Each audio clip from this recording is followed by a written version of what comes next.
Chapter 1. Arthur Fleming. A pungent smell of coal dust mingled with an inescapable dampness, forcefully invading his nostrils, that Arthur's consciousness struggled to emerge from a chaotic abyss. His tactile senses reigniting first the cold, coarse wooden floor pressed painfully against his cheek. He abruptly opened his eyes. A foreign ceiling, marred by unsightly stains of water damage, came into view.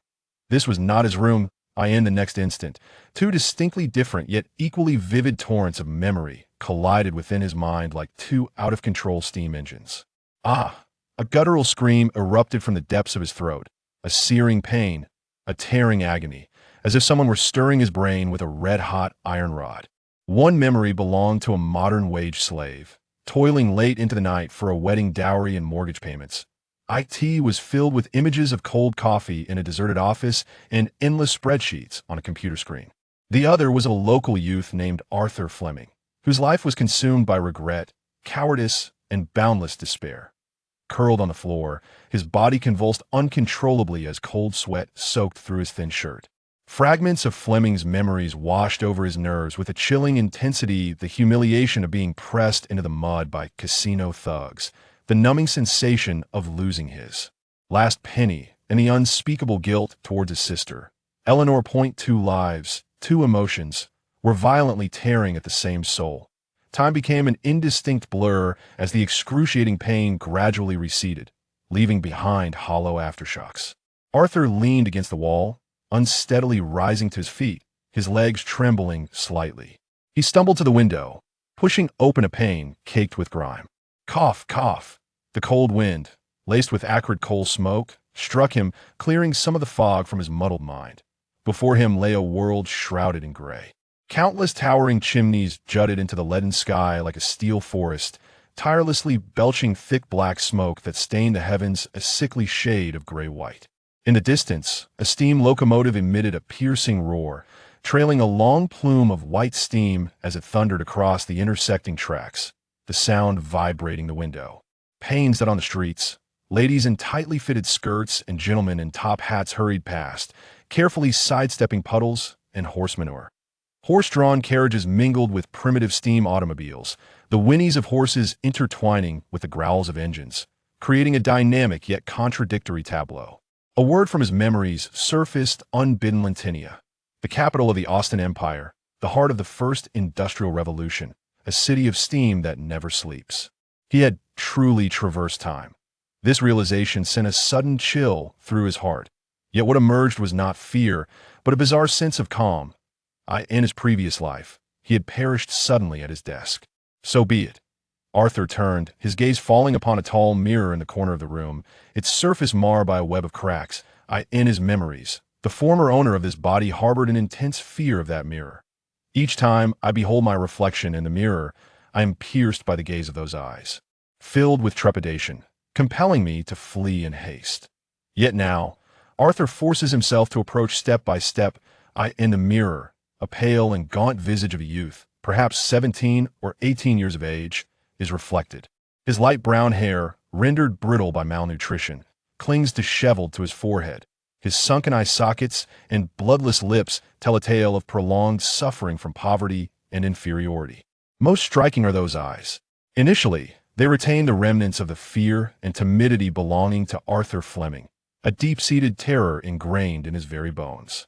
But soon, a starkly different expression emerges, one of calm, scrutiny, and depth, emanating from another soul.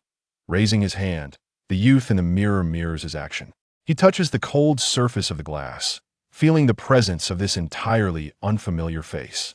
Familiar yet strange memories surge forth once more that he is the former Arthur Fleming, an irredeemable gambler. His parents perished in a factory accident, leaving him and his sister Eleanor to rely on one another. Yet he squandered the life insurance money they left behind in dimly lit underground casinos. Not only that, he has accrued substantial gambling debts to the gang. A critical realization strikes him like a thunderclap in his mind. Today marks the final repayment deadline set by the Razor Gang that Arthur's gaze sweeps across the room. Empty. Everything of value has been converted into chips on the gambling table, ultimately dissipating into nothingness.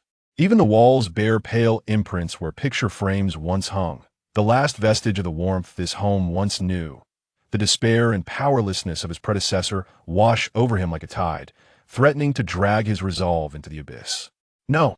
Arthur clenches his fist tightly, his nails digging into his palm. The sharp pain sharpening his clarity. The soul of an earth dweller prevents him from idly awaiting his fate like his predecessor. The reckless gambler is dead perished in a moment of desperation, and now he has arrived. He must survive. He must comprehend the situation and confront the impending crisis. He vows to himself that from this day forth, he is Arthur Fleming. Just as he solidifies this determination, the timidity in his gaze is wholly replaced by resolve. A sudden interruption shatters the silence. Thud, thud, thud. Heavy, chaotic footsteps echo from the stairway, multiple individuals approaching his door. The sound of boots striking the aged wooden stairs reverberates in the stillness of the hallway, each step akin to a weight upon his heart. The footsteps halt at the threshold. A brief silence ensues, the air thickening with tension. Bang! A resounding crash as the frail wooden door is violently struck, the old lock groaning in protest, splinters cascading down. A coarse, menacing voice bellows from outside, penetrating the thin door and reaching his ears with unsettling clarity. Arthur Fleming, open the door. Your time has come. Chapter 2. The Debt Collector. No sooner has the roar outside subsided than a more thunderous crash erupts beside him. Bang! The already fragile wooden door burst inward, splintering the ancient lock and scattering debris everywhere. Two imposing figures, shrouded in the chilling atmosphere of the corridor, swiftly filled the cramped room. Clad in identical long black coats and donning low-brimmed caps, their faces were obscured, marred by layers of flesh, and their gazes bore the detached cruelty of butchers. Appraising livestock destined for slaughter, that a frigid, bone-deep terror coiled around Arthur's limbs like a venomous serpent. This was the instinctual residue left by a former self. His body trembled uncontrollably, his throat constricted, an overwhelming urge to retreat and plead for mercy surged violently from the depths of his spine. Flashing through his mind were images of being beaten and kicked into the mud by the two men, memories of humiliation and excruciating pain threatening to seize control of his. Bodied in that is not me. The will of his soul seared through this cowardly instinct like a red-hot iron, fiercely branding it. Arthur not only resisted the impulse to retreat, but summoned every ounce of strength to quell the trembling of his legs. He straightened his spine, which appeared fragile due to long-term malnutrition. This simple act nearly exhausted all his energy. He raised his head, confronting the two men's ferocious gazes with an unsettling calm that belied his pale, emaciated features. The leader of the thugs was poised to advance with a sinister grin, relishing the fear of his prey, yet his movement abruptly froze. The more robust companion beside him, who had been cracking his knuckles, also found himself momentarily stunned. The two exchanged bewildered glances, instinctively sensing something was amiss. This was not right. In their memory, Arthur Fleming was a spineless coward who would tremble and stammer in their presence. Today, however, his eerie composure sent a shiver down their spines. Had the boy been rendered speechless by fear, or is it something else? Humph. The leader snapped back to reality, attributing the oddity to the opponent's apparent insanity. He slammed a paper printed with ink onto the sole wobbly table in the room, producing a sharp crack. Arthur Fleming, take heed. This is your final ultimatum. He grinned, revealing a mouthful of yellowed teeth. 50 gold pounds, to be repaid within 3 days. Otherwise, it won't merely be a matter of breaking a leg. Arthur's gaze skimmed over the ultimatum without a hint of panic. 50 gold pounds that he spoke, his voice gravelly from dehydration, yet disturbingly steady. I recall borrowing only 20 gold pounds. His tone was neither accusatory nor negotiative. It was as if he were stating an unrelated fact, delivered with a dispassionate calm that was infuriating. Huh. The leader of the thugs erupted into laughter, as if he had heard the grandest joke, that he stepped closer, nearly invading Arthur's personal space, exhaling a foul mixture of cheap tobacco and alcohol. That is the interest. Who the hell do you think you're bargaining with? Do you believe the Razor Gang's money is so easily lent? 30 gold pounds in interest. Arthur's gaze remained unwavering. Even the most unscrupulous moneylender in the city wouldn't stoop this low. This statement incensed the thug completely. That you're courting death. He seized Arthur by the collar, lifting his frail frame off the ground so that only his toes grazed the floor. "Kid, don't play games with me. Do you think we're oblivious to your meager means?" He leaned in closer to Arthur's ear, his voice lowered, thick with malice. "We know you have a beautiful sister named Eleanor, right? I hear she works at the textile factory in the southern part of town. That place isn't exactly safe." The name Eleanor pierced Arthur's soul like a searing steel needle, striking at the very core of his being. The tranquility in his eyes vanished in an instant, replaced by an icy chill that seemed to lower the temperature of the entire room. The coldness was so palpable, so bone-chilling, that even the grinning thug instinctively released his grip, the latter half of his threat caught in his throat. What kind of eyes had he encountered? These were not the eyes of a gambler. They held no fear, no plea, only an unfathomable darkness, akin to a wild beast whose scales have been touched, ready to pounce and rend him to pieces at any moment. This was a line he must never cross. Arthur was acutely aware that, given his current predicament, any act of defiance would be futile. A momentary display of bravado would only invite more brutal retaliation. He slowly nodded, lowering his eyelids to conceal the predatory glint that could devour 3 days. His voice was soft yet imbued with clarity and determination. "I will repay the debt." The two thugs were taken aback by Arthur's sudden shift in demeanor. They had come to relish the thrill of their prey's final struggles, only to feel as if they had struck a fist into cotton, with an ice shard hidden within pricking their hands. "It better be so," the lead thug spat, though his menace was noticeably diminished. With a belly full of doubts and an inexplicable sense of trepidation, he yanked his still-dazed companion and turned to leave. The heavy thuds of their boots echoed down the staircase, this time tinged with a sense of urgency. Silence enveloped the room once more. The shattered door resembled a gaping maw, silently mocking him. The moment the footsteps outside faded into nothingness, Arthur's taut body softened abruptly. He staggered, bracing himself against the wall to avoid collapsing onto the floor. His facade of calm shattered like glass, but he gasped for air, as if emerging from the depths of water, his heart pounding wildly within his chest. Cold sweat drenched his back, the frigid fabric clinging to his skin. This was no mere bluff. 3 days, 50 gold pounds.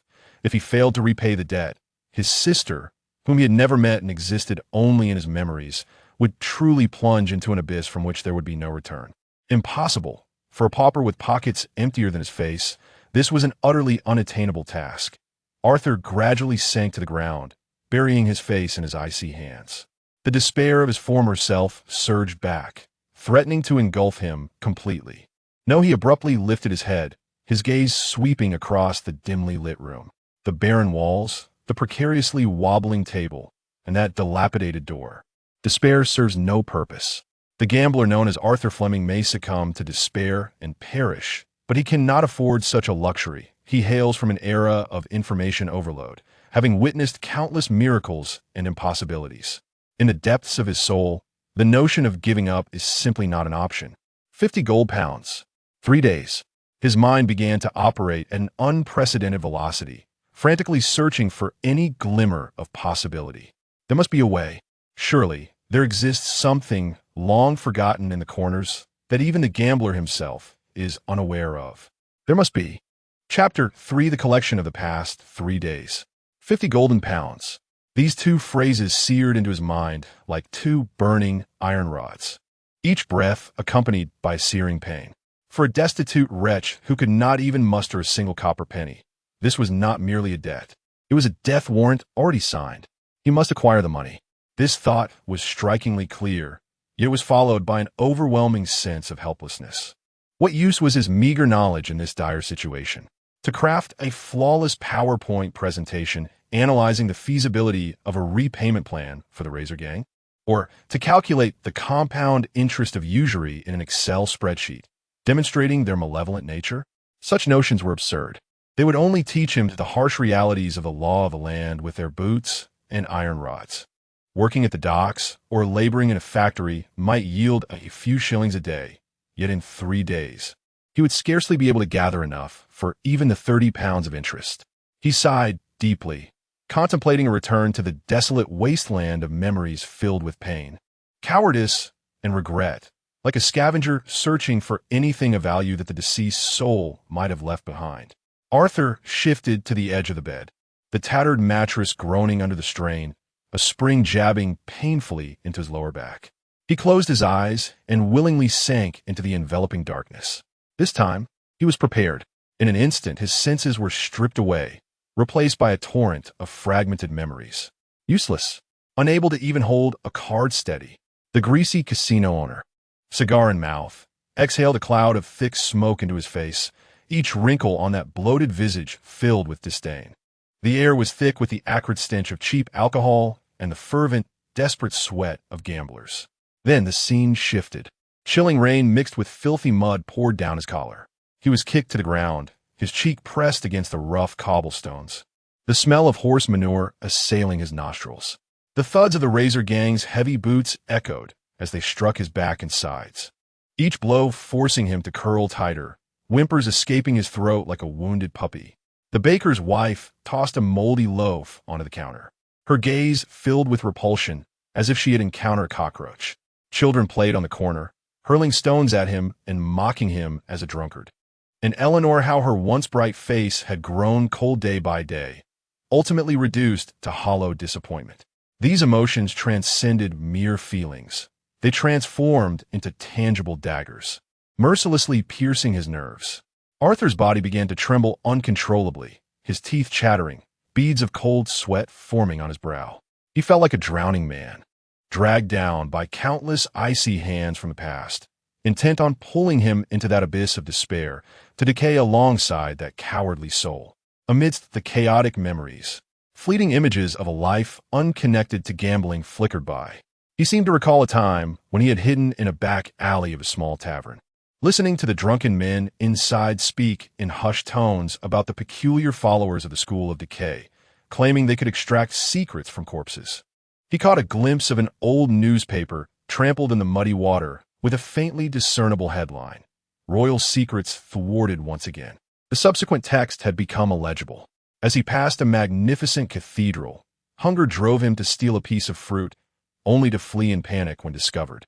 In that moment of escape, he glanced back, remembering only the grand clock atop the cathedral and the genuine reverence on the faces of passers-by towards the timeless edifice. This world was far more intricate and perilous than he had ever imagined. Suddenly, an overwhelming sense of despair surged within him, a sensation akin to walking alone on the cold, lengthy streets of Lentinia after having squandered the last silver coin left by his mother. The world appeared gray, the air frigid, and even his own breath carried the stench of death. This emotion was so palpable, so potent, that it threatened to obliterate Arthur's consciousness, compelling him to accept the fate that seemed inevitable. No, Arthur abruptly opened his eyes. He staggered towards the cracked mirror, gripping its frame tightly with both hands. Reflected within was a face as pale as parchment, eyes hollow and devoid of spirit. The corners of his mouth twisted in a bitter smile that belonged to his former self, a visage of utter defeat. "You are dead," Arthur roared at his reflection, a guttural sound emerging from deep within his throat. His voice was hoarse, akin to two pieces of sandpaper scraping together, yet it resonated with undeniable resolve. "Now, this body belongs to me." This proclamation reverberated like thunder within his chaotic mind. The bitter smile on the face in the mirror froze, and within those vacant eyes, something was dying while something else was being reborn. Cowardice and despair receded like the tide, replaced by a wolf-like calmness and focus. He had succeeded. With the soul from another realm, a fever, and a sudden death, he had forged a minuscule yet formidable resilience that crushed the specter occupying this body. Arthur gasped heavily, his throat ablaze with pain. Yet he felt extraordinary, an unprecedented clarity, an unparalleled sense of control. He closed his eyes once more. This time, although the ocean of memories still surged tumultuously, it could no longer shake the steadfastness of his being. Like a ruthless examiner, he swiftly perused the archives of his past. At last, in a corner of memory shrouded in endless fear and panic, he unearthed the forgotten image. It was a stormy night, with thunder outside rumbling like cannon fire. His former self, like a frightened rabbit, cowered in a room, trembling at every creak in the hallway. He feared the Razor Gang would burst through the door, as if to kick in his skull. In the depths of his terror, he made a decision. The images of memory became strikingly vivid. He knelt on the ground, retrieving a somewhat rusty dining knife used for slicing black bread from the only drawer in the corner. Trembling, he inserted the tip of the knife into a crevice beneath the bed, prying with all his might. From within his coat, he unearthed an old wooden box, its material indiscernible. This was the sole possession left by his parents that he had not pawned. He pressed a gentle kiss upon the box, as if bidding a final farewell, and then, with great care, he tucked it into the hollow beneath the floorboards. Hope. Though he was aware that it might not contain money, it remained the only object that could be deemed a clue. Arthur almost sprang from the mirror, throwing himself to the ground. Ignoring the dust that cloaked the floor, his hands reached under the bed, tapping the aged floorboards with his knuckles, piece by piece. Knock, knock, knock. The dull sound monotonously echoed in the stillness of the room. Suddenly, knock, knock, thud. One of the floorboards emitted a sound distinctly different from the others. A hollow echo that resonated. This is the spot. Arthur froze, his heart racing uncontrollably, blood surging to his brain, causing his vision to darken. He grasped the dining knife he had discarded on the table and forcefully inserted the tip into the crevice of the floorboard. Creak! An agonizing sound erupted as the old wood protested. Arthur summoned all his strength, veins bulging on the back of his hands. Crack! He forcefully pried up a corner of the loose floorboard. A dust-covered wooden box, ensnared in cobwebs, lay quietly in the dark void below. There it was. The only lifeline that could save him, and Eleanor might very well reside within. Arthur's breathing grew labored as he fixed his gaze on the box, his hand trembling as he slowly reached out. Chapter 4, A Collection. As Arthur's fingertips grazed the surface of the wooden box, a thick layer of dust cascaded down, mocking him silently in the dim light. His heart raced, nearly leaping into his throat, each pulse resonating in his ears like a distant drum. With utmost care, he cradled the box from the hollow beneath the floor and placed it upon his lap. This gesture was imbued with reverence, akin to handling a sacred relic that had been lost and now found. 50 gold pounds. Eleanor's safety. All hope resided within this heavy box. With trembling fingers, he pried open the rusted brass clasp, the green patina smudging his fingertip. Click! The lid creaked open, and Arthur held his breath, peering inside. Time seemed to freeze in that moment. Contrary to his expectations, there was no gold, no silver coins, not even a solitary copper penny. The bottom of the box lay empty, save for a few inconsequential trinkets. The flicker of hope that had just ignited was extinguished, doused by a deluge of cold despair, leaving no trace of smoke behind. A profound sense of loss enveloped him, inducing a wave of dizziness that blurred his vision, nearly causing him to collapse. The sole clue had vanished. 3 days. This phrase resurfaced in his mind like a death knell, chilling against his brow. It was over. Despondently, he slumped to the ground, leaning against the cold bed frame, his gaze sweeping over the remnants within the box. A weathered copper badge, inscribed with the factory's gear emblem, belonged to his father, who had worked at the Lindinia Second Steam Engine Foundry. A handful of letters, softened by repeated readings, were penned by his parents to their young siblings, filled with simple admonitions and affection. And there was a book, bound in a dark leather of some sort, lay quietly at the bottom, pressing down upon the letters.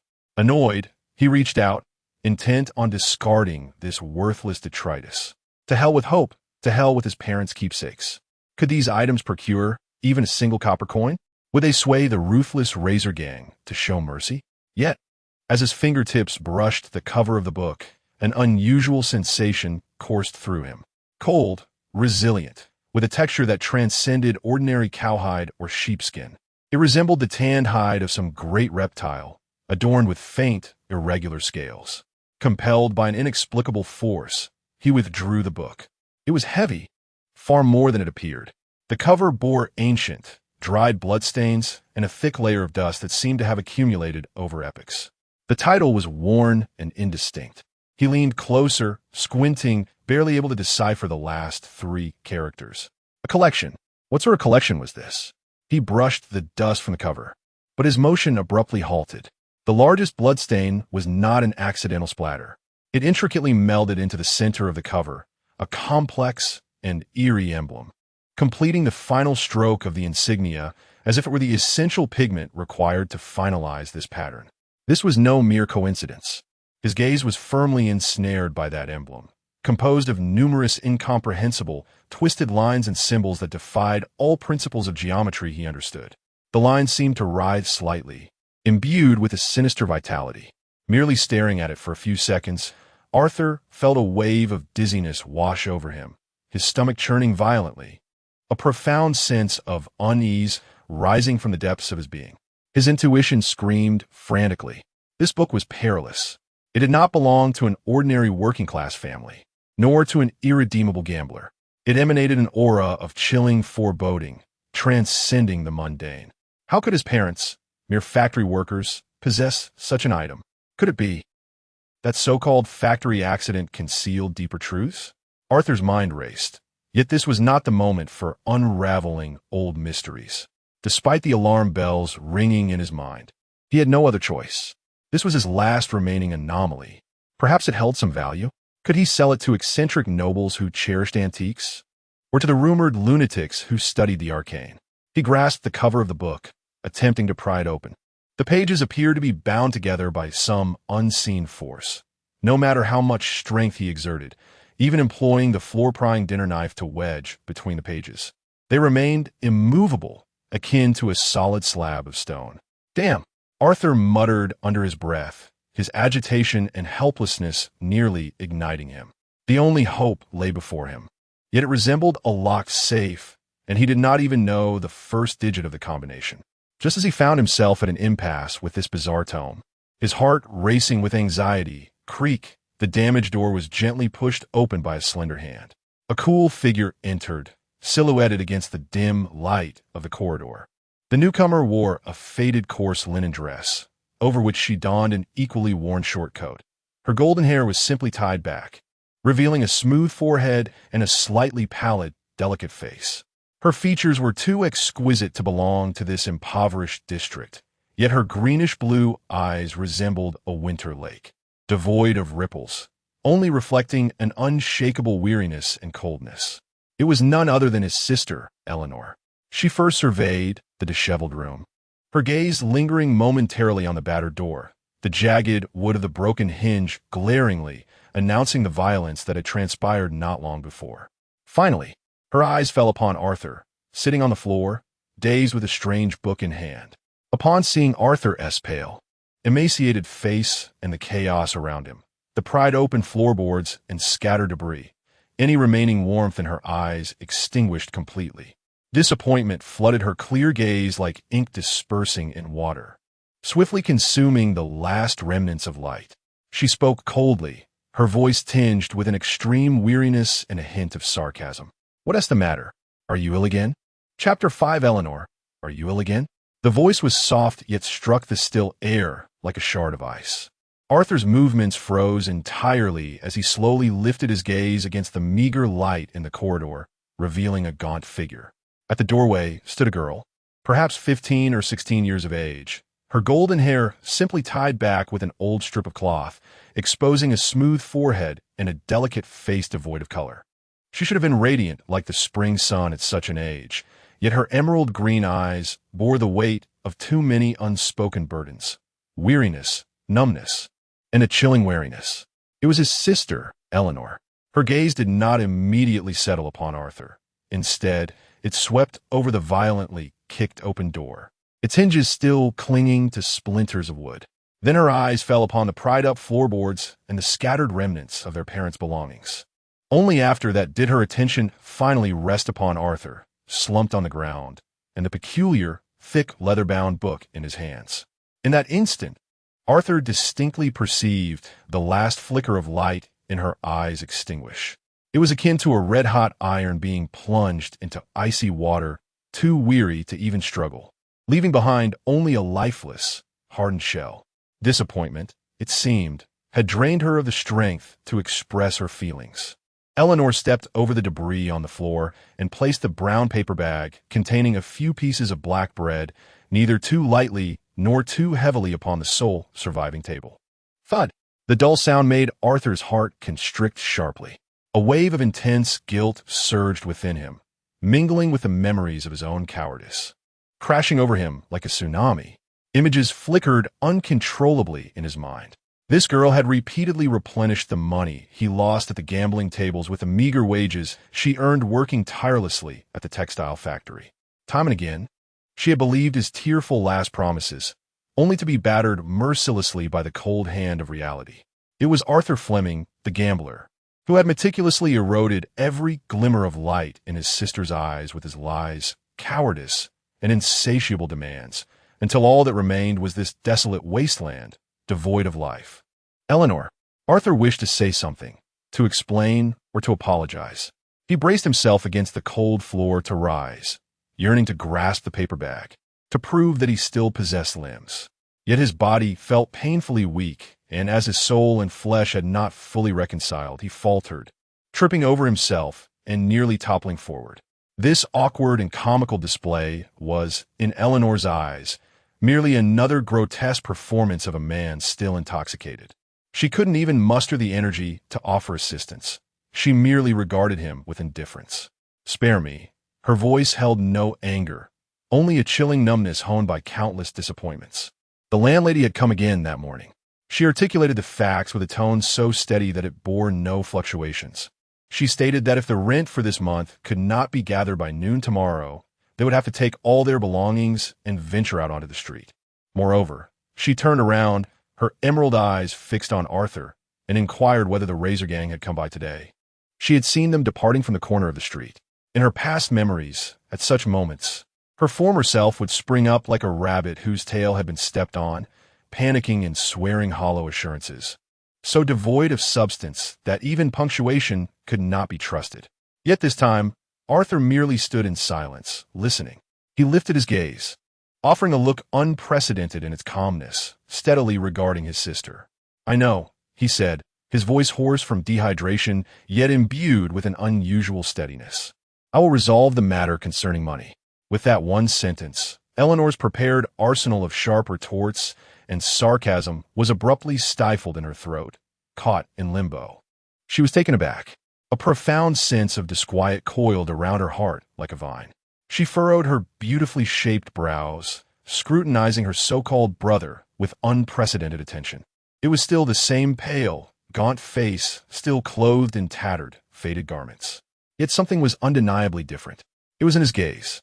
The Arthur of your had eyes that darted about, timid and shifty, like a rat hiding in the sewers, forever too afraid to meet another's gaze.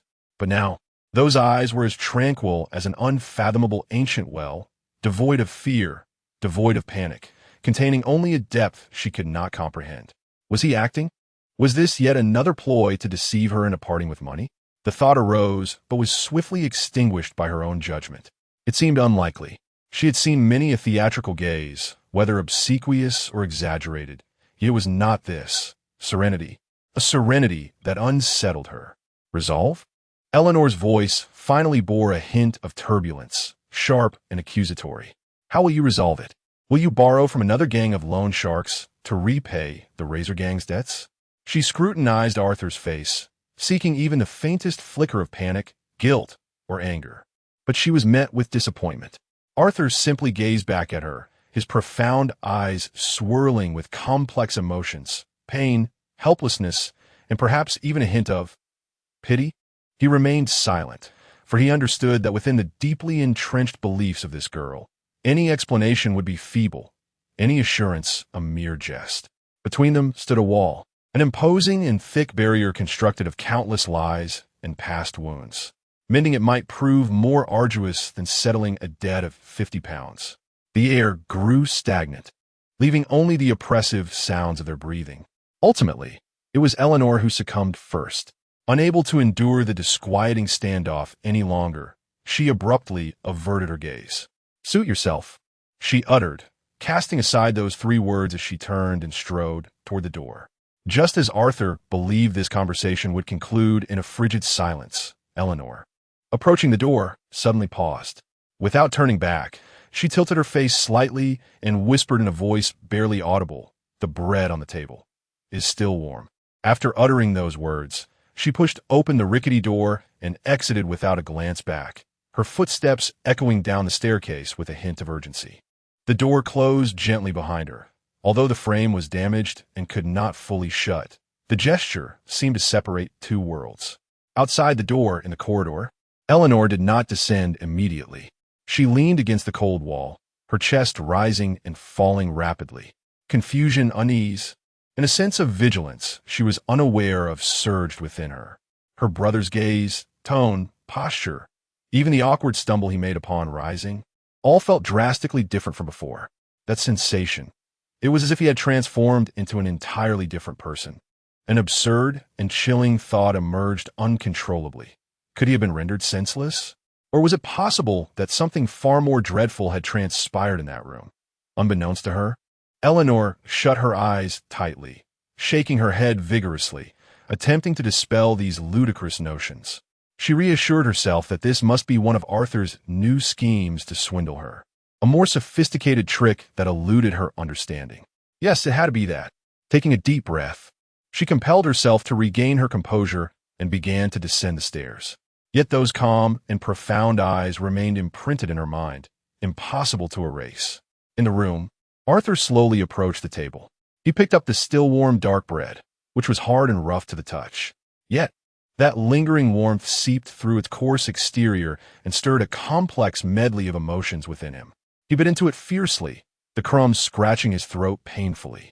As he mechanically chewed, his gaze flickered to the peculiar tome he had carelessly discarded at the corner of the table. On its cover, a dark red stain, artfully merged with the emblem, seemed to pulse subtly in the dim light. 50 gold pounds. Could one earn 50 gold pounds by laboring at the docks for 3 days carrying sacks? By thievery? By robbery? With his feeble body, he feared that before he could even lay hands on someone's purse, he would be met with a broken leg. Conventional methods had led to a dead end. Thus, his gaze returned to the book. This tome was the sole anomaly in the room. Perhaps the answers to all his troubles must also be sought through unreasonable means. Chapter 6, the last day. In the following 2 days, time seemed to be steeped in a preservative solution, each second dragging on with a suffocating slowness. Arthur refrained from venturing outside. He avoided the tavern to drown his sorrows and stayed away from the casino to gamble on fate, bidding farewell to a life filled with hangovers and evasion. The first task he undertook was an unexpected one: cleaning. This thought came to him inexplicably, yet he followed through. He reinforced the wobbly table legs with salvaged wood and rags, rendering it stable once more. He swept away years' worth of accumulated dust and debris, the choking particles provoking a series of sneezes. He even took a tattered cloth, dampened it, and managed to clean the cracked mirror enough to reflect a faint outline of himself. He pried open the creaking window with a dining knife, wedging it back into the deformed frame, ensuring that at least the night breeze would not howl like a specter. To Eleanor, these actions brought no comfort. Instead, they felt like invisible needles pricking her, leaving her uneasy. Doubt burgeoned wildly in the depths of her heart.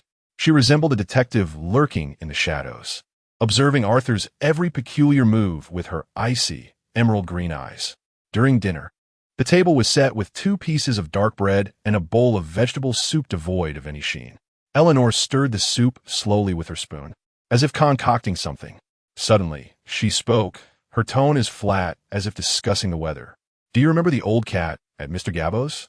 One winter, it got stuck in the chimney, and you cried louder than the cat itself." After speaking, she lowered her gaze, feigning concentration on her meal. Yet her peripheral vision remained fixed on the person across the table. This was a trap, a childhood embarrassment known only to her and the true Arthur. Arthur's chewing stilled for a moment. In the fragments of his former self's memories, a vague image flickered, a chubby little boy, his face smeared with tears and snot, utterly disheveled. He set down the bread, brow furrowing as he seemed to strain to recall a distant event. "The chimney was quite high," he mumbled. This response neither confirmed nor denied her statement, yet it inadvertently revealed the truth of the matter. Eleanor's heart sank. The former Arthur, upon hearing such a remark, would have either been infuriated, demanding she silence herself, or he would have animatedly defended that it was merely dust in his eyes, his voice drowning out the rooftop. He would never have exhibited this hesitance and detachment, as if reviewing a document unrelated to himself. Her suspicions deepened. The next day, in an effort to resemble his former self more closely, Arthur unearthed his previous favorite red tea and, recalling the memory, added 3 sugar cubes to his cup. He lifted the cup to his lips and took a sip. A cloying sweetness overwhelmed his taste buds, churning his stomach violently, the nauseating sensation surging up his throat. He abruptly turned his head, clutching his mouth tightly, nearly retching on the spot. This loathing, rooted in primal instinct, is something that no performance can disguise. Eleanor, seated at the far end of the room, is engrossed in mending an old garment, though she does not lift her gaze. The slight rigidity of her shoulders and the brief pause of her needle speak volumes. That evening, Eleanor devised another trap. On the bedside table, where Arthur habitually placed his belongings, stood a chipped ceramic jar. It had once served as a hiding place for his stash of money, although it was long empty. He would instinctively reach for it every day upon returning home, ensuring its presence. It was a gambler-esque neurotic habit. Eleanor relocated the jar to the far end of the table, a trivial alteration. In the past, Arthur would have immediately noticed the change upon entering and would have furiously interrogated anyone who dared to tamper with his possessions. Yet, when he stepped through the door, he merely walked past, his gaze not lingering on the bedside table for even a second. The success of the trap struck Eleanor's heart like a shard of ice. Had he become so indifferent to his most cherished hiding place? This was beyond mere theatrics. A strange, chilling fear began to unfurl within her. It felt as if a stranger, clad in her brother's guise, resided in this house. The atmosphere between them grew increasingly bizarre. Every effort Arthur made resembled a clumsy imitation, failing not only to bridge the growing distance, but instead raising the invisible wall between them even higher and thicker. On the afternoon of the 3rd day, Arthur returned. Wordlessly, he pushed open the door, fatigue etched on his face from a day of relentless toil, accompanied by a pallor wrought by the harshness of reality. He had sought employment at the docks and in factories, but none would take a man who appeared as if he might collapse at the slightest gust, reeking of alcohol. Not that he bore even a trace of it at that moment. Eleanor sat at the table, peeling a potato, her gaze fixated on Arthur's shoes. Those worn-out shoes were caked with a black, muddy grime unique to the industrial district in the west of the city. This was an unprecedented sight. The brother who would sooner steal, rob, or beg than ever set foot in a factory now bore the first traces of labor's dust upon his footwear. A minuscule crack appeared in the frozen surface of Eleanor's heart, barely perceptible. Dinner consisted once again of silent, dark bread. This was to be their final meal. Arthur lifted his gaze to the window, where the last vestiges of twilight were being devoured by darkness. His voice, though soft, resonated with clarity. Tomorrow would be the last day. As night deepened, Eleanor lay in her small compartment, tossing and turning, unable to find solace. Her mind was a chaotic tangle. Her brother's odd behavior, the black mud on his shoes, and the imminent arrival of the Razor Gang all stirred her thoughts into a restless frenzy. Ultimately, she quietly rose, as stealthy as a vigilant cat, barefoot, and approached Arthur's door. She pressed her ear against the cold wooden panel. Inside, there were no anticipated snores, nor the desperate murmurs of a troubled dream. Only an exceedingly oppressive and unceasing rustling sound persisted. This sound was rhythmic, neither hurried nor slow, reminiscent of someone meticulously scraping rough leather with their nails, or perhaps the mechanical turning of book pages. Had he spent the entire night poring over that peculiar tome? On the eve of the impending deadline, he abstained from alcohol, sleep, and despair, dedicating himself instead to the study of a tattered book that no one could pry open. A chill coursed down Eleanor's spine. Chapter 7. Engulfed in flames within the confines of the door, an oppressive silence was shattered by an incessant, grating rustle that set one's teeth on edge. Arthur's eyes were bloodshot. He had not closed them for 2 days and nights. The weighty tome lay sprawled across the table before him, or rather, it was what he endeavored to spread open. The pages remained as steadfast as a slab of iron, seemingly welded shut by glue, refusing to budge. He employed his nails, a rusted dining knife, and every conceivable method to etch white scratches upon the resilient leather cover. Yet he could not pry open even a sliver of the page's seams. Time slipped away. Outside, the final vestiges of light in Lindinia were entirely consumed, and a thick darkness seeped forth from every corner, cold and imbued with a scent of despair. Tomorrow, the Razor Gang would arrive. 50 gold pounds. This figure loomed over him like a heavy coffin, poised to entomb him alongside Eleanor. The conventional paths had been irrevocably closed. The dock foreman had cast him aside like refuse, and the factory's hiring notice explicitly stated that the infirm would not be accepted. His gaze fell once more upon the enigmatic ancient book. It was his solitary wager, his last flicker of hope. Arthur rose and approached the cracked mirror that he had polished. The man reflected within bore a pallid complexion, sunken eyes, and a gaze that exuded a desperate madness. This was no longer a quest for survival. It was a high-stakes gamble, a wager of his life for an elusive possibility. He seized the dining knife from the table and, without hesitation, sliced open his left index finger. Crimson droplets surged forth immediately. He pressed the bleeding fingertip against the book's cover, onto the warped emblem formed by twisted lines. He had speculated that the dried dark red stain was the pigment to complete this insignia. Perhaps, with fresh blood, he could awaken it. 1 drop, 2 drops, 3 drops. The warm blood spread across the cold leather, saturating the eerie emblem with a more sinister allure. Arthur held his breath, fixated upon it, each beat of his heart resonating like a hammer against his chest. 1 second, 10 seconds, a minute. Nothing transpired. The blood began to congeal, and the ancient tome remained cold and silent. The flicker of hope he had ignited with his madness extinguished with a soft puff. A dry, self-mocking laugh escaped Arthur's throat. Defeated, he released his hand and slumped back heavily against the chair. He had lost. Even his final wager was but a ludicrous fantasy. His body trembled, not from the chill, but from the bone-deep despair that threatened to freeze him entirely. Just as his consciousness began to wane, on the brink of being engulfed by this despair, his bloodied fingertip unconsciously glided across the cover.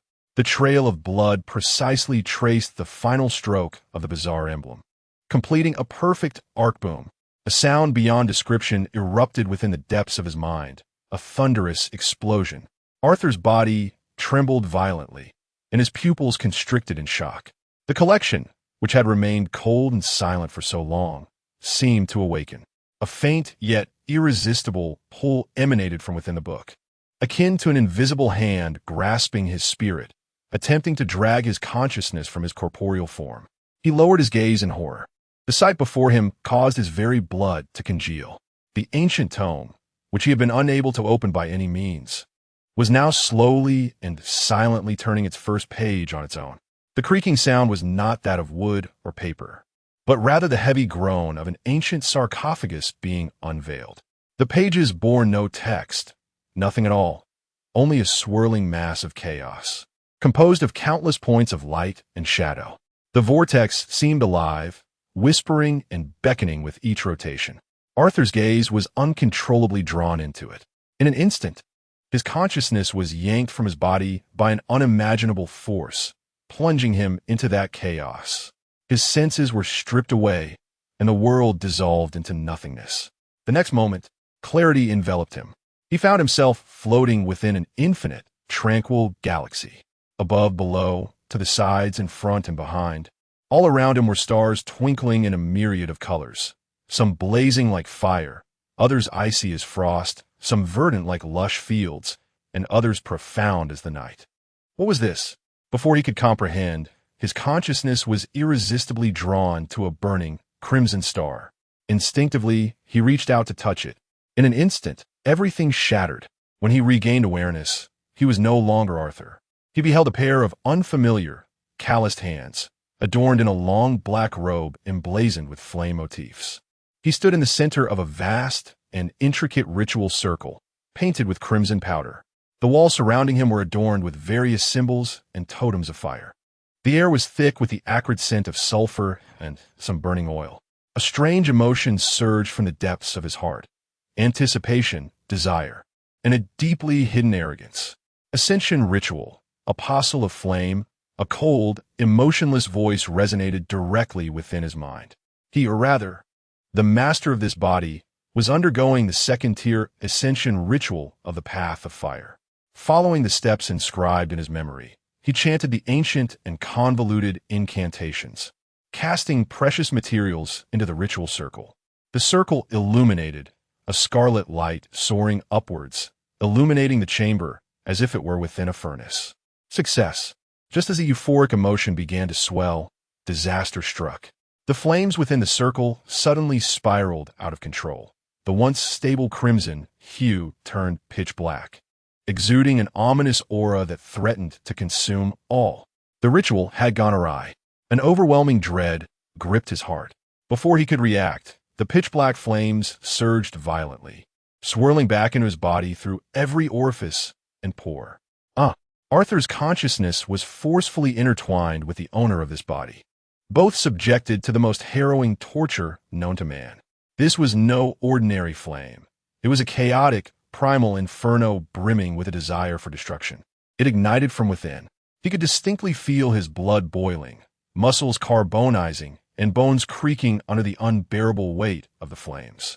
Yet, this was not the most terrifying aspect. The true horror lay in the searing of the mind. A maddened, hoarse, and insatiable roar echoed incessantly within his psyche. Fuel. Not enough. Still insufficient. More fuel. That consuming desire to incinerate all, like the most virulent of viruses, voraciously eroded his sanity, attempting to assimilate him. Who am I? Arthur's consciousness was repeatedly torn asunder in this nightmarish immersive experience, struggling to discern whether he was the observer or the imminent victim destined to be reduced to ashes. The craving for fuel felt achingly real, irresistibly enticing. Just a bit more, and this agony could be quelled. In the reality of the room, Arthur sat slumped in a chair, his body convulsing violently, emitting guttural, beast-like gasps. His eyes blazed crimson, as if two flames were alight within his sockets. The veins beneath his skin bulged, radiating an astonishing heat that warped the surrounding air. Unconsciously, he extended his right hand, fingers splayed, reaching for the wooden table before him. In the vision tainted by the lust for flame, this aged table was no longer merely wood. It was fuel, superior fuel capable of quelling the searing pain within. Just as his fingertips were about to graze the surface of the table, on the verge of succumbing completely to the external madness and igniting himself in reality, an icy resilience erupted from the depths of his soul. It was the essence of another realm, forged through the fever and the near-death experience, the last bastion not of this world. It stood like an unmelting glacier, resisting the all-consuming frenzy. Begone! A silent roar reverberated through Arthur's mental landscape. On the table, the open tome suddenly burst forth with blinding radiance. Boom! The entire book, along with its sinister emblem and chaotic vortex, instantaneously transformed into countless motes of light, coalescing into a brilliant stream that surged against the mental pull, crashing into the center of Arthur's brow. Chapter 8. The curator of lost paths, a breath of chilling air surged forth, akin to glacial meltwater, instantly extinguishing the flames that ravaged his soul. The frenzied, all-consuming whispers were forcibly subdued by this refreshing current, eroded away, ultimately manifesting as a reluctant howl that faded into silence. Arthur's body recoiled violently, slipping from the chair and collapsing heavily onto the floor. He gasped for the cold and murky air of the room, like a fish cast ashore, his lungs ablaze with a searing pain. Cough, cough. The violent fit contorted his body, but what he expelled was not phlegm. Rather, it bore the acrid scent of a soul singed by torment. His entire being was drenched in cold sweat, the damp shirt clinging tightly to his skin, chilling to the bone. Yet beneath this icy exterior, his flesh, blood, and bones retained an abnormal heat, as though he had transformed into a furnace that had only recently extinguished its flames, with warmth still lingering. In a moment of desperate survival, he lay sprawled on the floor, unwilling to move, allowing his dissipating consciousness to drift in the darkness. At that moment, fragments of cold, alien information inscribed themselves upon the depths of his mind. The tome was titled The Curator of Lost Paths. Its power allowed for the passive reading of the intense spiritual echoes that emanated from extraordinary beings upon their demise or failure to ascend. However, to read these echoes was tantamount to experiencing death itself. Those lacking mental fortitude would either be assimilated by the echoes or succumb to utter collapse. Curator, Lost Paths. This world was indeed far more complex than he had presumed, a mere reflection of the modern Western industrial landscape. Extraordinary beings such as these were the stuff of fiction. Yet he had just borne witness to the entire process of an extraordinary being's death. Arthur lay on the floor, feeling beads of sweat from his cheek drip down to the ground. And it was only when the searing sensation within him had fully dissipated that he managed to rise unsteadily to his feet. No, he stretched his limbs and repeatedly clenched his fists, confirming the profound transformation of his body. Could this be awakening? Had he awakened?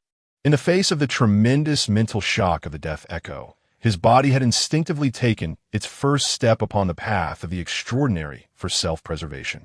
Though his strength had yet to be fully restored, he gradually leaned against the cold wall and sat down. Fatigue washed over him like a tide. Yet he compelled himself to concentrate. The world within his perception had altered. He closed his eyes. Through the barrier of the wall, he could distinctly hear the steady, elongated breaths of the neighboring tenant in the adjacent room, even discerning the subtle intervals between each heartbeat. Such auditory acuity was not the gift of an ordinary individual. He opened his eyes. The once dim room now revealed layers of clarity. He could see, illuminated by the faint moonlight seeping through the window's crevice, countless particles of dust invisible to the naked eye, drifting and swirling like a congregation of miniature stars. His gaze settled upon the tattered blanket at the head of the bed. Every fiber of the blanket was distinctly visible. Is this the power of a preliminary awakening?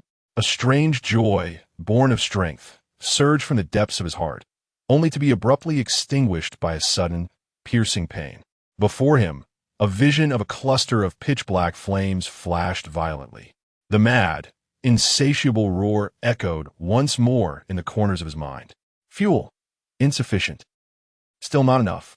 Arthur's pupils constricted as he pressed his palm against his temple, jaw clenched tightly. The madness belonging to the failures of the fiery path had not been entirely eradicated. Rather, it lurked within his psyche like an incurable virus. The joy dissipated entirely, replaced by a chilling sense of dread. He finally comprehended what this so-called golden finger truly was. It was not a gift, but rather a double-edged sword forged from his very soul, suspended perilously above him. The resonance of reading equated to experiencing death. Each usage danced precariously on the edge of sanity's collapse, a frenzied solo performance on the brink. A moment's carelessness could lead to being consumed, assimilated by the madness of those failures, transforming him into a complete monster. He stifled the needle-like pain in his mind, straining to recall the terrifying immersive film he had just witnessed. Although the experience was excruciating, he had indeed deciphered crucial information from that echo. The failed flame apostle had misused a certain material during the final step of the ascension ritual. What he had desperately screamed was none other than the name of that material: red iron powder. The failure had mistakenly substituted the crimson sand required for the ascension ritual with a strikingly similar but fundamentally different red iron powder. A minuscule error had led to the instantaneous rampage of the flame's essence, reducing him to ashes. This information might one day save him, but for now, Arthur surveyed his surroundings.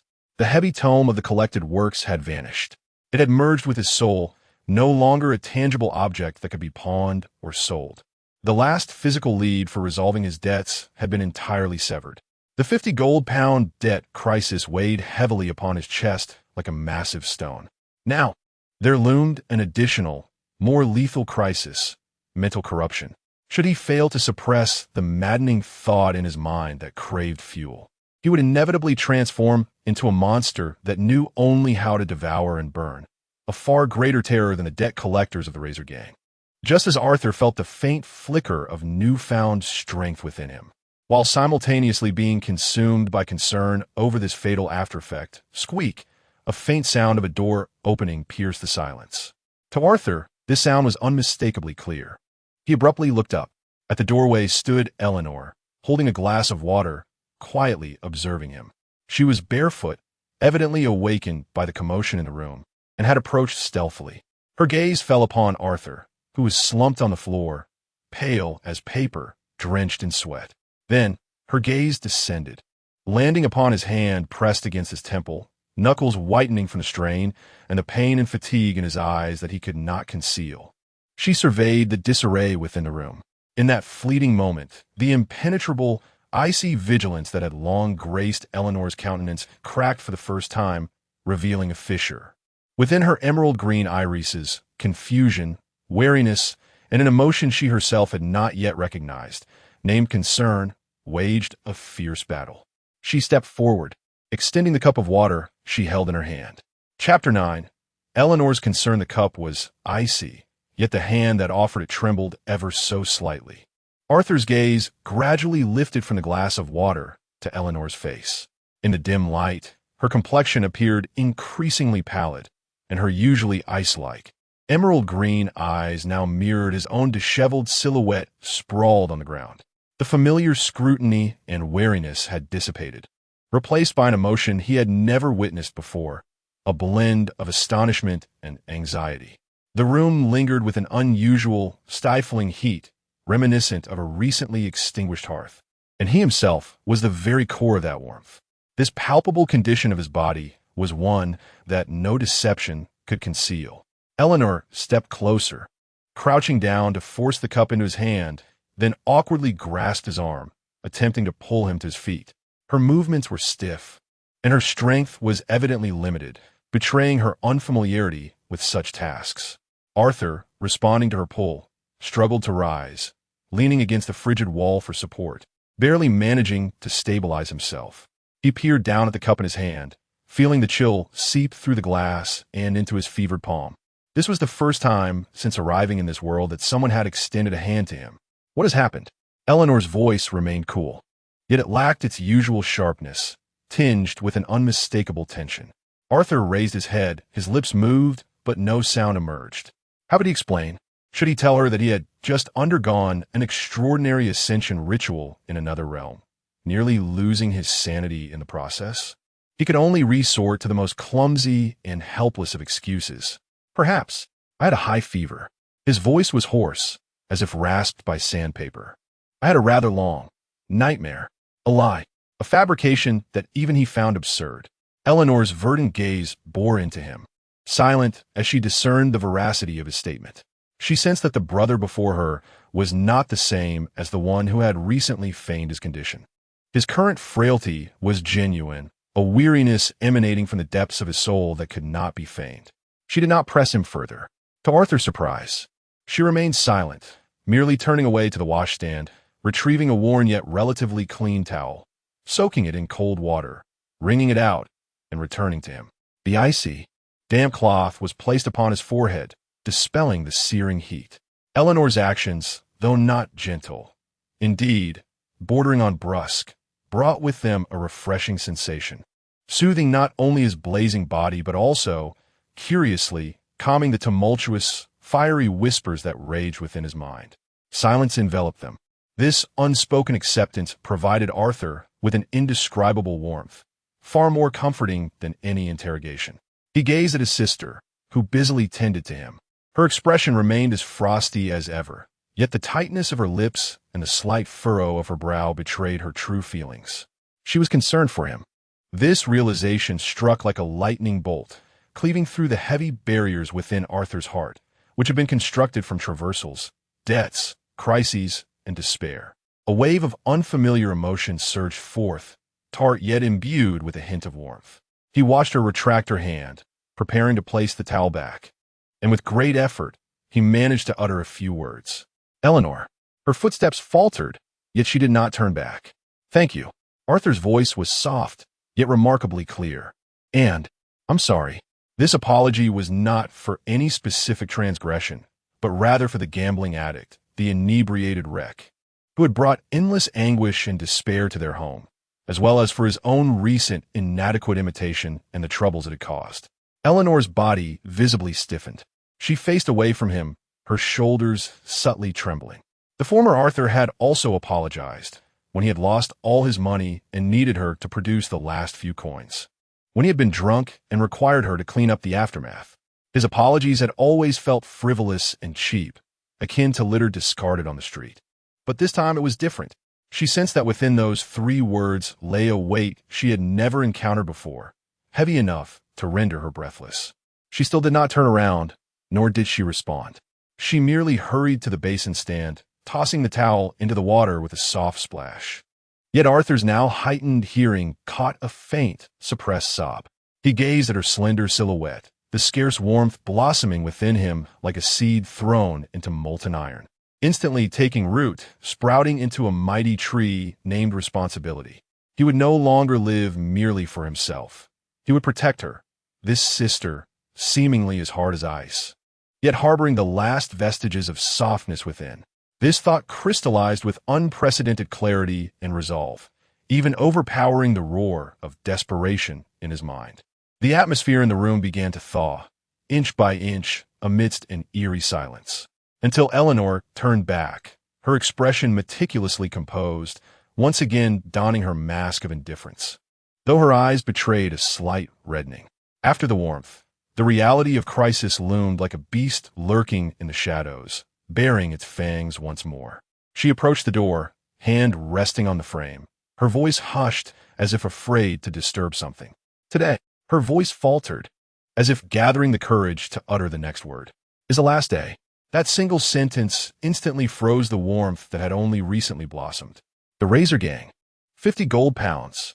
The prepared coffin hung ominously above the heads of the siblings. In the afternoon, Eleanor's voice became even softer, laced with tremors they might come. Arthur leaned against the wall, slowly sitting on the edge of the bed. He could feel the despair in his sister's tone, the sense of helplessness that had been driven to the precipice of a cliff. He gazed at her, the previous panic in his eyes replaced by an unprecedented calm and resilience. Rest assured, he spoke, his voice gravelly yet remarkably steady. I will find a way. Eleanor scrutinized him, seemingly searching for any signs of bravado etched upon his face, yet found nothing. He simply sat there, composed, as if declaring an established truth. She refrained from uttering another word, casting a lingering glance in his direction before turning to exit the room, softly closing the door behind her. The sound of her footsteps faded away, presumably heading to the factory for work. Within the room, Arthur remained alone, forcing his feeble body to endure as he shut his eyes and began to meticulously sense the transformations occurring within him. The world, through his perception, had utterly metamorphosed. He could discern the trajectories of light in the air, hear the distant clatter of wheels from a carriage on the street, and detect the scent of coal dust wafting from his neighbor's fireplace. His senses had been immensely heightened. Beyond this, a faint power, akin to a tiny flicker of flame, was quietly igniting deep within his being. It was fragile, yet undeniably real. Was this the power of an awakened one? This was his solitary hope for resolving all troubles, his only wager. He must harness this nascent power, fraught with perilous madness, to confront the impending death threat from the razor gang that awaited him this afternoon. Chapter 10. The Cinder Alley. Time flowed silently, akin to the final grains of sand slipping through an hourglass. Only a few hours remained until the deadline set by the razor gang. Arthur sat at his desk, his eyes closed. The world around him manifested in an unprecedented vibrancy. He could hear the cautious scurrying of a mouse within the walls, the restless dance of dust in the attic stirred by the air currents, and, at the end of the street, the heavy, rhythmic snoring of a drunken man leaning against the wall. This newfound vitality, however, did not bring a sense of security. Instead, it enveloped him in an endless web, amplifying the oppression and suffocation of the entire Rentinia. A storm was brewing. Knock, knock, knock. The sound echoed heavily, resembling stones being hurled against the door. This noise was starkly different from the previous raucous clamors of small-time thugs, imbued with an undeniable aura of intimidation. Arthur rose, approached the door, and opened it, Standing, there was a man of formidable stature, nearly filling the entire doorway. He wore a starched black coat that strained against his muscular frame. Without a hat, his hair was cropped short, reminiscent of a wire brush. He stood silently, exuding a chilling presence that seemed capable of solidifying the very air around him. It was the mob boss, Iron Fist Barton.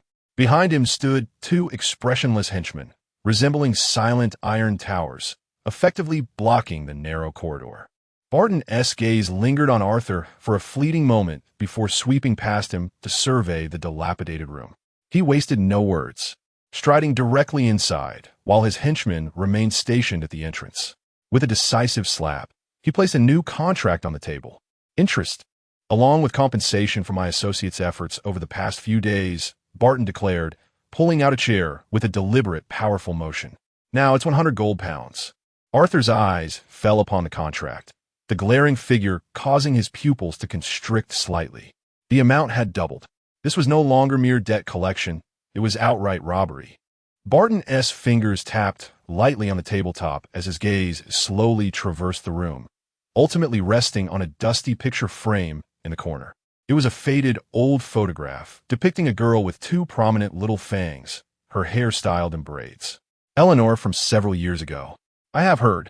Barton's voice was flat, as though discussing the weather, that your sister works as a weaver at the textile factory in the west of the city. His fingers, now detached from the table, pointed toward the photograph through the air. The work at the factory is arduous. She must work late into the night. A faint, nauseating concern crept across his face. The nights in Rentinia were far from tranquil. A young girl traversing the darkened streets could easily encounter peril. This statement pierced Arthur's mind like a searing iron rod. Boom! An uncontrollable fury erupted from the deepest recesses of his soul. He can endure any humiliation directed at himself, tolerate fists and violence, yet he cannot abide even the slightest threat to his family. Arthur's fists clenched tightly at his sides, his nails digging deeply into his palms. A fleeting, abnormal glimmer of red flickered deep within his eyes. The persistent chill and dampness that had lingered in the room for years seemed to evaporate instantaneously. The air grew dry and oppressive, the temperature seemingly rising out of nowhere for a moment. The madness of the flame apostle, lurking in the depths of his psyche, felt an unprecedented allure at that instant. Fuel. Burn him. Barton's fingers, which had been drumming on the table, came to a halt. He lifted his gaze, his instincts, honed through countless brawls and killings, detecting the fleeting change within Arthur. That was not a reaction befitting a gambler. It was a ferocity, a desire to incinerate everything. Yet, he merely curled his lips into a cold, mocking smile. What? Do you wish to strike? Barton slowly rose, his imposing figure casting a shadow that nearly enveloped Arthur entirely. A powerful sense of oppression, mingled with the scent of blood and gunpowder, crashed against Arthur like a tangible wall. This pressure shattered the feeble flicker of strength that had just ignited within him. The disparity was insurmountable. This was not a contest of extraordinary powers. It was the raw, unadulterated violence emerging from a sea of corpses, crushing an infirm drunkard without mercy. The blood that had begun to boil within Arthur was doused instantly by this icy reality. He forcibly suppressed the urge to act, his clenched fists gradually loosening their grip. Reason, like an ancient glacier, firmly restrained the frenzied desire for fuel. He understood that any movement on his part would summon the two towering thugs at the door, ready to shred him and his home to pieces. Barton was pleased with his response. He resumed his seat, adjusting his collar as if the preceding events had merely been an illusion. Before tomorrow night, he extended a robust finger, heavily pressing it onto the new contract laid out on the table. I want to see the money. He stood, casting a final glance at the photograph of Eleanor in the corner, his smile turning even more sinister. Otherwise, I shall send someone to visit your sister. With that, Barton averted his gaze from Arthur and turned towards the door. The two thugs parted to clear his path, their heavy footsteps echoing in the corridor, gradually fading away. In the room, only the double debt contract remained, alongside an atmosphere thick with frost and despair. Time passed, though how long he could not tell. until the soft sound of keys unlocking the door broke the silence. Eleanor had returned. She immediately spotted the contract on the table and the statue-like figure of Arthur standing there. Approaching, she picked up the contract, and upon seeing the figure of 100 gold pounds inscribed upon it, her face turned ashen, devoid of color. Yet she did not weep, nor did she scream. She simply set down the contract, approached Arthur, and extended her icy hand to grasp his equally frigid one. "Brother," her voice was soft yet remarkably clear. "Let's call the police." Arthur clasped her hand in return, feeling her small hand tremble uncontrollably. "Call the police?"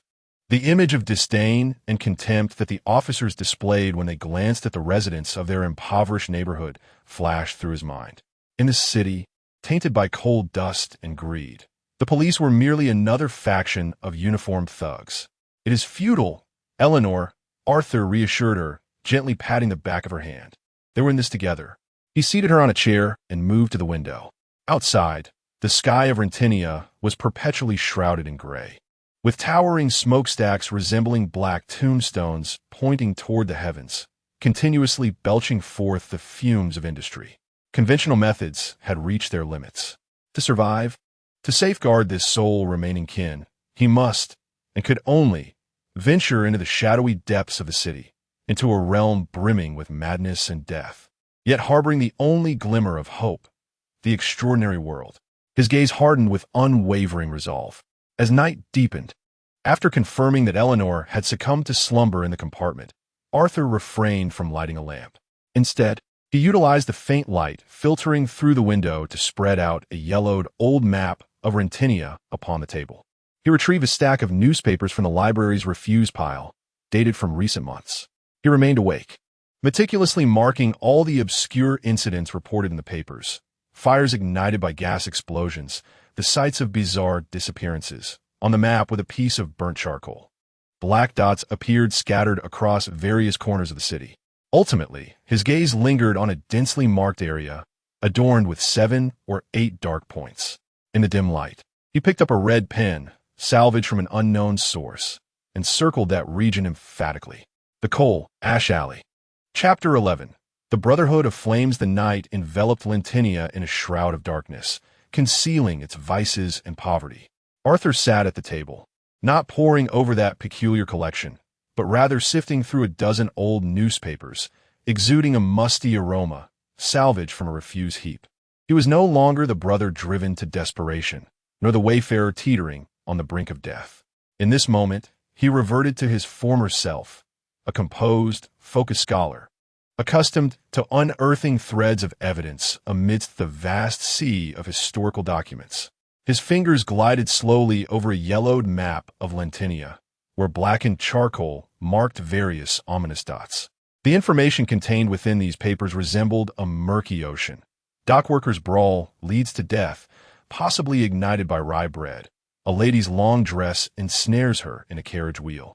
Aged gas pipeline in the West End results in a tragic accident. 3 dead, 1 injured. In the underbelly of Lentinia, death was both cheap and commonplace. Accidents and crime permeated the air like coal dust, omnipresent and suffocating. This cacophony of information coalesced into a monumental noise, sufficient to drown out any valuable clues.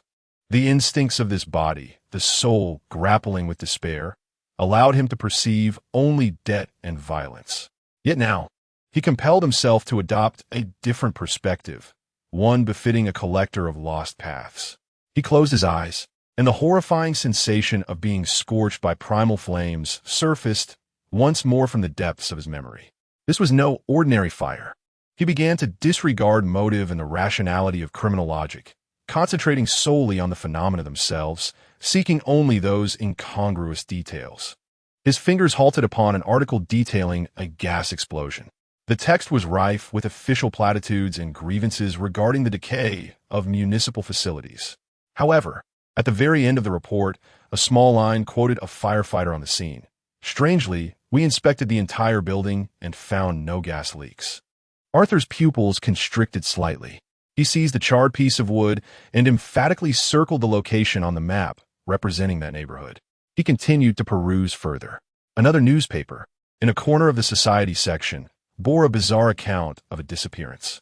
A drunkard vanished in an alley, with the sole witness being another inebriated vagrant. The reporter recorded the latter's testimony in a mocking tone. "I swear, I saw Bob.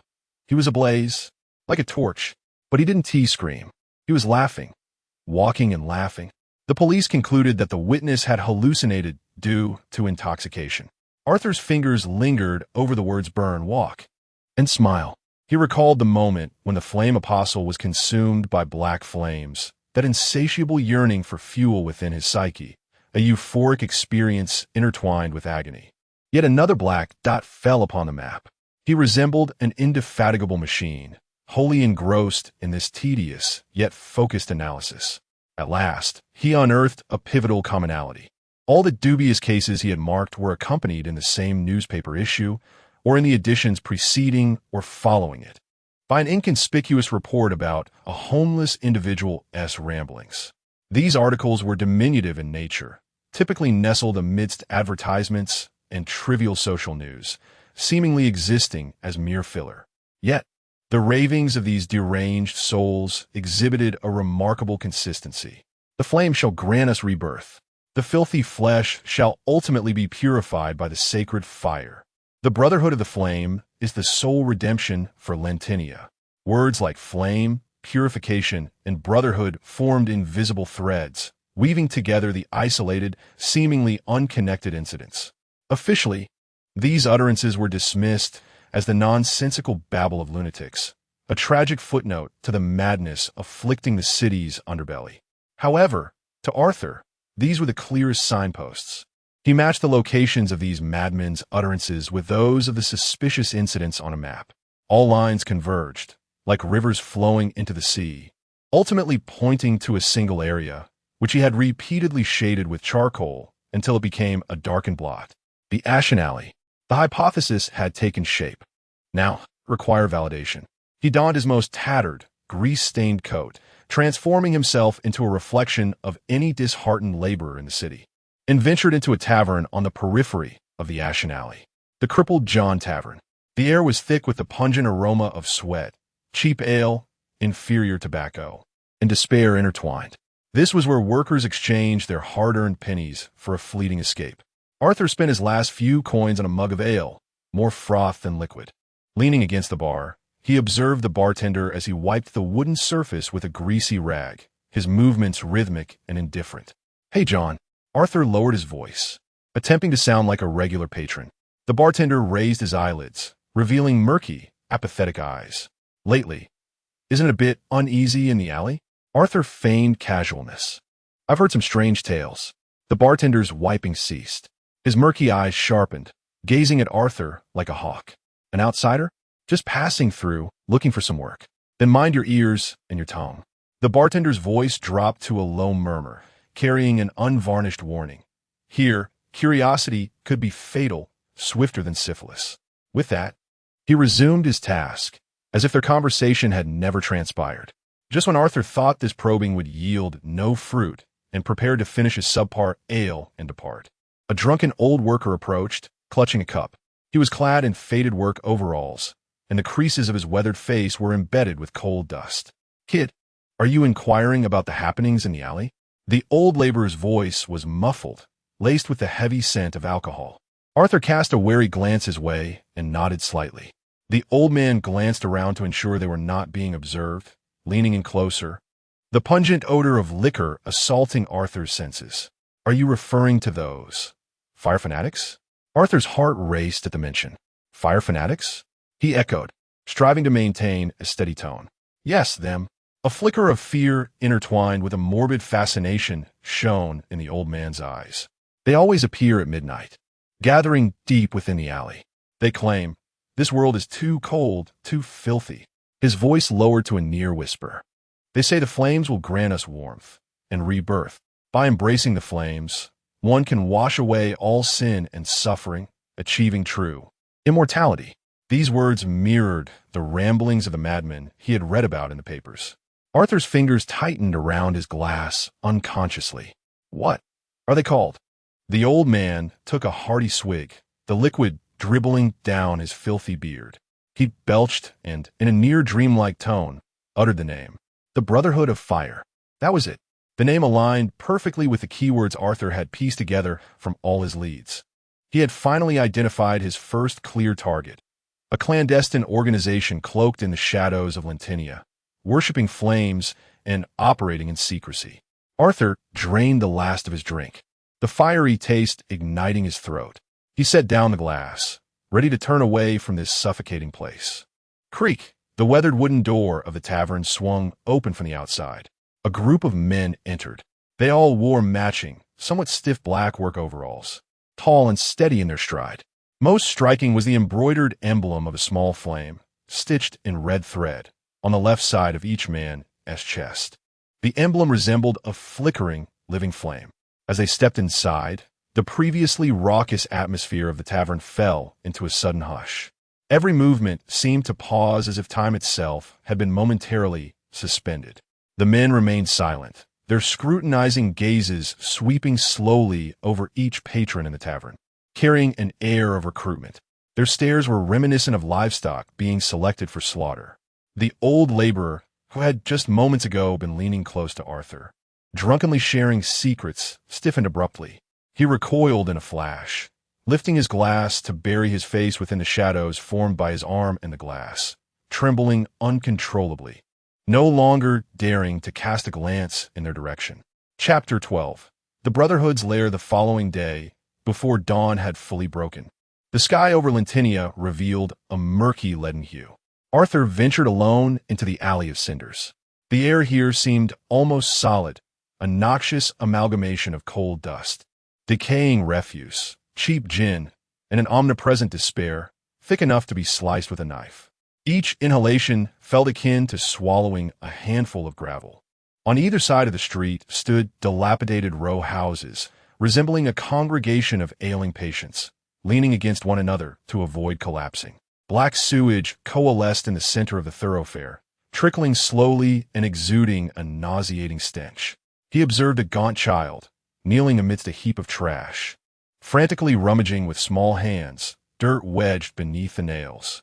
He noticed a man, one leg amputated below the knee, numbly seated at his doorstep, his murky eyes gazing vacantly at the gray sky, akin to a statue stripped of its soul, a victim of a factory accident. He saw a woman, her face adorned with cheap, faded makeup, leaning against the alley's entrance, offering a grotesque, formulaic smile to every man who passed, one that was more sorrowful than a cry. The despair here was not merely an abstract concept. It manifested vividly in the faces of the individuals, the cracks of the buildings, and the tainted air they breathed. Yet, within this bleak, suffocating hell, there existed a solitary glimmer of hope. Midway through the alley, a small clearing had become the gathering place for a crowd, the charity of the Fire Brotherhood. Several men, clad in matching black work uniforms emblazoned with a flame emblem, were distributing food to the queue of impoverished souls. The sustenance consisted of a thin porridge, nearly devoid of rice grains, and a loaf of hard black bread that could be lethal. Yet even such meager offerings elicited expressions from the famished that bordered on reverence. A member of the Brotherhood poured a ladleful of porridge into the cracked bowl of an elderly woman. "The Lord of Flames shows mercy," he recited, his expression impassive. "Thank the Lord of Flames." The woman's parched lips trembled as she cradled the bowl, as if it contained the world's most precious treasure, her murky eyes igniting with fervent light. Another figure, resembling a minor leader, stood atop a wooden crate, preaching to the gathered crowd. His voice, though not loud, possessed an extraordinary piercing quality that resonated clearly in every ear. "Brothers and sisters, do you feel it? The chill of this world." He extended his arms, as if to embrace this filthy neighborhood. "Do you feel it? Hunger gnaws at your insides, disease torments your bodies, and capitalists drain your very marrow." From the crowd arose a muffled chorus of empathetic sobs. "Why?" The minor leader's voice rose slightly. "Why must we endure all of this?" "Because this world is tainted by filth and sin. Our flesh and blood are but a prison of this corruption." Arthur stood on the periphery of the crowd, observing the scene with an air of indifference. His perception enveloped the entire soup kitchen like an invisible net. In his gaze, the fervent little leader of the sermon, along with the brethren distributing food, was shrouded in a faint yet disturbingly frenzied aura of fire. This was not the warmth of a comforting flame, but rather an energy imbued with a desire for destruction and consumption, a maddening force. What filled him with dread was the sight of the impoverished receiving their sustenance, their faces alight with fervor and gratitude as they listened to the sermon, as if an imperceptible spark had ignited above their spirits. This spark, though feeble, clung stubbornly to their fragile psyches, ravaged by hunger and despair, like a parasite. This was not a doctrine. It was a spiritual contagion and erosion. The so-called brotherhood offered not food and hope, but a spiritual anesthetic masquerading as faith, a chronic poison capable of transforming individuals into inhuman monstrosities. Yet, the little leader abruptly shifted his tone, his voice dripping with seduction, proclaiming that the Lord of Flames had not forsaken us. He would grant us rebirth. He would cleanse us of all sins, suffering, and filth with sacred fire. He fervently struck his chest, producing a dull thud. If we open our hearts, embracing the flames and becoming fuel, we shall attain eternity through the purification of the holy fire. Fuel, eternity, boom. These two words pierced Arthur's mind like burning steel needles. The echoes of death belonging to the Apostle of Flames, which he had forcefully suppressed, roared to life once more. Fuel, not enough, still not enough. Burn everything. Live eternally in the ashes. The desperate howls, the mad whispers, intertwined perfectly with the lofty oratory of the little leader at that moment. A cold, rage-infused flame surged up Arthur's spine, shooting towards the crown of his head. He understood in an instant. Everything became clear. This so-called Brotherhood of Flame, this charitable organization doling out thin gruel and bread to the destitute, was not a false faith-based group. They were lunatics, a band of madmen conducting crude, cruel, incomplete experiments upon ordinary people in pursuit of the path of fire. What did they consider these desperate souls? Mere expendables, resources to be consumed at will in their ascension rituals, fuel to satiate their frenzied beliefs. Arthur clenched his fists, his knuckles whitening from the intensity. He gazed at those cradling their gruel, expressing gratitude to the Brotherhood, observing the ignited, morbid flicker of fanaticism in their eyes, and an unprecedented fury engulfed him. This was 1,000 times more malevolent than the violent extortion of the Razor Gang. Barton merely sought money, while these individuals craved souls. The soup kitchen was merely the periphery, a fishing ground for them to filter fuel and cultivate followers. It is imperative to locate their core stronghold, to unearth the site of their true rituals. Arthur forcefully suppressed the fury that surged within him and the frenzied whispers echoing in his mind, as reason regained its dominion. His gaze, sharp as that of an eagle, fixated intently on the minor leader who had just concluded his sermon and was descending from the wooden crate.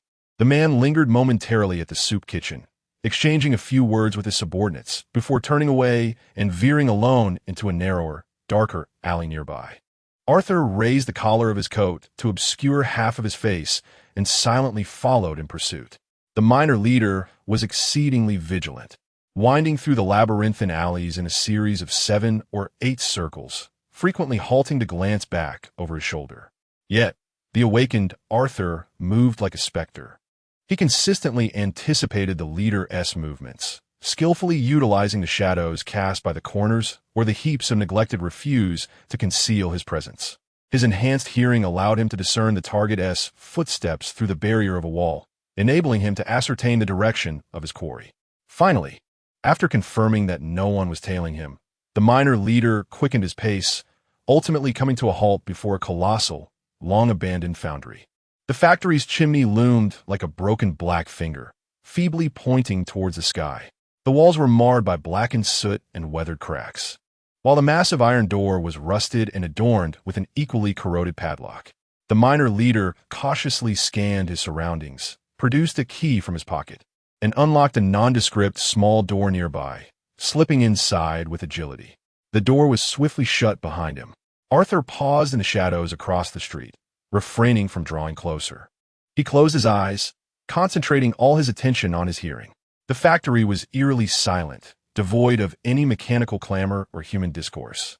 Gradually, however, a sound penetrated the thick walls, reaching his ears. It was not the voice of a single individual, but rather that of a collective. They were engaged in a somber chant, their voices strained and seemingly emanating from the depths of their throats, forming a disconcerting chorus. The sound was intermittent, infused with fervor and devotion, yet carried a chilling, inhuman rhythm. It resembled not a prayer, but rather the crackling of an invisible flame, fiercely ablaze, resonating with the essence of souls. A cold smile curved at the corners of Arthur's mouth. He had found it, the lair of this nefarious cult. Chapter 13, The Twisted Ritual in the Abandoned Factory. The forsaken foundry lay, like a deceased steel colossus, silently crouching at the end of Coal Slag Alley. The cultists possessed an almost foolish confidence in the sanctity of their stronghold, neglecting to establish any visible or hidden sentinels, seemingly assured that no unwitting souls would dare intrude into the shadows of Lentinia. This arrogance afforded Arthur a significant advantage. He circumnavigated the factory's rough brick walls and soon discovered a partially collapsed section of the perimeter wall in a secluded corner. Using both hands and feet, he stealthily slipped inside, akin to a nimble cat. Upon entering the factory, a suffocating heat enveloped him, not emanating from the abandoned furnace, but rather a fervor rooted in the depths of the psyche. The air was saturated with an indistinct, maddening whisper. This whisper instantly stirred the echoes of death within him that belonged to the Apostle of Flames. More fuel, come closer, consume. The frenzied murmurs swirled in his mind like a pack of sharks drawn to the scent of blood. Arthur's temples throbbed. He had to bite down hard on his tongue, using the sharp pain to maintain his sanity. He must constantly combat this soul-originating corruption, lest he succumb before the cultists, transforming into a lunatic solely driven by the pursuit of flame. Cautiously, he navigated the shadows along the factory's outer wall towards the source of the searing sensation. He discovered a rusty external staircase, the metal groaning beneath his feet in a disconcerting manner. Arthur held his breath, controlling each movement with utmost precision. He ascended to a platform on the second floor, once a control room for observing the furnace's operations, now reduced to shattered glass and a carpet of rust. Leaning against the crumbling windowsill, he gazed downward. The sight before him caused his pupils to constrict sharply. In the vast center of the factory, a barren expanse of ground was occupied by dozens of fervent devotees clad in black overalls, prostrating themselves on the ground. They encircled a massive and crude flame symbol inscribed on the floor with some red powder. The lines of the symbol twisted and bore a primitive, savage beauty, as if not merely drawn, but seared into the earth with blood. All the devotees chanted in hushed tones, a spine-chilling, inhuman rhythm emanating from their throats. At the very center of the symbol stood a rusted iron pillar to which a man was bound. He was completely naked, covered in scars, a rag stuffed in his mouth as he struggled violently in a state of extreme terror. He was a sacrifice. Presiding over this bizarre ritual was the very man Arthur had encountered at the Lame John Tavern, the small-time leader of the soup kitchen. In this moment, he stood before the sacrifice, his expression grave yet fervent. The frenzied aura of fire surrounding him was tenfold more intense than during the day, resembling an unstable flame poised to explode. This force surpassed him by far.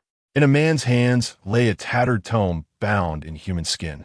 He uttered incantations, the syllables bizarre and contorted, belonging to none of the languages known to Arthur. Arthur's gaze was fixated on the enormous flame symbol etched upon the ground. In the next instant, he was struck as if by lightning. The echoes of death from the flame apostle erupted in his mind once more, but this time, it was not a cacophony of madness. Rather, it unveiled a vividly clear vision of the ascension ritual, with flesh and blood as the foundation. Construct the altar with spirit as the guide. Ignite the source fire, offer impure fuel to please the flames. The formation before him bore a striking resemblance to the ascension ritual he had glimpsed in the echoes of failure. No, that was not correct. The instinct of Arthur, the collector of the lost path, allowed him to perceive the essence of the matter in an instant. Similar, yet utterly distinct, This formation resembled a clumsy transcription of a timeless masterpiece by an illiterate. It had simplified all the components of the stable energy circuits, distorted the crucial nodes guiding spiritual power, and magnified the most destructive elements. This was not a complete ascension ritual. Arthur comprehended instantly. This so-called Brotherhood of the Flame had somehow acquired a fragmentary manuscript detailing the path of fire's ascension. They grasped not the principles contained therein, failed to understand the significance of each symbol, and remained blissfully ignorant of the immense risks lurking within. They were engaging in the most foolish and perilous imitation, attempting to usurp extraordinary powers that were not rightfully theirs through a brutal and sanguinary method. At that moment, the leader presiding over the ritual abruptly closed the human skin book. He seized a handful of an unknown gray powder, raised it high, and scattered it into the air. Lord of Flames, partake of your offering. With his fervent shout, the gray powder, as if imbued with life, fell precisely upon the bound man at the center. Woo-woo-ah! The man emitted a heart-wrenching wail, his skin turning visibly red, as though he had been cast into boiling water. Scorching white steam erupted from his pores. At that instant, the crimson glow of the formation surged. A chaotic, brutal energy, brimming with destructive desire, began to coalesce violently at the heart of the formation. Feel this divine grace. Feel the purifying, sacred fire. The host spread his arms wide, a ghastly ecstasy upon his face. The energy spiraled out of control. A rogue tongue of flame suddenly shot forth from the offering, darting like a venomous serpent, igniting two nearby worshippers who had knelt too close. Their piercing screams lasted but half a second before ceasing abruptly. In plain view of the assembly, those two individuals instantaneously transformed into human torches, ablaze. Strangely, in the face of this horror, the surrounding worshippers did not recoil in fear. Instead, they erupted into a frenzied and resounding cheer. Ascend! Praise the flames! They have attained eternal life. The sacred flames have purified all. A tempest surged within Arthur's stomach. These lunatics. The host gazed upon the two charred corpses and then at the central offering, now silent and beginning to carbonize, his face devoid of any panic. Instead, it revealed an expression of heightened excitement and avarice. He licked his parched lips as if savoring an exquisite delicacy. The Lord of Flames perceives our devotion. His voice trembled slightly with overwhelming exhilaration. He is responding to us. He abruptly turned to face the throngs of fervent followers and proclaimed loudly, "Yet this is merely insufficient. This is but an appetizer.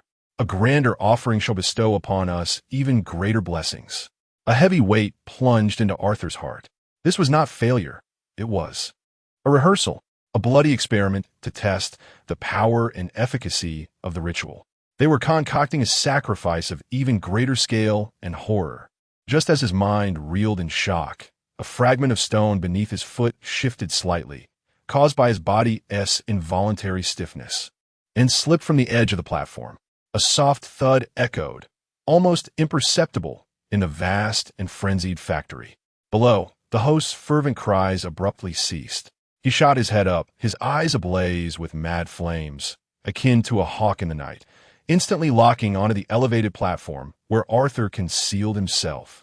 Who goes there? Chapter 14. The mad plan in a fleeting moment of exposure.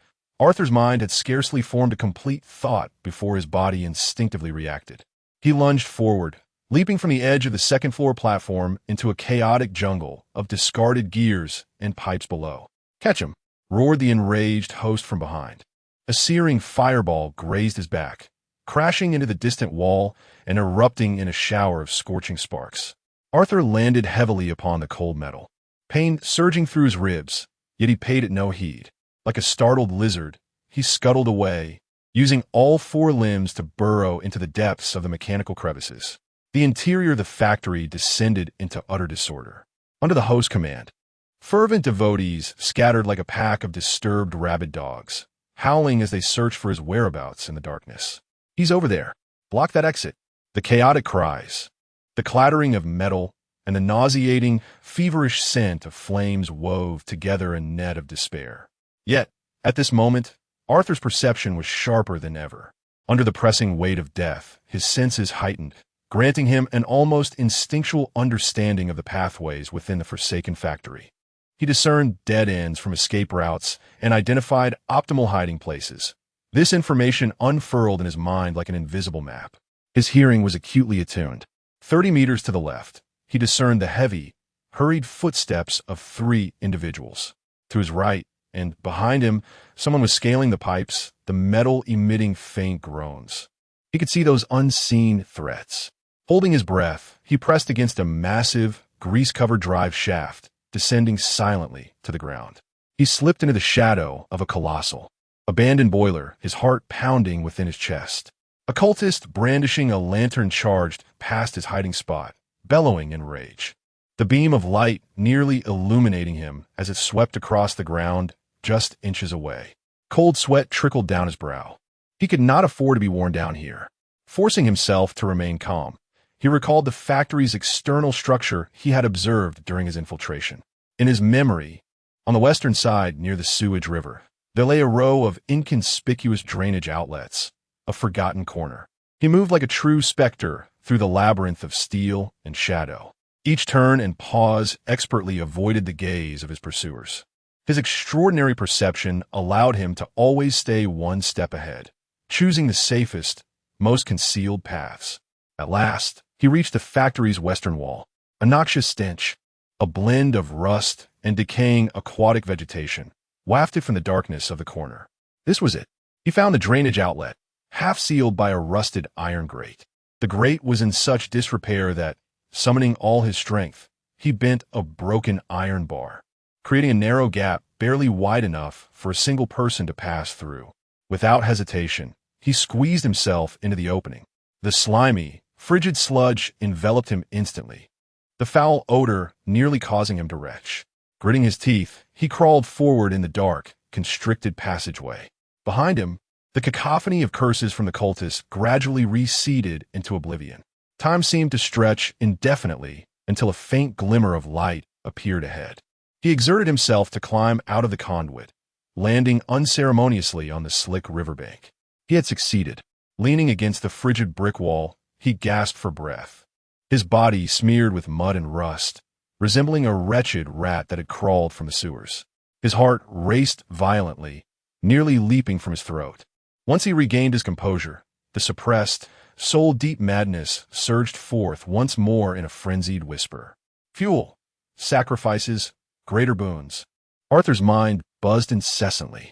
He began to force himself to replay all that he had witnessed, employing rational analysis to combat the mental corruption, the bloody and failed ritual, the fervent and deranged officiant, and that final, ecstatic roar, a greater sacrifice will yield us greater rewards. A horrifying notion began to take shape in his mind. This was not a failure at all. It was a rehearsal, a bloody experiment to test the potency and efficacy of the ritual.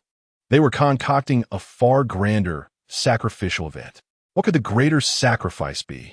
Arthur's thoughts raced like a high-speed machine, feverishly sifting through all the information he had previously gleaned from newspapers. Every corner of Lentinia, each news article, every inconspicuous public announcement.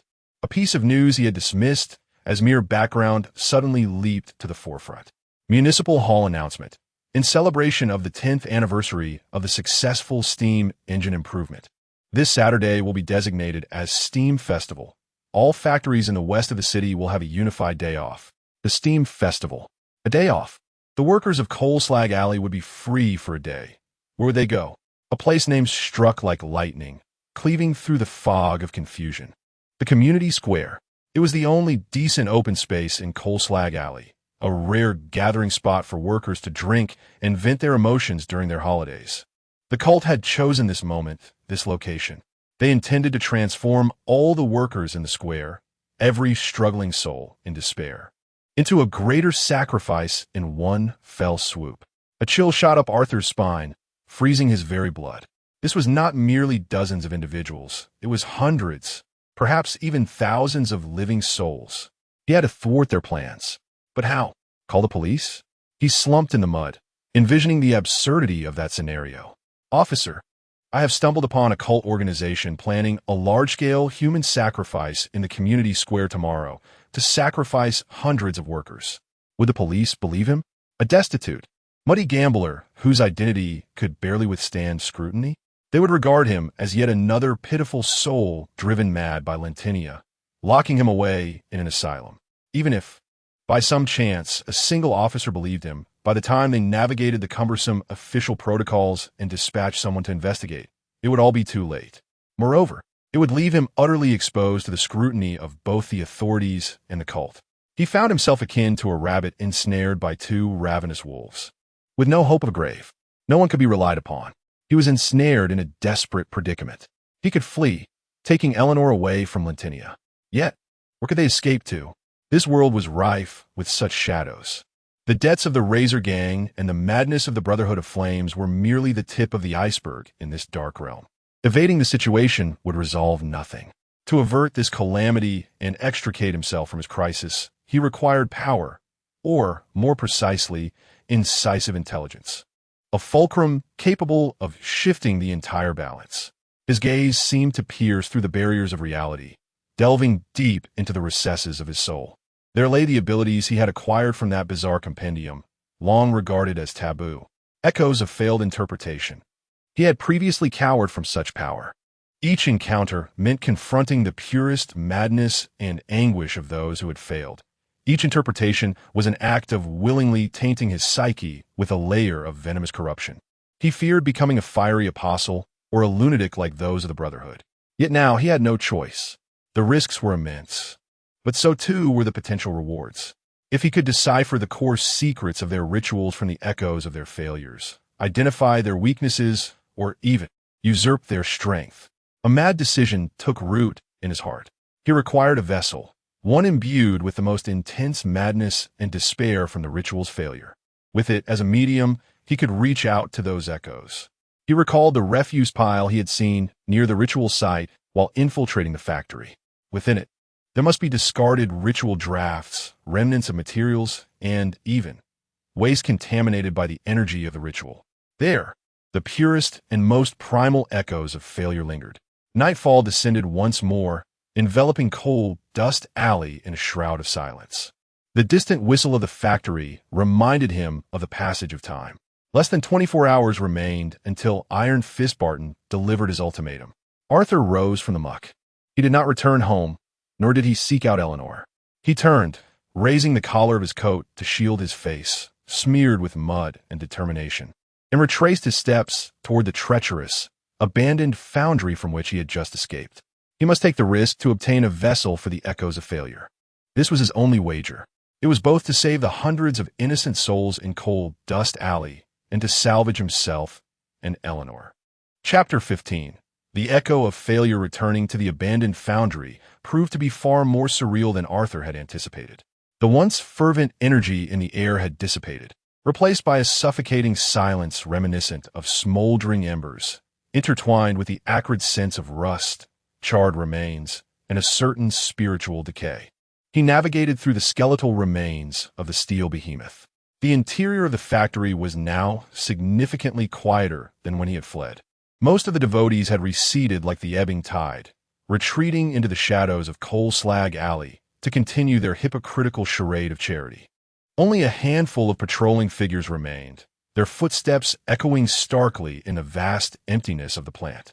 These individuals bore the faint remnants of fire's essence.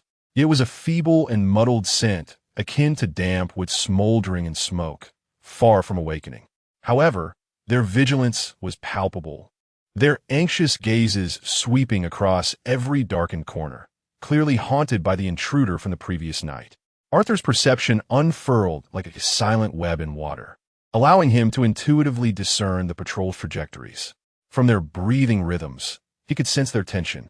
Each time, he slipped into deeper shadows just a step ahead, narrowly avoiding the beams of their flashlights. His purpose was singular, the refuse heap of ritual detritus, the very embodiment of failure and madness. He stealthily maneuvered around a colossal, now cold furnace, and drew nearer to that forsaken area. A chaotic and turbulent mental resonance crashed against his senses, manifesting as a tangible wave. It was a complex amalgamation of fervor, anguish, defiance, and the ultimate despair of being consumed. Merely approaching it stirred the echoes of death that belonged to the flame apostles within his mind, causing them to stir restlessly. Among the refuse, he discerned crumpled ritual drafts, half-charred unidentified materials, and shattered, soiled vessels. To his perception, these discarded remnants were entwined with varying degrees of spiritual energy, resembling miniature mental traps that emitted an alluring, seductive glow of corruption. His gaze ultimately settled upon a crumpled piece of parchment abandoned atop the refuse heap. This parchment emanated the most potent and frenzied spiritual energy. It exuded an unmasked madness filled with a desire for destruction, akin to a bomb on the verge of detonation. He could see that it bore a flawed flame symbol, its lines distorted, with the flow of energy severed at a critical juncture. At that fracture point lay a desiccated, blackened bloodstain, the final remnant left by the caster in the throes of power backlash. This was the poison he sought, the most intense and fatal. He picked up the parchment, feeling its cold, rough texture against his fingertips. Rather than deciphering it immediately, he patiently searched the factory for an utterly secure corner, a depth within an abandoned ventilation duct, dark and narrow, exuding the stale odor of aged grease. No one would have anticipated that someone could be concealed here. He unfurled the crumpled parchment, the inky bloodstain resembling a malicious eye, fixated upon him. He pressed his finger upon it, slowly yet resolutely. The collector of lost paths. Once more, he ventured into that starry expanse, and, as he suspected, among the myriad of celestial bodies, one particular star stood out, presumably the counterpart to the parchment in his grasp. He opened his mind, reaching out to touch that star, akin to a traveler willingly stepping into the eye of the storm. Boom! The world vanished. The very concepts of time and space disintegrated in that instant. Arthur's consciousness was violently wrenched from his body by an irresistible force, and then unceremoniously cast into a realm of fire and madness. There was no transition, no buffer. He transformed into another being. He felt a pair of hands, not his own, quivering with tension.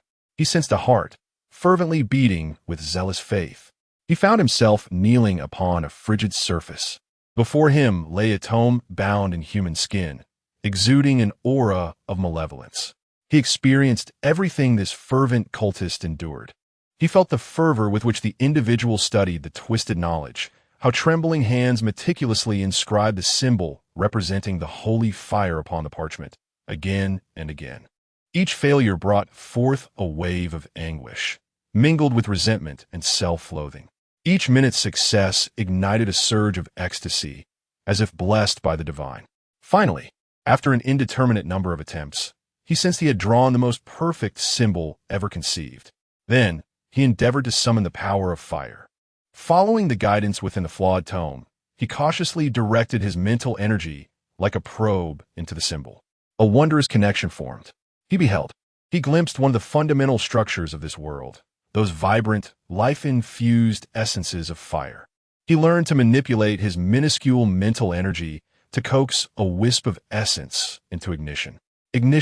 The knowledge of this rudimentary ability etched itself like a brand into the depths of Arthur's soul. He felt that, should he so desire, he could summon his spirit to make a flicker of flame dance upon his fingertips. This was a power imbued with the allure of creation and destruction, intoxicating in its nature. This was the reward. But soon, judgment descended.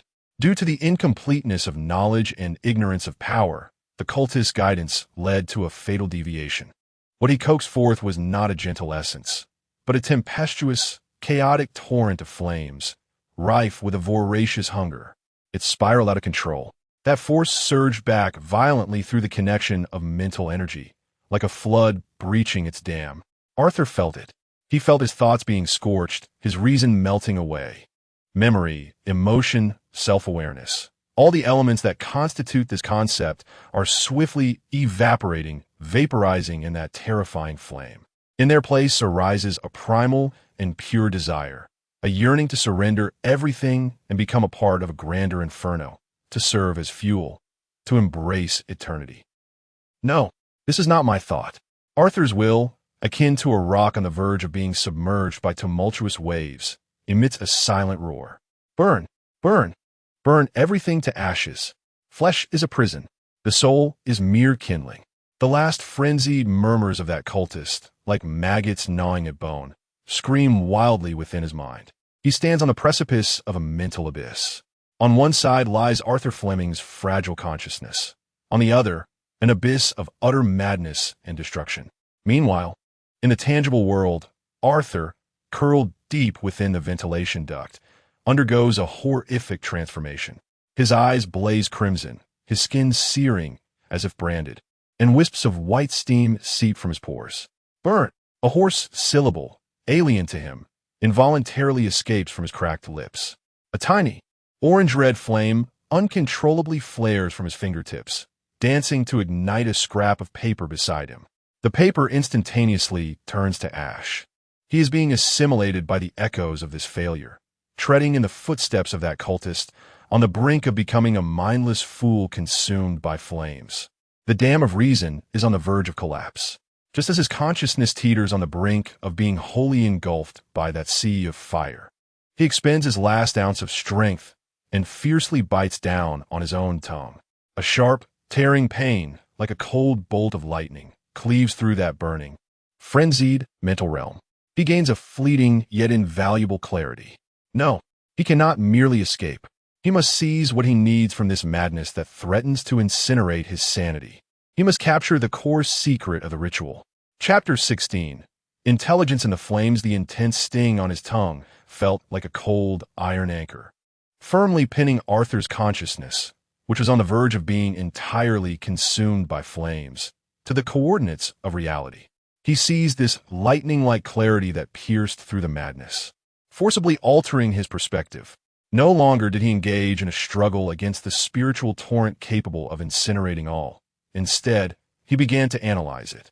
He transformed from a participant floundering in the flames into a cold observer, a detached investigator standing amidst the conflagration that threatened to burn his very soul, calmly analyzing the paths of the spreading fire and the core points of ignition. The searing agony of his mind did not dissipate. Rather, it intensified with this deliberate lucidity, each passing second akin to a red-hot brand repeatedly grinding against his nerves. Yet he persevered. He compelled himself to disregard this torment, akin to the most meticulous surgeon, embarking on the dissection of the failed echoes from a cultist. He glimpsed into the life of that cultist: poverty, hunger, despair.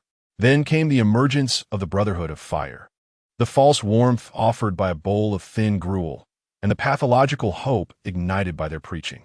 He witnessed how the individual, guided by fragmented texts, repeatedly inscribed that twisted symbol on parchment, their mind honed into fervor and obsession through cycles of failure and minor progress. Then came the pivotal moment, the moment that triggered the essence of the fire. Arthur bore the excruciating pain of his sanity melting away, replaying those final seconds over and over. The cultist, adhering to the teachings of the texts, envisioned a symbol of flame within their mental realm and utilized it as a lever to harness external energy. There it was. Arthur's consciousness jolted. The symbol, the flame symbol conjured in his mind, contained a minuscule yet profoundly lethal distortion. This distorted node resembled a faulty valve. It could only unidirectionally offer its spiritual energy to ignite external flames, lacking the means to establish an effective loop to restrain and control the summoned power. The consequence of this was dire. Once the flame was ignited, the relationship between the caster and the flames was reduced to one of mere fuel and fire. The caster's sole fate was to be completely consumed by the flames they ignited, reduced to ashes. A frenzied thought detonated within Arthur's mind. He immediately recalled the relatively intact promotion ritual he had seen during his first interpretation of the failed echoes, drawn from the memories of the true Flame Apostle. The comparison was striking. Though the Flame Apostle's ritual was also rife with madness and destruction, its core logic revolved around control and containment. In stark contrast, the method of the Brotherhood of Fire was fundamentally rooted in sacrifice and annihilation. In an instant, Arthur comprehended the truth. This was not merely a deficiency of knowledge. It was, in essence, a meticulously designed and malicious trap, a lethal virus implanted within the minds of all Brotherhood members. This erroneous symbol was the virus itself. It has led all practitioners of this path to embark on an irrevocable journey from the very beginning. Their so-called cultivation, their purported embrace of the flames, is merely a gradual transformation into increasingly flammable and refined fuel. They shall never attain mastery over the flames, but rather become their slaves, ultimately dissolving into nothingness in a fervor of self-sacrifice. And that orchestrator, that petty leader, must surely be aware. He likely possesses a relatively accurate method to restrain the flames, which is why he has survived, even capitalizing on the self-sacrifice of his followers to augment his own power. Eureka! This is the most profound secret of the Brotherhood of the Burning Flame, as well as their most fatal weakness. Arthur hesitated no longer. He summoned the last vestige of his conscious will, plunging like a hawk diving from a great precipice, precisely locking onto the key information regarding the erroneous symbol. He ceased to analyze or comprehend, instead employing the most brutal and direct method to tear this information from the chaotic and frenzied ocean of madness. Then, with every ounce of strength, he imprinted it deep within his soul. This process was 1,000-fold more agonizing than the burns he had previously endured. If before it was akin to a frog slowly boiled in water, now it was as though he were skinning his own soul alive. At the moment of severing the information, Arthur proactively cut off his connection to the blood seal. The trait of Keeper of the Lost Path activated immediately, like an invisible hand yanking back his consciousness, which had been perilously dragged away, almost entirely lost, from that chaotic inferno, pulling it forcefully back into his body. With a gasp, Arthur, curled within the ventilation duct, arched his back like a shrimp being boiled. A mouthful of searing, nearly blackened blood erupted from his mouth, splattering against the oil-stained metal and producing a faint sizzling sound. He collapsed to the ground, drenched in cold sweat, as if he had just been pulled from water. His complexion was as pale as parchment, his lips devoid of color. The extreme fatigue of his mind felt as though his brain had been hammered repeatedly with a heavy mallet, almost rendering him faint. The flickering flame at his fingertips extinguished as well. Yet, within this profound darkness, his eyes shone with an alarming brightness. The immense gains washed over his weakened body. Not only had he truly grasped the correct usage of the low-tier ability, Ignite, from the path of fire through a frenzied experience on the brink of life and death, but more importantly, he had stolen the key to the Brotherhood of the Burning Flame. He leaned against the cold wall of the duct, struggling to hold together his nearly disintegrating body, gasping heavily. The chaotic information rapidly reorganized and synthesized in his mind, forming an extraordinarily clear logical chain. The cult's objective, on the day of the Steam Festival at the community square, to utilize that erroneous, trap-laden ritual to convert hundreds, if not thousands, of workers into greater sacrifices in one fell swoop, completing an unprecedented frenzied offering. At the heart of the ritual lay that flawed visualization symbol. The weakness of the ritual lies precisely in that erroneous symbol of visualization. An audacious plan began to wildly take root in Arthur's mind. He could exploit the very knowledge he had just stolen to ignite their madness in reverse during their ceremony, just as he prepared to struggle out of his hiding place. A cacophony of car engines pierced the stillness of Coal Slag Alley, growing ever closer. Following this was the jarring sound of tires skidding against the ground, halting just outside the foundry's entrance. A cold, gravelly voice, one that Arthur knew all too well, sliced through the night air with startling clarity. "The time has come. Go in and invite that kid out. Damn it, hiding from debts in a place like this." It was Iron Fist Barton.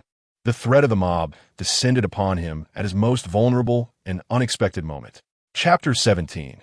The dual crisis. The voice of Iron-Fisted Barton shattered the deathly silence of the foundry like a chilling stone. Arthur, curled up within the ventilation duct, felt his heart plummet into an icy abyss. With a gang of debt collectors in pursuit and a nest of cultists behind him, he found himself in the deepest state of despair, as if every ounce of spirit had been drained from him, leaving his body a protesting mass of weary muscles. Even lifting a finger felt like an insurmountable task. It was a perfect deadlock. He heard coarse shouts from outside the factory door. Barton's men were approaching. They would soon burst in, dragging him out of his iron hideaway like a rodent caught in a trap. He could not be captured. He must not allow them to find Eleanor. The mere thought tightened the fraying nerves that were already on the brink of collapse. Under the immense pressure, his mind began to race with unprecedented speed. The escape routes were blocked, and confronting the ruthless thugs was sheer folly. He could barely stand, let alone contend with a band of merciless enforcers.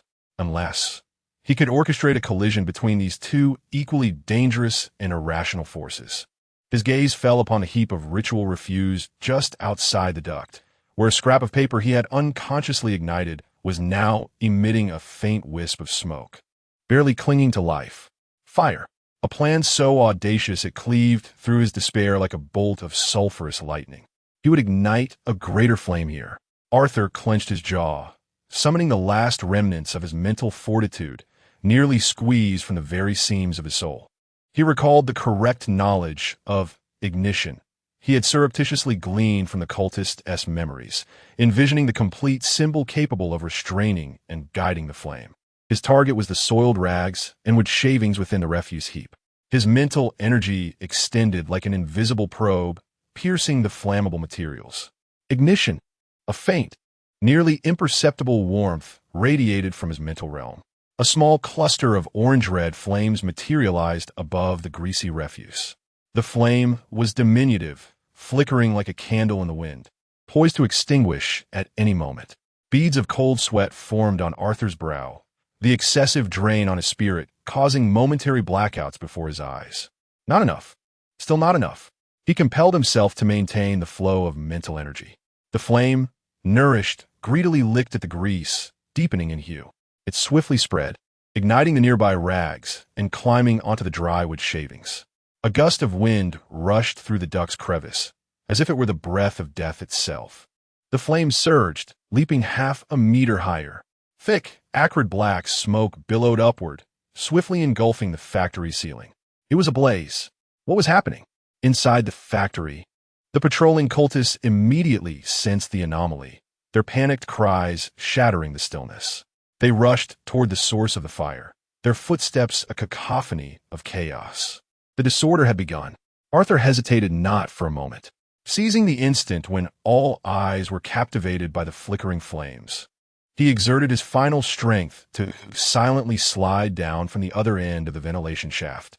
As his feet met the ground, his knees buckled and he nearly collapsed. Leaning against the frigid wall, he forced himself to regain his balance.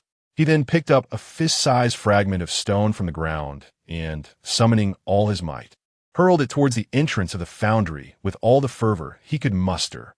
The stone struck the rusted iron gate with a resounding clang, producing a loud and piercing noise. This cacophony rang out like an unmistakable signal. For the cultists within the factory, it signified that an intruder was sowing further chaos. For the gang outside, it was undoubtedly the insolent gambler making a mockery of their situation within. Damn it! How dare they show such disrespect? The furious curses of Barton echoed clearly. Break it down. Drag him out. The heavy sound of the door being battered resounded. Concurrently, several disoriented cultists, disoriented by the flames and smoke, roared as they charged toward the entrance, attempting to apprehend the audacious arsonist. Boom! The rusted iron door was violently forced open. Iron-fisted Barton, accompanied by his cadre armed with clubs and daggers, stormed inside with fierce intent. They collided head-on with several cultists, their eyes ablaze with fury. On one side stood the ruthless gang, their faces twisted with greed, willing to employ any means for monetary gain. On the other side were the fanatical zealots, fervent in their beliefs, ready to sacrifice everything for their faith. Both parties paused momentarily in surprise. Barton's men assumed these were reinforcements summoned by Arthur, while the cultists regarded the unexpected intruders as allies of the one who had breached their sanctum the previous night. Without a moment's hesitation, the chaos erupted. Take him down. One cultist howled, brandishing a crowbar as he charged at the foremost gang member. You're asking for it. Barton's henchmen snarled, meeting the charge head-on. The clash of clubs against flesh the muffled groans of agony, and the frenzied screams intertwined, creating a cacophony at the factory entrance. The tumultuous scene resembled a boiling cauldron, brimming with violence and madness. No one paid heed to the raging fire any longer. Moreover, no one noticed a figure, caked in mud and disheveled, stealthily slipping away like a true specter, pressed against the shadow of the opposite wall, quietly escaping this infernal realm. Arthur did not return home. He was acutely aware that once Barton discovered he had been deceived, the first place he would go would be to his dilapidated abode. He needed to finalize his last strategy before Barton lost all patience and turned his wrath upon Eleanor. Struggling to maintain his precarious balance, he discerned his direction and staggered toward the central post office of Lentinia. The city's gas lamps emitted a feeble and wan glow amid the damp mist. Arthur's silhouette resembled a ghost long forsaken by the world, weaving through the dimly lit alleys. After what felt like an eternity, the grand yet frigid edifice of the central post office emerged within his line of sight. He pushed open the heavy oak door and stepped inside. The post office hall was brightly lit, yet sparsely populated. A few well-dressed citizens regarded him with disdainful glances, scrutinizing the uninvited guest, who was caked in mud and emanating an unpleasant odor. Arthur disregarded their stares. He approached an unoccupied writing desk, picked up a dip pen, and unfolded a sheet of letter paper. His hand trembled uncontrollably due to overwhelming weakness and dread, making it nearly impossible to grip the pen. He closed his eyes, forcing himself to regain composure. Then, with a twisted and unfamiliar handwriting, he began to write swiftly, adopting the tone of a wayward soul who has experienced a profound epiphany. The content of the letter was succinct yet lethal. He precisely detailed the conspiracy of the Brotherhood of the Flame to conduct a grand human sacrifice in the community square of Coal Ash Lane on the day of the Steam Festival. He specified the time, location, and the intended victims, hundreds if not thousands of workers on holiday. Finally, and most crucially, he used his trembling pen to inscribe at the bottom of the letter the symbol of the ritual, fraught with peril, for which he had paid with the searing price of his soul. It was the most direct evidence that any agency investigating supernatural forces could not overlook. He carefully folded the letter and placed it into an envelope. After a moment's hesitation in the recipient field, he inscribed an address and a name. The Lentinia Police Department, Secret Affairs Division 9, Agent Davis. Chapter 18. The Secret Affairs of Division 9. The name Division 9 of the Lentinia Police Bureau resonates with an air of authority and enigma. It is, after all, an extraordinary organization sanctioned by the Empire. Within its confines lies the Archives Department, a segment often relegated to the shadows. Here, all events deemed too bizarre, uncategorizable, or simply considered detrimental to the Empire's dignity by the higher echelons of power are ultimately cast aside, awaiting the embrace of oblivion. On a crisp morning, a letter devoid of any postmark or return address was carelessly discarded by a postal worker into the dispatch basket at the entrance of Division 9, akin to refuse. A young clerk, wrinkling his nose in distaste, retrieved it and, with a flick of his wrist, tossed it to a colleague who was dozing nearby. The letter was tossed about between several desks until, with a soft thud, it landed on the most isolated table. The table's occupant, Davis, did not even lift his eyelids. In his 50s, with thinning, graying hair and a visage etched with the weariness of his profession, he epitomized the seasoned investigator of Division 9. His daily routine consisted of consuming 3 pots of inferior red tea while staring vacantly at an ever-expanding pile of antiquated files until the clock signaled the end of the workday. Another missive from a lunatic. He needn't even glance at it to ascertain its contents. Cults, flames, apocalyptic visions, and monsters lurking in the shadows.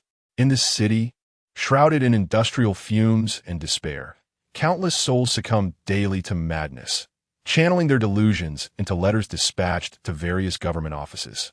Division 9, specifically the Archives Department, serves as the final repository for these missives. Slowly savoring the last sip of his tea, he disdainfully pinched the letter between 2 fingers, intending to cast it into the wastebasket at his feet.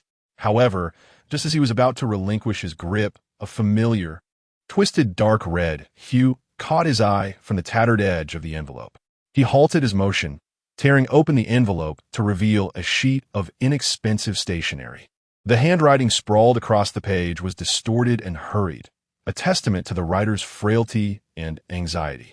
The content, unsurprisingly, pointed to a cult known as the Brotherhood of Fire, forewarning of a grand human sacrifice to be conducted during the Steam Festival at the Cole Ash Lane Community Square. Nonsense. A smirk of derision curled at the corner of Davis's mouth. Yet, his gaze remained fixated on the bottom of the letter. There, sketched in a blend of blood and ink, was a flame symbol fraught with errors and traps. This emblem pierced through the mists of memory like a rusted key, unlocking a long-buried chapter of his past.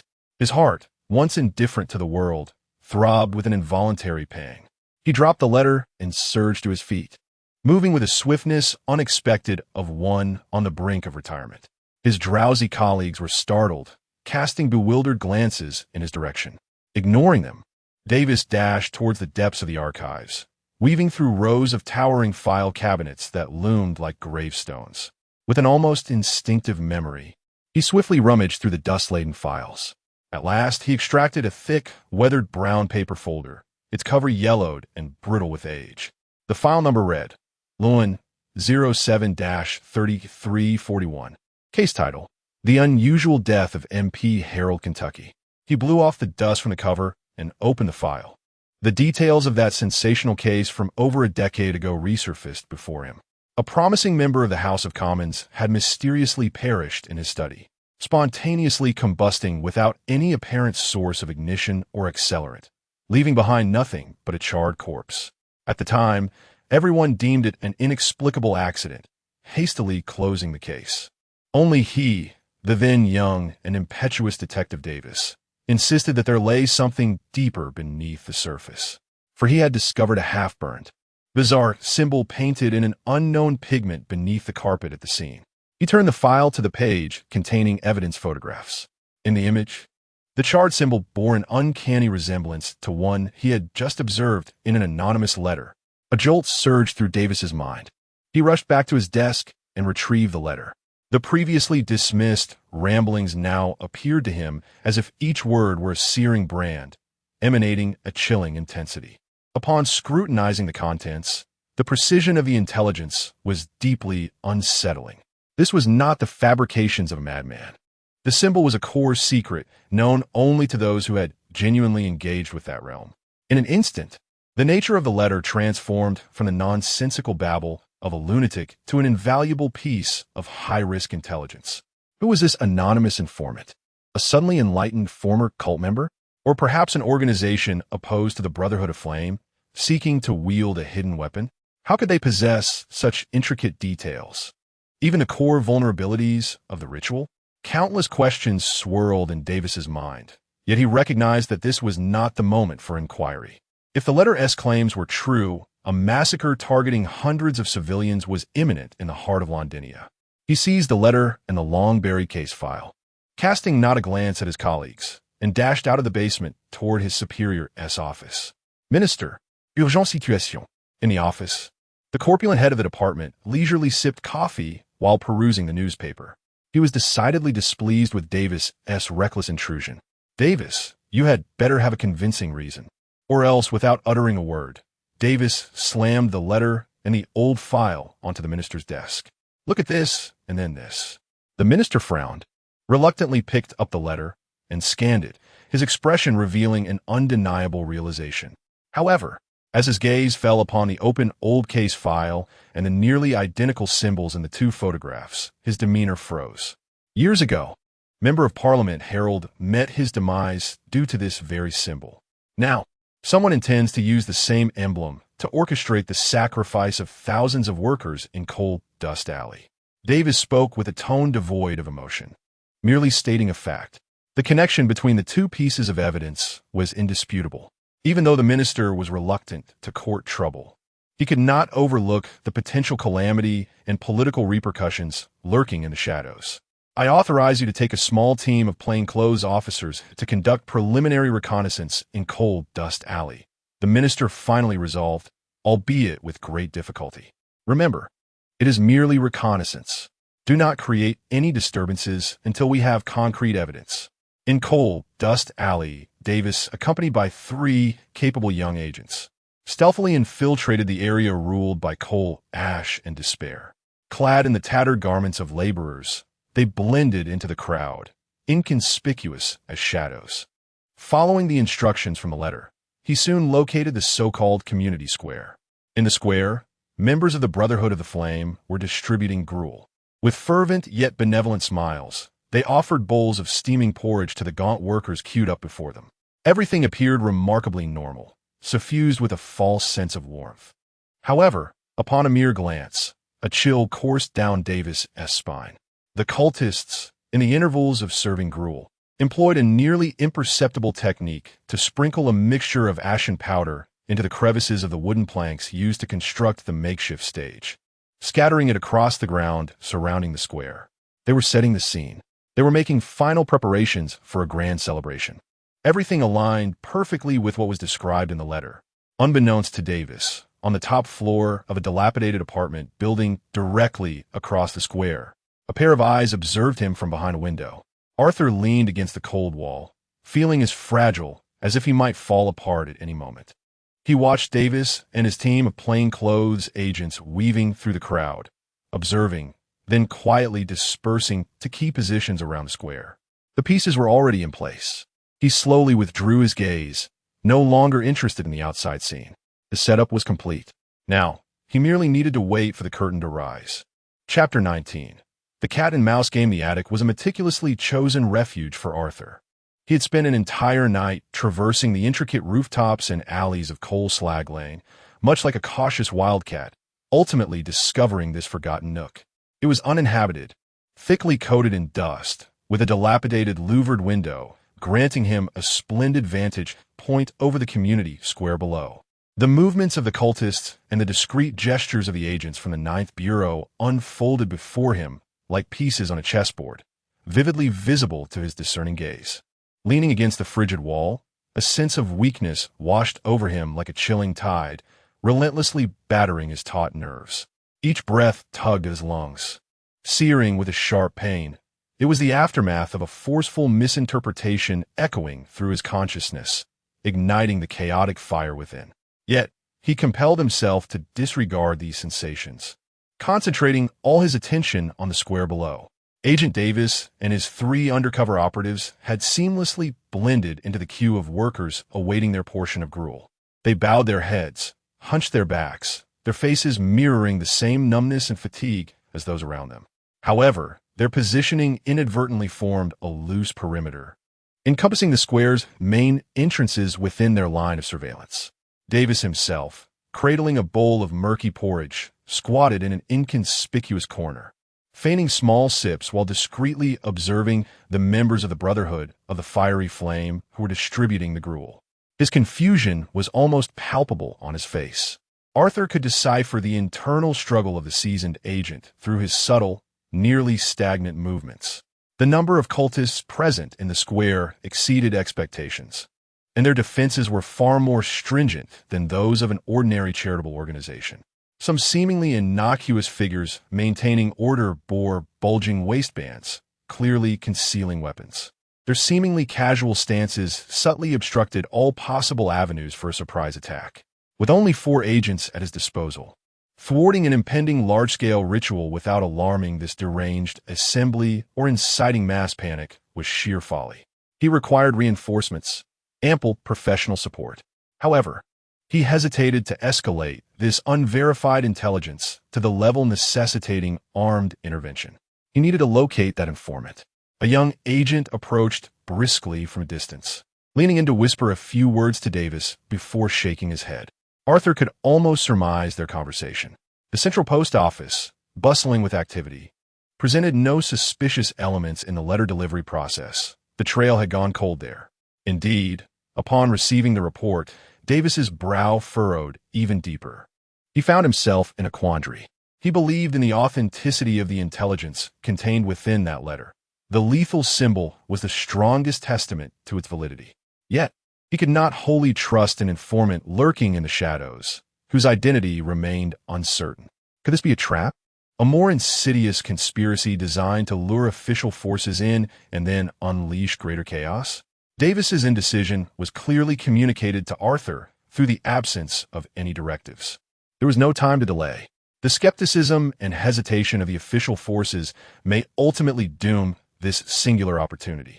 Once the festivities of the Steam Festival reach their zenith, hundreds of workers will flood into this meticulously arranged sacrificial site, rendering everything irretrievable. Arthur closed his eyes, forcibly suppressing the waves of dizziness coursing through his mind. He needed to push one last time to deliver the final irrefutable evidence to this indecisive agent. He concentrated his dwindling mental strength anew. Within his consciousness, the complete and precise flame symbol representing ignite gradually illuminated. The target lay deep within a narrow alley on the side of the square, concealed beneath abandoned wooden planks and tarpaulin, a temporary storage for the cultist's ritual oil that he had previously discovered during his reconnaissance.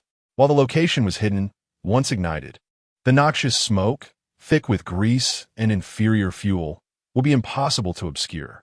His mental energy, resembling an invisible, slender probe, traversed dozens of meters, precisely piercing the corner piled with oil barrels. Ignite! A tiny, almost imperceptible flame quietly emerged on a dirty burlap sack saturated with oil. Arthur's face turned as pale as parchment, cold sweat trickling down his brow. This single act had nearly exhausted all his strength. Leaning against the wall, he gasped for breath, his vision swimming with golden stars. Not enough. The flame was too small. He bit his lip, forcing himself to maintain the last vestiges of consciousness through the fresh sting.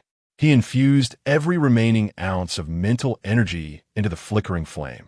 It seemed to receive the purest nourishment, suddenly quivering, greedily licking the greasy burlap, and the firelight brightened instantly. It swiftly spread, igniting the adjacent tarpaulin and then setting ablaze a wooden barrel that had leaked oil due to poor sealing. A plume of black smoke, pungent and acrid, surged skyward like an ugly, venomous dragon, twisting through the gray sky of the coal slag alley. Over there, what is happening? It's on fire. The members of Davis's team were the first to react. They dropped their bowls of porridge and rushed toward the billowing smoke. Davis himself was taken aback, immediately realizing that this was no coincidence. His two subordinates quickly dashed to the concealed warehouse, roughly kicking aside the obstructing wooden planks. When they beheld the scene within, all movement ceased. Inside the warehouse lay dozens of oil barrels of varying sizes, filled with flammable grease and fuel. Scattered beside the barrels were stacks of crudely printed pamphlets emblazoned with the twisted flame symbol and fervent slogans proclaiming that flesh is a prison, souls are kindling, and that embracing the sacred fire leads to eternal life. In that moment, all doubts were utterly shattered. The authenticity of the anonymous letter, the urgency of the situation, the fanaticism of the cult. Everything was laid bare before their eyes in the most direct and brutal manner. Davis's heart jolted. He immediately comprehended the informant. That enigmatic whistleblower was nearby. He not only monitored everything here, but also, in his own way, actively provided them with clues, guiding them towards the truth. Seal off the area. Search, Davis whispered, issuing orders to his subordinates, instructing them to be vigilant for any suspicious individuals attempting to leave this vicinity. He must be nearby. His men immediately sprang into action, commencing a search radiating outwards from the warehouse. In the attic, Arthur observed the attention of the agents from the Secret Affairs Bureau being deftly diverted from the center of the square to the inconsequential warehouse area he had long since vacated. A cold smile curling at the corners of his mouth. Davis believed he was following the trail, inching closer to the heart of the truth. Yet, he would never realize that every step he took, every piece of evidence he encountered, stemmed from the script of the puppet master concealed in the shadows above him. Night finally descended. The celebratory Steam Festival's whistles echoed across the city. Gas lamps flickered to life, casting a dim glow upon the damp streets. Workers, having completed their day's toil, flowed into the community square like a weary tide from all directions. The cultists wore increasingly fervent smiles as they mingled with the crowd. Orchestrating the atmosphere, everything was set in motion. Davis, no longer hesitating, retrieved a signal transmitter from his pocket and pressed the button indicating a state of utmost emergency, calling for urgent assistance from his superiors. Meanwhile, in the attic, Arthur slowly straightened his posture. He could distinctly sense that with the gathering of the crowd and the cultists beginning to chant softly, the air above the square was undergoing a profound transformation. Those invisible, frenzied elemental flames were converging at an unprecedented pace, becoming thick and perilous. The moment of decision had arrived. Chapter 20. Ascension ceremony. The night enveloped Lentinia like a soiled cloth steeped in cold dust, heavy and oppressive. In the distance, the cheap fireworks celebrating the steam festival erupted futilely into hazy bursts of indistinct light, their muffled explosions echoing through the cinder-strewn alleys, fading into mere whispers. In the attic, Arthur leaned against the cold wall, peering through the slats of the blinds to gaze down upon the brilliantly lit community square below. The square brimmed with people, the atmosphere palpably vibrant, almost surreal. A throng of workers, lured by the promise of free ale and bread, had gathered after a long day's toil. Their weary faces now radiated a cheap, festive joy as they clutched wooden mugs, laughing boisterously, blissfully unaware that the very ground beneath them was destined to become a sacrificial altar. Members of the Brotherhood of Flame, like droplets of oil, silently melded into the boiling pot of excitement. Their faces bore the most fervent smiles, guiding the crowd's emotions, sometimes leading raucous cheers, other times softly chanting peculiar hymns of praise. The air was thick not only with the scent of fermenting ale and fresh bread, but also with an increasingly potent, heart-pounding energy. Arthur closed his eyes, relinquishing the use of his physical sight. Instead, he summoned his dwindling yet exquisitely honed spiritual awareness to its utmost limits. In an instant, the entire world transformed within his perception. The square ceased to be merely a square. It morphed into an immense ceremonial array constructed of countless dim lines of light. Each unsuspecting worker, with their faint flicker of life, became a fundamental thread of this intricate design. The cultists mingling among the crowd shone as brilliant points of light, serving as nodes of energy, drawing forth and consolidating the emotions and vitality emanating from the surrounding masses, slowly channeling them towards the core of the formation. At the center of the square, the makeshift wooden platform shone in his perception like a small sun. There lay the fulcrum of all that was to come. A deeper, more terrifying thought compelled Arthur to extend his awareness like a probe toward that most dazzling radiance. He yearned to uncover the ultimate purpose of this ritual. As his consciousness grazed the core, an indescribable vision, replete with greed and malice, detonated in his mind. He beheld the truth. This ritual was far more sinister than he had ever imagined. It was not merely a sacrifice of life. The siphoned vitality, the fear, the pain, the resentment, all the most negative emotional energies would not be offered to some ethereal deity of flame, as the cultist's memories had suggested. All energy had but one destination, toward the cult leader standing upon the platform. He was like a voracious black hole, poised to drain the souls and grievances of hundreds, transforming them into the sustenance for his ascension. This is by no means a collective ascension ritual. It is a meticulously orchestrated act of the most nefarious dark magic, executed at the expense of hundreds of lives, solely to facilitate one individual's forced transcendence along the path of fire. Arthur shuddered, forcibly severing his perception. A tempest surged within his chest, and he leaned against the wall, nearly retching. The cheerful laughter of the workers in the square now resonated in his ears like the wails of the damned. His gaze immediately shifted to the Davis team, lurking around the periphery of the square. The plainclothes agents had taken their positions, yet they resembled mere nails driven into the outer defenses. Their numbers were far too few, faced with nearly 100 fervent cultists and countless civilians. They dared not make any rash movements. They were still waiting for the official support that would inevitably arrive a step too late. They remained oblivious to the fact that they were not confronting an ordinary cult gathering, but rather a transcendent ritual poised to drag the entire district into the abyss. There could be no further delay. Arthur understood all too well that once the ritual commenced, The flow of energy would form a closed loop, and any attempt to halt it would exact a price tenfold or even 100-fold. By then, even if the armed forces arrived, all that would remain would be a barren wasteland and hundreds of lifeless corpses.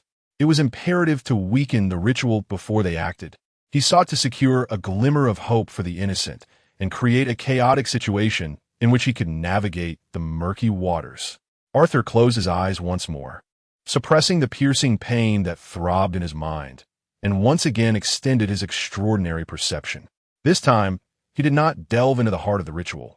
Instead, he approached it like a composed engineer, analyzing the structure of the entire energy formation, seeking its vulnerabilities. Soon he found them. Within the luminous network of the formation, 3 nodes shone with a brightness distinctly greater than that of the other ordinary cultists, second only to the leader on the central platform. These 3 nodes functioned as secondary energy pumps, responsible for maintaining stability across different regions of the formation and continuously channeling the amassed energy to the focal point. Should these 3 points be disrupted, the entire ritual would experience a temporary instability or even come to a halt. Arthur opened his eyes, his gaze sharp as lightning, instantly locking onto the locations of those 3 nodes in the real world. One was a slender, middle-aged man disguised as a roasted chestnut vendor, who was simultaneously peddling his wares while subtly gesturing above the scorching iron pot. Another was a middle-aged woman mingling among the bread distribution line. Each time she handed out a loaf, her fingers inscribed an almost imperceptible symbol in the palms of the recipients. The last was a burly man stationed at the side of the platform, appearing as an ordinary guard. Yet, his arms were crossed casually while his feet rhythmically tapped the ground in a peculiar cadence, resonating with the energy pulses of the square. It was they. Arthur sprang into action. He picked up a piece of charcoal that had fallen to the ground and swiftly sketched a rudimentary map of the square on a relatively flat plank of wood. He delineated the positions of the 3 cult leaders with the most rudimentary lines, accompanying them with descriptions of their physical appearances: the chestnut vendor, the bread-making woman, and the corpulent figure on the platform. Simple and direct, his notes were clear enough for any professional to comprehend at a glance. He wrapped the wooden board in a tattered cloth, securing it tightly to a stone about the size of a fist. Now, only one question remained: how to discreetly deliver this intelligence into Davis's hands. Opportunity arose unexpectedly, just as he prepared everything.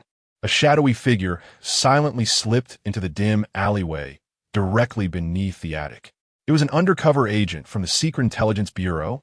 The individual was cautiously surveying the surroundings, seemingly in search of a more concealed vantage point. Arthur's heart skipped a beat.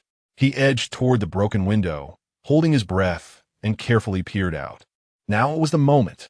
Just as his arm tensed, ready to hurl the stone at the agent's feet, the silent cult leader on the central platform suddenly raised both hands high.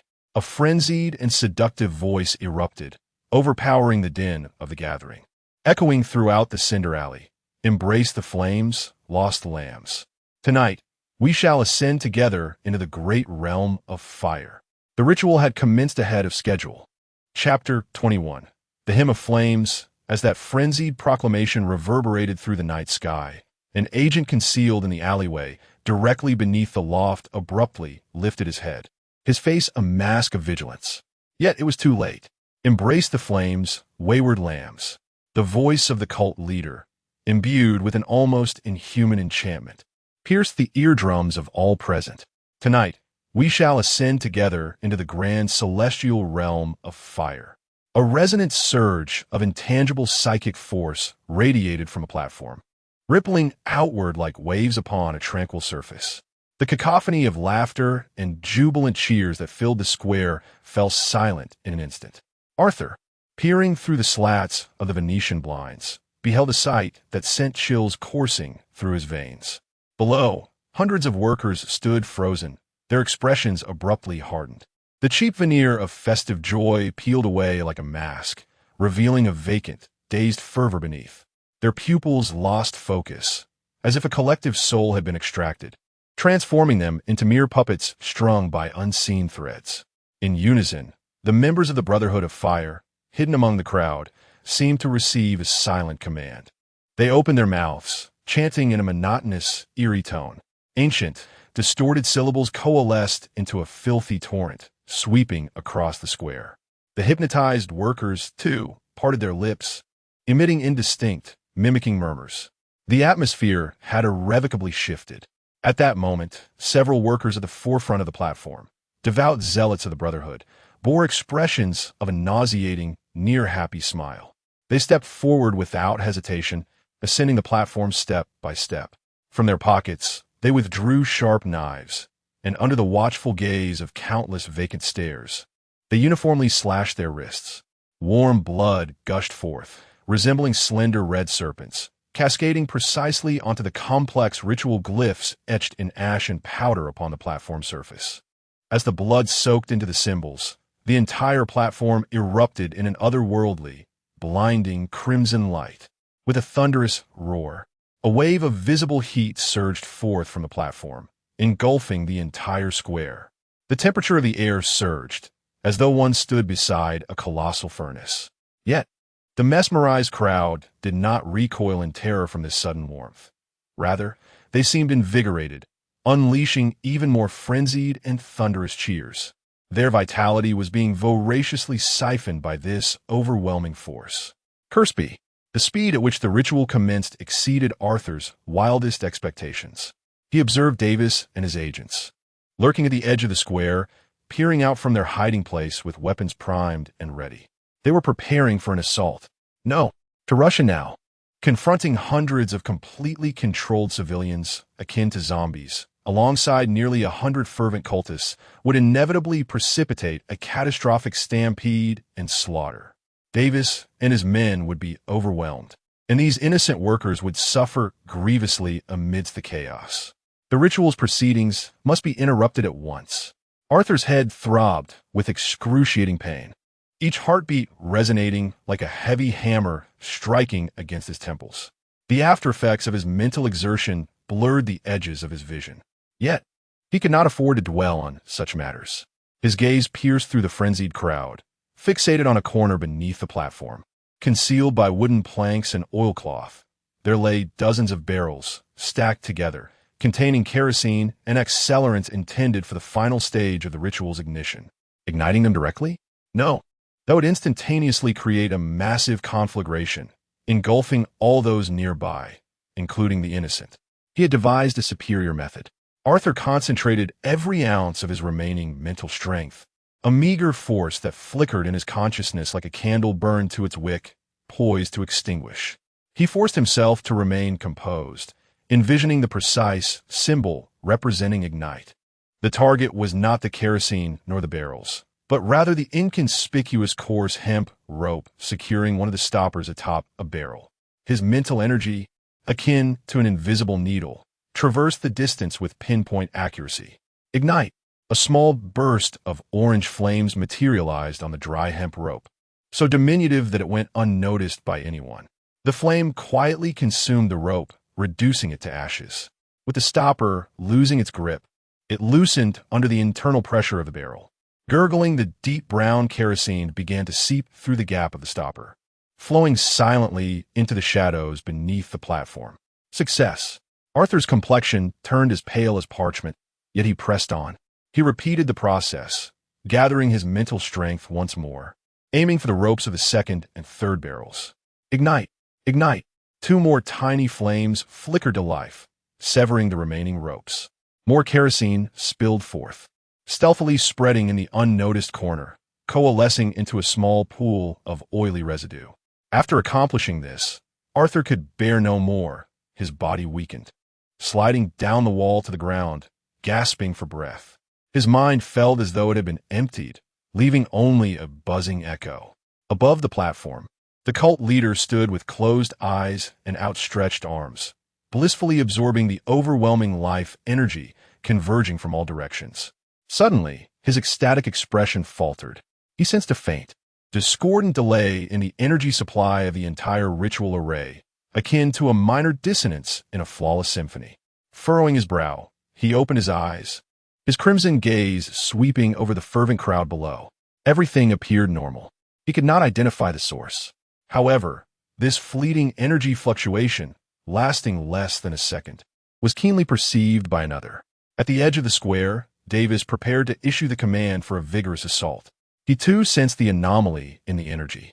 He was unaware of what transpired, yet his battle-hardened instincts informed him that this was a fleeting moment, the opportune time.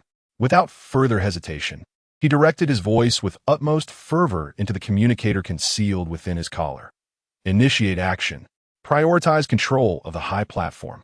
The instant the command was issued, 3 undercover agents, lurking in the shadows, sprang forth like predatory cheetahs from their hiding places, launching themselves towards the heart of the ritual.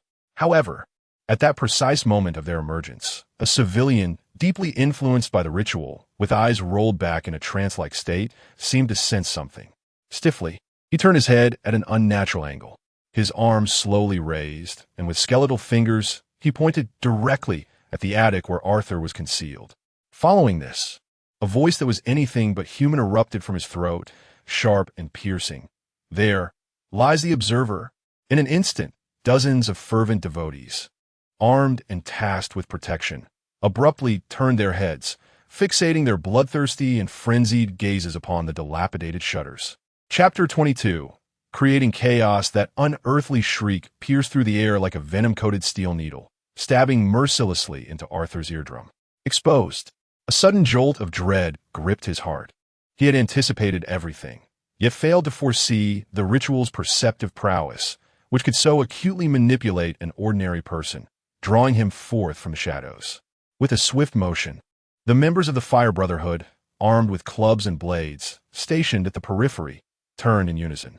Their eyes, drenched in fervor and bloodlust, locked onto the dilapidated shutters of the attic like searchlights. Slay him. Kill the thief. The nearest cultist, devoid of a moment's hesitation, emitted a chorus of primal howls. Abandoning their task of maintaining order, brandishing their weapons as they charged madly towards the crumbling tenement where Arthur had taken refuge. The heavy thud of their footsteps resonated in the alley below, surging towards the narrow staircase. It was over. Upon a platform, the cult leader, whose ascension ceremony had been so rudely interrupted, was overtaken by a hideous fury, his previously entranced expression twisted into a mask of rage. A wretched thief dared to intrude upon his most glorious moment. With a roar that transcended human speech, he raised his arm, pointing menacingly towards the attic where Arthur concealed himself. The once mighty ritual energy that enveloped the platform was forcibly channeled, a thick, viscous dark red power rapidly coalescing at his fingertips, compressing into a searing stream of fire that distorted the very air around it. With a whoosh, the fiery torrent tore through the night sky, imbued with an essence of annihilation, shooting straight towards the attic. Arthur's pupils constricted to pinpricks. In a fleeting moment before the inferno made contact with the outer wall of the attic, his instinct for survival overwhelmed every other thought. Without time to deliberate, his body reacted instinctively. He spun around, summoning the last remnants of his strength, and, like a cornered beast, hurled himself towards the opposite side of the attic, crashing through the decrepit window that faced the rear alley. Crash! The fragile glass shattered with a resounding clatter. He tumbled from the third-floor window, sharp glass shards cutting into his arms and cheeks, yet he felt no pain. He landed awkwardly on the adjacent building's slanted roof, coated in grease and moss. Almost simultaneously, a deafening explosion erupted behind him. The attic he had just vacated was engulfed by the searing fire, transforming into a massive, expanding fireball. The violent shockwave, mingled with burning debris and rubble, swept outward in all directions. This intense explosion served as a lit fuse, igniting the bomb of chaos that lay dormant in the square. The workers, under mental control, momentarily regained their senses amidst the blast, only to be engulfed by an even greater terror. They began to scream, to shove, to recklessly flee away from the platform.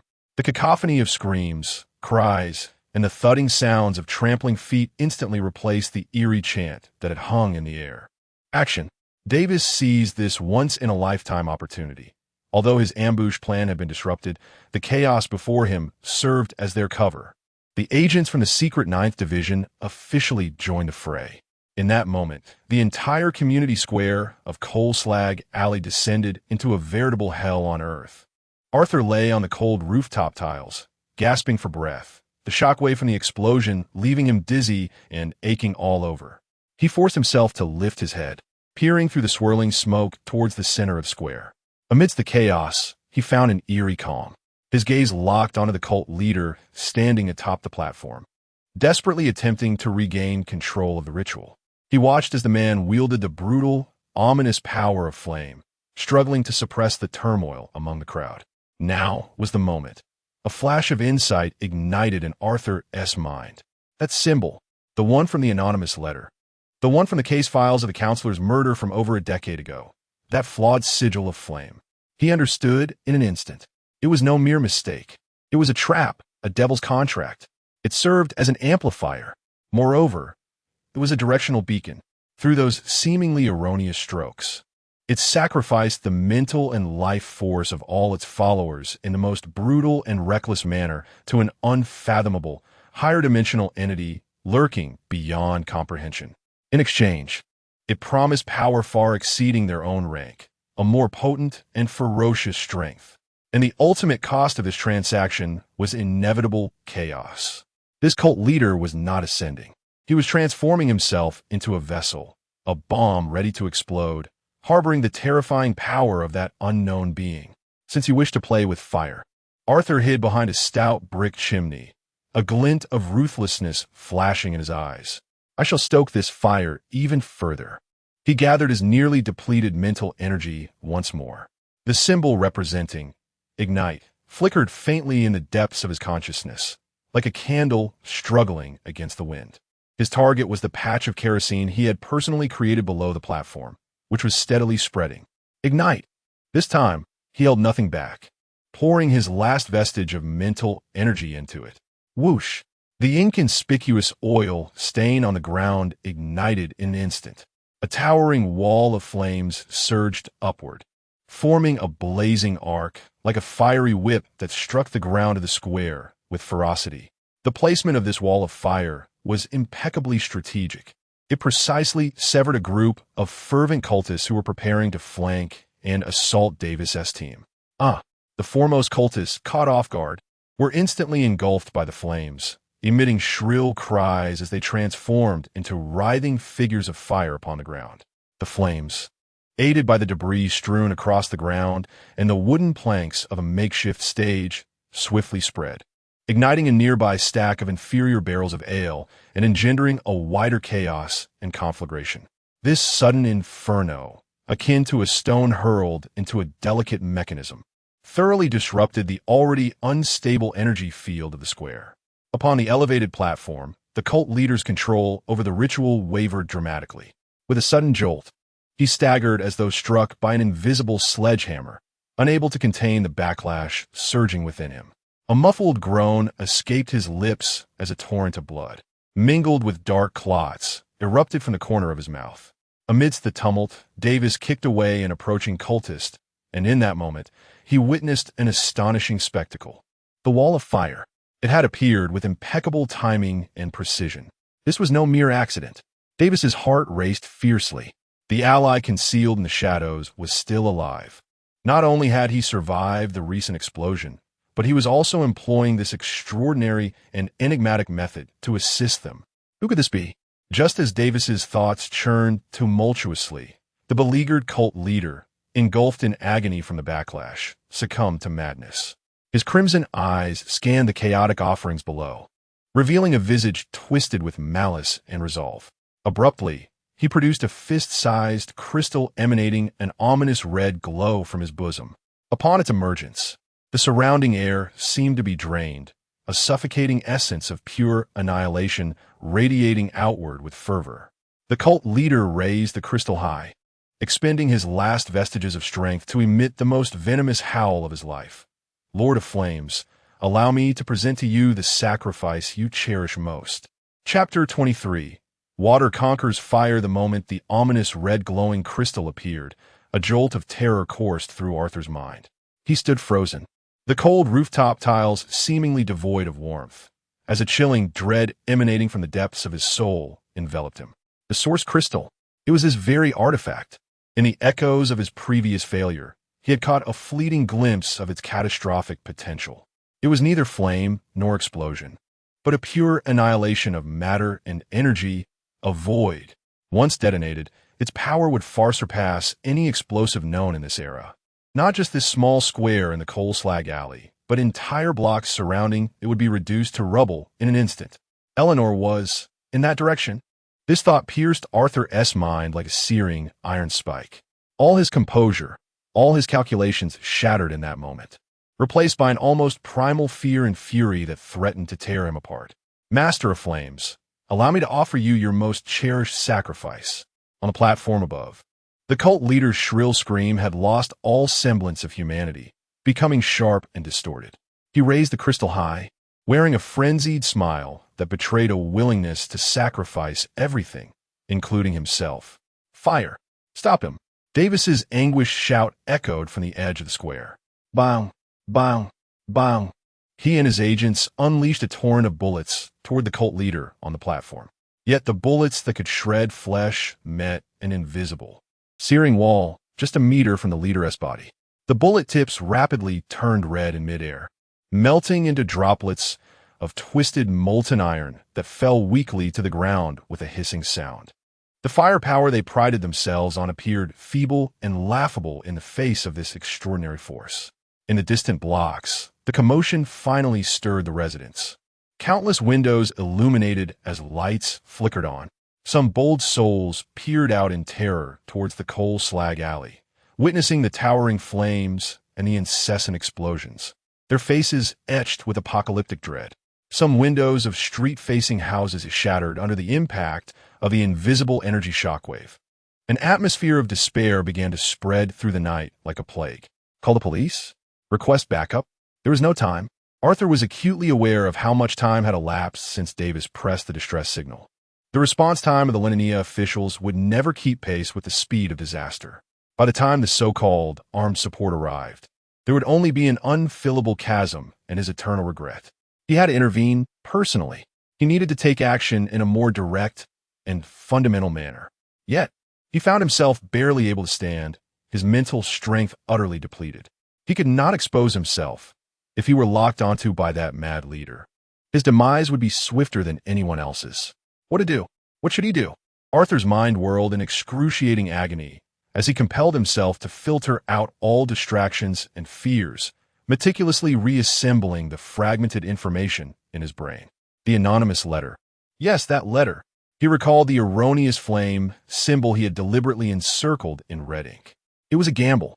He wagered that Davis, a seasoned investigator who had navigated the treacherous waters of the secretive Ninth Bureau for half his life, had discerned the profound implications of that letter. He bet that Davis understood he was not merely confronting a band of deranged individuals. Struggling to rise from the ground, Arthur groped for a shard of tile, its sharp edge biting into his palm. He concealed himself in the shadow of the chimney, summoning every ounce of strength to stretch his arm back to its limit. His gaze fixated precisely on a massive cast-iron firewater tank near Davis, intended for extinguishing flames. Go! He hurled the shard with all his might toward that direction. The tile traced an almost imperceptible arc through the air, soaring over the tumultuous crowd and the burning debris. Clang! A sharp, jarring impact echoed amidst the cacophony of gunfire. Explosions and screams standing out with unsettling clarity. Davis, who was directing his subordinates in search of cover from the increasingly potent energy radiation, was abruptly drawn to the sound. His eyes followed the source, landing on the immense water tank. Water? Davis's pupils constricted sharply. Water extinguishes fire. This is a truth even a child of 3 understands. Yet, a conventional water attack would be utterly futile against such extraordinary forces derived from a higher realm. Like their bullets, it would be instantaneously vaporized. No, that is not right. In a flash, the contents of the anonymous letter resurfaced in Davis's mind, along with the distorted and erroneous flame symbol encircled in red ink. He comprehended instantly. The mysterious informant, the ally who had been covertly assisting them, was not instructing him to douse the physical flames with water. The essence of the ritual was energy, spirit, and concept. That erroneous symbol represented a twisted, unstable force rooted in fervor and combustion. Therefore, what was needed to counter it was not water in the physical sense. Rather, it was the concepts that water embodied: coldness, tranquility, and extinguishment. Cutting off the source. Everyone, Davis pieced it all together. He no longer paid heed to the impending chaos of the cult leader, but instead issued the most astonishing command of his life through the communicator, his voice cracking with excitement and tension. Attack that symbol, the sigil on the ground. Use cold water, any liquid you can find. Do not attack the people. Focus on the sigil on the ground. Boss. The communicator crackled with incredulous exclamations from his subordinates. Execute the order, Davis roared, leaving no room for doubt. Although the logic behind this command remains utterly incomprehensible, the agents of the Secret Affairs Bureau, driven by unwavering trust in their superiors and their professional integrity, sprang into action without hesitation. One agent forcefully kicked open the door of a nearby grocery store, dragging out an antiquated hand-operated fire extinguisher. Meanwhile, two others swiftly lifted the lid of a massive cast-iron water tank, fervently splashing frigid well water onto the ground using helmets, broken wooden planks, and anything that could hold water. Buckets of murky, icy water cascaded onto the ritualistic array, which still flickered with an eerie red glow. The physical water, indeed, could not extinguish the flames born of primal essence. However, the coldness and concept of extinguishment it embodied acted as a potent sedative, forcefully injected into the heart of this frenzy-driven and fiery ritual. The operation of the entire energy field was abruptly disrupted. The once blinding crimson light dimmed at a visibly rapid pace. The runic lines that formed the array began to flicker and distort, as if they were on the verge of shattering. No, on the high platform, the source of the cult leader's power was significantly weakened, eliciting a pained scream from him, akin to a diver whose oxygen supply has been abruptly severed. Yet, the source crystal he clutched in his hand became increasingly unstable due to this sudden interruption of energy supply. The crystal no longer accepted the energy suppression from the array, and the destructive force within began to spiral out of control. Its surface glowed with a brightness surpassing that of daylight, unleashing a terrifying wave of energy that was utterly spine-chilling. It was on the brink of a complete detonation. Meanwhile, Davis and his subordinates, having drawn too close to the high platform during the extinguishing efforts, found themselves ensnared by the invisible energy field with no retreat possible. Chapter 24. Allies in the shadows, the ritual's diminishment did not deter the fervent followers of the Brotherhood of the Flame. On the contrary, as their spiritual connection with their leader waned and the unifying, hypnotic fervor receded, it was supplanted by an even more individualized and reckless madness. They had lost the guiding force of collective will, leaving only the most primal and distorted faith. Protect our Lord. For the flames heaven. Slay these heretics. Nearly 100 zealots had transformed into frenzied beasts, devoid of reason. They no longer executed any tactics or maintained formations. Their singular thought was to sacrifice their flesh and blood to secure those final, crucial seconds for their leader upon the dais.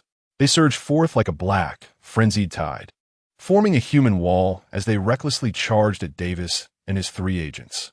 Suddenly, Davis found himself in a perilous predicament. The agents were seasoned elites, yet they faced not mere thugs. These cultists bore no fear of pain and were indifferent to death. Bullets, striking their bodies, could do little to halt their advance unless they struck a vital point. Armed with clubs and machetes, they ensnared the agents in the most savage manner. Davies is overwhelmed. He swung his rifle, but, knocking down a lunatic who lunged at him, his peripheral vision fixated on the figure on the dais who held the crystal aloft. The radiance of that crystal intensified, warping the surrounding air and emitting a burdensome hum. Time was slipping away, second by second. If this continued, all would perish. Above, the explosive shock waves and the drain on his mental fortitude rendered Arthur's body agonizingly fragile, as if it were disintegrating. Yet, in this moment, his mind was remarkably clear. The stalemate had afforded him a brief respite. Lying upon the cold tiles, His soot-stained eyes surveyed the chaotic battlefield below. The entire square, in his perception, transformed from chaos into a chessboard, one on the brink of collapse. And he was no longer a pawn, poised to be crushed. He was the player. Under the duress of survival instinct, Arthur's strength began to recover slightly, while his mental energy, akin to a parched riverbed, yielded a trickle of murky water, insufficient for unleashing any formidable power, yet enough to act as the hand that nudges the dominoes. His gaze swiftly swept the battlefield, locking onto a zealot who was howling as he charged an agent. The fanatic's waist bore a bulging leather flask. Arthur's consciousness coalesced into an invisible needle. Ignite! A tiny, inconsequential flame flickered across the flask's surface. In the next moment, the cheap, high-concentration alcohol within the flask ignited instantaneously. A shrill, inhuman scream pierced through the battlefield's clamor as the fanatic's body was engulfed by blue flames. The excruciating pain, penetrating to the very marrow of his bones, rendered him utterly uncontrollable. He screamed and writhed, crashing into the pile of his companions. A small gap formed in the once impenetrable wall of bodies. Arthur did not pause. His gaze shifted elsewhere. An agent was cornered by 3 zealots, precariously teetering on the brink of disaster. Above them, a frayed rope, from which hung a dilapidated sign advertising a steam festival, swayed in the wind. Once again, his mental prowess surged forth. Ignite! The rope was severed. The heavy, iron-edged wooden board plummeted, howling as it descended. Boom! The board did not strike anyone, but fell squarely between the agent and the 3 zealots, forcibly separating them. One precise misfortune after another began to unfold silently across the battlefield. A pile of oilcloth, used as fuel, ignited perfectly, billowing smoke that concealed an agent's figure, allowing him to reload with composure. A rack of weapons, stacked with clubs, fortuitously toppled outward, tripping a throng of zealots poised to charge, causing their ranks to come to a deadly standstill. The pressure on Davis's squad diminished at an astonishing rate. They felt as though they had been favored by the goddess of fortune. Each time they neared despair, an unexpected occurrence would clear their path. This was no longer mere luck. Davis kicked aside the zealot who had stumbled at his feet, turmoil raging within him. This terrifying insight into the battlefield, this exquisite mastery of timing, that informant lurking in the shadows, that enigmatic ally. He was no ordinary informant. He was a specter, a seasoned, extraordinary being who toyed with the entire battlefield. Who could he possibly be? Just as Davis's mind reeled in shock, he observed the final defensive line formed by 3 zealots break apart due to a burning barrel. A fleeting, singular passageway to the high platform emerged. This opportunity was crafted by that specter for him. Davis hesitated no longer. He discharged every bullet from his pistol, forcing back the enemies on his flanks, and then, like a cheetah unleashed from its cage, he poured every ounce of strength into charging straight toward the high platform along the cleared path. Upon the platform, the cult leader had succumbed to complete madness. All his focus was fixated on the source crystal in his hand, poised to annihilate everything. He sensed Davis's approach but held it in utter disdain. The weapons of mortals held no significance for him. Just one more second, no, half a second. He could then offer this filthy land, along with all its vile denizens, as a sacrifice to his great master. Davis ascended the platform, raising his empty gun. He knew it was futile, yet he needed to stand there. He needed to draw that madman's attention, even if only for a fraction of a second. He must create an opportunity that can genuinely inflict harm upon the ally concealed in the shadows. On the rooftop, Arthur observed that Davis was already in position. The final moment had arrived. He concentrated the last vestiges of his mental energy, envisioning not the symbol that represented ignition. What he intended was not to strike, but to rectify. Chapter 25. Fatal weakness upon the elevated platform. Time seemed to stretch into a viscous syrup. Davis could vividly perceive the twisted, impending ecstasy on the face of the cult leader. He sensed the annihilating aura emanating from the primordial crystal, potent enough to freeze one's very soul. He could even hear the frantic drumming of his own heart within his chest. Standing there with an empty gun, He resembled a foolish knight charging at windmills. His existence was merely to divert the madman's attention, if only for the briefest of moments. He had wagered his life on the mysterious ally concealed in the shadows. On the rooftop, amidst the shadows of the brick chimneys, Arthur's gaze pierced through the flames and chaos, fixating intently on the confrontation atop the platform. He witnessed Davis's resolve and the madman's final frenzy. To attack the leader directly? Impossible. The remnants of his mental strength, if they were to make contact with that body, now infused with inhuman power, would evaporate in an instant, akin to a drop of water plunging into a boiling pot of oil, immediately revealing his precise location. At that moment, it would be his end. He could not gamble on whether the madman would incinerate him before detonating the crystal. A more cunning and fundamental approach was necessary. His mental energy, like an invisible, delicate thread, cautiously extended forward, avoiding both Davis and the cult leader. His target lay between them, the intangible energy conduit linking the cult leader to the entire ceremonial array. This conduit was a turbulent, foul torrent of energy, forged from the life force and mental strength of hundreds. It was this very flow that incessantly supplied power to the leader. And it was also what barely contained the primordial crystal, preventing it from spiraling into chaos. Just as his mental energy was about to make contact with that energy stream, a flash of insight exploded within Arthur's mind. The fragmented images he had glimpsed during the echoes of failure were now forcibly pieced together and reconfigured. That erroneous flame symbol. In an instant, clarity washed over him. It was not merely a simple mistake, nor just an amplifier. It was a virus, a malicious program meticulously disguised.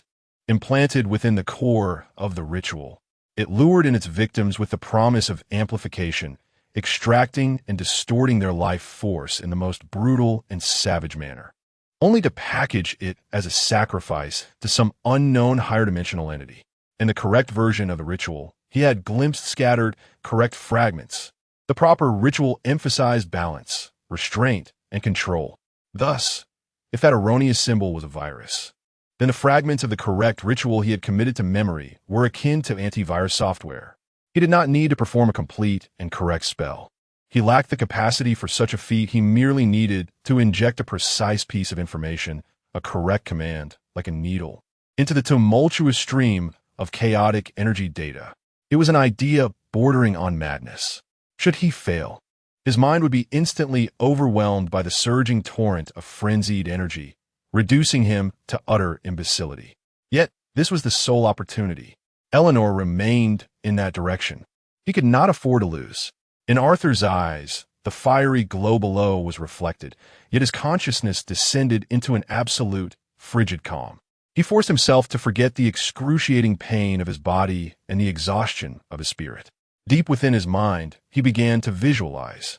What he envisioned was not the crude and simplistic ignite symbol, but rather a fundamental core rune described in the ancient tome, one that represented constraint and stability within the fire pathway ascension ritual. This rune structure was far more intricate than ignite, yet its concept stood in stark contrast to the fervor and chaos of the ritual unfolding before him. Arthur did not release this rune into the ether. Instead, he concentrated his final, most pure fragment of mental energy, condensing it into the very essence of the rune's concept. It was an invisible imprint imbued with order and calm intent. Go! This intangible needle traversed several dozen meters without drawing anyone's attention, gently and precisely piercing into the relentless, dark crimson torrent of energy. Boom! There was neither sound nor light.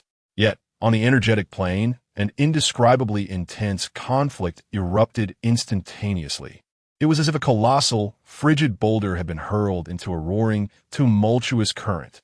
The erroneous symbol, signifying fervent amplification, clashed violently with the correct rune, symbolizing calm restraint within the energy conduit of the cult leader, resulting in a fundamental, conceptual upheaval.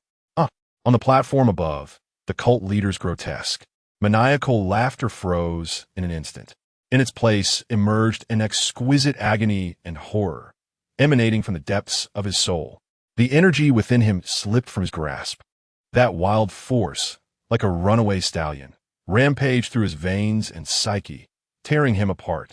Two utterly opposing commands were transforming his body into a battleground. He felt his blood vessels bursting inch by inch, as if his soul were being violently tugged in opposite directions by two invisible hands. Poof! The flame force field surrounding him, capable of melting bullets, flickered violently like a malfunctioning light bulb, wavering uncertainly. A fatal gap, lasting less than half a second, emerged. Now was the moment. Davis was not merely an extraordinary being. He was a seasoned agent who had navigated the realms of blood and fire for half a lifetime. His primal combat instincts accurately detected the fleeting 0.5 seconds of the force field's disappearance. He refrained from aiming for the opponent's head or heart. He beheld the right hand, trembling slightly from anguish, tightly gripping the source crystal. Bang! The last bullet, slightly deformed by the intense heat, was forcefully discharged by the firing pin. This bullet, which bore the weight of all hope, sliced through the air with precision and unimpeded force. Splat! Blood erupted.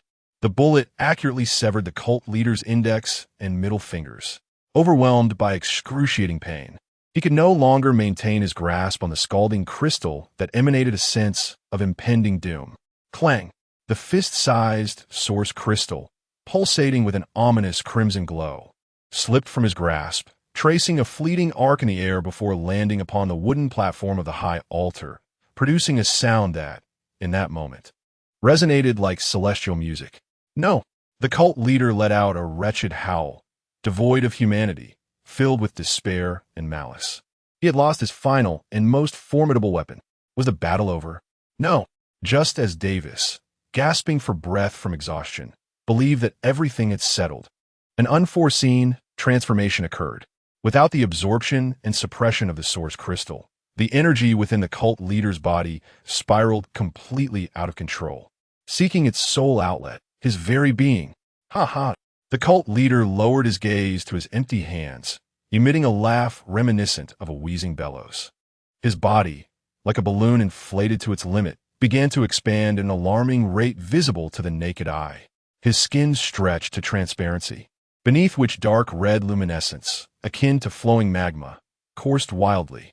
A wave of energy, even more unstable and ferocious than before the source crystal's detonation, erupted explosively from within him. He raised his head in anguish, and upon his grotesquely transformed visage, every pore radiated a light of annihilation. Even in death, I shall ensure that you accompany the great Lord of Flames to the grave. Chapter 26. The ultimate triumph. The body of the cult leader was transforming into an incomprehensible monstrosity.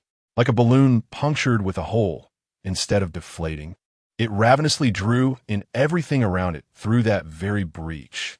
Flames, radiance, chaotic energy, and even the air itself were greedily consumed by that expanding form. The remnants of the ritual's dark crimson essence in the square coalesced into a visible stream, surging into his body. A black hole of energy, an unstable bomb poised to obliterate the entire neighborhood from existence. Ha ha ha! A laugh emanated from his throat, resembling the sound of a broken wind instrument, with every pore of his stretched, translucent face exuding pure malice intent on annihilation.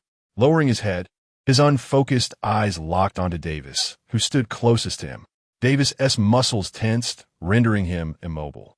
An invisible, suffocating pressure, as heavy as a mountain, pinned him in place. He felt the metal buttons on his clothing growing hot, while his hair began to curl from the intense heat. The shadow of death had never seemed so palpable, so frigid. In that moment, time appeared to freeze within the square. Whether it was the fortunate surviving agents of the Secret Affairs Bureau or the fervently confused members of the Brotherhood of the Flame, all action ceased. They looked up, their faces frozen in a singular expression. Despair. The purest form of despair in the face of calamity, in the presence of an inescapable, absolute destruction. It was over. Everything was over. On the rooftop, Arthur struggled to maintain his composure as the harrowing energy wave erupting from the platform struck his psyche like a heavy hammer. He immediately comprehended what was about to unfold. What to do? A thought surfaced clearly in his nearly depleted mind. One more time, once again, he would employ the rune symbolizing restraint and stability to interfere with the uncontrollable energy within that monstrous entity. If he could reestablish even a fragile balance, he could avert this explosion. He was capable of it. His remaining mental strength was akin to the last few drops of water that could be wrung from a damp towel. Though scarce, it was sufficient. However, should he proceed, he would be utterly exposed. The previous subtle manipulations could still be concealed, but to once again wield the same conceptual force to directly interfere with the impending self-destruction of the cult leader. The nature of it would change entirely. It would be akin to broadcasting at the highest decibel, declaring to the world, "I am here." The one who has interfered with the core of the ritual twice stands atop this building. He could envision the repercussions. Davis would survive. The Secret Affairs Bureau would take notice of him. He would transition from shadowy hunter to a beacon in the night. All enemies would be drawn toward him. Escape? If he fled now, he had a 90% chance of survival. As everyone's attention was captivated by the figure of the human bomb, he could quietly know that would not do. Davis must survive.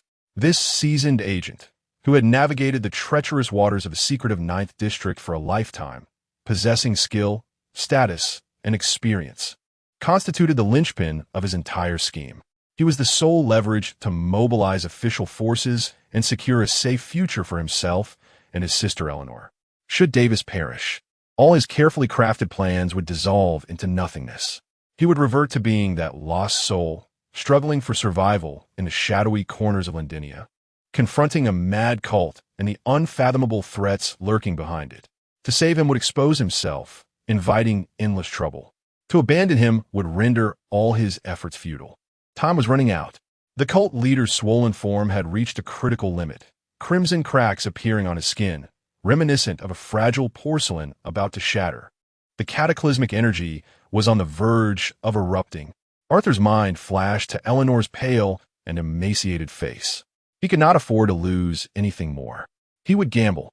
Rather than languish in the gutter, he would stake everything on the edge of a blade for a future. He made his decision. He could not allow this most valuable asset to perish before his eyes. In the next moment, Arthur shed all concealment. With trembling arms weakened from exertion, he propped himself against the cold tiles, forcing himself to rise from the shadows of the chimney. He stood at the pinnacle of the rooftop, allowing the blazing inferno below to outline his figure with clarity. At that instant, he was no longer a specter in the shadows. He was the very eye of the storm. He concentrated the last vestiges of his mental fortitude, along with his entire will, into a single point. He parted his cracked lips and directed an ancient, obscure syllable, imbued with a certain undeniable authority, toward the destructive source below, clearly and penetratively uttering a single word: constraint. This was not a spell. It was a mantra he had unearthed from the depths of the memory of a hapless soul who had failed in ascension. A phrase used in rituals to stabilize the mind. This syllable, this word itself, encapsulated the primal force of the rules inherent in the path of fire. It was a command, not a plea. Buzz, the air in the square, suddenly stilled. The frenzied energy, on the brink of tearing space asunder, seemed to be gripped by an invisible divine hand, choking the very life from it. Above, the cult leader's swollen form abruptly halted. The magma-like energy fissures threatening to erupt miraculously ceased their expansion, even beginning to retract and solidify in a manner that defied the laws of physics. It was as if the chaotic gas was being forcibly compressed into a stable solid. The explosion was forcefully delayed, though it lasted but 3 seconds, or perhaps even less. It was more than sufficient. Beneath the high platform, Davis felt the immense force capable of crushing him into powder suddenly dissipate. He was bewildered by what had transpired. Yet he understood that this was a divine opportunity. His primal instincts for battle overshadowed all rational thought. He did not retreat nor seek refuge.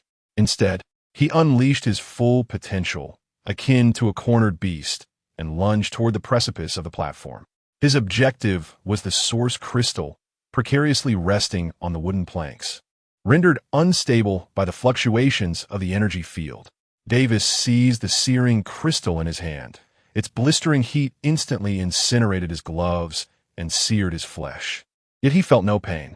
With the last vestiges of his strength, he twisted violently, his arm arcing as he hurled this harbinger of death towards the massive cast-iron fire hydrant meant to combat blazes. With a resounding splash, the crystal, potent enough to obliterate several city blocks, plunged into the depths of the enormous basin filled with icy well water. Was the crisis averted? Above on the platform, having lost the detonating core and the singular target for energy release, the energy within the cult leader, previously restrained by binding incantations, spiraled out of control. Yet, it did not explode outward. Instead, it imploded with frenzied intensity. A silent, anguished scream escaped his lips. He resembled a balloon from which air had been abruptly siphoned, his inflated body collapsing inward at a terrifying speed.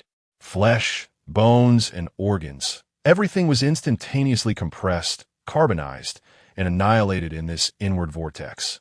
In the span of but a second, the once mighty cult leader was irrevocably transformed into a charred humanoid statue, eternally frozen in a visage of terror, distortion, and disbelief, standing silently atop the platform.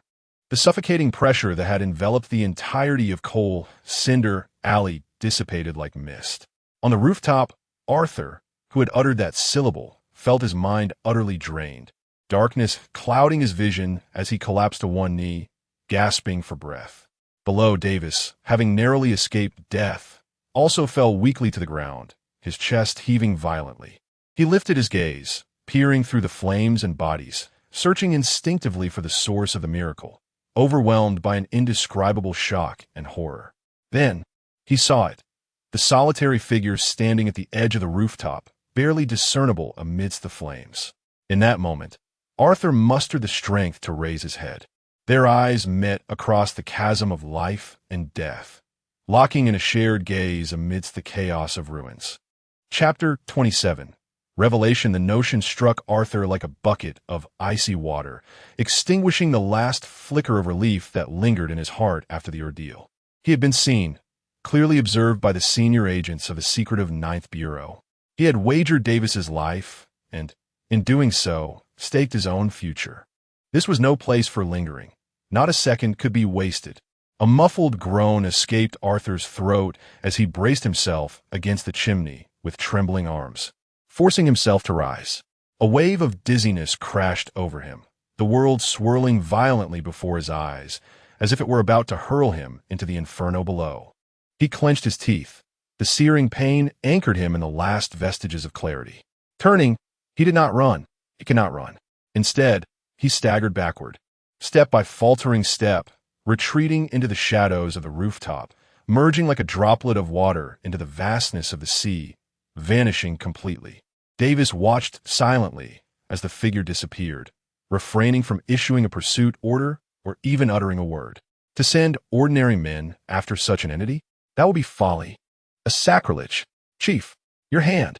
An anxious subordinate rushed over, medical kit in hand. Davis waved him off, his gaze unwaveringly fixed on the direction from which Arthur had vanished. I'm fine. He activated his communicator, his voice hoarse from dehydration, yet imbued with an undeniable calm and authority. All units, immediately seal off the entire Coal Slag Alley community. No one is permitted to enter or exit without my command. Preserve all traces at the scene, and establish a special task force to handle all anomalous items. Any object that appears to belong to another world must be sealed separately and reported directly to me. Yes, sir. Uniform statement to the public. A gas pipeline explosion occurred at the Black Market Distillery in Coal Slag Alley, triggering a large-scale gang conflict. Understood. Understood. Gas explosion. Gang conflict. This coarse pretext would suffice to placate the outside world, granting them the most precious time to conceal the events of the night, events that could upend the very fabric of Renatinia's understanding. Having issued his orders, Davis, disregarding his subordinates' protests, made his way alone toward the dilapidated apartment building where Arthur had recently taken refuge, advancing step by deliberate step. Arthur had not strayed far. He concealed himself behind the ruins of a nearby building, a wounded beast huddled in the shadows, gasping for breath. He could not afford to rest. He had to observe. He watched as Davis approached the very attic where he had previously sought refuge. Davis halted, gazing up at the massive hole blasted by the shockwave. As if admiring a piece of art. He did not send anyone to search the area. He simply stood there, quietly. A chilling, enlightening sensation pierced through Arthur's exhaustion. That old fox, Davis, he was not searching. He was waiting. He was gambling. He wagered that the mysterious ally was someone sufficiently cautious and professional. A consummate professional, upon completing their mission, could not tolerate leaving any trace that might expose their identity. Even a tile meant for throwing, a strand of hair, or a footprint.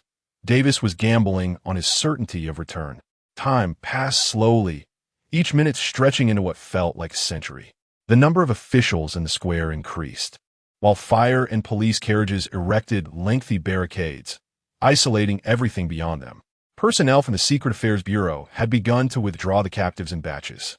The moment had arrived. Arthur, like a specter, silently traversed the shadows of the ruins. He took a wide detour and re-entered the dim alley piled high with refuse.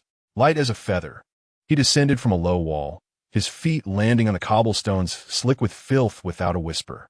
Just as he straightened up, preparing to slip into the corridor, a shadow detached itself from the depths of the alley's porch. I was still pondering how long you intended to wait. Arthur's blood seemed to freeze in an instant. He abruptly looked up to find Davis leaning against the wall, his weary face devoid of any expression. His left hand casually rested on the holster at his waist, resembling a patient hunter poised beside a trap. The alley lay in a profound silence, punctuated only by the distant clamor that attested time had not ceased. Davis spoke first. It was you who wrote the letter. This was not a question, but a declaration, stark and laden with gravity. He took a step forward, his eyes in the darkness appearing to penetrate all. It was you guiding us from the shadows. Again, a statement. He had unraveled everything. The warning letter, the subtle hints of sabotage, the series of astonishing mishaps on the battlefield, and finally, the miraculous manifestations of his words. All clues pointed to a singular individual, the figure atop the roof, this seemingly frail young man before him. Arthur's mind raced. To confess? To deny? Any response felt like a misstep. He erupted into a violent cough, as if to expel his very lungs. He hunched over, embodying a portrait of utter helplessness. His voice was raspy, like sandpaper against skin.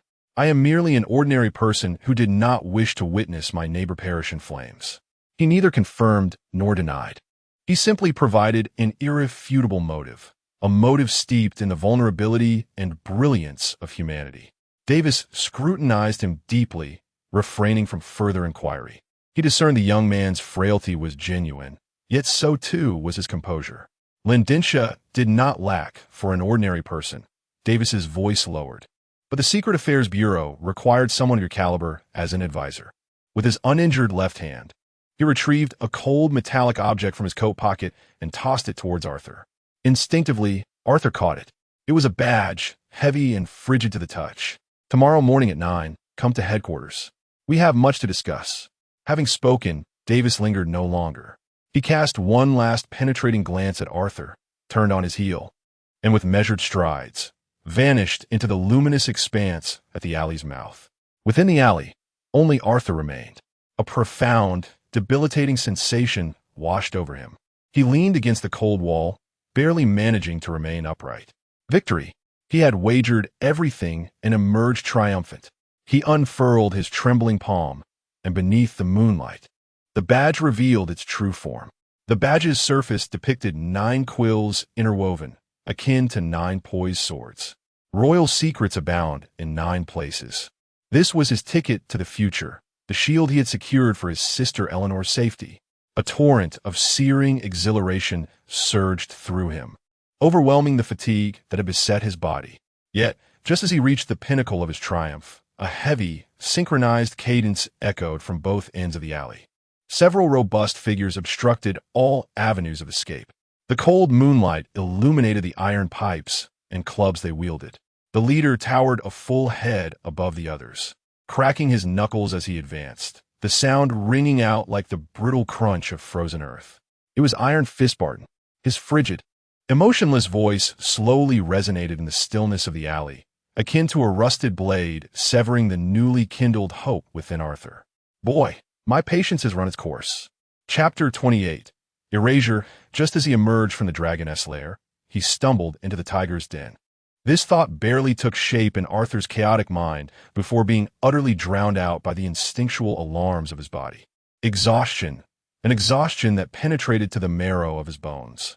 His mental faculties felt like a drained battery, rendering even the most fundamental thoughts sluggish. Every muscle in his body screamed in protest, each breath wrenching at his insides, eliciting searing pain. At this moment, he could hardly contend with the brutish men before him. Even a common thief could easily bring him down. Eleanor's safety had just escaped the shadows of a sinister cult, only to be ensnared once more by the iron fist of usury. The alley lay shrouded in an oppressive silence.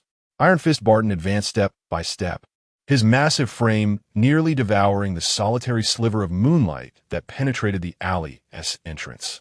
His henchmen fanned out behind him, blocking any conceivable escape routes, their iron pipes scraping against the walls, producing a jarring sound.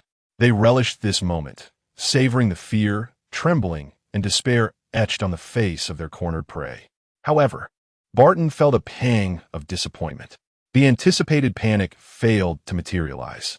The young man, leaning against the wall, merely straightened his stooped posture, not even glancing at the thugs obstructing his path, but instead gazing calmly and directly at Barton. That tranquility stirred an inexplicable unease within Barton, as if his carefully constructed sense of intimidation had been rendered somewhat ludicrous, like a fist striking cotton. Boy, my patience has run out, Barton growled, his voice low and menacing, akin to a beast's growl. Arthur coughed violently, as if attempting to expel his very lungs. He wiped the blood from the corner of his mouth with the back of his hand, a gesture that rendered him even more frail and vulnerable. Yet he spoke, his voice hoarse yet startlingly clear. "Mr. Barton, before you take action, I suggest you take a look at this." Before his words had fully faded, Arthur flicked his wrist, sending forth a cold metallic badge that he had just acquired, gently tossing it toward Barton. The motion was neither swift nor forceful. It resembled the offering of a final lifeline. Barton instinctively caught it, feeling its weight and coldness in his palm. He brought it closer, squinting in the dim light to examine it. 9 cross quills? What is this? A token of some inconsequential gang? A cold smirk of derision crept across his face, ready to crumple the trinket into a ball of scrap metal. "Boss, no." A sharp voice pierced the air from behind Barton.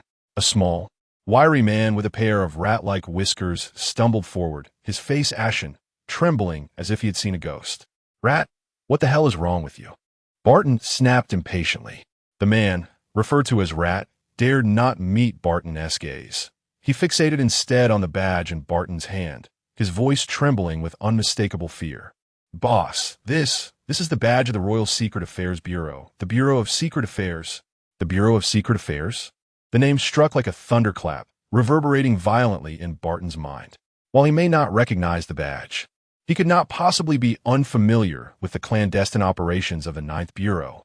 It was the nightmare of all underground forces in Lentinia, the sharpest, most unreasonable blade wielded by the Queen. Their dealings were never trivial matters of theft or robbery. Their mere presence signified confiscation, annihilation, and a complete erasure from this world. Barton's expression swiftly transformed from ferocity to gravity, and then from gravity to an ashen pallor. He gazed once more at the badge in his hand, the 9 feather quills. At this moment, ceased to be mere ornaments and became 9 swords poised above his neck, ready to descend at any moment. He abruptly lifted his head to look at Arthur. The frail young man before him now appeared shrouded in an enigmatic aura. Arthur keenly observed every shift in Barton's and his subordinates' expressions. The moment had arrived. He steadied himself against the wall and stepped forward, positioning himself in the center of the alley. The flames of Coal Cinder Alley were ignited by my hand. Arthur's voice was soft, even laced with a sickly wheeze. Yet each word struck like a heavy hammer upon Barton's heart and that of all his henchmen. The cult that was burned to the ground was vanquished by me. Barton's pupils constricted sharply. The inferno that erupted in Coal Cinder Alley tonight, the relentless explosions and gunfire, reverberated throughout the underbelly of Lentinia. He was undoubtedly aware. He even felt fortunate that his territory lay at a distance. So it was his doing? Now, the authorities owe me a favor. Arthur's tone turned frigid as he deftly rephrased Davis's invitation into a form of protection where he held the upper hand. He had exploited the most lethal information gap. Barton and his men were aware that something significant was unfolding outside, yet they remained oblivious to the specifics, the details, and the key players involved. Meanwhile, Arthur was skillfully crafting this void of information into the most advantageous shape for himself with half-truths and fabrications. He advanced a step closer, locking eyes with Barton's now pallid visage. Do you believe that you and your subordinates are worth a mere trifle to the authorities? In the alley, one could hear a pin drop. The previously boisterous henchmen now trembled slightly, their grip on the iron pipes quivering. They gazed at Arthur as if he were a creature of myth. Cold sweat cascaded down Barton's forehead. His mind was a chaotic whirlpool. On one side lay a mere debt of a few hundred gold pounds. On the other, a potential annihilation of his entire organization at the hands of a mysterious force from the kingdom. He was a scoundrel, a rogue, but he was no fool. He knew how to choose. In the face of absolute state violence, his so-called iron fist was nothing more than a laughable paper lantern, easily punctured. After a prolonged silence, Barton finally spoke. His voice was parched, devoid of the earlier bravado, now tinged with an imperceptible respect. The debt can be wiped clean. He nearly squeezed this phrase from between clenched teeth. Yet he still sought to reclaim the last vestige of his dignity. But, Your Excellency, tonight my men have made the journey in vain, incurring significant losses. You must offer me a means of retreat, do you not? Upon hearing this, the final stone that had weighed heavily upon Arthur's heart finally fell away. He had triumphed. Splendidly so. Arthur nodded, and a semblance of a nearly cruel smile flickered across his pallid visage. He granted Barton no respite, seizing the initiative entirely for himself, weaving the conversation to his advantage. From this day forth, you and your men shall serve as my staircase. Barton was taken aback, unable to grasp the implications of Arthur's words. You shall perform tasks for me, Arthur declared with unwavering conviction. I assure you, you will ascend to a staircase 100-fold higher than your current position. He paused, his icy gaze sweeping over everyone present. Otherwise, I shall unceremoniously kick you off your current step, reducing you to a mere pulp. Such a blatant threat. No, it transcended mere intimidation. He not only aimed to absolve himself of debt, but sought to transform this debt-collecting gang into his very first private possession. Barton opened his mouth, attempting to protest, but found himself rendered speechless. He gazed into Arthur's eyes, which gleamed ominously in the darkness, and an unprecedented chill surged from his feet to the crown of his head. He understood he had no alternative. Arthur turned away, striding to the corner, where he bent to retrieve the debt contract inscribed with his name, discarded by Barton's men. He held the flimsy sheet before Barton. Just as Barton assumed he would tear it asunder, a small, inconsequential flame of orange red erupted from Arthur's fingertips, igniting the contract in an instant. The paper curled rapidly in the flames, turning black, and ultimately disintegrated into a handful of ashes that cascaded from Arthur's fingers. Barton's pupils constricted to pinpricks in that fleeting moment. The rat behind him let out a shriek, collapsing to the ground in a heap. Cold sweat drenched Barton's back in an instant. What he witnessed was no mere sleight of hand. It was an ominous power, born of the same source as the cult that had been vanquished that very night. He finally comprehended the gravity of his misjudgment. The individual he had provoked was not some insignificant pawn with official backing. He had entangled himself with a monster, a creature capable of arson, murder, and commanding favors from all corners. A true monstrosity. Chapter 29. The collector on the following morning. The fog in Lentinia was denser than usual, imbued with an eerie dampness that carried the acrid scent of gunpowder and the metallic tang of blood. Arthur traversed the frigid streets, each step akin to treading upon shards of glass, every inch of his body protesting with a cacophony of discomfort. The exhaustion from the previous night rendered him akin to a deflated bag, vulnerable to the slightest breeze that could unravel him. Yet, he compelled himself to stand tall. The cold, heavy badge nestled within the pocket of his tattered coat, serving as his sole source of resolve. The entrance to the Department of Secrets was even more inconspicuous than he had anticipated. A weathered black wooden door, devoid of any markings, stood sandwiched between two boisterous shops, resembling a scar forgotten by the city. Approaching the threshold, he encountered a man clad in civilian attire, yet standing with an unwavering posture. Arthur remained silent, merely retrieving the badge and extending it forward. The man's expression remained impassive as he glanced at the badge before stepping aside to grant passage. Beyond the door lay a descent of seemingly bottomless stairs. A chill and damp air rushed forth, mingling with the musty scent of old paper and dust, reminiscent of a passage leading to some ancient sepulchre. As Arthur descended the stairs, the sound of his footsteps echoed through the cavernous corridor, amplifying his sense of solitude. He was led to the innermost depths of the archives, to Davis's disheveled office. The old detective sat behind his desk, a steaming cup of subpar red tea before him. He appeared to have spent the night awake, his eye sockets sunken, the lines etched upon his face deeper than the day before, yet his eyes remained sharp, akin to an eagle's, fixated intently on Arthur as he entered. There were no extra chairs in the office, and Davis made no motion to invite him to sit. "You are quite punctual," he remarked. Arthur nodded, his throat parched to the point of silence. He could feel Davis's gaze, like a scalpel, meticulously dissecting him, seeking to unearth all his secrets. A heavy silence enveloped the room, oppressive and stifling.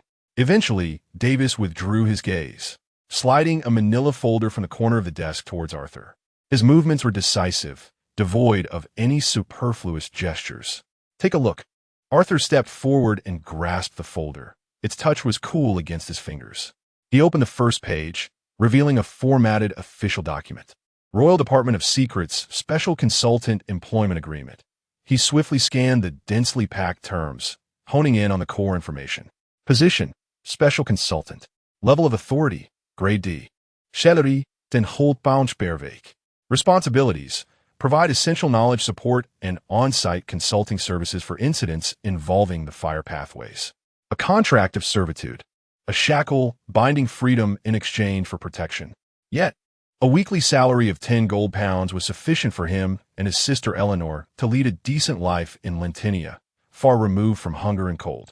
More importantly, the title of special consultant itself was a priceless talisman.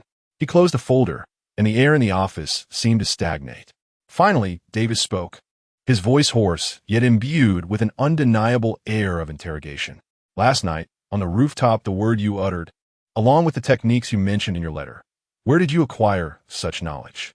This is a pivotal moment, one that determines life and death."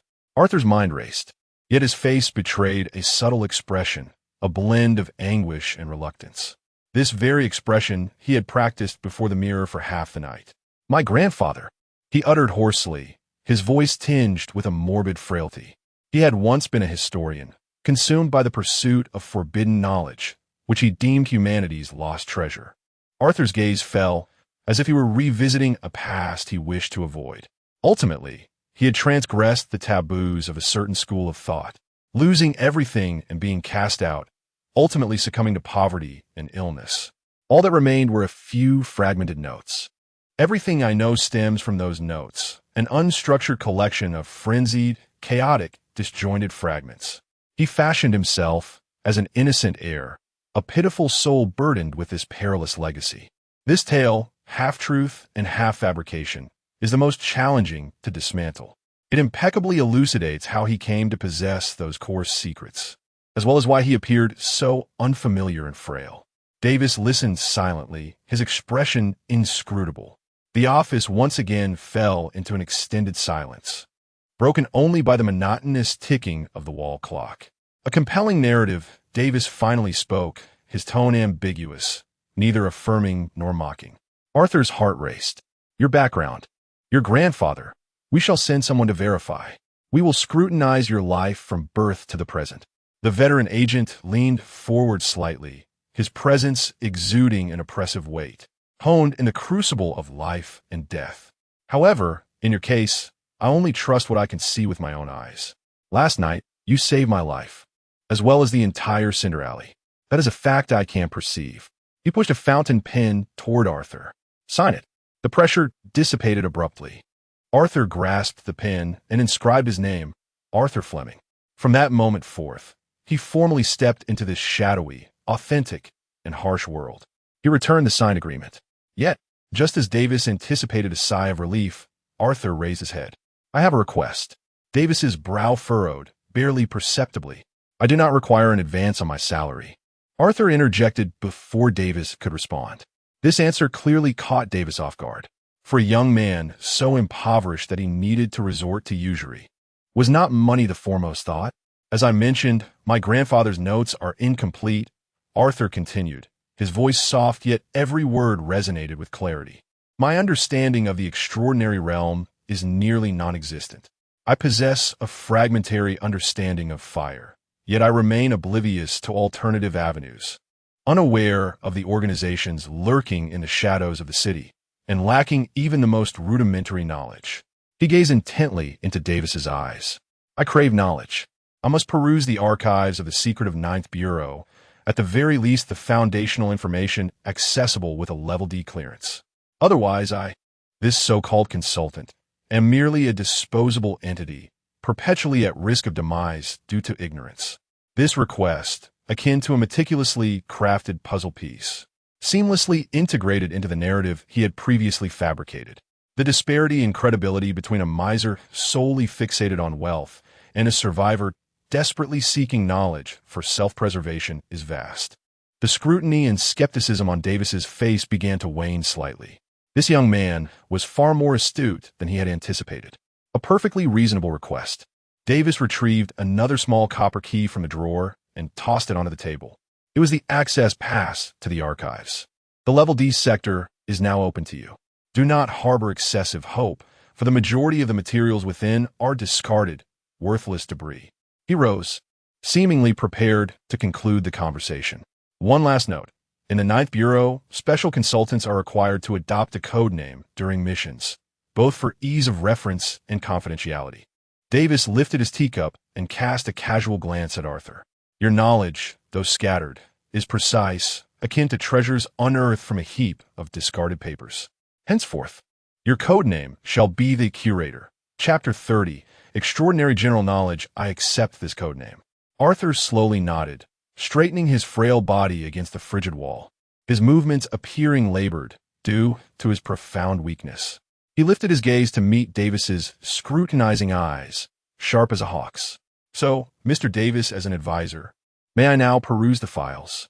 He chose not to dwell on the code name, nor did he exhibit any superfluous emotion, instead swiftly redirecting the conversation to his most pressing demand. Davis regarded him for a good 10 seconds, the pressure of worry about exposure gradually dissipating. The archives were located on the 3rd underground level, at the far end of the eastern corridor. The veteran agent averted his gaze, returning to the chair cluttered with documents. Lifting a cup of now-cold, cheap-tasting red tea. "With this key, you can access everything within your Level D clearance, except for the specially restricted core areas. Go ahead. Gaining more knowledge will greatly benefit you." He gestured dismissively. Arthur uttered not a word more, grasping the cold, heavy copper key from the table, turning on his heel and departing the office with brisk resolve. The heavy wooden door closed behind him, and only then did he realize that the back of his tattered coat had become thoroughly soaked with cold sweat. With each step, the damp fabric clung to his skin, sending chills coursing through him. The stairs leading to the 3rd underground level were even darker and narrower than above. The air was thick with a musty scent, almost palpable, mingling with the stench of decaying paper and rust, provoking an itch in his throat. Black droplets seeped from the walls, shimmering faintly under the flickering gaslight at the corridor's end. The entire subterranean area was hauntingly silent. Aside from his own footsteps and labored breathing, there was no other sound. This space bore little resemblance to the core of a violent kingdom's agency. Rather, it felt akin to an ancient tomb, long forgotten by the world, entombing countless secrets. Arthur swiftly located the so-called Eastern Corridor.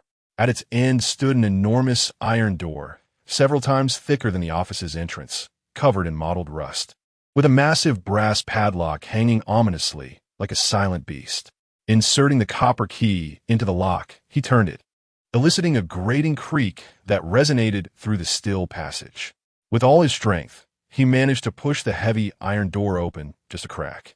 A cloud of long-settled dust, mingled with the scent of decay, surged forth, triggering a fit of violent coughs that ripped through his nearly shattered insides, each spasm inflicting a wave of searing pain.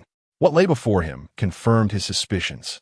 It was an immensely vast space, towering metal filing cabinets reaching up to an unseen dome, thickly coated in dust resembling gathered snow. Countless manila folders and ancient parchment documents were haphazardly stuffed onto the shelves, as if discarded like refuse. Numerous files lay scattered upon the ground, adhered to the damp earth, their pages yellowed and brittle, with edges charred. There were no signs of any activity within this forsaken archive department, which resided in the depths of the secretive Bureau 9, truly a realm that had been utterly marginalized, if not entirely abandoned. It is no wonder, for those wielding extraordinary powers, the elevation of strength and the exploration of pathways are of utmost importance, who would concern themselves with the moldy knowledge buried within these dusty tomes. Yet for Arthur, this place was not a mere refuse. It was a veritable gold mine, an invaluable treasury capable of altering his fate. In the corner of a nearly collapsing shelving unit, he discovered a section marked with a label of Grade D. The files there were somewhat more orderly, yet still neglected, encrusted in a thick layer of dust. Arthur extended his hand, extracting a volume that resembled a foundational manual, bound in the simplest manner.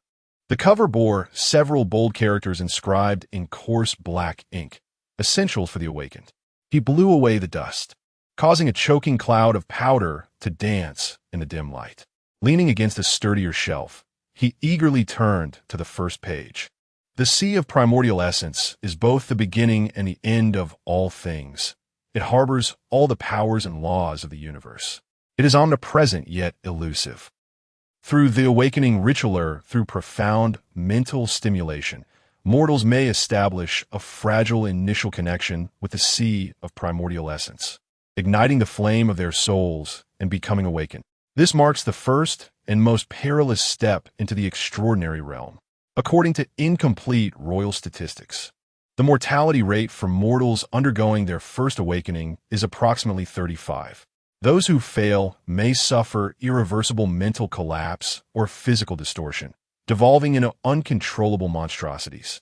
Upon reading this, Arthur's heart sank. A 35% mortality rate. The sensation of death he had experienced during that failed resonance was no mere illusion. He had truly danced on the precipice of the underworld. He continued to peruse the text, scrutinizing each word with utmost care. Awakened individuals will acquire physical attributes far surpassing those of ordinary mortals and, depending on the essence and inclinations of their individual souls, will obtain a faint conceptual germ deep within their spirits. This germ will determine the nascent form of the individual's future powers. Once the rank of awakened is solidified, a second awakening must be conducted promptly, choosing an ultimate pathway to establish a deeper connection with the sea of primordial essence, thereby becoming a pathfinder. This is the most crucial decision of your life. It will dictate your future power system, the direction of your ascension, and your ultimate fate. Pathway selection is irrevocable. Once chosen, it cannot be altered for a lifetime. Currently, the royal authority, in collaboration with various secret organizations, has confirmed a total of 18 known ultimate pathways, each symbolizing a fundamental cosmic concept and serving as a staircase to divinity. Within the archive, in a solemn font, the names, symbols, and core concepts of those 18 pathways were meticulously enumerated. Clock, gate, balance, fire, frost, book. Each brief introduction to these paths sent a shiver of anticipation through Arthur. The words represented not merely raw power, but the supreme authority governing certain laws of this world. He recognized the fire he had already encountered, alongside many paths he had yet to hear of. In the final pages of the manual, a striking warning was inscribed in a vivid, blood-red ink, the handwriting frantic and wild, as if the author had been engulfed in extreme excitement or terror at the time of writing. The uniqueness of paths and the dilution effect. Remember, at the pinnacle of each ultimate path, only one deity can emerge. The more extraordinary individuals who choose the same path, the more the concept of that path in the sea of origin will be infinitely diluted. The ascension of all who share the same path will become increasingly arduous. Their abilities weakened, and the risk of losing control will escalate exponentially. Thus, advanced knowledge and rare paths are tightly monopolized by major organizations, regarded as the highest secrets. Remember, never casually disclose your method of path ascension to anyone. That is tantamount to entrusting your weaknesses and future into others' hands. So that was it. It was as if thunder had erupted in Arthur's mind, illuminating his thoughts.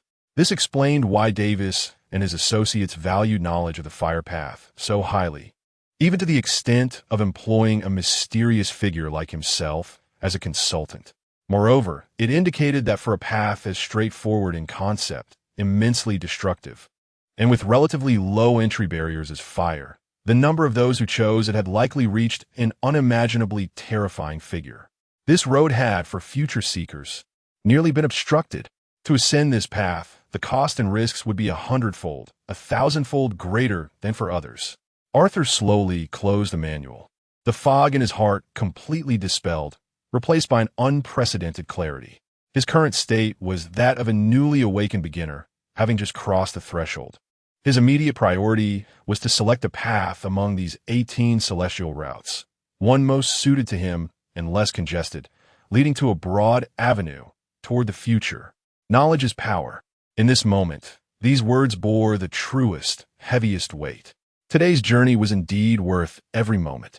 Chapter 31, Confrontation with Eleanor. Emerging from the shadowy underground tomb of the Secret Affairs Bureau, Arthur was greeted by the harsh midday sunlight, which pierced his eyes with an agonizing intensity.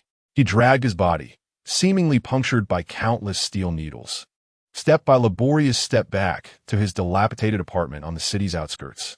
Each creaking stair he ascended felt like climbing an invisible peak. His lungs burned with an infernal heat, his legs felt leaden, and the mental fatigue enveloped him like a viscous mire, ensnaring him with every step. He fumbled for his keys, his trembling hand missing the lock several times before. With a soft click, he managed to push open the familiar, paint-chipped wooden door. A warm glow, reminiscent of an oil lamp, seeped through the crack, illuminating a small patch of floor beneath his feet. This light momentarily eased the tension that had his nerves taut, leading him to believe that his sister Eleanor was not at home. However, upon fully opening the door and taking in the scene within, that fleeting sense of relaxation was swiftly replaced by a heavier, more oppressive atmosphere. Eleanor had not ventured outside. She sat at the sole-worn wooden table. She was neither mending clothes nor engrossed in a book, but sat there in quietude, her back impeccably straight. On the table lay a cup of water, long since cooled, and a small piece of hard, dark bread. Her gaunt face betrayed no joy at her brother's return, nor even concern, only a chilling calm that belied her years. She regarded Arthur with a gaze that felt less like that of a beloved sibling and more akin to that of a stranger scrutinizing an intruder. The air in the room was stiflingly silent. Arthur opened his mouth, his throat feeling as though it were clogged with gravel. He yearned to explain his absence, to elucidate the reasons for his night away. Yet, before he could utter a sound, Eleanor spoke first. Her voice was soft, even delicate, yet in the profound stillness of the room, it rang out with startling clarity, piercing directly to the heart of the matter. The men from Barton have not returned. She stated this fact with an unsettling calmness. You settled the debt, did you not? She raised her gaze, her eyes aglow with an astonishing brilliance under the dim light. By what means? She did not inquire about his injuries, nor did she ask where he had been or express concern for his fatigue. Instead, she struck straight at the core, tearing away any pretense of warmth to reveal the most raw, acerbic of inquiries. A chill crept up from Arthur's feet. Instinctively, he sought to activate the well-rehearsed lies he had practiced countless times. I found a new job at the docks. It's arduous, but the pay is high, and I had to draw in advance to settle it. But no, that would not suffice. The moment he met Eleanor's penetrating gaze, he understood that any deception would appear painfully pale and ludicrous before her. This sister, who had shared his days and nights, was far more perceptive than he had ever imagined. The notion of abandoning his facade took root in the chaotic recesses of his mind, sprouting instantaneously like a seed in fertile soil. He did not respond. He merely closed the door in silence, dragging his heavy footsteps to the other side of the table, where he sat down opposite Eleanor. Exhaustion rendered him unable to maintain his frail, hunched posture. He leaned back in the chair, his weight pressing heavily upon it. With this movement, the coldness, forged in the crucible of life and death, mingled with the scent of gunpowder and the aura of mortality, could no longer be concealed. Unconsciously emanating from him and permeating the small room, he lifted his gaze and retorted, "If I told you I scared them all away, would you believe me?" Eleanor remained silent, merely observing him as if she were meeting him for the first time. Her gaze traversed from his face to his shoulders and then to the hand resting on the table, marred with tiny wounds. After an extended silence, she spoke again, her voice tinged with confusion. "Your scent has changed. Previously, it bore the acrid odor of cheap ale, the despair of having lost everything, the essence of poverty. Now," she furrowed her brow slightly, as if searching for the precise word, "there's a hint of rust, a whiff of smoke and char, and a scent I cannot articulate. It feels cold, like the stones in a winter graveyard." Her observations were so astute that they tightened Arthur's chest. "Your gaze, your stance, everything about you has transformed." Eleanor slowly rose, circumnavigating the table, step by step until she stood before Arthur. She was a head shorter than him, yet at that moment, she loomed like a mountain, pressing heavily upon his heart. She stood before him, looking down, as if summoning the greatest courage of her life. Her chest rose and fell gently, her slender fists quietly clenched at her sides. Finally, with a voice so soft it was almost inaudible yet resolutely firm, she posed a question capable of shattering everything. "Are you still my brother, Arthur Fleming?" This question pierced through Arthur's psychological defenses like an invisible, glowing sword, instantly unraveling the carefully constructed facade of his identity, leaving it riddled with wounds. All his responses, all his lies, all his schemes lost their significance in that moment. Silence. A silence as profound as death. Arthur sat rigidly in his chair, utterly still, gazing at this sister who was both familiar and foreign. She was 100 times more perceptive than he had imagined, and 100 times more courageous. He suddenly realized that deceiving such a girl with lies was the greatest disrespect and the most cruel insult. Time seemed to stretch at that moment. The sound of dripping water in the corner, the wind outside, all faded away. The entire world was reduced to just the two of them, confronting each other in that small, oppressive space. It was unclear how long it lasted, perhaps a century. At last, Arthur slowly lifted his head. In his eyes was a complexity of emotions Eleanor had never seen before: pain, struggle, relief, and a hint of inexpressible compassion. He gazed at her, his voice a harsh rasp, as if scorched by fierce flames, uttering a statement potent enough to upend Eleanor's entire world. "Eleanor, though Arthur you know, perhaps, at some moment unbeknownst to us, he has already perished." Chapter 32. Crossing into exposure, that phrase struck like a colossal stone cast into a stagnant pool, stirring not tumultuous waves, but rather unsettling the very silt at the bottom, rendering everything murky and indistinct. Eleanor's body convulsed momentarily, visibly trembling. It was not a retreat born of fear, but rather akin to a tightly wound string, emitting its final lament upon snapping. Yet, she did not scream. She did not take a single step back. She merely stood there, steadfast, immobile, gazing intently into Arthur's face, those astonishingly bright eyes in the dim light, seemingly piercing through his flesh to unveil the unfamiliar soul occupying this vessel. She had long sensed it. From the moment he failed to return home one night, yet emerged unscathed from a debt that could have crushed anyone, from the cold aura around him, laced with gunpowder and rust, from his unbent posture, no longer evasive. The brother she once knew had become a distant memory. Now, the words Arthur uttered merely crystallized her most dreadful and absurd suspicions into a harsh reality. Arthur did not flinch under her scrutiny. He chose to unveil a carefully woven, partial truth. "I am not the soul of this world." His voice remained hoarse, Yet each word resonated with the clarity of a pendulum's toll, echoing in the stillness of the room. He recounted a tale, one steeped in despair, death, and the unforeseen. The Arthur Fleming you knew, just days prior, had lost all his last remaining funds, unable to repay his impending debts, consumed by utter hopelessness. His spirit, his soul, had been extinguished. Arthur's narrative unfolded with an eerie calmness, as if recounting a distant story wholly unrelated to himself. I do not know why, nor how it came to pass. When I became aware, I had already inhabited this body, a foreign soul, unexpectedly and passively, occupying a shell abandoned by its original owner. He did not conceal the existence of extraordinary powers, for that was the sole explanation for how he had dealt with the Burton gang. Perhaps my soul is somewhat unique. Or perhaps it was the forbidden tome I had previously encountered. Regardless, I inadvertently touched upon another facet of this world, some hidden forces lurking beneath the surface, unknown to others. He raised his hand, examining the palm marred by countless small wounds. I acquired a modicum of power, insignificant yet sufficient for self-preservation. With this power, I resolved the debt crisis, ensuring that Burton and his men would no longer dare to harass us. He laid bare everything, the identity of the otherworldly soul, the awakening of extraordinary power, and how he had wielded this force to carve a path for their survival amid despair. In the room, only his straightforward voice remained. Eleanor listened intently from beginning to end, uttering not a single word. On her face, there was no trace of the fear Arthur had anticipated, nor any astonishment at the extraordinary powers. Instead, her slender, calm visage gradually revealed an ineffable sorrow. Her grief, however, was not for the death of that brother.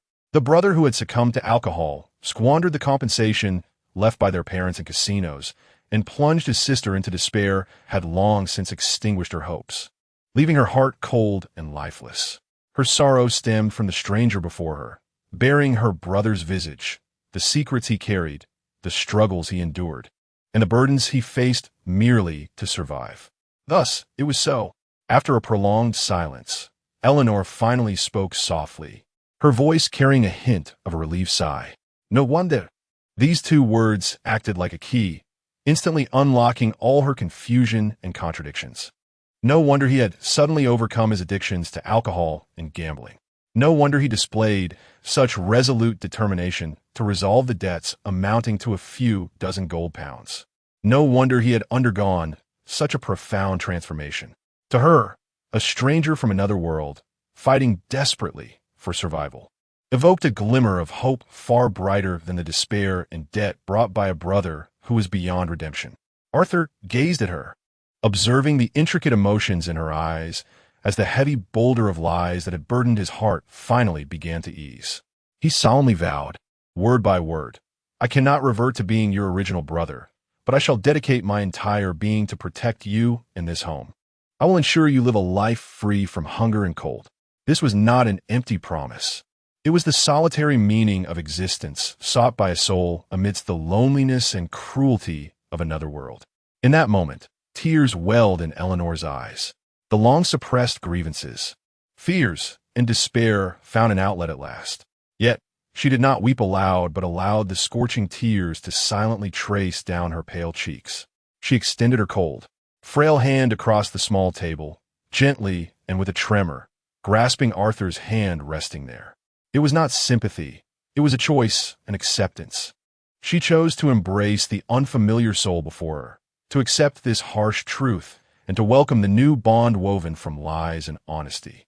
As Eleanor's icy fingertips touched his skin, an indescribable warmth surged from the point of contact, flooding Arthur's entire being in an instant. It was a tangible warmth, the authentic sensation belonging to this world. Until now, he had felt like a specter adrift in the ether, observing this world with cold detachment, armed with reason and calculation, battling the pervasive sense of exclusion and crisis. He was lonely, weary, and like a drowning man struggling in the frigid ocean known as Lentinia. At this moment, Eleanor's hand appeared to him as the sole anchor cast into his turbulent sea. It was light, even somewhat fragile, yet it was sufficient to secure his drifting soul firmly and steadily in this stark and unforgiving world. From this instant onward, he no longer existed solely for himself. Eleanor became his singular anchor of humanity amidst the harshness of existence. The invisible barrier that had separated the siblings, constructed from doubt and deceit, dissipated entirely in that moment. A new bond, far stronger than mere blood ties, quietly emerged in the silence and tears they shared. They were no longer just relatives. They became a community of fate. The only two in this cruel world who could rely on one another.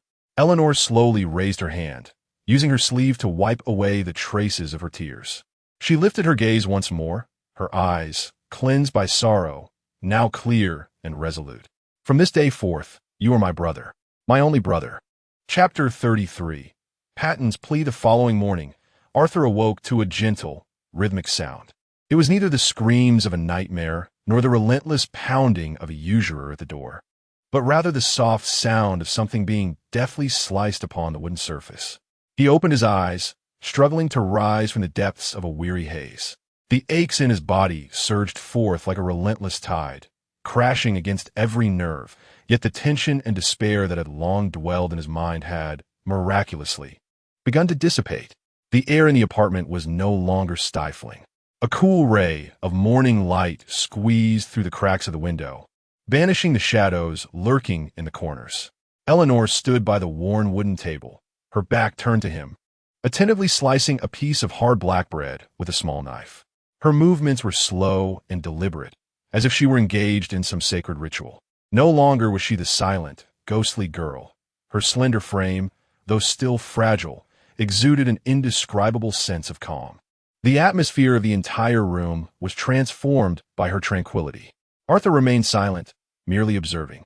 After their candid exchange, the invisible barrier between them had crumbled, giving rise to an unspoken understanding. He struggled to sit up, his bones creaking under the strain. Hearing the commotion, Eleanor turned around. Upon seeing Arthur awake, the scrutiny and coldness that had marked her expression the previous day vanished, replaced by a nod as she pushed a half-sliced piece of bread and a cup of clear water toward his usual spot at the table. A simple gesture, yet it signified acceptance. Arthur approached the table and sat down, taking the hard bread in his hand, but refraining from eating. He reached into the inner pocket of his tattered coat, retrieving a small, weighty cloth pouch. Untying the drawstring, he emptied its contents onto the table.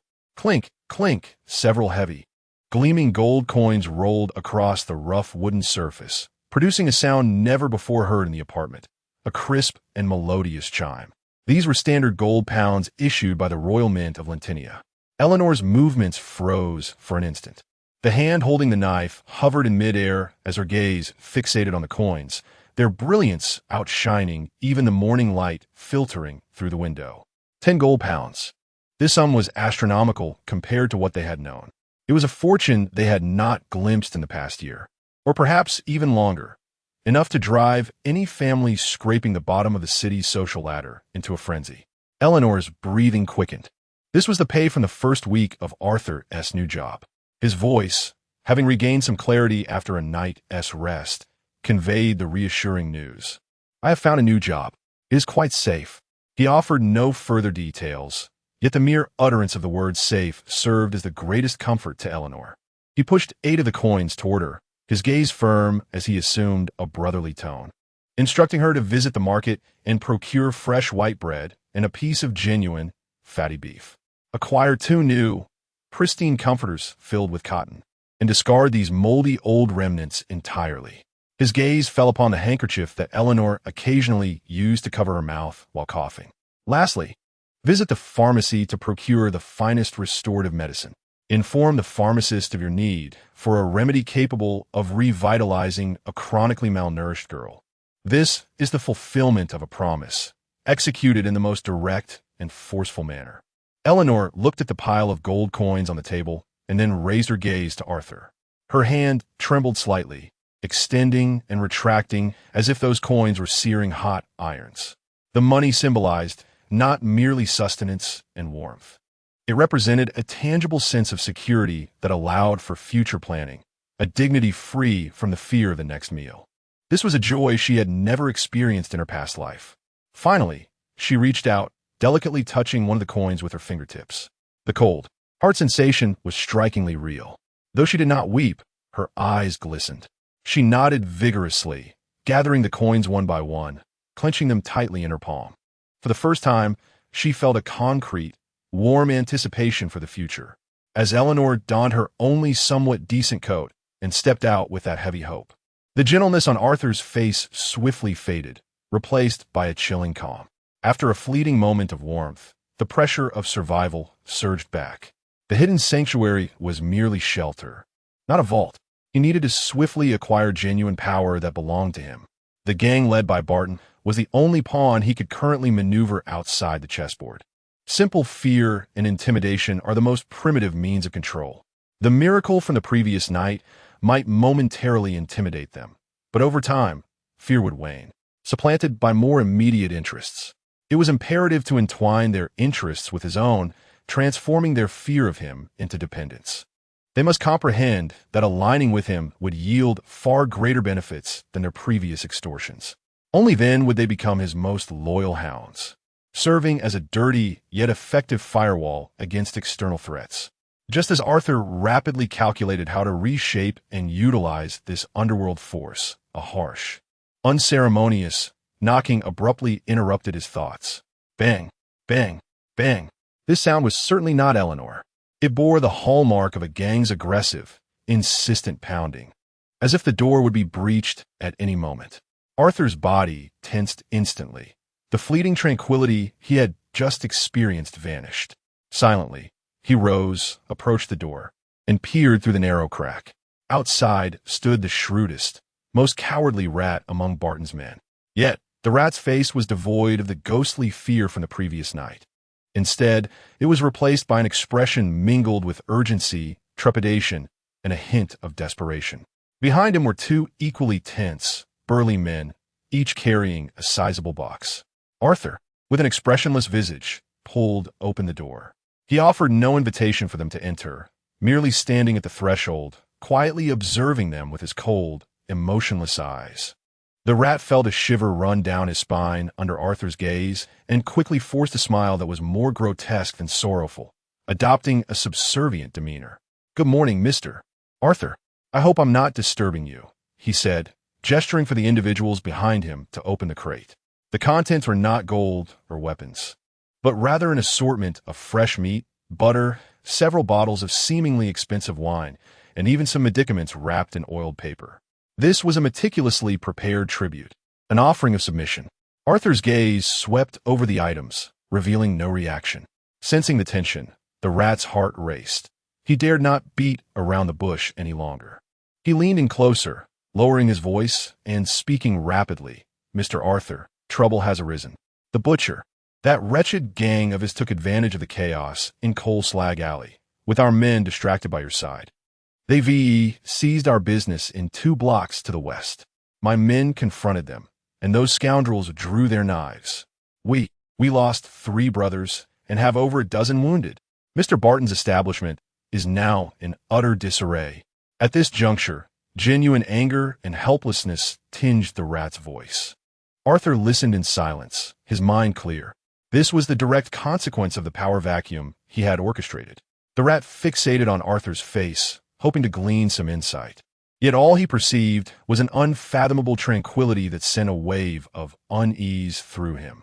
Gritting his teeth, a flicker of resolve crossed his eyes as he delivered his final words with deliberate emphasis. "Mr. Barton has instructed me to convey this to you. Last night, you performed a miracle, garnering the respect of even those official figures in uniforms. We all witnessed it. Now, Mr. Barton needs you to prove once more that following you truly leads to greater heights, to acquiring more than we ever had." Leaning slightly forward, nearly whispering in Arthur's ear, he adopted a tone that was both pleading and a final ultimatum. "Otherwise, mere fear will not suffice for Mr. Barton to control his ravenous wolves, nor will it fend off the butcher's pack of mad dogs." Chapter 34. The intelligence network. The words of the rat struck Arthur like a noose with barbed hooks, pulling him into the brutal logic of the underworld. Barton was probing, also wagering. Arthur felt a cold disdain within. Barton's loyalty was built on a foundation of sand. Without satisfactory answers, the threat would crumble into dust. He refrained from responding immediately, not even casting another glance at the rat. With deliberate calmness, he returned to the room, untouched the offerings, and lifted the clear water left by Eleanor. The icy liquid sharpened his mind. The gentle clink of the cup against the table resonated sharply in the stillness of the room. The rat, drenched in cold sweat, found himself in a dilemma, helplessly observing Arthur's retreating figure. An intangible yet oppressive weight bore down upon him, leaving him breathless. He had encountered numerous powerful figures, yet none like Arthur, whose silence exuded a chilling aura that penetrated to the marrow. This was not intimidation. It was a profound, life-altering disregard. As time passed, each second felt like a knife slicing through the rat's nerves. The burly men he had brought along began to fidget uneasily. Just as the rat teetered on the brink of his endurance, Arthur finally turned. He did not address Barton's inquiry, but posed an unrelated question. The butcher's stronghold is in the third warehouse of the dock area, is it not? This statement was delivered casually, as though discussing the weather. The rat's anxious and desperate demeanor froze in an instant, his mind blank. The butcher's hideout was a well-known secret in the coal cinder alley, but that was inconsequential. Arthur continued, each word striking like a hammer. His most significant business involved smuggling low-grade tobacco, discarded by the Imperial Navy, mixed with sawdust and spices, to be sold to the impoverished dockworkers and sailors. Every Wednesday night, a ship would arrive from downstream to conduct transactions at the abandoned dock behind the warehouse. The rat's facial muscles twitched. These specifics regarding the time and place of the transaction were core secrets that they had struggled to uncover. How could the other party know this? Did he not only meet with the officials last night, but a horrifying thought arose. Arthur seemed oblivious to his expression, unhurriedly taking a seat at the table, tapping the surface. You intend to take your men and engage him in a shootout at the warehouse? Arthur's tone dripped with disdain. To confront a desperate criminal with knives and clubs, resulting in a bloody, casualty-laden fight over a soaked territory? Is that what Barton envisions? How foolish. The last three words landed like a resounding slap across the faces of the rat and Barton. The rat was utterly bewildered. The violent survival principles they revered had, in Arthur's mouth, become synonymous with foolishness. Ignoring his shock, Arthur laid out a plan. This strategy had been conceived the previous night in the archives of the Department of Secret Affairs. Individuals like Barton inevitably had sworn enemies, and he merely needed to leverage official intelligence to accomplish his objectives with ease. Tonight, you need not bring many men nor weapons. Find the cleverest, most inconspicuous person, and send them to the police station in the dock area. Remember, it is the police station, not the regular patrol officers you usually deal with. Have them report anonymously. A cold smirk curled at the corner of Arthur's lips, a predator fixating on its prey. Inform them that the gang leader, the butcher, has hoarded a substantial quantity of military-grade explosives from the army in the third warehouse, intending to orchestrate a horrific explosion in Lindinia. Military-grade explosives? The rodent cried out in distress, its spirit shattered. Mr. Arthur, this is a crime that leads to the gallows. The butcher, he cannot possibly have the audacity. Does it matter whether he possesses such courage? Arthur retorted, what truly matters is whether the high-ranking officials at the police precinct believe he lacks it. What do those in power fear the most? Not gang conflicts, nor the deaths of a few ruffians. Their greatest dread is the burden of responsibility. Especially at this critical juncture, anything associated with explosions or subversion could cost them their positions. Thus, they would rather wrongfully execute 1,000 than let one slip away. They will mobilize the largest force at the quickest pace to turn that warehouse inside out. Even if nothing is ultimately discovered, the butcher and his core members will undoubtedly not be released easily. The rodent stood frozen, his back drenched in cold sweat. He gazed at Arthur's calm, pale face, as if he were encountering this world for the first time. What kind of scheme is this? Without a drop of bloodshed, without a single charge, and without even needing one's own people to appear. Just a note passed, a few words spoken, and it could annihilate a formidable opponent that had occupied the docks for years under the official wrath. This is not the mentality of gang brawls. This is a tactic employed by those seated in Parliament. It is the art of power. Arthur leaned back in his chair, issuing his final command. Once the police apprehend the individuals and seal the warehouse, the remaining territory and manpower of the butcher will become a pack of masterless wild dogs. At that point, what Barton should do, I trust you will not require my guidance. Clean up everything that belongs to the butcher. You should be quite adept at battlefield cleanup. Remember, after the task is accomplished, deliver the spoils to me. The rodent trembled violently. He looked at Arthur, no longer as a mere spectator of miracles, but as one gazing up at an unfathomable, incomprehensible monster. The fear he felt now was more profound and piercing than the terror of the flames he witnessed the previous night.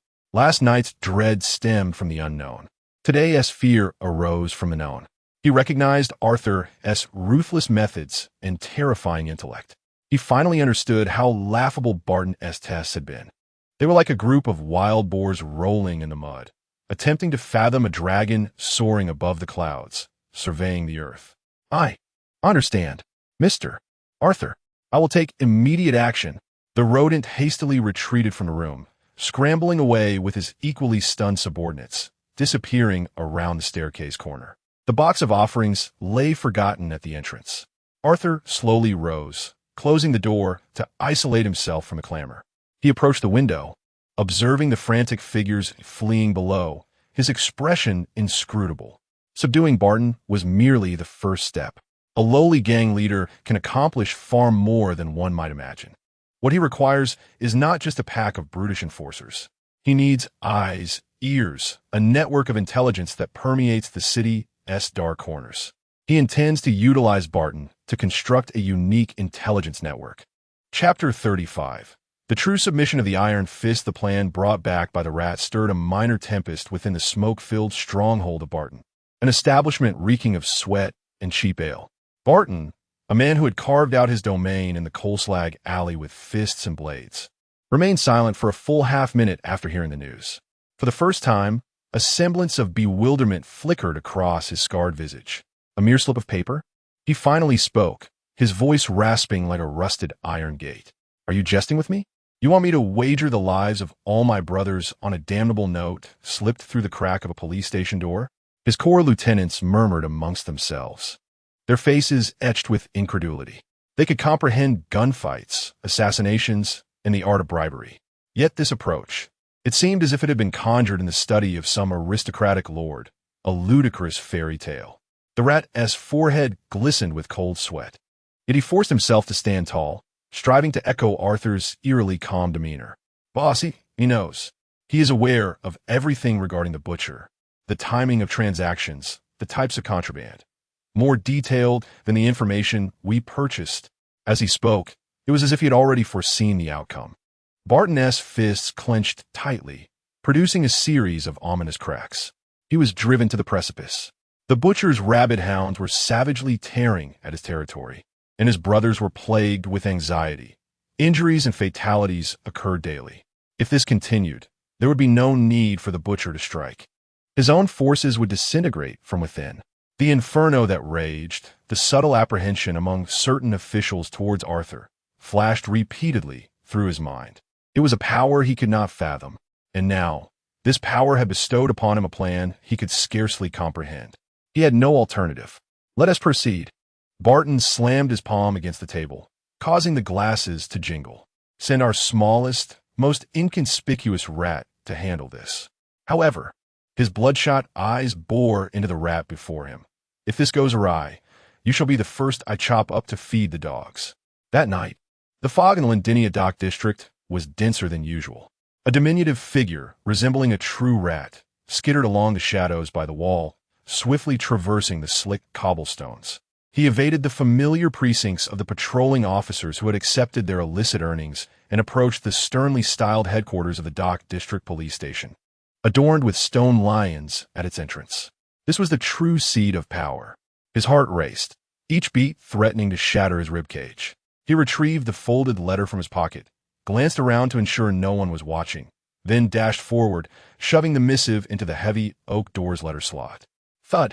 The faint sound of the paper landing resonated in his ears like thunder. He dared not linger. turning swiftly to vanish into the thick night fog as if he had never existed. Sir Mars, the police chief, was presently beset with headaches over an aristocratic smuggling dispute.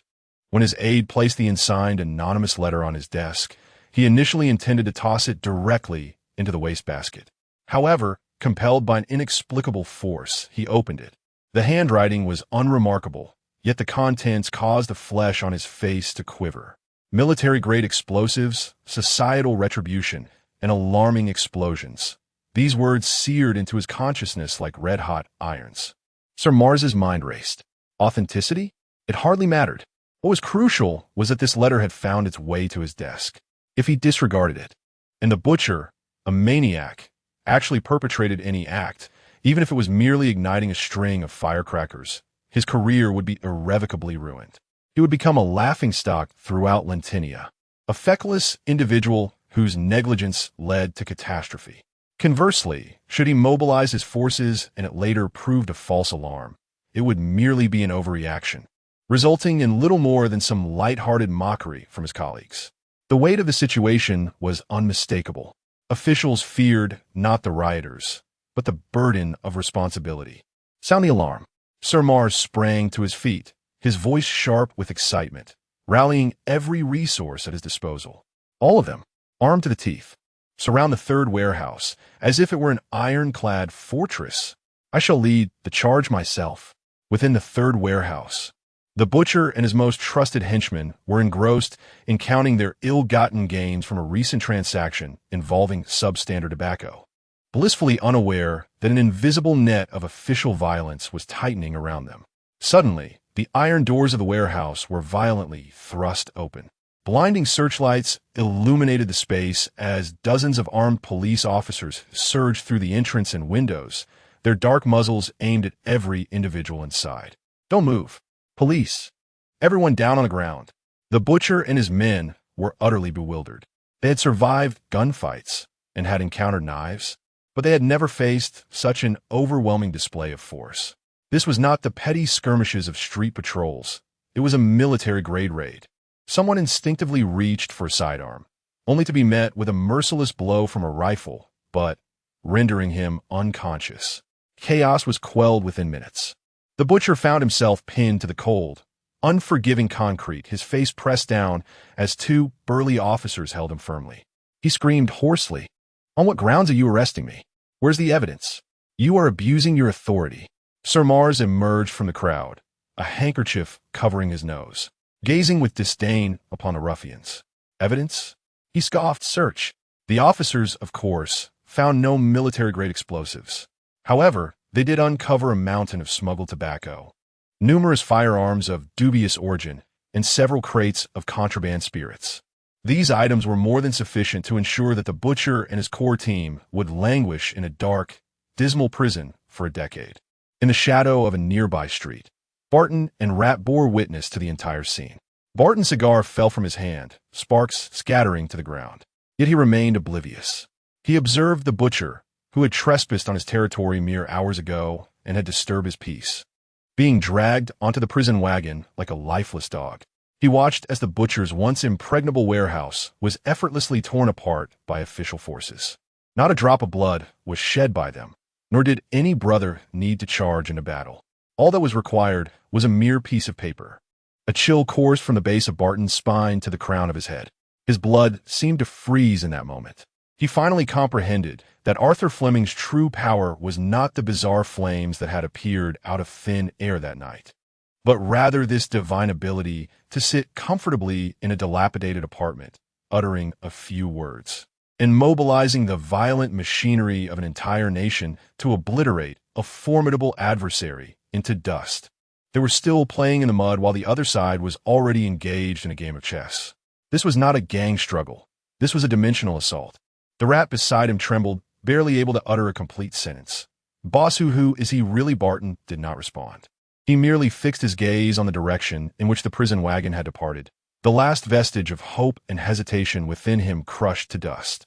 What remained was the purest, most profound reverence. The following morning, a firm and powerful knock resounded at Arthur's door, imbued with a deliberate humility. Arthur opened the door to find Barton standing alone, clad in his finest coat, his fierce countenance bearing an almost reverent respect. He entered the room and performed an action that would leave all his subordinates in astonishment. He knelt on one knee. This man, who had ruled Coal Cinder Alley for years, now knelt upon the dusty floor of this decrepit apartment. He removed a ring forged from wrought iron, emblazoned with a fist emblem, from his finger. Sir, Barton's voice was hoarse but profoundly earnest. From this day forth, Iron Fist Barton and all my brothers shall serve you.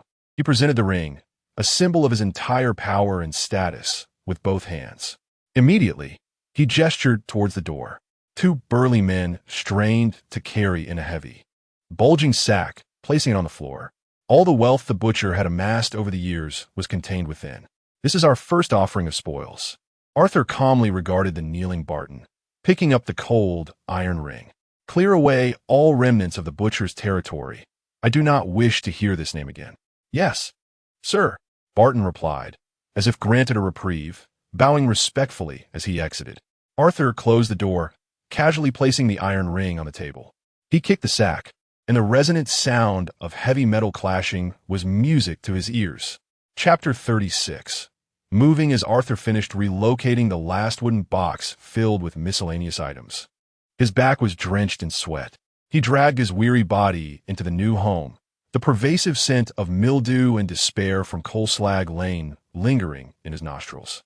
Yet, upon stepping into the entrance hall, it was completely dispelled by the sunlight and the fragrant aroma of the grass in the garden. This was Oak Street, a neighborhood inhabited by the middle class of Lentinia, featuring a charming two-story house with a small garden.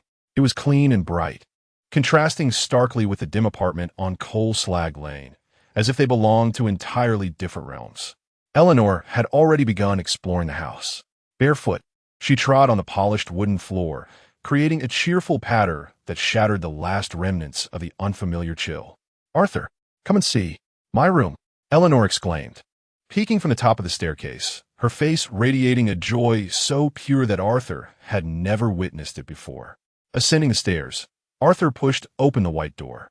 Inside lay a spacious bedroom, nearly twice the size of the living room in their former Coal Slag Lane apartment. Beyond the enormous glass windows, the backyard revealed a meticulously manicured lawn and several rose bushes. Sunlight poured in unobstructed, casting warm, bright patches on the floor. Watching his sister's silhouette, a long dormant warmth surged within Arthur, thawing the icy core that had hardened due to his journey through violence and slaughter. All of this was worthwhile. The butcher's life, the capitulation of Barton, the downfall of the Brotherhood, the myriad of schemes and machinations had ultimately culminated in the carefree smile now gracing his sister's face. With the money gifted from Barton, he had paid a full year's rent for this house, and the remaining funds were sufficient to allow them a life of respectable comfort. Once settled, Arthur's first act was not to indulge himself, but to visit the largest bookstore in the city. He purchased an abundance of books: history, literature, geography, natural sciences, various tomes piled high on Eleanor's new desk. At just over a decade old, Eleanor was at an age that should be filled with the joys of carefree schooling. Here, she would no longer endure the clamor and exploitation of the textile factory, nor would she worry about the next meal. These books were Arthur's offering of compensation for the serene present that Eleanor rightfully deserved but had been denied. Eleanor was indeed enamored with the books, particularly those recounting the histories and heroic legends of distant lands. She often became so absorbed that entire afternoons would drift by in silence, as tranquil as a painting. Life had finally settled into a rhythm. However, beneath the calm surface of Arthur's existence, another clandestine path was unfolding. During the day, while Eleanor was immersed in her literary world, Arthur would seclude himself in the study on the ground floor. Instead of organizing household items, he spread out the weighty files he had brought back from the Bureau of Secret Affairs, one by one. Like a ravenous student, he voraciously absorbed every word regarding the path of source quality. The 18 ultimate pathways stood before him like 18 doors to the unknown. The descriptions of each path, along with the faint yet immensely promising initial abilities, stirred a tempest of excitement within him.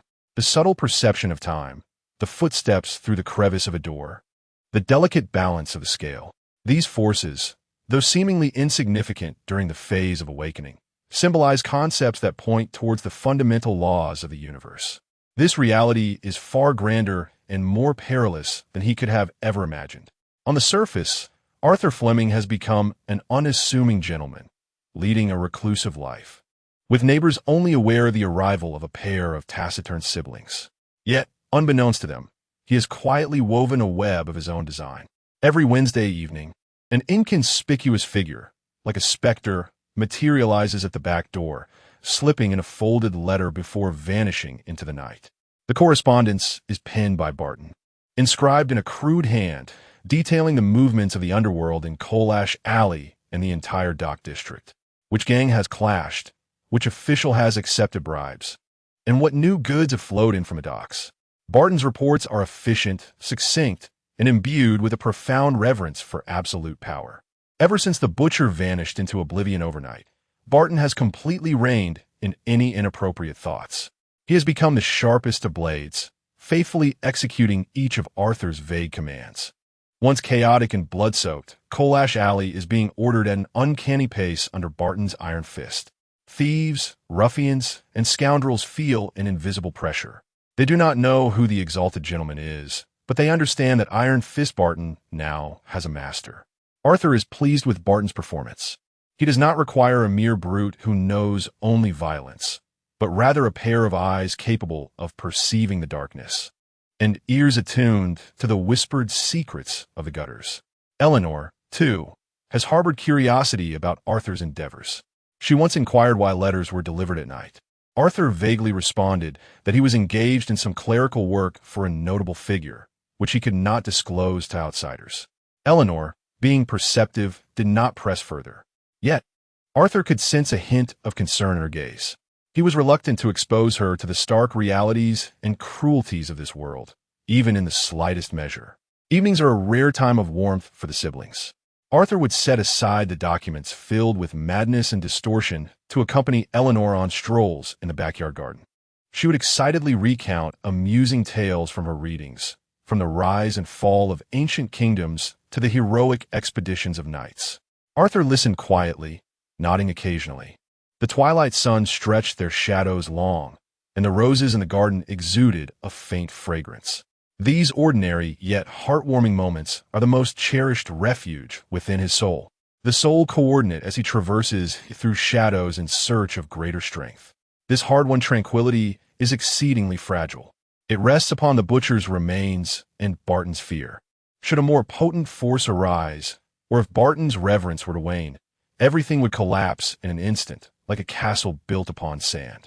In the stillness of the night, Arthur sat alone in the chair of his study, the moonlight streaming through the window, casting a cool, ethereal glow upon the desk before him. He gazed out at the tranquil street, a fervent yearning for ascension burning within him, akin to a wildfire spreading uncontrollably. Only by wielding greater power could he hope to safeguard all that he cherished. As he pondered, a familiar restlessness surged from within his very being. The essence within him boiled like water on the verge of a tempest, churning uncontrollably. A series of minute, needle-like pains emanated from the depths of his limbs, converging towards his heart. His current strength had reached its zenith. The extraordinary qualities attained during the initial awakening phase had been entirely absorbed and assimilated by his body.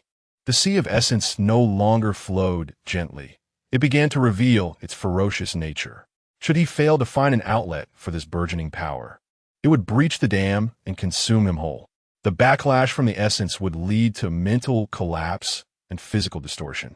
The cold words in the records became hauntingly vivid at this moment, compounding his plight. The lingering effects from his first forced encounter with the advanced knowledge of the path of fire were now reawakened. Beneath his skin, it felt as if invisible flames coursed through him, bringing waves of searing, phantom pain. There was no time to delay. He must choose among the 18 ultimate paths. The Seeker's Path.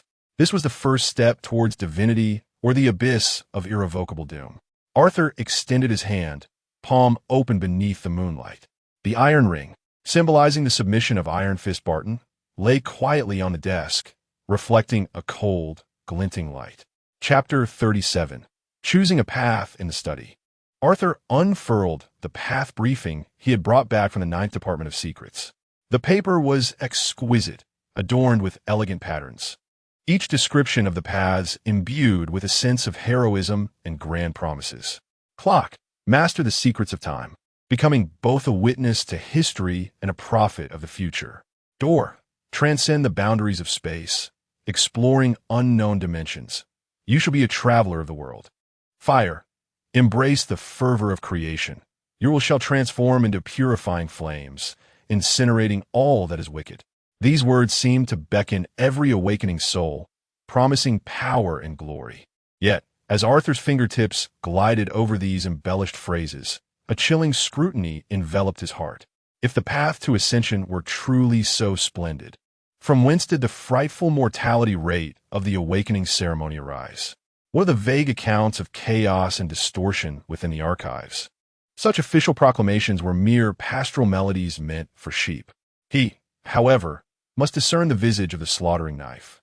The turmoil within his source essence intensified, akin to a pack of wild beasts caged and thrashing against his innards. The searing phantom pain beneath his skin was a warning, a remnant of his previous forced glimpse into the advanced knowledge of the fire path, flaring up now to remind him that time was running short. He had to make a choice. Arthur closed his eyes, delving deep into the recesses of his consciousness. He was about to employ the greatest secret he had acquired since his crossing, an ability he had never divulged to another. Echo. He could see, hear, and feel the potent echoes lingering in objects or spaces. The most profound imprints were those of despair and anguish at the moment of death or failed ascension. He sought not the official pamphlet, but the epitaphs of the countless failures along this path. His first target was the fire path. He had once intimidated Barton with the superficial manifestation of this power, yet it had also left the most profound peril within his own body. He needed to understand the worst possible outcome if he truly chose this path. With his consciousness focused, Echo activated. The study before him instantly faded, transforming into a realm of grayish void. Subsequently, a new scene materialized in his mind. It was a stone chamber, its walls etched with intricate runes. A man sat cross-legged in the center, surrounded by a blazing orange-red fire. This was no ordinary flame. It bore no warmth, yet exuded a fervent aura that sent shivers through the soul. The man was undergoing ascension. Arthur could feel the surge of source essence within him, a force far more potent than his own, perhaps that of a shaper or even a diverger. The expression on the man's face was not one of agony, but rather a form of extreme, twisted ecstasy. He raised his hands high, as if embracing an unseen deity, his mouth agape, as though issuing a silent scream. Then, a horrifying scene unfolded. The flames did not assault him from without.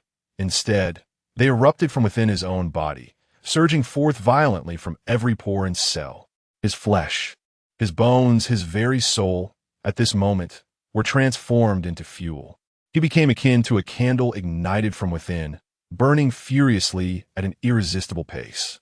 His body swiftly charred and carbonized in the flames, yet the euphoric, maddened smile remained forever frozen upon his visage. Ultimately, the flames extinguished, leaving behind a charred effigy. Maintaining a fervent pose of embracing the heavens, standing resolutely in the center of the chamber. He was not slain by an enemy. Rather, he had offered himself as the most exquisite sacrifice to the very path born of his boundless passion and desire for creation. Arthur's consciousness abruptly snapped back to reality, his breath coming in ragged gasps, his back instantly drenched in cold sweat. A chill, emanating from the depths of his soul, rendered his limbs icy. He comprehended the truth. The path of fire symbolizes passion, creation, and destruction. Those who choose this path must possess an ironclad will to harness this fervor. Otherwise, they risk being consumed by it. As for Arthur Fleming, in a previous life, a weary laborer crushed by the weight of work, he now maneuvered through the shadows as a cunning strategist. He remained calm, rational, and even somewhat ruthless. All his actions were based on meticulous calculations and risk aversion. For him, passion was not a source of strength, but rather a lethal poison. To embark on a path that starkly contradicted one's nature was tantamount to self-destruction.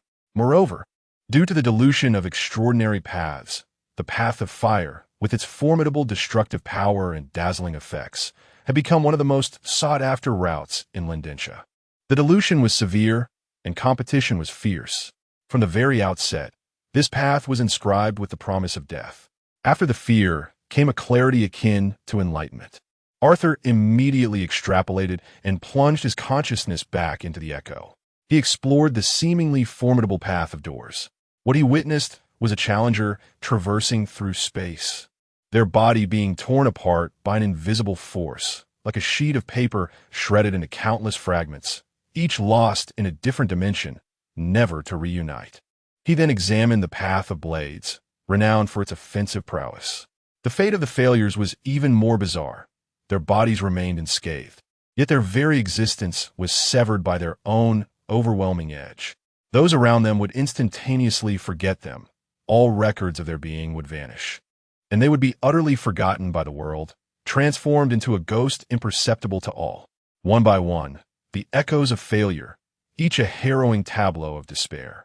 Arthur's breath gradually steadied, yet his mind raced at an unprecedented speed.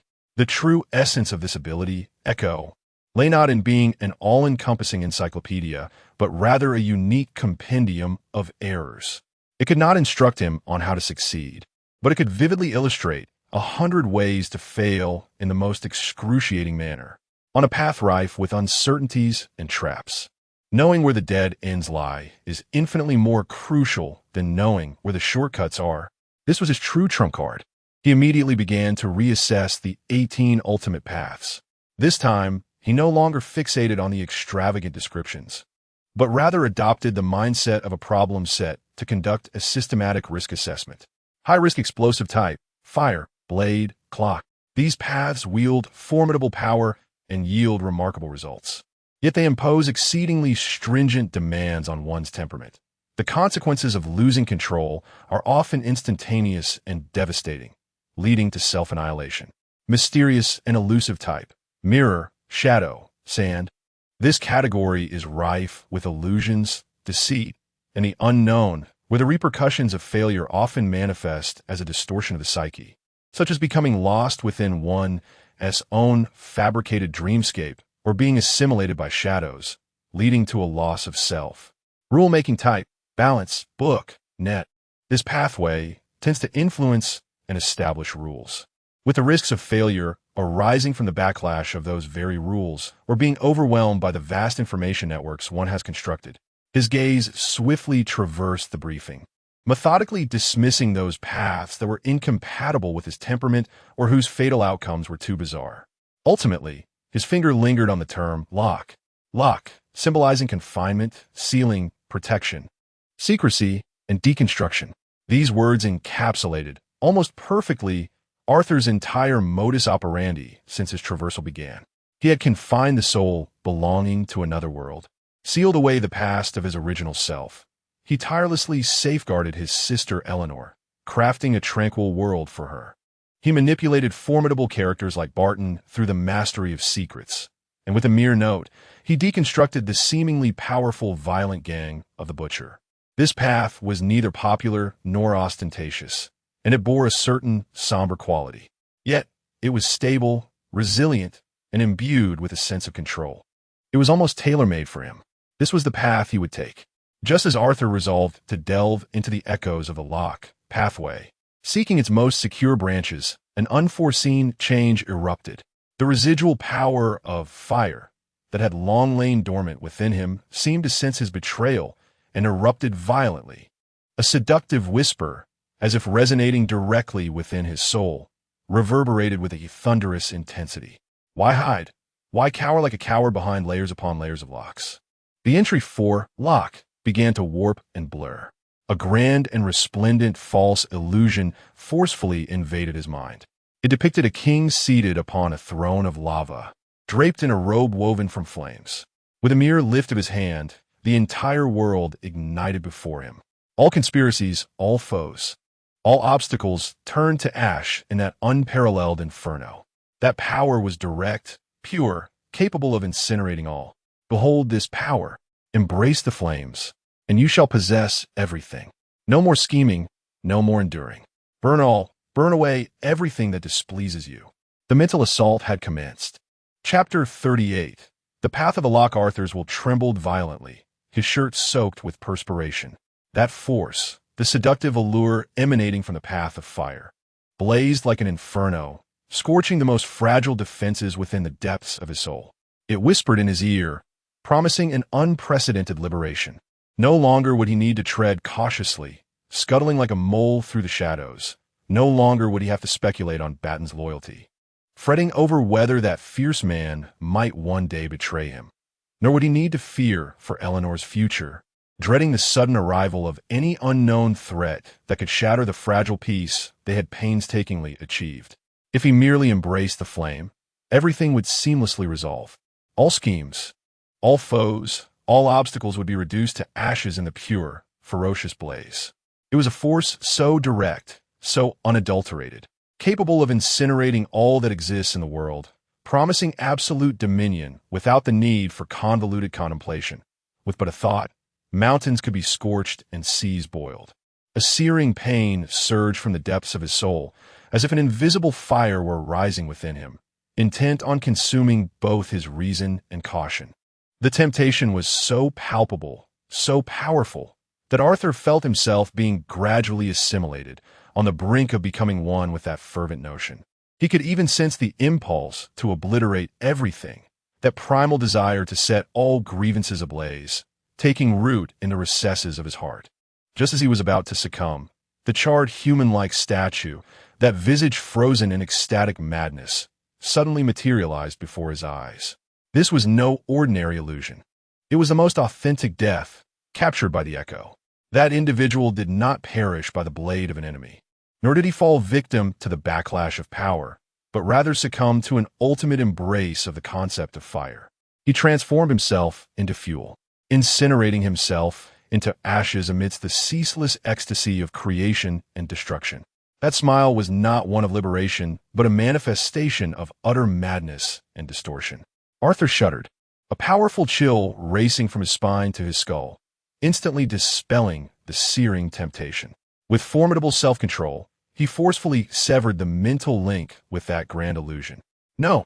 He emitted a silent scream, the sound reverberating solely within the depths of his consciousness. His body felt drained of strength, and he collapsed heavily onto the floor, gasping for breath, his chest heaving as though he had just emerged from a life-and-death struggle. His mental energy had been severely depleted, his temples throbbing painfully, as if they might split apart. Beads of cold sweat trickled down his temples, soaking the floor beneath him. This was not a case of a golden finger being tainted. It was the spiritual brand implanted during his previous forced glimpse into the high-level knowledge of the path of fire. That fervent concept, like the most malevolent of nails, had embedded itself deep within his soul, now attempting to contort him into its shape, turning him into the next madman consumed by self-immolation in ecstasy. A cold, audacious hypothesis took form in his mind, like a lightning bolt slicing through chaos. It is tempting me. Whatever the enemy wishes for me to do, I shall resolutely refrain. The more vehemently this lingering after-effect sought to extol the grandeur of the path of fire, boasting of its overwhelming power to incinerate all, the more it revealed that this route was, for him, a meticulously concealed trap, a dead end leading to self-destruction. Conversely, the path that endeavored to make him overlook or even disparage might, in fact, be the safer and more suitable choice for him. This represents a form of contrarian thinking, a strategy rooted in hostility. Arthur was well-versed in this art. His previous life, as corporate maneuvers, and his current survival in the underworld both relied heavily on this reverse interpretation of others' intentions. He was not a blind believer in power. He believed in control. Bearing the excruciating pain inflicted by this mental disturbance, he struggled to rise from the ground and reseat himself in the chair. His gaze fell once more upon the path briefing, this time imbued with an unprecedented clarity and caution. He redirected his consciousness towards the path of Loch. This time, the visions presented by Echo were equally bizarre, yet they made Arthur's heart race. There lay a sealed stone chamber, its walls inscribed with intricate runes. In the center sat an ascendant, triumphant in his endeavors. He had constructed an impeccable wall of absolute protection from the primal essence, a barrier unassailable and exuding and ancient. Oppressivoha. It resembled a flawless vault, securing him within its confines. However, the ascendant's countenance bore no trace of joy. His expression, initially one of success, gradually morphed into confusion and then despair. He realized that the wall was so perfect that he could not unravel it himself. He had eternally sealed himself within this absolute sanctuary, becoming a living, conscious vault. In the endless solitude and darkness, he awaited the gradual collapse of his rationality. He did not perish, yet his existence was more harrowing than death. Witnessing this scene, Arthur felt no fear. Rather, a spark ignited in his eyes, and the corners of his mouth lifted in the faintest semblance of a smile. He comprehended the truth. The failure of fire was one of uncontrolled self-destruction, a violent clash between the concept itself and the ascendant's nature, a backlash of power that reduced him to a charred husk. It was akin to a catastrophic accident, a total wreck, the very poison of the concept itself.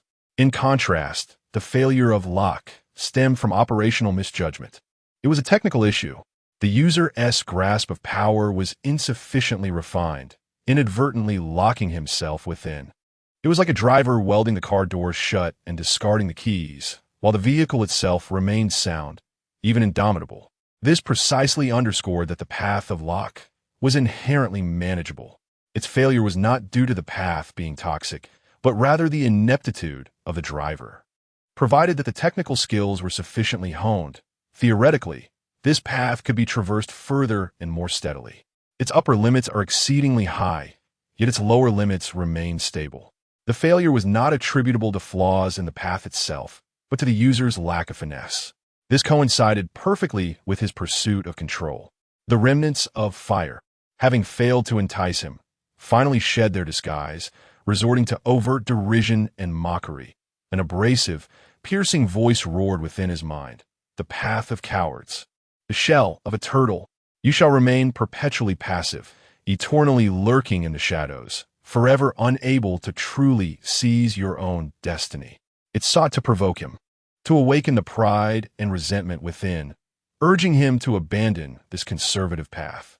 This frantic mockery, instead, became the ultimate catalyst, resolutely solidifying Arthur's determination. The turtle's shell? He sneered inwardly. The turtle is renowned for its longevity, while those galloping steeds often meet their demise the soonest. Passive? No. A lock can both seal all things and safeguard itself, as well as deconstruct the myriad complexities of the world, seeking the most fundamental secrets and principles. It is not merely a constraint, but a means of understanding and mastery. It can dismantle intricate systems, uncover their core locks, and secure them firmly. Mastery of the lock signifies the commencement of mastering the rules. He formally designated Locke as his pathway to ascension. In the instant he made this decision, the clamor in his mind, filled with temptation and derision, remnants of the fire, collided with an invisible, indomitable wall, abruptly ceasing. It did not vanish. Rather, it was entirely imprisoned and sealed by an unseen force, unable to emit any sound or disturb his spirit. It was as if his resolute will had forged an invisible lock, thoroughly confining and sealing away this foreign mental pollution. He felt an unprecedented clarity and tranquility, as if a colossal stone within his heart had finally been set down. The world quieted, signaling the approach of the ascension ceremony. Chapter 39. Acquisition of the formula. The tranquility within the study did not endure for long. Following the selection of the path of the lock, the agitation of the essence within Arthur was temporarily subdued, yet the looming sense of impending crisis remained unvanished. He had merely planned the course for the surging flood, without yet commencing the excavation. The ascent loomed large before him. He lacked official channels. His role in the archives of the Department of Secrets was merely a lowly position, one that could be easily sacrificed. To acquire the formula for promotion, he could only rely on his sole connection, Senior Agent Davis. 3 days later, in a nondescript, inexpensive apartment in the western district of Lentinia. This was a safe house for the Department of Secrets, furnished so sparsely that it could be deemed austere. A table, 2 chairs, curtains drawn tightly, and the air filled with a blend of aged wood and faint tobacco. Davis sat opposite Arthur, his appearance more fatigued than during their last encounter, with pronounced bags under his eyes as if he had not slept for days. The ashtray before him was already overflowing with cigarette butts. The case of the Brotherhood of Fire had been concluded. Davis's voice was hoarse, yet the higher-ups were satisfied, believing they had unearthed a potential colossal threat. Your contributions are duly recorded in the files. He refrained from mentioning how Arthur had dealt with the cultists.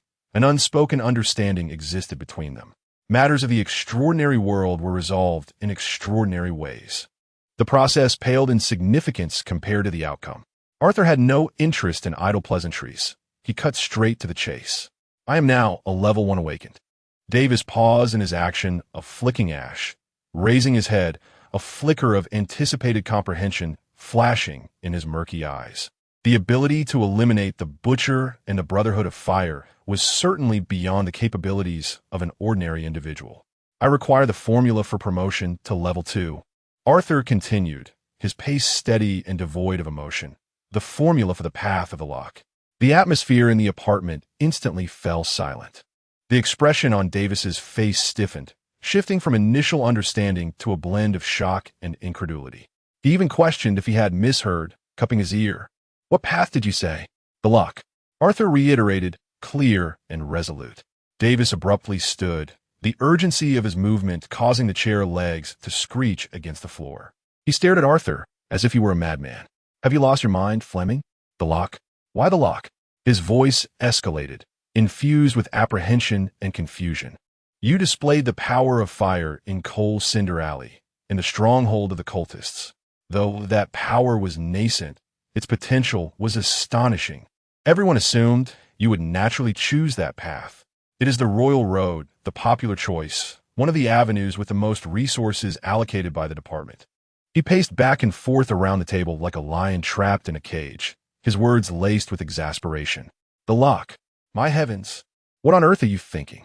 He halted, leaning forward with his hands planted on the table, his presence imposing as he interrogated Arthur. That is a path nearly abandoned, obscure, bizarre, and with exceedingly low development. I must inform you that within the confines of the 9 paths, there exists no comprehensive formula for ascending to level 5 through the lock pathway. Do you comprehend the implications of this? By choosing this route, you're essentially walking into a dead end at the second critical juncture. Your extraordinary journey is, from the outset, destined to be devoid of prospects. He questioned whether Arthur had been psychologically affected by the cult incident, leading him to make such absurd judgments. In Davis's view, forsaking a promising future represented by the fire, to embark on a thorn-laden, forsaken path was indistinguishable from self-sabotage. In the face of Davis's tempestuous inquiries, Arthur remained seated in serene silence, exhibiting not the slightest flicker of uncertainty. He awaited the completion of Davis's tirade before responding slowly, providing an irrefutable rationale. The fire is too dazzling, and the crowd is too great. His voice, though soft, pierced the stillness of the room like a nail, embedding itself with precision. This pathway has become excessively diluted. All of Davis's inquiries, all his impatience, were rendered mute before this singular statement.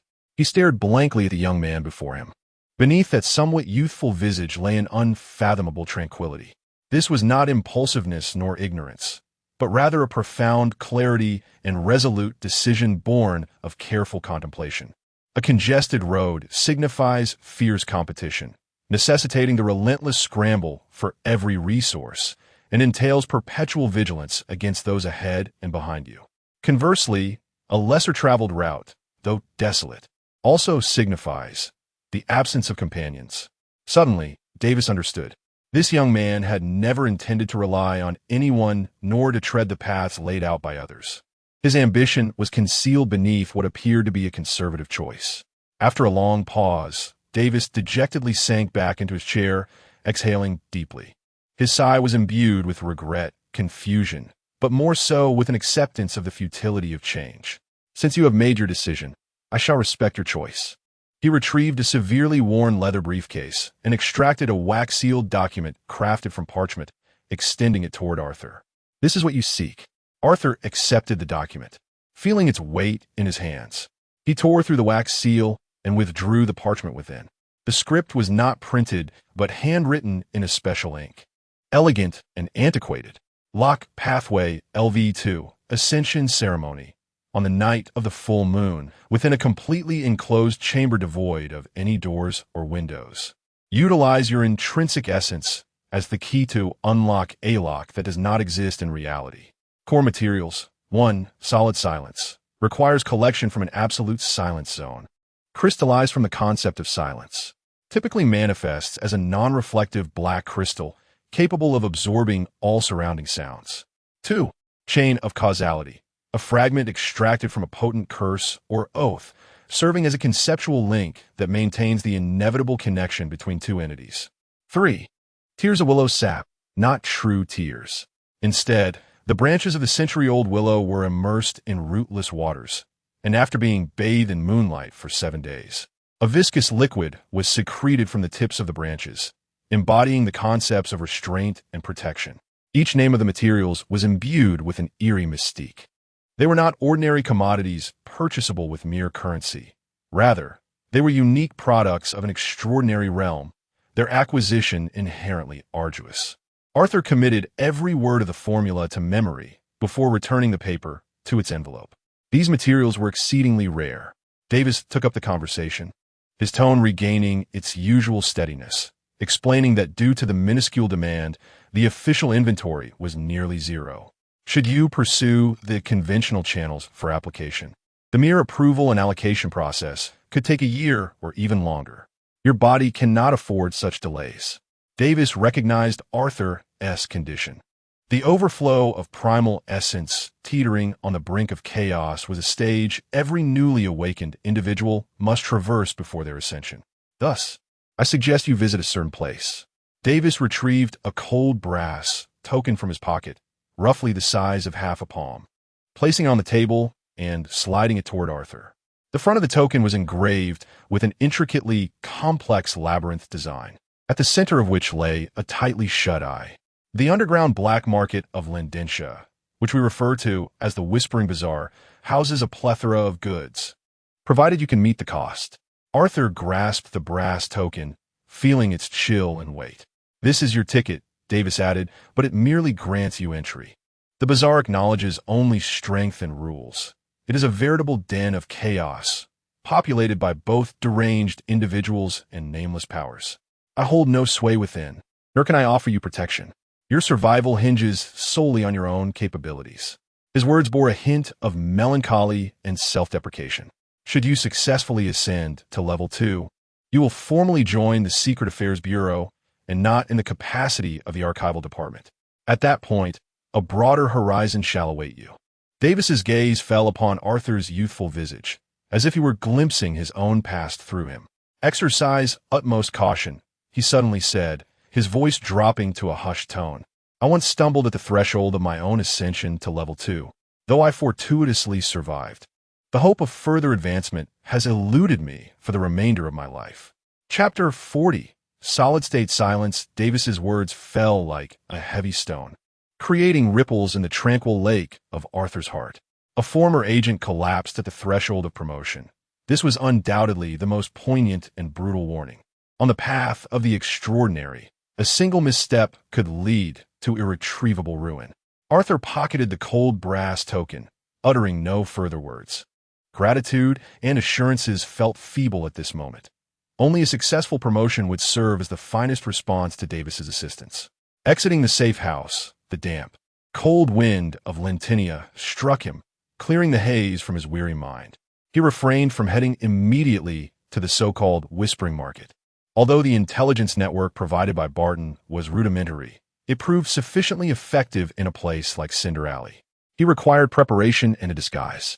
To infiltrate the underground black market as a mere peripheral operative of the Ninth Bureau would be akin to a sheep wandering into a den of wolves. 3 days later, the night was as dark as ink. In the Lindentia dock area, the air was perpetually saturated with the briny scent of seawater. mingled with the acrid stench of rotting fish entrails and cheap coal smoke. An abandoned fish canning factory loomed like a silent steel behemoth, nestled deep within the docks. This was a place even Barton's thugs dared not tread, for it was said that at midnight, one could hear the sound of countless fish bones scraping against tin within the factory. Arthur, swathed in a voluminous dark hooded coat that obscured much of his face, traversed the muddy cobblestone path. He avoided the yellowed gaslights of the main thoroughfare, slipping silently into the shadows of the factory. He found a massive iron door, rusted and unwelcoming. There was no knocker, no handle, only an icy silence. Arthur withdrew the brass token from his pocket. Rather than using it immediately, he pressed his ear against the cold iron door, listening intently. Silence reigned, yet within him the essence sensed a faint, almost slumbering, peculiar vibration. This door was alive. Without further hesitation, he followed Davis's teachings, using the edge of the brass token to gently tap 3 times on the door in accordance with a labyrinthine pattern. Tap, tap, top.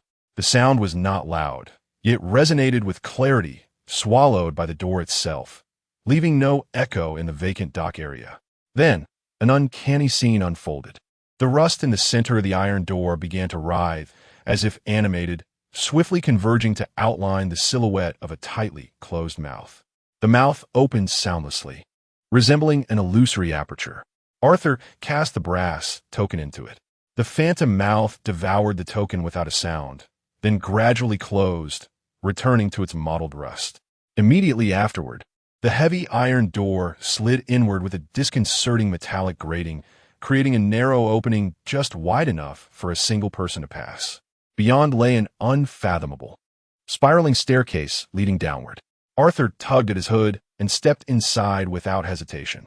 The moment he entered, the iron door sealed shut behind him, severing all light and sound from the outside world.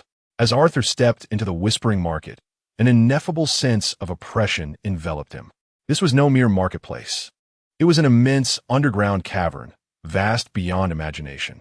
Countless caves and artificially hewn platforms were interconnected by swaying suspension bridges and steep stone staircases, forming a chaotic and multi-layered subterranean realm. The illumination was exceedingly dim, with only patches of moss emanating ghostly blue or sickly green glows, alongside bottles filled with luminescent liquid, suspended before various stalls, providing faint light. The air was thick with an eerie amalgamation of ozone, a subtle metallic tang, and an unidentified spice, which, upon inhalation, tightened the spirit involuntarily. Every individual here concealed their visage with hoods, masks, or other bizarre contraptions. No one shouted their wares. Transactions were conducted almost entirely through gestures and whispers, reduced to a barely audible hum reminiscent of mosquito wings. Subtle yet malicious mental probing surged like undercurrents from all directions. Within Arthur, his innate essence stirred spontaneously, forming a delicate barrier that repelled these prying gazes. With the extraordinary perception of a level 1 awakened, he astutely discerned which stares were merely curious and which harbored unmasked greed and malice. He adjusted his stride, skillfully avoiding several areas that radiated palpable danger. His gaze flitted across the bizarre stalls. In one glass vial, a swirling, gray mist was imprisoned, emitting a silent scream. The label read, "The Dying Curse of a Siren." Another stall boasted an unremarkable pillow, claimed by the vendor to induce dreams of events likely to transpire within the week. Most alarming of all was a stall featuring a still-beating, fully petrified heart. Its steady, powerful thrum seemed to narrate the strength of its former owner. This world was far more expansive and deranged than he had ever imagined. He centered his thoughts, compelling himself not to be distracted by these fantastical commodities, and began to search for his objective based on the formula's description. At last, in a secluded corner, he discovered a stall adorned with a silent sign. The proprietor was an eccentric figure, completely swathed in dark, tattered bandages, leaving only a narrow slit for one eye. That eye, murky and ancient, revealed no discernible emotion. The stall was nearly empty, save for a solitary item positioned at its center. It was a piece of black material, no larger than the palm of a hand, irregularly shaped, resembling obsidian yet devoid of any gleam. It rested there silently, and all sounds surrounding it, including the distant echo of footsteps and the flow of air, were utterly consumed upon nearing a certain proximity, plunging the area into an absolute silence. Solid silence. That was it. Arthur approached the stall, lowering his voice to make it sound somewhat hoarse and fatigued, inquiring, "How much for this?" The murky, singular eye turned towards him, scrutinizing him for a moment. The bandaged figure remained silent, merely shaking his head, just as Arthur surmised that the other party was unwilling to engage in a transaction. A voice, raspy as though its vocal cords had been torn, struggled forth through the crevices of the bandages. "I do not desire gold." Arthur's heart tightened. Why seek his valuable secret? A secret? His most significant secret was his identity as a traveler and the existence of resonance, this golden finger. The revelation of either secret would suffice to obliterate him. Could he trade it for money or other intelligence? Perhaps insider information from the clandestine Ninth Bureau? No, the risk was far too great, and the value might not be commensurate. Since the bandaged figure dared to set up shop here, his discernment must be exceptional. Ordinary intelligence would hardly catch his interest. The solitary eye regarded him with keen curiosity, seemingly able to penetrate the hesitation and turmoil beneath his hood. What to do? Surrender? No. Promotion was imminent. Should he miss this opportunity, he could not fathom how long he would have to wait, and the essence within him could spiral out of control at any moment. His mind raced, countless thoughts flitting through. Resonance. That unparalleled compendium of erroneous answers. It chronicled the grievous fates of countless failed promotions. These tales may merely be horror stories to others, but for those genuinely traversing this path, especially those ensnared at a bottleneck or seeking to investigate vulnerabilities, these details were priceless. He resolved to take a gamble. Arthur lowered his voice once more, this time infusing it with a tremor that seemed to echo the terror and regret of an eyewitness. Is a secret regarding the low-tier loss of control on the path of fire sufficiently novel? For the first time, a flicker of interest appeared in the bandaged figure's singular eye. Speak. I once witnessed a cultist of the Brotherhood of Flame lose control.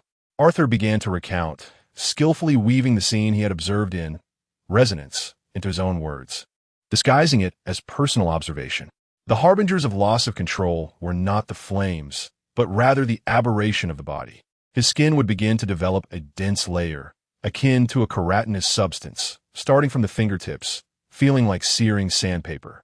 Following this, the blood would become intensely heated, exuding the scent of burning protein through the skin.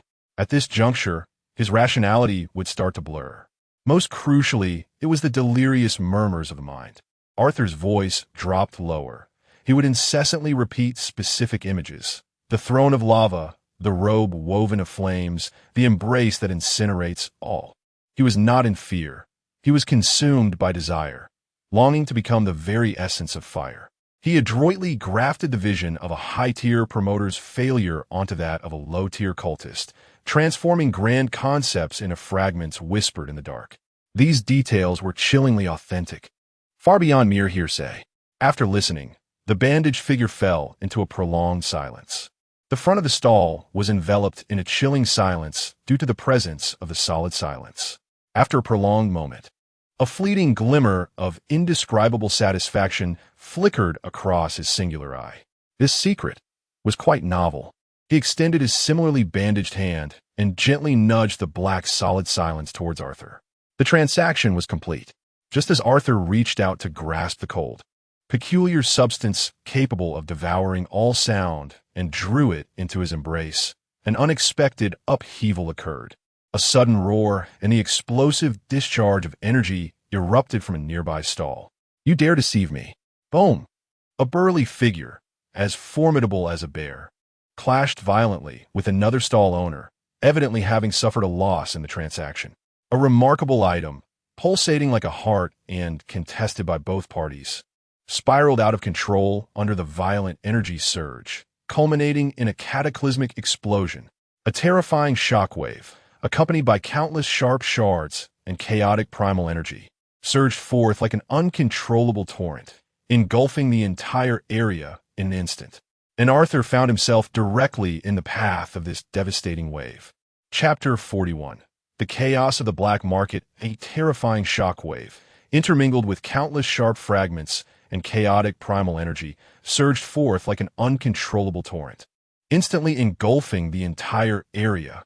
Just a fraction of a second before the explosion erupted, the bandaged figure beside Arthur disintegrated without warning.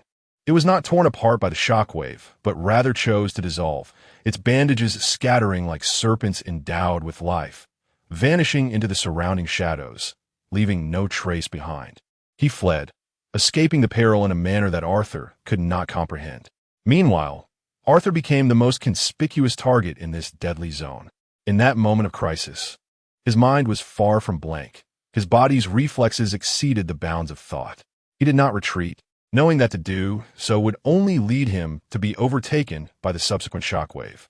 Instead, he rolled sharply to the side, clumsily throwing himself behind a heavy shelf made of an unknown metal used for displaying goods. Boom! The air wave grazed his back, and the debris of stones and metal shards crashed violently against the shelf, producing a cacophony of disconcerting clattering sounds. The shelf trembled violently, as if on the verge of collapse. Arthur pressed tightly against the ground, shielding his head with his arms, while the chaotic primal energy pierced through him like countless searing needles, causing his skin to tingle. The primal essence within him instinctively formed shield, mitigating much of the damage, yet the tumultuous shock left his blood boiling, and a rusty, metallic taste welled up in his throat. The turmoil did not subside. The shouts of rage, the explosive sounds of energy, the cries of the crowd, and the crashing of toppled stalls melded together, transforming the once quiet underground market into a boiling battlefield. Arthur crouched behind the shelf, cautiously peering through the gaps to observe the eye of the storm. He discerned the two parties in conflict. A man, as robust as a bear, was relentlessly pursuing a slender figure. The giant's skin bore an abnormal dark red hue, marred by grotesque scars that resembled crude stitches, some of which twitched slightly, exuding a ferocious aura reminiscent of flesh and steel. An extraordinary being, no doubt, but of a formidable rank. The one being hunted was shadow-like, clad in tight-fitting black attire, moving with a swift and eerie grace, gliding across the ground without a whisper of sound. Their clash stemmed from a singular object. Suspended between the behemoth and the shadow was a segment of plant root, perpetually dripping a viscous, silver liquid reminiscent of mercury. The root was an emerald green, its surface adorned with intertwining patterns akin to willow branches, radiating a unique primal wave imbued with the essence of life and restraint. Tears of Willow's resignation. Arthur's heart raced suddenly. This was one of the 3 core materials he required for his formula. He could scarcely believe that he would witness the second ascension material in such a dire situation and in this manner. A powerful impulse, mingled with the flames of greed, surged forth from the depths of his heart. To abandon this pursuit? Turning away now would be the choice with the least risk. Yet, how long would it take to find the elusive tears of Willow's lament again? A month? A year? Or perhaps it would remain forever out of reach. The essence within him was on the verge of overflowing, leaving him little time to squander. In the chaotic realm of the whispering market, risk and opportunity coexisted inextricably. This might be his only chance to acquire this precious material at minimal cost. Just as the battle raged within him, the enforcers of order in the market finally made their appearance. Shadowy figures emerged without warning from the turmoil, clad in voluminous black robes, their faces obscured by expressionless white porcelain masks, resembling harbingers of doom risen from the depths of hell. They emanated a chilling and formidable aura, quelling the chaotic energy in their wake. The enforcers had a singular purpose, charging directly toward the burly man who had instigated the disturbance. Clearly, engaging in violence within the market, especially to incite such widespread disorder, was a grave transgression of the established laws. Seeing this, a glint of cunning flashed in the Shadow's eyes. He ceased his entanglement with the burly man and, seizing the moment the enforcers appeared, swiftly pivoted and, like a weightless wisp of black smoke, darted into a nearby alley, quickly escaping the heart of the battlefield. An opportunity. Arthur's pupils constricted sharply. He made a decision that could only be deemed audaciously reckless. Rather than flee this place of turmoil, he chose to utilize the chaos of the crowd and the toppled stalls as his cover, stalking the fleeing shadow like a stealthy leopard lurking in the darkness.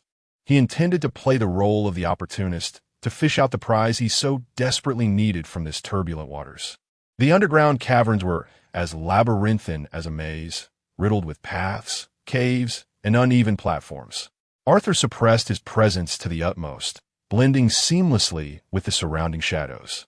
His remarkable observational skills, honed for survival in the workplace before his awakening, merged flawlessly with the acute perception he gained thereafter.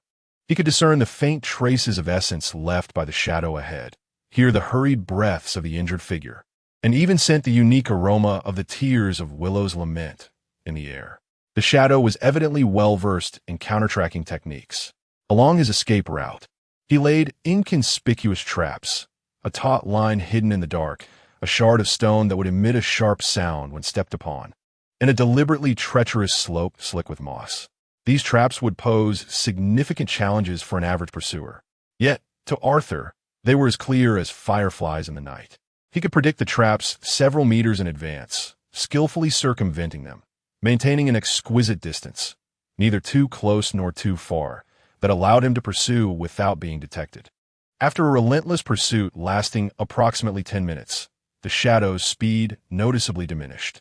It appeared that he had sustained significant injuries during the previous battle, compounded by the immense exhaustion from his frantic flight. Ultimately, he darted into a narrow dead end flanked by towering rock walls. Leaning against the stone surface, he gasped for breath, finally exhaling in relief after confirming that there were no pursuers behind him. He believed he had evaded everyone. Cautiously, he retrieved the precious tears of willow resin from his bosom, observing the silver liquid dripping from it, a glimmer of greed and relief crossing his face. He intended to secure this treasure before tending to his wounds. However, at the very moment he lifted his gaze, his expression froze in shock. A figure cloaked in a voluminous hood emerged silently from the shadows of the rock wall, blocking the alleyway and severing his only escape route. It was Arthur. The shadow's astonishment lasted merely a second before being swiftly replaced by an overwhelming malice and madness. He understood all too well that, severely injured as he was, he stood no chance against this silent pursuer. The opponent's ability to track him here exceeded his wildest imaginings. The treasure was beyond his grasp. In that case, you shall not possess it. The shadow emitted a sharp, piercing scream, undertaking an action that took even Arthur by surprise. He suddenly opened his mouth wide and forcefully shoved the invaluable tears of willow resin into his mouth, swallowing it whole. In the next moment, a chaotic and frenzied surge of primal energy erupted from within him. His body began to expand dramatically, akin to a balloon being inflated. Countless emerald green patterns, reminiscent of willow roots, frantically spread across his skin. His eyes bulged, veins twisted grotesquely, and he emanated a terrifying aura, as if on the verge of bursting. He intended to forcibly fuse with this extraordinary material, which was entirely incongruent with his path, detonating himself in a final act of desperation to take Arthur down with him. Chapter 42.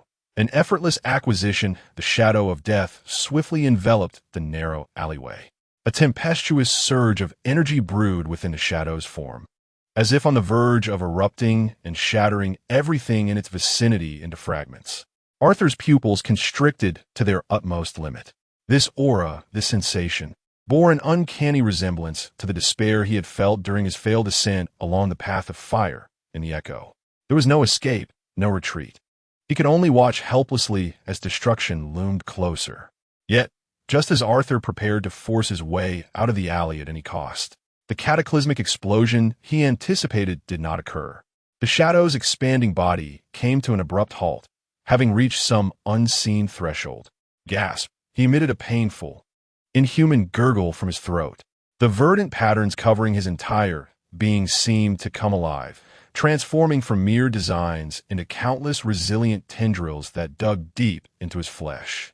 They constricted inward, entwining and binding. Rather than exploding, the shadow's body was forcibly restrained by this internal force, bones cracking under the strain, muscles carved with deep grooves down to the bone. He resembled a marionette bound by innumerable green ropes, collapsing to the ground and convulsing violently. The madness and malice in his eyes were swiftly replaced by boundless agony and terror. He could not detonate himself. The concepts of binding and protection embodied by the tier of willows, tears manifested in the most distorted manner in this state of chaos.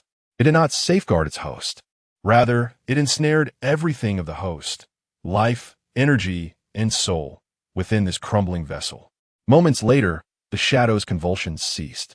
His eyes widened, frozen in an agonizingly contorted position, utterly silent. Enveloped by those verdant patterns, he sank into a silence more dreadful than death itself. In the alley, an oppressive stillness reigned. Arthur stood frozen in place, even forgetting to breathe. Was this truly the end?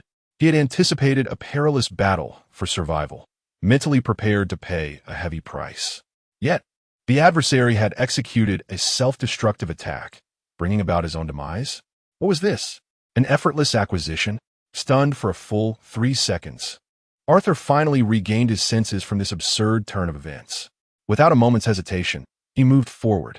He crouched down, disregarding the shadow's contorted face, and carefully extracted the still intact tier of Willow's tears from the deformed cavity of its chest, where tendrils had constricted.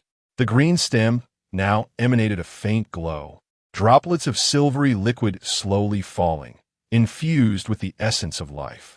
With the second material in hand, Arthur's heart raced uncontrollably. He dared not linger in this place.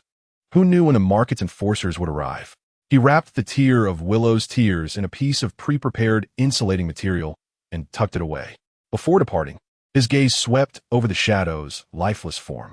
Adhering to the principle of waste not, he swiftly searched through the belongings of the other party. Aside from a few peculiar trinkets of little value, Arthur's fingertips brushed against a hard scroll, which he extracted. It was a crumpled piece of parchment, aged and inscribed with a unique ink that illustrated a map, seemingly a detailed route through a specific area of the Whispering Market. At the map's terminus lay a distinctive symbol, reminiscent of a serpent devouring its own tail. Adjacent to the symbol was a line of small text denoting the name of a trading venue. Without hesitation, Arthur turned and swiftly departed from the eerie dead end. Barely a minute after his departure, 2 enforcers donned in porcelain masks silently emerged at the alley's entrance. They regarded the unfortunate soul, ensnared by his own power and rendered unconscious, exchanged a cold glance, and, treating him like refuse, dragged him into the shadows. As he made his way back, Arthur felt an unprecedented exhilaration. He concealed himself within an abandoned cave, meticulously tallying his spoils. Solid silence, tears of willow resins. He had procured 2 of the 3 core materials. Moreover, tears of willow resins was nearly acquired without cost, saving him an astronomical transaction fee and evading the risk of revealing his needs. This venture into the black market had yielded far beyond his expectations. He unfurled the parchment map he had extracted from the shadows, studying it carefully under the dim glow of moss. He had previously been troubled about where to find the last required material, chain of causality. The black market was vast, with stalls as numerous as the stars, and most dealings were shrouded in secrecy. Locating such a conceptual rare material was akin to searching for a needle in a haystack. However, this map provided him with a clear direction. The shadow evidently did not wander aimlessly within the black market. He had a definitive goal. The trading venue marked on the map was likely his next destination, a place that even a being of the shadow's caliber deemed significant was likely to harbor valuable items. Perhaps fortune favored the bold. A daring thought took shape in Arthur's mind. He immediately altered his intended route home, stealthily proceeding toward the marked location as indicated on the map. The pinpointed site lay in a different sector of the market, significantly deeper than the free trading zone he had previously occupied, and far more formidable. After traversing a narrow passage adorned with surveillance runes, a vast underground auction house came into view. The entrance of the auction house was a gargantuan maw carved into the rock, resembling a serpent devouring its tail. 2 heavily armed guards, exuding a far more terrifying presence than the enforcers, stood like statues flanking the serpent's mouth. This was indeed the location marked on the map, the mouth of the Ouroboros. The guards here were exponentially more formidable than those of the stalls outside. Gaining entry would likely require more than mere tokens. Arthur was contemplating how to blend in when a familiar figure abruptly came into his line of sight.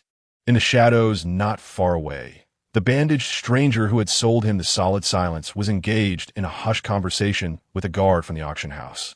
It seemed that the bandaged figure sensed Arthur's gaze, for he slowly turned his head. Upon catching sight of Arthur beneath the hood, the murky eye of the bandaged man visibly brightened.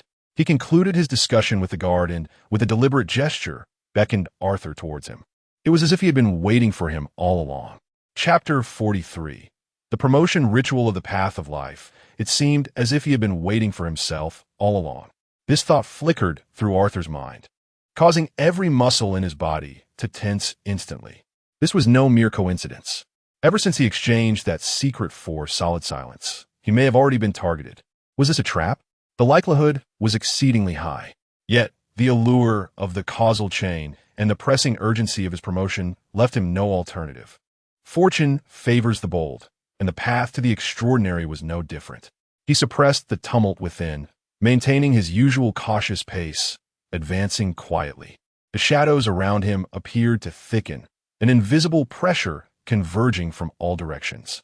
Over here, the raspy voice of the bandaged figure emerged from beneath the wrappings, devoid of any superfluous words as he turned toward the entrance adorned with the gaping maw of the Ouroboros. Two formidable guards, exuding an aura of terror, regarded him with indifference, as though he were merely a harmless shade. Arthur trailed behind, keeping a distance of 3 paces. As he traversed the serpent's mouth, which devoured the light, the scene before him unveiled itself, vast yet eerily chilling. This was not a bustling auction house, but rather an immense expanse partitioned into countless independent areas. Deep corridors crisscrossed, flanked by heavy stone doors of indeterminate material, each marked only by cold numerals.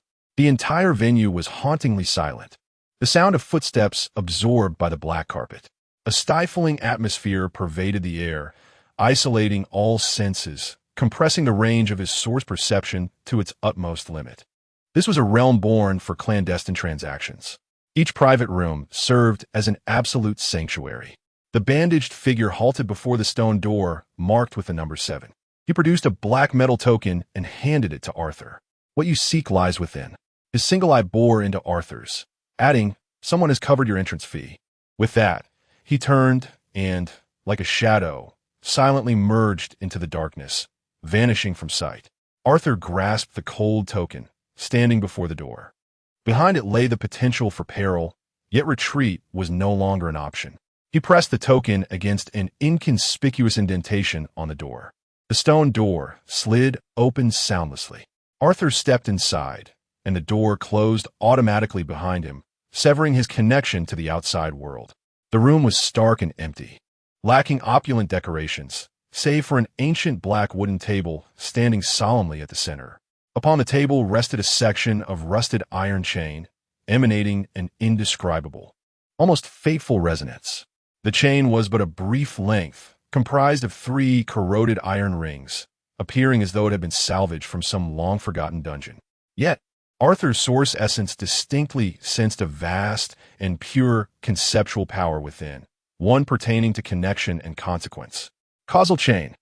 The final core component required for his promotion had manifested before him so abruptly. No guardian, no restrictions, merely laid out on the table with casual disregard. This illogical sight extinguished the flicker of joy surging within Arthur, replacing it with acute vigilance. This was undoubtedly a trap. He refrained from recklessly approaching the chain, remaining in place to scrutinize the enclosed room carefully. The walls, ceiling, and floor are constructed from a unique stone capable of absorbing the fluctuations of primal energies. Indeed, as the bandage man implied, this place serves as a sanctuary, impervious to external scrutiny. However, this safety is relative. It offers protection to its master, while for the invited guests, it signifies a dead end. His gaze fell upon the table, where, alongside a length of iron chain, lay a small note crafted from sturdy cardstock. Arthur approached slowly and picked up the note. It bore a single line. To acquire this item, please state your price. Price? His greatest secret, the ability to traverse and echo, could never be revealed. Gold pounds? The other party, casually displaying the rare chain of causality, would undoubtedly disdain mundane currency. Intelligence? Information from the Ninth Bureau of Secrets might hold value, yet the risks were perilous and might not satisfy the counterpart's appetite. Just as he set down the note, his mind racing, the stone door behind him silently slid open once more. A figure stepped inside, cloaked entirely in an expansive black mantle, their face obscured by a pale, beak-like mask, behind which lay an abyss of darkness. An ancient and decaying aura filled the room with their entrance. Arthur's heart constricted sharply. The enigmatic figure paid no heed to Arthur's wariness and walked directly to the opposite side of the wooden table, taking a seat. Without any preamble, they spoke, their voice rasping like two ancient gravestones grinding against one another. I do not seek gold pounds, nor any tangible item. What I desire is a complete Level 2 ascension ritual of the life pathway. At this proclamation, Arthur was left momentarily stunned. An ascension ritual? An uncontrollable surge of euphoria washed away his vigilance and unease in an instant. The Ninth Bureau of Secrets possessed such rituals. Moreover, as an eminent official member, he was fully entitled to access them. This was nothing short of a gift. Exchanging a formal, standardized document for a priceless, extraordinary material, it was a windfall from the heavens. He was on the verge of eagerly accepting what could only be described as a charitable transaction. Yet, the beak-masked figure seemed to pierce through the eagerness hidden beneath his hood, their voice laced with undisguised disdain. Do not rejoice too soon, young man. I can procure those mainstream life pathway rituals from the Ninth Bureau as well. However, such offerings have a lamentably low success rate and fail to fully harness the primal material, representing a tremendous waste of extraordinary resources. They are refuse. The word refuse struck Arthur like a bucket of icy water, dousing him from head to toe, abruptly awakening him from his euphoric reverie. He vividly recalled Davis's despondent face and his warning. I once fell at the threshold of Level 2 ascension. He remembered the harrowing scenes recorded within his golden finger, Echo, depicting the gruesome and tragic failures of ascension attempts, the backlash of flames, the collapse of flesh, the distortion of the mind. So it was a terrifying truth detonated in his mind. The official ascension ritual provided by the Ninth Bureau of Secrets was likely merely a basic version, a scheme that merely guarantees a chance of success at the very least. While it may facilitate one's ascension, it inevitably harbors colossal, imperceptible flaws and risks. The figure adorned with a beaked mask appeared quite pleased with Arthur's reaction, his gaze concealed behind the lenses seeming to penetrate the tumultuous waves within Arthur's soul. I shall remain here for 3 days. His voice was no longer hoarse. Instead, it took on a beguiling, almost seductive quality. Should you be able to present a truly perfect pathway to ascension, then this chain of causality shall belong to you. Arthur's heart raced fervently. That singular compendium of erroneous answers chronicled the harrowing fates of countless aspirants who had failed to rise. If there exists but a solitary path to success, then the reasons for failure are myriad. If one could distill the myriad missteps echoing from those who trod the pathway of life, analyzing all erroneous routes and deducing in reverse, might it not be possible to assemble that one correct and closest to truth ascension ritual? The beaked mask figure regarded the silently contemplative Arthur, as if he had already gleaned the answer he sought. He rose slowly, uttering not another word, and turned toward the stone door. Just as the door was about to close completely, he paused, turning his head. Young man, remember, you have but 3 days. After 3 days, regardless of the outcome, the transaction will conclude. The stone door gradually closed, leaving Arthur alone once more in the chamber. He gazed at the iron chain emanating an air of fate upon the table, and then at the firmly shut stone door. This transaction was far more intricate and perilous than he had anticipated. Not only must he deduce a flawless ascension ritual from the multitude of failed cases within these 3 days, But he must also remain ever vigilant against the omnipresent greedy gazes and lethal traps lurking within this whispering bazaar. Chapter 44. The stars representing life. As Arthur departed from the mouth of the Ouroboros, the words of the bird-masked figure reverberated ceaselessly in his mind. He had merely 3 days to distill a flawless ascension ritual from the echoes of those unsuccessful cases. The magnitude of this task surpassed his wildest imaginings. Nevertheless, the foremost priority was to return home. The longer he lingered in the perilous, whispering market, the greater the exposure to danger. On his way back to the surface, Arthur meticulously reviewed his acquisitions for the night. With his solid silence, tears of willow, and the soon-to-be-acquired chain of causality, he had finally amassed all 3 core materials. If he could fulfill the bird-masked figure's commission within 3 days, he would be able to commence the ascension ritual without delay. The thought lightened his spirits considerably. As night deepened, the streets of the slums were nearly devoid of pedestrians. Arthur navigated through familiar alleys and soon returned to his abode. Upon pushing open the door, a rich aroma of flower enveloped him. "Brother?" Eleanor's voice called from the kitchen, tinged with a hint of panic. "You're back." Arthur stepped into the kitchen, unable to suppress a chuckle at the sight before him. Eleanor stood at a humble wooden table, wielding a flower-covered wooden spoon, her face, hair, and even eyelashes dusted with white flour, resembling a diminutive snowman, emerged from a sack of flour. On the table lay a rather dubious-looking mass of dough, accompanied by scattered eggshells, flour, and remnants of various spices. Clearly, she had just endured a fierce baking battle. "I wanted to make you bread," Eleanor said, somewhat sheepishly. "When I saw the baker of the market today, it seemed easy, so I bought sourdough starter to try." She gestured to the lump of fermented dough at the corner of the table, the essential yeast carrier for bread making. In the past, their family had been too impoverished to afford even dark bread, let alone such a luxury. "And how did that turn out?" Arthur inquired, stifling his amusement. "Well," Eleanor's gaze fell to the shapeless mass of dough, which appeared to be rather obstinate. Arthur approached, scrutinizing the dough closely.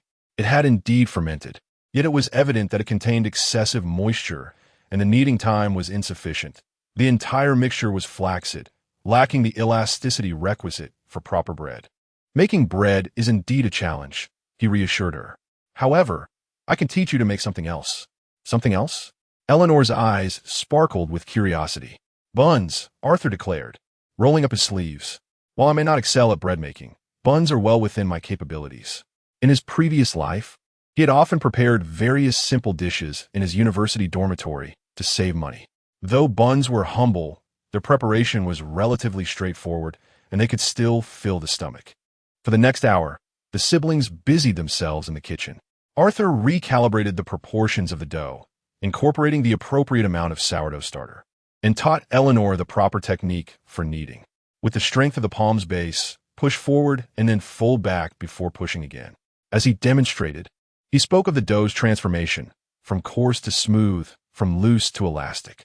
Eleanor attentively followed his lead, her small hands clumsily mimicking Arthur's movements. Though her strength was insufficient, she quickly grasped the fundamental techniques. "Brother, how do you know everything?" she inquired curiously while kneading the dough. "It's not that I know everything. It's just life's demands that have compelled me to learn a variety of skills," Arthur replied with a hint of modesty. This was not mere humility. In the years prior to his journey, he had indeed acquired a plethora of eclectic abilities to navigate the challenges of the workplace and life. As the dough required time to rise, the siblings sat in the kitchen engaged in conversation. Eleanor excitedly shared the intriguing sights she had encountered at the market that day. Exquisite goods she had previously only been able to admire from afar, now within her reach for closer inspection. There was a spice merchant with many things I had never seen before. Her eyes sparkled with excitement. There was a spice called cinnamon that smelled delightful, but it was rather expensive, 2 shillings for a small packet. "If you like it, we can buy a little next time to try," Arthur suggested. "Really?" Eleanor asked, somewhat incredulous at the thought of such an expensive item. "You need not worry about money anymore," Arthur reassured her, gently patting her head. "Buy whatever you wish, as long as it brings you joy." Eleanor's eyes glistened with emotion, but she soon smiled brightly. Then I shall buy an abundance of delicious treats and cook for you." Once the dough had risen, Arthur divided it into small portions, rolling them into round shapes before placing them in the steamer. After 20 minutes, steaming buns emerged, and although they could not compare to the creations of a professional baker, their soft, sweet flavor delighted Eleanor immensely. "So delicious," she exclaimed, devouring two in quick succession. "These are even better than the bread we buy outside." "That is because we made them ourselves," Arthur chuckled. "Food prepared with one's own hands always tastes exceptionally sweet." After finishing the buns, Eleanor quickly grew drowsy. The comforts of her recent life had established a more regular routine, allowing her to sleep soundly without the pangs of hunger that once plagued her. Arthur escorted her back to her room, ensuring she was fast asleep before returning to his own quarters. Now, it was time to enter the collection. He lay down on his bed, closed his eyes, and allowed his consciousness to gradually sink into that familiar starry expanse. Having ascended to the rank of a primary awakener, his perceptual abilities regarding this celestial sea had significantly enhanced. The once indistinct stars now appeared much clearer. More importantly, he could now roughly discern the categories of pathways corresponding to different stars. This discernment was not rooted in theoretical knowledge, but stemmed from an intuitive perception, as if the essence within him resonated with those stars, allowing him to faintly grasp the concepts they embodied. After a period of meticulous observation, Arthur fixed his gaze upon a star radiating a verdant glow. This celestial body emanated an aura brimming with vitality and the essence of growth. Each pulsation mirrored the moment a seedling breaks through the soil, infused with exuberant hope. Undoubtedly, this was the star corresponding to the path of life. Arthur took a deep breath, extended his hand, and gently touched the emerald star.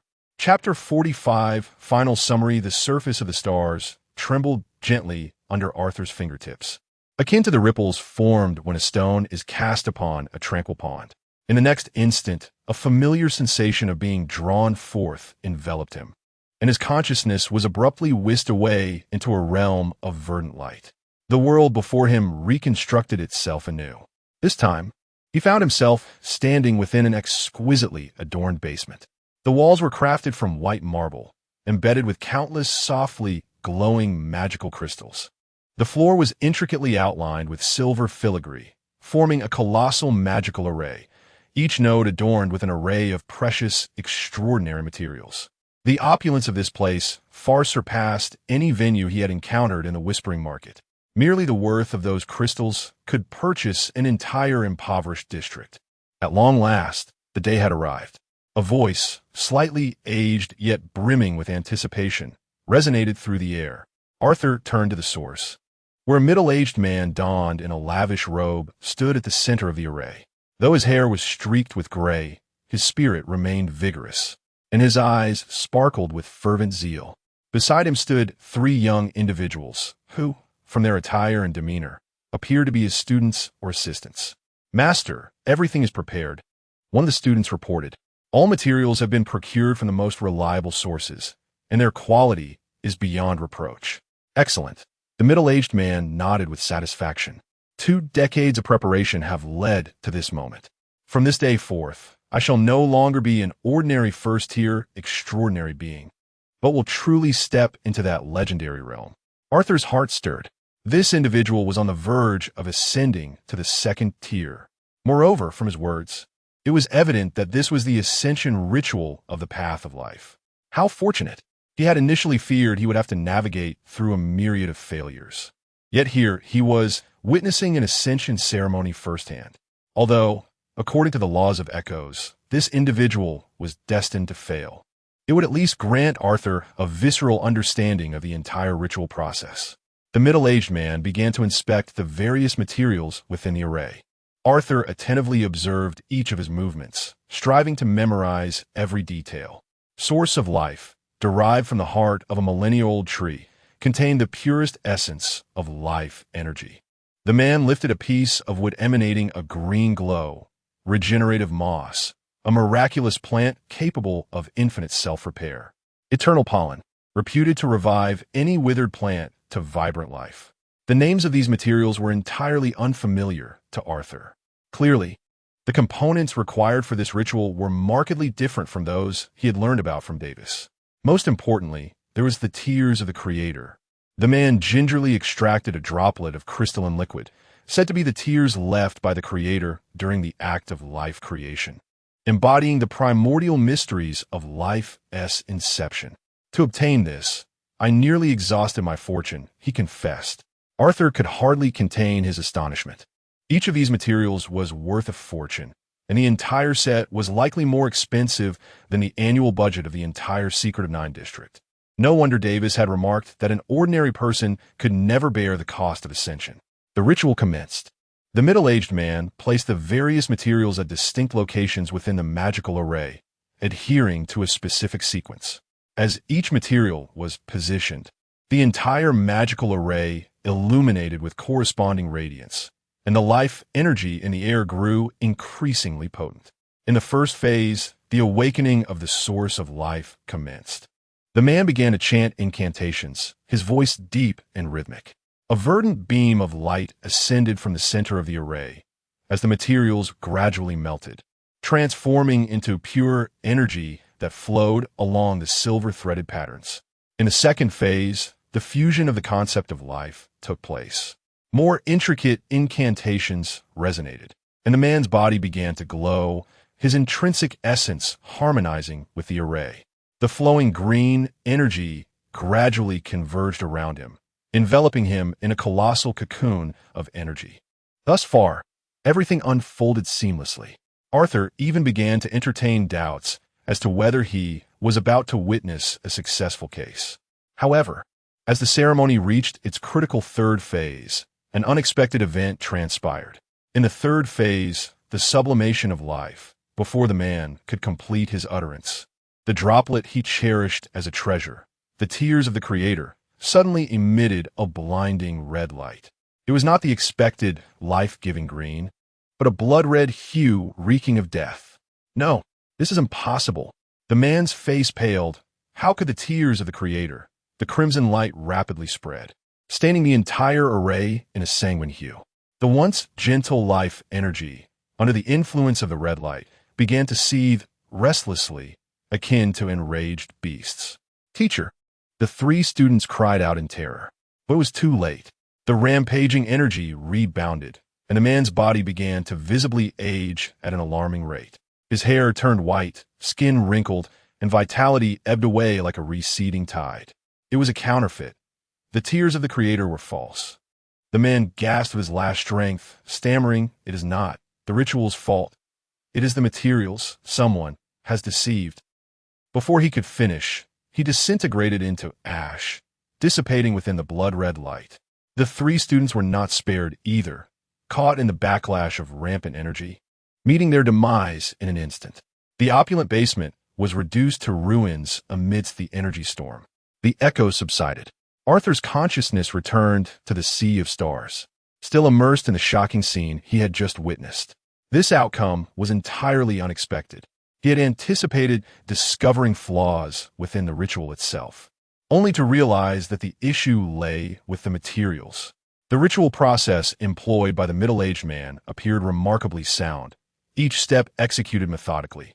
Had the tears of the Creator been genuine, success would have been highly probable. This reminded him of the words of the mass figure. The mainstream rituals of life at the Nine Secrets were lamentably low in success rates. It now seemed that the problem extended beyond the ritual itself, delving deeper into the acquisition of materials. Ordinary individuals had no channels to obtain genuinely high-quality enhancement materials, forcing them to resort to inferior or counterfeit goods, hence the dismal success rates. Conversely, affluent individuals like the middle-aged man, even at the cost of their entire fortunes, could still fall prey to counterfeit products. The depths of the extraordinary world were far more profound than he had imagined. Nevertheless, this experience was not devoid of merit. At the very least, he had gained a foundational understanding of the enhancement rituals pertaining to the pathways of life. More importantly, he confirmed one thing. The perfected ritual indeed exists. The crux lies in how to attain it.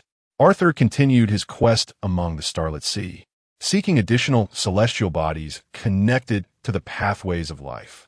If he were to provide the masked avian with a flawless ritual, he must extract all potential errors from numerous failed attempts and subsequently deduce the correct answer through reverse reasoning. Soon, he discovered a second emerald-hued star. This time, he witnessed the ascension ceremony of a young woman. She employed an entirely different set of materials, and the procedural flow varied as well. Yet, the outcome was equally disastrous. This time, the fault lay in the pronunciation of the incantation.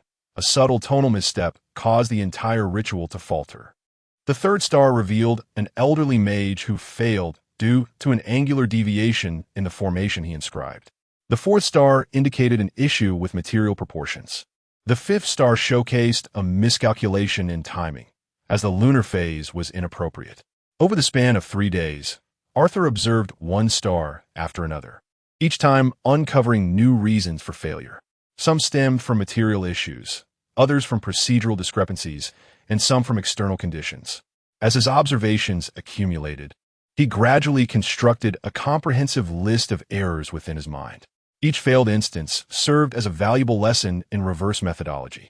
He could not proceed any further. The continuous experiences of demise over these 3 days had nearly drained all his mental fortitude. Now was the time to begin the process of reverse deduction. By avoiding all these mistakes, utilizing the finest materials, choosing the optimal moment, and executing the ritual with utmost precision, the resulting outcome should yield that perfected ascension ceremony. Arthur's consciousness withdrew from the celestial sea, returning to the realm of reality. The chain of causality lay tantalizingly close at hand. Chapter 46. The assembly of materials after 3 consecutive nights of relentless toil. Arthur's eyes were bloodshot, and his mental fortitude was nearly depleted. Yet the parchment before him, densely inscribed with the details of the ritual, stirred within him an uncontrollable wave of exhilaration. He meticulously analyzed all observed failures, scrutinizing every aspect from the proportions of materials to the sequence of the ritual, from the pronunciation of incantations to the timing of their utterance, leaving no detail unexamined. Ultimately, a nearly flawless ascension ritual of life took shape in his hands. This ritual encompassed precise ratios of 4 core materials, a comprehensive delineation of 13 pivotal steps, and special reminders for 37 common points of error. More significantly, he annotated methods for distinguishing the authenticity of materials, ensuring he would not fall victim to counterfeit goods as the middle-aged man had. Arthur carefully rolled up the parchment and tucked it into his cloak. Evening had descended on the 3rd day, and he knew he must depart without delay. "Eleanor, I shall step out for a while. Do not wait for my return for dinner," he informed his sister, who was busily engaged in the kitchen. "All right, brother, be cautious on your journey," Eleanor replied without looking up, her focus entirely on mastering the steamed egg custard that Arthur had taught her, diligently managing the heat. Donning his familiar black cloak and adjusting the hood, Arthur set forth once more on the path to the Whispering Market. This time, he navigated the route with ease. After traversing several winding alleys, he located the concealed entrance to the sewer, soon arriving at the mouth of the Ouroboros deep within the market. To his surprise, the 2 formidable guards recognized him. As he approached, one of them spoke up, "Guest of room 7, please proceed." It seemed that the identity of the one with the beaked mask was indeed significant, as even the guards here afforded him special treatment. Arthur passed through the serpent's mouth and stood before the familiar door of the private chamber. He inserted the number tag into the designated slot, and the stone door silently slid open. The scene within the room caused him a moment's astonishment. The beaked mask figure had already risen and was tidying some items on the table, appearing to be preparing to depart. The chain of causality remained on the table, but beside it sat a small black box. Upon hearing his footsteps, the beaked mask figure turned, and a voice laced with surprise emerged from behind the pale mask. "I thought you would not return. Why do you say that?" Arthur approached the table, maintaining a respectful distance. Completing such a task in 3 days is an impossibility for most, the beaked figure remarked with a hint of amusement, especially considering your youth. Arthur chose not to elaborate further. Instead, he quietly retrieved the parchment from his cloak and placed it on the table. "This is the promised content of the ritual." The beaked mask figure resumed his seat and picked up the parchment, unfolding it. His gaze swiftly traversed the document, occasionally pausing to scrutinize key sections with great care. The entire process lasted approximately 10 minutes. The room was engulfed in an eerie silence, broken only by the faint rustling of the parchment. At last, the beaked mask figure set down the paper and turned his attention toward Arthur. Though the expression behind the mask remained concealed, his body language conveyed a palpable sense of satisfaction. The content was intriguing. His voice, no longer raspy, now carried a tone of appreciation, with precise material ratios and detailed steps, even accounting for the easily overlooked nuances. Remarkably, he also provided methods for discerning the authenticity of the materials. He pushed the small black box toward Arthur. "This is your reward." Arthur opened the box to find a familiar iron chain within. The chain of causality emanated a resonance of fate that stirred the essence within him.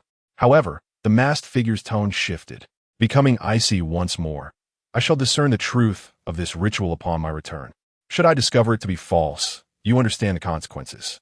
The implied threat was unmistakable. Arthur sensed that discovery of deception would lead to a fate more dreadful than death. "I stake my life on the authenticity of this ritual," Arthur replied calmly. This was no mere bravado. After 3 days and nights of meticulous contemplation, he possessed unwavering confidence in the ritual's integrity. If this could not be deemed a complete ritual, then no perfect method of ascension existed in this world. The masked figure regarded him intently before rising. "Very well. The transaction is complete." He uttered no further words and walked directly toward the door. Just as he was about to leave, he paused and turned his head. "Young man, your abilities have exceeded my expectations. Should the opportunity arise in the future, we may collaborate again." With that, he exited, his figure swiftly vanishing into the shadows of the corridor. Arthur stood alone in the private room, gazing at the chain of causality. In his hand, his emotions complex.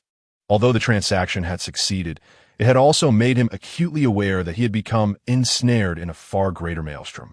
The masked figure was evidently not an ordinary extraordinary being. His identity and motives were shrouded in mystery. More importantly, the ritual he had provided might well be employed for nefarious purposes. Yet it was too late for such considerations now. The transaction was complete, and the chain of causality was in his possession. He carefully stored the chain and exited the room. On his way back to the ground level, Arthur's mood gradually stabilized. Regardless, he now possessed all 3 core materials: solid silence, tears of willow, and chain of causality. He could finally begin preparing for his ascension ritual. Furthermore, through 3 days of in-depth study of the path of life, he felt greater assurance regarding his own ascension. Although the paths differed, many principles were interconnected. The experiences gleaned from failure cases were equally applicable to the path of sealing. Upon returning home, he found Eleanor already asleep. A bowl of warm steamed egg custard sat on the table, accompanied by a small note. "Brother, this is the steamed egg custard I made. Remember to eat it when you return." Gazing at his sister's tender handwriting, a wave of warmth surged within Arthur. This is what he seeks to protect, the very essence that fuels his journey along the path of the extraordinary. He savored a gentle bite of the steamed egg custard, its velvety texture eliciting an involuntary smile. Indeed, Eleanor's culinary skills have flourished remarkably. After finishing his late-night snack, Arthur returned to his chamber, placing 3 core materials side by side upon the table. The solid silence emitted a profound black luminescence. The tears of willow resin flowed with a silvery sheen reminiscent of mercury, while the chains of causality exuded an ancient aura of fateful reincarnation. The interplay of these 3 distinct, extraordinary powers in the room created a wondrous equilibrium. This constituted the entirety of the core materials required for his ascension to the 2nd level. Now, all that remained was to prepare the auxiliary materials, select the opportune moment, and then commence the ritual that would determine his destiny. Should he succeed, he would acquire formidable power, enhancing his ability to safeguard himself in this perilous world. Should he fail, he would face death, or perhaps an even more dreadful fate. Yet, regardless of the outcome, he must take this step. Remaining stagnant would only lead to his gradual consumption in this ruthless world. Arthur took a deep breath and began to formulate a detailed plan for his ascension. Chapter 47. Preparations before promotion. Arthur carefully stored the 3 core materials and began to refine the promotion ritual for the lock path. Much like the path of reasoning, he needed to delve into the collection to seek out additional accounts of failures associated with the lock path. Fortunately, through diligent practice over this period, his perception of the star sea had significantly improved, enabling him to more accurately discern the stars corresponding to different paths. Upon re-entering the star sea, Arthur swiftly pinpointed several stars radiating a deep blue luminescence. These celestial bodies exuded an aura steeped in secrecy, concealment, and restraint, perfectly aligning with the characteristics of the lock path. Within the first star, he witnessed a middle-aged merchant conducting his promotion ritual in a secluded chamber. Midway through the ceremony, the source material within him abruptly spiraled out of control, encasing him within a transparent crystal prison from which he would never escape. In the second star, a young woman fell victim to a misinterpretation of a key term in the incantation, resulting in a backlash that obliterated her memories, transforming her into a hollow shell devoid of her past. The third star revealed the misadventures of an elderly mage. Due to erroneous proportions in the auxiliary materials, the flow of power during the ritual was diverted, ultimately leading to a backlash from his own abilities. His organs became ensnared by mysterious chains, and he languished in agony until his demise. One failure after another unfolded before Arthur's eyes. Some were due to inappropriate choices of ritual environments. Others stemmed from misjudgments in timing, and some arose from unstable mental states. Each viewing exacted a tremendous toll on his mental fortitude, yet Arthur persevered with gritted teeth. He understood that he must amass a sufficient number of failure cases to deduce the most refined ritual process. 3 days later, when he emerged from the final star's resonance, he was so weakened that he could barely stand. However, the new parchment laid before him bore the blueprint of an almost flawless promotion ritual for the lock path. This comprehensive ritual encompassed detailed step-by-step instructions, alongside annotations for various potential anomalies and their corresponding remedies. More importantly, he had gained a lucid understanding of the required auxiliary materials. In addition to the 3 core components, he also needed 4 auxiliary materials: midnight sand, water of forgetfulness, binding rope, and stone of silence. Fortunately, these auxiliary materials were not excessively rare and could likely be procured in London's extraordinary material market. In the ensuing days, Arthur commenced his procurement endeavors. To evade unnecessary attention, he refrained from acquiring all the materials at a single location, opting instead to disperse his purchases across various shops. He found midnight sand in a quaint store specializing in temper materials, expending 8 gold pounds. Water of forgetfulness was obtained from a mysterious alchemist who demanded information in exchange. Arthur successfully provided some foundational data about the Whispering Market and acquired the precious potion. He procured binding rope from a shop that dealt with cursed items, where the proprietor cautioned him to exercise extreme caution, as this rope had once bound the soul of a third-tier extraordinary being.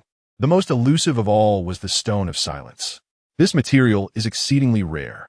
Arthur traversed much of London's extraordinary markets, ultimately discovering the last piece in a nearly shuttered old shop. "Young man, are you certain you wish to purchase this?"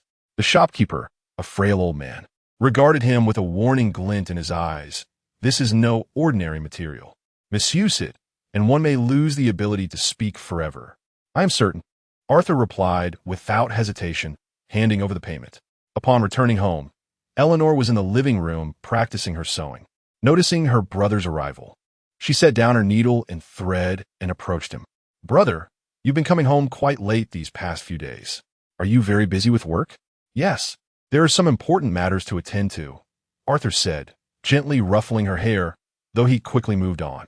"That's good to hear." Eleanor nodded obediently. "I've warmed up some food for you. Please go and eat." Observing the concern in his sister's eyes, warmth surged within Arthur. This promotion ceremony was not only pivotal to his future, but also crucial for Eleanor's safety. Only by becoming stronger could he protect her in this perilous world. After dinner, Arthur returned to his room to commence the final preparations. He arranged all the materials according to the ritual's requirements, drawing intricate magical circles on the floor with silver powder. Each symbol had to be flawless. Even the slightest deviation could spell disaster for the ceremony. Once the magical array was complete, he conducted a thorough check of the room's seals. During the promotion ceremony, external interference was utterly intolerable. Any unforeseen incident could prove fatal. With everything in place, Arthur sat on his bed, beginning to adjust his mental state. The promotion ceremony demanded an exceptional level of mental fortitude, requiring absolute focus and calm. He closed his eyes and employed the meditation techniques learned from the compendium, gradually calming his mind. The essence within him began to flow gently under his guidance, reminiscent of a tranquil stream. This sensation reminded him of the first time he successfully utilized his unlocking ability, that wondrous experience of perfectly merging with the lock's mechanism. As time ticked away, when the clock chimed midnight, Arthur opened his eyes. Now is the moment to begin. He stepped into the center of the magical array, taking a deep breath. From this instant, there would be no turning back. He would either succeed in ascending to the rank of a level 2 keeper or perish in the backlash of the ceremony. "Eleanor, wait for my return," he silently vowed, then initiated the promotion ceremony. First came the Stone of Silence. Arthur grasped the stone, which radiated an otherworldly glow, feeling the latent silence it contained. The stone swiftly began to warm, and an invisible wave emanated from it, enveloping the room in absolute stillness. Even the sound of his own breath vanished entirely, as if the entire world had been muted. Next was the binding rope. He tied what appeared to be an ordinary hemp rope around his left wrist, immediately feeling a surge of binding power coursing through him. The sensation was peculiar, as if invisible chains were entwining his soul, yet it bore no pain. Instead, it imparted an inexplicable sense of security. The third step is the water of oblivion. This transparent liquid appears indistinguishable from ordinary water, yet when Arthur imbibes it, a wondrous sensation surges within him. He feels his memories beginning to blur, as past experiences seem shrouded in a gossamer veil, both vivid and indistinct. Next comes the midnight sand. He scatters the grains, radiating a deep blue luminescence upon the nodes of the magical array. The instant the sand touches the silver powder-drawn patterns, the entire array ignites with brilliance. The light within the room begins to warp and shift, as if the flow of time itself has altered. Arthur senses he is undergoing a transformation beyond the realm of reason. The primal essence within him begins to seethe, resonating with the 3 core materials. The solid silence envelopes him in profound darkness. The tears of Willow's saliva transmute into a silvery stream, coursing through his veins.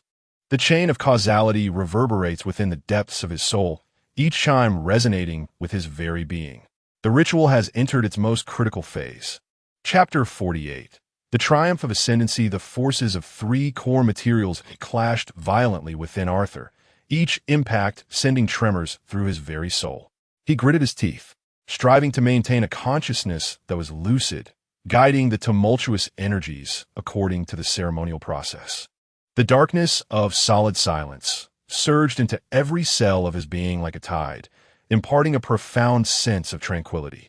This silence transcended mere auditory perception. It was a stillness at the level of existence itself, as though time had momentarily crystallized. In contrast, tears of Willow's nectar flowed through his veins like liquid moonlight. With each passage, it left behind an unusual chill that heightened his senses to an extraordinary degree. He became acutely aware of every speck of dust in the room, even attuned to Eleanor's gentle breaths from the adjacent chamber. Most astonishing was the chain of causality. This enigmatic material wove intricate patterns deep within his soul, each node corresponding to a profound concept: bondage, liberation, secrets, truth. These seemingly contradictory notions intertwined in his consciousness, forming an understanding that transcended conventional reasoning. As the ritual progressed into its 6th hour, Arthur felt transformations beginning within his body. Subtle silver patterns emerged upon his skin, reminiscent of the intricate inner workings of a finely crafted lock. These patterns flickered with a soft luminescence, pulsating in rhythm with his heartbeat. The essence within him also underwent a qualitative change. The previously gentle flow of energy became more concentrated, imbued with an indomitable quality. He sensed that this essence was reconstructing his extraordinary nature, facilitating his transformation from a level 1 awakened to a level 2 seeker. Suddenly, a wave of excruciating pain engulfed him. Arthur found his consciousness drawn into a peculiar realm, a labyrinth composed of countless locks. There were ancient wooden padlocks, intricate mechanical cipher locks, modern electronic locks, and even some extraordinary locks he had never before encountered. Each lock conveyed a singular message: choose your path. Arthur understood that this was the most critical juncture in his ascension. He had to locate the key that was uniquely his within this labyrinth of locks to truly complete his elevation. Navigating through the maze, he scrutinized each lock. Some exuded alluring glimmers, seemingly beckoning him to touch them. However, his intuition cautioned him that those overly conspicuous choices often concealed traps. After a prolonged search, he discovered a seemingly ordinary lock deep within a maze. Unadorned by embellishments and devoid of complex mechanisms, it was merely a simple iron padlock. Yet, as his gaze fell upon it, he felt an inexplicable sense of familiarity. This was it. Arthur extended his hand, gently touching the lock. In an instant, the entire labyrinth began to collapse, countless locks transforming into motes of light that merged with his body. An unprecedented surge of power awakened within him, the true strength of a seeker. As his consciousness returned to the tangible world, he found the magical array in the room had completely extinguished. The precious materials had been entirely consumed, leaving only a fine dust behind. Slowly, Arthur opened his eyes, sensing the seismic shifts occurring within him. He had succeeded. Now, he has truly become a second-level extraordinary being, a pathfinder. The most conspicuous transformation lies in his heightened perception of the surrounding environment. He can distinctly sense the locking status of every object within the room. The locks of doors and windows, the bindings of books, and even the interlocking of bricks in the walls present themselves to him with varying degrees of locking intensity. More significantly, he has acquired a new extraordinary ability: solid lock. Arthur rose from his seat and approached the water glass on the table. He extended his right hand, hovering his palm above the glass, and softly uttered, "Lock." An invisible force emanated from his palm, instantly enveloping the entire glass.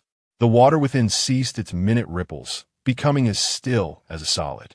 He gently tapped the glass and discovered it had become remarkably firm, as if forged from steel. Even when shaken vigorously, the water remained utterly motionless. Intriguing. A smile graced Arthur's lips. The potential of this ability exceeded his expectations. He attempted to release the power, and the glass immediately reverted to its original state, with the water beginning to sway gently once more. The entire process left no trace, as if nothing had transpired. Subsequently, he conducted several more experiments within the room. He successfully locked the page-turning function of a book, rendering its pages immovable. He immobilized a chair, making it appear as if it were rooted to the ground. He even attempted to lock a small volume of air, creating a minuscule stillness within the room. Each successful trial deepened his understanding of this ability. The essence of solid lock lies in the temporary alteration of an object's fundamental properties, bestowing it with an extraordinary stability beyond the ordinary. Although the duration is limited and the range of effect is modest, it can undeniably prove invaluable in critical moments. However, this ability is not without its evident limitations. Firstly, there is the issue of consumption. Each use depletes a certain amount of source material, leading to fatigue after consecutive applications. Secondly, the range of effect is restricted. Currently, he can only influence smaller objects or areas. Finally, the duration is brief, lasting at most a few minutes. Nevertheless, Arthur remains exceedingly pleased with this ability. In the perilous, extraordinary realm, any additional advantage could determine life or death, just as he reveled in the joy of his successful advancement. A gentle knock resounded at the door. "Brother, are you all right? I heard strange sounds from your room." Eleanor's concerned voice drifted in from outside. Arthur quickly scanned the room to ensure no trace of his recent rituals remained before opening the door. Nothing is amiss. I was merely tidying up some things. He endeavored to keep his voice sounding normal. Eleanor scrutinized him closely, as if sensing something different. Brother, you seem not quite the same. In what way? Arthur felt a twinge of anxiety. I can't quite articulate it. You just seem more vibrant. Your eyes are brighter than before. Eleanor tilted her head in contemplation, pondering whether she had been resting well lately. Arthur let out a sigh of relief. It seemed that the changes brought about by his promotion were not particularly apparent to the average observer. They merely made him appear somewhat more spirited. Perhaps it was due to his recent work success and elevated mood. He gently patted Eleanor's head and reminded her that it was getting late, urging her to sleep. All right. She nodded obediently. You should also rest early, brother. After seeing Eleanor off, Arthur returned to his room. He sat at the bedside, carefully attuning himself to the changes within his source essence. The essence was not only pure now, but also possessed a unique resilience, akin to steel forged through countless trials. He attempted to harness the essence, conjuring a small orb of silvery light in his palm. Although faint, this orb emanated an indomitable aura. From this day forth, I am a true, extraordinary being, Arthur murmured softly. A first-tier awakener merely stands at the threshold of the extraordinary realm, while a second-tier seeker truly wields extraordinary power. Now, he had acquired the fundamental abilities necessary for self-preservation in this perilous world. More importantly, he could now better protect Eleanor. With this thought, Arthur's spirits lifted, feeling a sense of relief wash over him. The efforts and adventures of recent times had finally borne fruit. However, he was also acutely aware that this was merely the beginning. The depths of the extraordinary world were profound. While being second tier was commendable, it still fell short of true strength. The real challenges awaited him ahead. Yet at least for now, he possessed the confidence to face those challenges. Chapter 49. The development of abilities. On the first morning following his successful promotion, Arthur was roused by an extraordinary sensation. Everything in the room revealed itself to him in various states of lock. The door lock emanated a robust metallic sheen. The binding of the books glimmered with a faint luminous restraint, and even the folds of the curtains hinted at a certain fixed significance. This novel mode of perception filled him with both excitement and a touch of discomfort, akin to suddenly acquiring an entirely new sense, necessitating time for adaptation and mastery. It appeared essential to familiarize himself with this newfound power. Rising, Arthur approached his desk to commence his practice for the day. He selected a fountain pen as his focal point, extending his right hand to hover above it. Locking in, the familiar force surged from his palm, and the pen instantly became as unyielding as steel. He pressed down with considerable force, observing no deformation whatsoever. Even the nib became incapable of inscribing a word. Yet, this was merely the beginning. Arthur endeavored to refine his control, seeking to ascertain whether he could lock only a specific part of the pen. After several attempts, he was astonished to discover that he could indeed precisely regulate the extent of his lock. He successfully locked only the pen cap while allowing the body to remain in its normal state. Fascinating, more intricate than he had anticipated. The subsequent exercises brought forth even greater astonishment. When attempting to lock the pages of an open book, he unexpectedly realized he could not only freeze the turning of the pages, but also lock the legibility of the text itself. The locked words became indistinct, as though obscured by some unseen force. This revelation made Arthur cognizant that the capabilities of the solid lock extended far beyond the physical realm. It appeared to influence more abstract concepts. He began experimenting with sound. Aiming his palm at the ticking clock, he unleashed his ability, and the sound of the clock vanished instantaneously. It was not merely soundproofed. The sound itself was locked, unable to propagate. It was akin to a natural silencer. A smile crept across Arthur's face. Even more astonishing was his discovery that he could lock the refraction of light. When he directed his ability at the window, sunlight ceased its reflection on the glass, rendering the entire window akin to a black hole that absorbed light. These revelations prompted Arthur to gain a fresh perspective on his abilities. The potential of the locking pathway was far greater than he had initially imagined. Perhaps there was indeed a chance to travel further along this path. On the third day of practice, an unexpected discovery left him even more exhilarated. That evening, a cacophony erupted from next door. His neighbors appeared to be embroiled in an argument. Eleanor was awakened, tossing and turning in her room, unable to find sleep. Observing his sister's weary state stirred something within Arthur.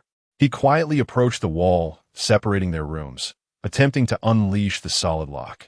To his delight, he successfully locked the propagation of sound within the wall. The quarrel next door faded into silence, and Eleanor's room was restored to tranquility. However, the extent of this lock was still too expansive for him, nearly depleting half of his source material. Yet, witnessing Eleanor swiftly drift into peaceful slumber made Arthur feel that the expenditure was entirely worthwhile. It turned out that his abilities could be employed in such a manner.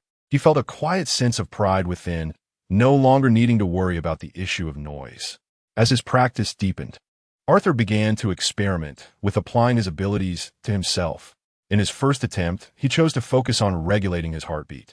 The moment his power took effect, he felt as though his heart had ceased to beat. Strangely, however, there was no discomfort, and his blood continued to flow normally through his veins.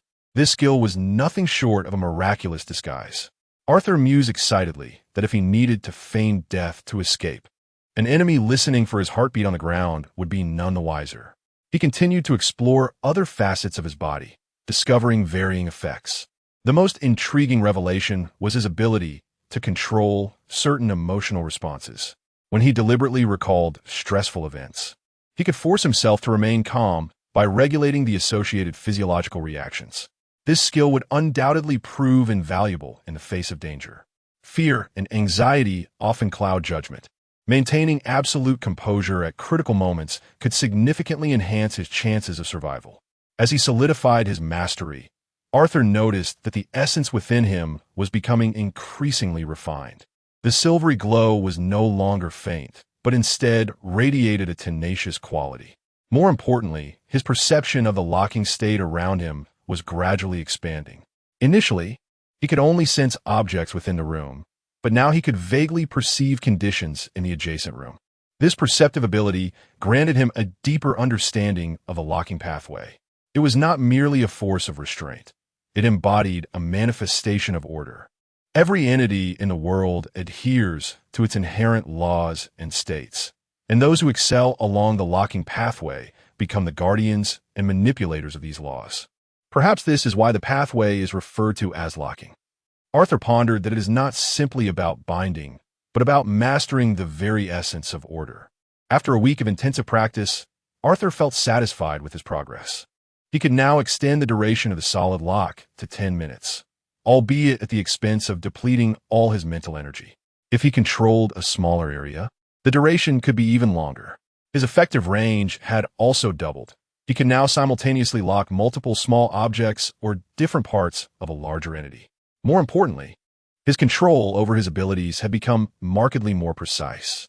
From initially releasing his power in a crude manner, he had progressed to accurately controlling the range, intensity, and duration of his locks, instilling him with confidence for the future. It was time to meet with Davis. Arthur made his decision. As a liaison for the Secret Affairs Bureau, Davis should be able to provide insights regarding secondary extraordinary individuals. More crucially, he needed to ascertain his current standing within the extraordinary realm. Arthur picked up a pen and paper, beginning to compose a letter. Dear Mr. Davis, there are some important matters I wish to discuss with you in person. If convenient, let us arrange time to meet. Arthur, the letter was succinct, yet he trusted that Davis would grasp its underlying significance. After sealing the letter in an envelope, Arthur approached the window, gazing at the bustling streets of London outside. A week ago, he was scurrying about in search of materials for his promotion. Now, he has successfully ascended to a second-tier realm. This transformation fills him with a sense of exhilaration tinged with disbelief. Yet, the pure essence coursing through his being continually reassures him that all of this is indeed real. He has undeniably become a genuine transcendent, endowed with the power to safeguard himself in this perilous world. Chapter 50. Official induction. Arthur pushed open the door of the familiar CF, causing the brass bell to chime melodiously. Davis was already seated in his usual spot, cradling a steaming cup of coffee in his hands. Upon lifting his gaze to meet Arthur's, the cup in his hand hesitated momentarily. "You have been promoted?" Davis set down his coffee cup, his eyes scanning Arthur with keen interest, particularly given the brevity of time since their last encounter. Despite Arthur's efforts to conceal his transformation, the changes were unmistakable before the discerning gaze of an experienced extraordinary. The unique rhythm of the source energy flowing within him, along with the elevation of his mental prowess, were evident signs. "Indeed," Arthur replied as he took a seat across from Davis, "I am now a level 2 Pathfinder." A flicker of disbelief crossed Davis's eyes. "How much time did it take you to ascend from an awakened to a Pathfinder?" "Your luck is remarkable. You happened upon the right opportunity." Arthur refrained from providing a detailed explanation and instead extended his right hand, hovering it above Davis's coffee cup. "Would you care to witness my new ability?" "Luck." An invisible force instantly enveloped the coffee cup. As Davis attempted to lift it, he discovered that the once light porcelain vessel had become extraordinarily heavy and surprisingly rigid. Tapping his fingernail against the cup's wall, he was astonished to hear the sound akin to metal striking metal. More astonishingly, the coffee within remained utterly still, defying gravity even as he tilted the cup. A solid lock? The surprise in Davis's eyes shifted to admiration. This was a classic ability of a lock pathway. "Your talent surpasses my expectations." As Arthur retracted his hand, the coffee cup instantly returned to its normal state. Davis raised it to his lips and took a sip, noting that the flavor remained unchanged. "Indeed, those who awaken naturally are truly exceptional," Davis remarked. "Naturally awakened?" Arthur seized upon the term with keen interest. "Most extraordinary individuals require external means to enter the realm of the extraordinary, through potions, rituals, or contact with specific artifacts," Davis explained. "However, individuals like you, who awaken naturally, possess inherently stronger mental faculties and a greater affinity for extraordinary powers." He paused, regarding Arthur intently. "Such individuals are exceedingly rare, and their potential for growth in higher stages far exceeds that of ordinary extraordinary beings." A realization dawned upon Arthur. It seemed that his collection was indeed an extraordinarily unique entity, so much so that even Davis had mistaken it for a remarkable talent. "The Ninth Bureau has been seeking talents like you." Davis's expression grew serious. "With your gifts and abilities, formally joining the Bureau should pose no issues. I will report this to my superiors immediately. Is there anything I need to prepare?" Davis pondered for a moment. "First, I must familiarize you with the basic structure of the Ninth Bureau." He lowered his voice. "The full name is Secret Intelligence Ninth Bureau, which falls under the Ministry of Internal Affairs and specializes in managing extraordinary incidents. The organization comprises 4 main departments: investigation, operations, research, and logistics. The investigation department is responsible for intelligence gathering. The operations department handles hazardous incidents. The research department analyzes extraordinary phenomena. And the logistics department oversees material supply and personnel training." Arthur nodded. "It sounds quite official." "On the surface, indeed," Davis replied, his tone laced with an insinuation. "Though the Bureau is an official organization, its internal dynamics are rather intricate. There exists competition among different departments, and, at times, even conflicts of interest arise." He paused momentarily. "Especially concerning resource allocation and task assignments. Each department strives for outcomes that favor their own interests." Arthur discerned the underlying message. "You mean to say that even after joining the Bureau, one must tread carefully in handling interpersonal relationships?" "Astute," Davis acknowledged with a nod. "Within the Bureau, strength is perpetually the best safeguard. As long as you possess sufficient power, no one would dare to underestimate you. Otherwise, you might find yourself, like me, relegated to the marginalized archives department. One more point to consider," he continued. "The tasks assigned by the Bureau are often fraught with peril. While the remuneration is commendable, it also implies that you must confront some of the most hazardous, extraordinary events in the world." Arthur recalled his experiences at the Whisper Market, with its enigmatic, extraordinary individuals and perilous transactions. It appeared that joining the Bureau would only amplify such encounters. However, the advantages were equally apparent. Sensing his apprehension, Davis reassured him. The Bureau houses London's most comprehensive repository of extraordinary data, the finest promotional materials, and the most systematic training methods. For those aspiring to advance further along the extraordinary path, this is the optimal choice. The two engaged in further discussions regarding specific protocols and benefits of the Bureau. Overall, the conditions were exceedingly favorable, sufficient to afford Arthur and Eleanor a comfortable life. The following afternoon, Davis returned with good news. "Congratulations, Arthur," he said, extending his hand in a CAF, a sincere smile gracing his face. "The higher-ups are quite interested in your profile and have agreed to your formal induction into the Bureau of Secrets." Arthur grasped his hand. "Will there be any tests to undergo?" "There will be a simple skills assessment and a background check," Davis replied, "but given your capabilities, these should pose no issue. It's primarily a procedural formality to ensure the records appear more standardized." He retrieved a brown paper bag from his briefcase. Inside, you will find some basic materials for your perusal. Additionally, report to the Bureau headquarters in 3 days. Arthur accepted the bag, feeling the weight of the thick stack of documents within. "The address is included in the materials. Someone will be there to greet you," Davis reminded him. "You should take these days to prepare, for your life will undergo a significant transformation upon joining the Bureau." "What kind of transformation?" Arthur inquired. "First, you will be assigned a formal identity cover, perhaps as a clerk in a government department or an employee of company. This will both explain your source of income and facilitate task execution," Davis elaborated. "Secondly, you will be allocated to a specific department with designated superiors and colleagues. Although the nature of the work is exceptional, adherence to organizational discipline remains paramount." His expression turned serious. "Most importantly, once you join the Bureau, you will no longer be an ordinary individual. You will encounter the darkest secrets of this world and face its most dangerous adversaries. The path ahead offers no opportunity for retreat." Arthur fell into silence for a moment, contemplating Eleanor and their cozy little home. Joining the 9th Division would entail greater risks. Yet it would also bestow upon him the formidable strength to safeguard those he held dear. "I am ready," he finally declared. "Excellent." Davis rose to his feet. "Welcome to the expansive realm of the extraordinary." Upon returning home, Arthur found Eleanor immersed in a book in the living room. Noticing her brother's arrival, she set her book aside and approached him. "Brother, you appear quite elated. Is there good news?" Arthur gently ruffled her hair. "Yes, a new opportunity has arisen in my work. There may be some changes in the coming days, but they are all positive." That evening, Arthur meticulously examined the materials provided by Davis. The organizational structure of the 9th Division was far more intricate than he had anticipated, with a detailed delineation of various positions and their corresponding authorities. What piqued his interest most was the description of the promotion pathways. The documentation indicated that the 9th Division controlled several high-level promotion sequences along different extraordinary paths, along with the channels for acquiring the necessary materials.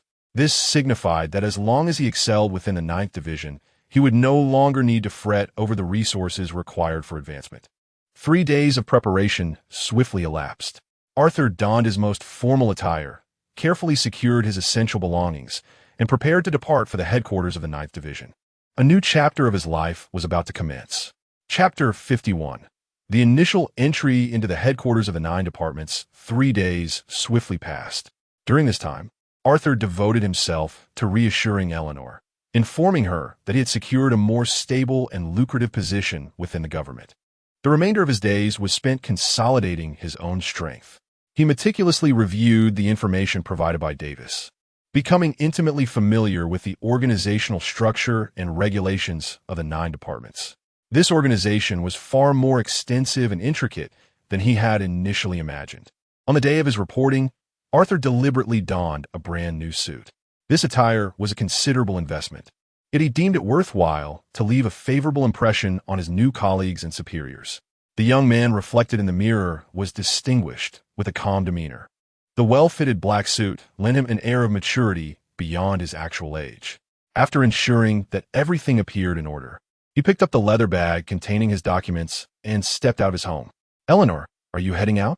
she asked, pausing in her task of dusting the living room table as she noticed his departure. "Yes, I'm reporting to my new unit today," Arthur replied. approaching her to gently smooth her tousled hair. I may return a bit later tonight. Please remember to lock the doors while I'm away. And I've left dinner in the kitchen. Just heat it up before eating. I understand. Eleanor nodded, her large eyes reflecting a hint of concern. Brother, we a new job. Be dangerous? Arthur's heart tightened. He recognized Eleanor's sensitivity. She must have sensed the recent changes in his demeanor. However, he could not reveal the harsh truths of the extraordinary world, as it would only plunge her into endless anxiety. Not at all, Arthur responded with a reassuring smile, striving to maintain a light-hearted tone. It's merely an ordinary clerical position, dealing with documents and files. The department has many regulations, which is why I need to dress formally. Don't overthink it. He wished to avoid misleading his sister excessively, yet such fabrications were necessary. He had chosen this path to ensure her perpetual safety, allowing her to live in the light. That essay relief. Eleanor seemed convinced, a smile breaking across her face. Good luck, brother. Thanks, he replied. After bidding farewell to his sister, Arthur took a public carriage to the address noted in his documents. The headquarters of the 9 departments was not hidden away in some obscure location. On the contrary, it was situated in a bustling district at the heart of London. The building appeared rather unremarkable, a 6-story gray structure with a brass plaque indicating the Royal Archives and Historical Documents Bureau. Surrounding it, people hurried by and vehicles flowed incessantly, none suspecting that this was the core institution of the British Empire tasked with managing extraordinary events. Taking a deep breath, Arthur ascended the steps. At the entrance stood 2 uniformed guards, their gazes sharp, yet they did not impede his entry. He pushed open the heavy oak door and stepped inside. The interior of the hall resembled his preconceived notions of a governmental institution, featuring a lofty dome and polished marble floors. The bustling staff, clad in formal attire, bore serious expressions as they moved with urgency. The air was tinged with a mingling aroma of aged paper and disinfectant. Everything appeared to be perfectly ordinary. Upon Arthur's elevation to the status of a path seeker, his perceptual faculties became remarkably acute. He discerned that every corner of the edifice emanated a peculiar sense of being locked in. The walls, floors, ceilings, and even the very air were imbued with invisible, extraordinary runes and streams of energy, forming an immense and intricate defense system. It resembled a colossal, sophisticated lock, unassuming on the exterior, yet harboring profound mysteries within. He approached the reception desk, where a meticulous middle-aged woman, adorned with gold-rimmed spectacles, lifted her gaze. Sir, how may I assist you? Greetings, I am Arthur Fleming. Here to check in. Arthur presented the letter of recommendation from Davis along with his identification documents. The woman accepted the papers, scrutinized them attentively, and then picked up the phone on the desk, dialing a number and murmuring a few words. After concluding the call, she nodded at Arthur. Mr. Fleming, please hold on. Someone will be with you shortly. Arthur expressed his gratitude and stepped aside to await silently. He observed the individuals in the lobby, attempting to discern who among them were ordinary people and who were extraordinary beings. It soon became evident that most of the staff bore varying degrees of source quality fluctuations. It appeared that the core members of the Office of Secrets were predominantly extraordinary. This realization afforded him a more immediate appreciation of the organization's prowess. Before long, a young woman in a gray skirt suit, seemingly in her 20s, briskly emerged from the inner corridor. Are you Mr. Arthur Fleming? Her voice was crisp and efficient. Yes, that's me. Hello, I am Sophie, a staff member from the Logistics Department's Human Resources, tasked with guiding you through the onboarding process. Please follow me. Sophie offered him a warm smile, acknowledging him, before turning to lead the way. Arthur trailed behind her as they traversed a lengthy corridor, arriving at an antiquated elevator. Rather than pressing a floor button, Sophie entered a complex code on an inconspicuous metal panel beside it. The elevator door slid open silently, revealing not the cabin Arthur had envisioned, but a distorted veil of light. This is the dedicated passage to the headquarters. You may feel slightly disoriented on your first journey, Sophie cautioned, stepping through first. Arthur hesitated momentarily before following her into the luminescent curtain. Instantly, a sensation akin to being tossed into a whirlpool enveloped him. reminiscent of being thrown into a tumble dryer. He struggled to maintain his composure, though the sensation lasted only a few seconds. With a flash of brilliance, they found themselves in an entirely different locale. This space was more expansive and modern, illuminated by soft magical lights, with walls crafted from sleek metal and a dark carpet underfoot. The air was devoid of the scent of paper, replaced by a faint aura of energy. Numerous individuals donned in various uniforms traversed the area, and the atmosphere was palpably more intense than that of the external documentation hall. "Welcome to the Office of Secrets, the true headquarters." Sophie's voice resonated beside him. "Follow me. We shall commence with your ability assessment." Arthur accompanied her to a room designated as the assessment chamber. The room was spacious yet eerily vacant, furnished only with a solitary table and 2 chairs. Behind the table sat an elderly man clad in a white coat, his hair a mottled gray, perusing a document. "Director Hamilton, the newcomer Arthur Fleming has arrived," Sophie announced with deference.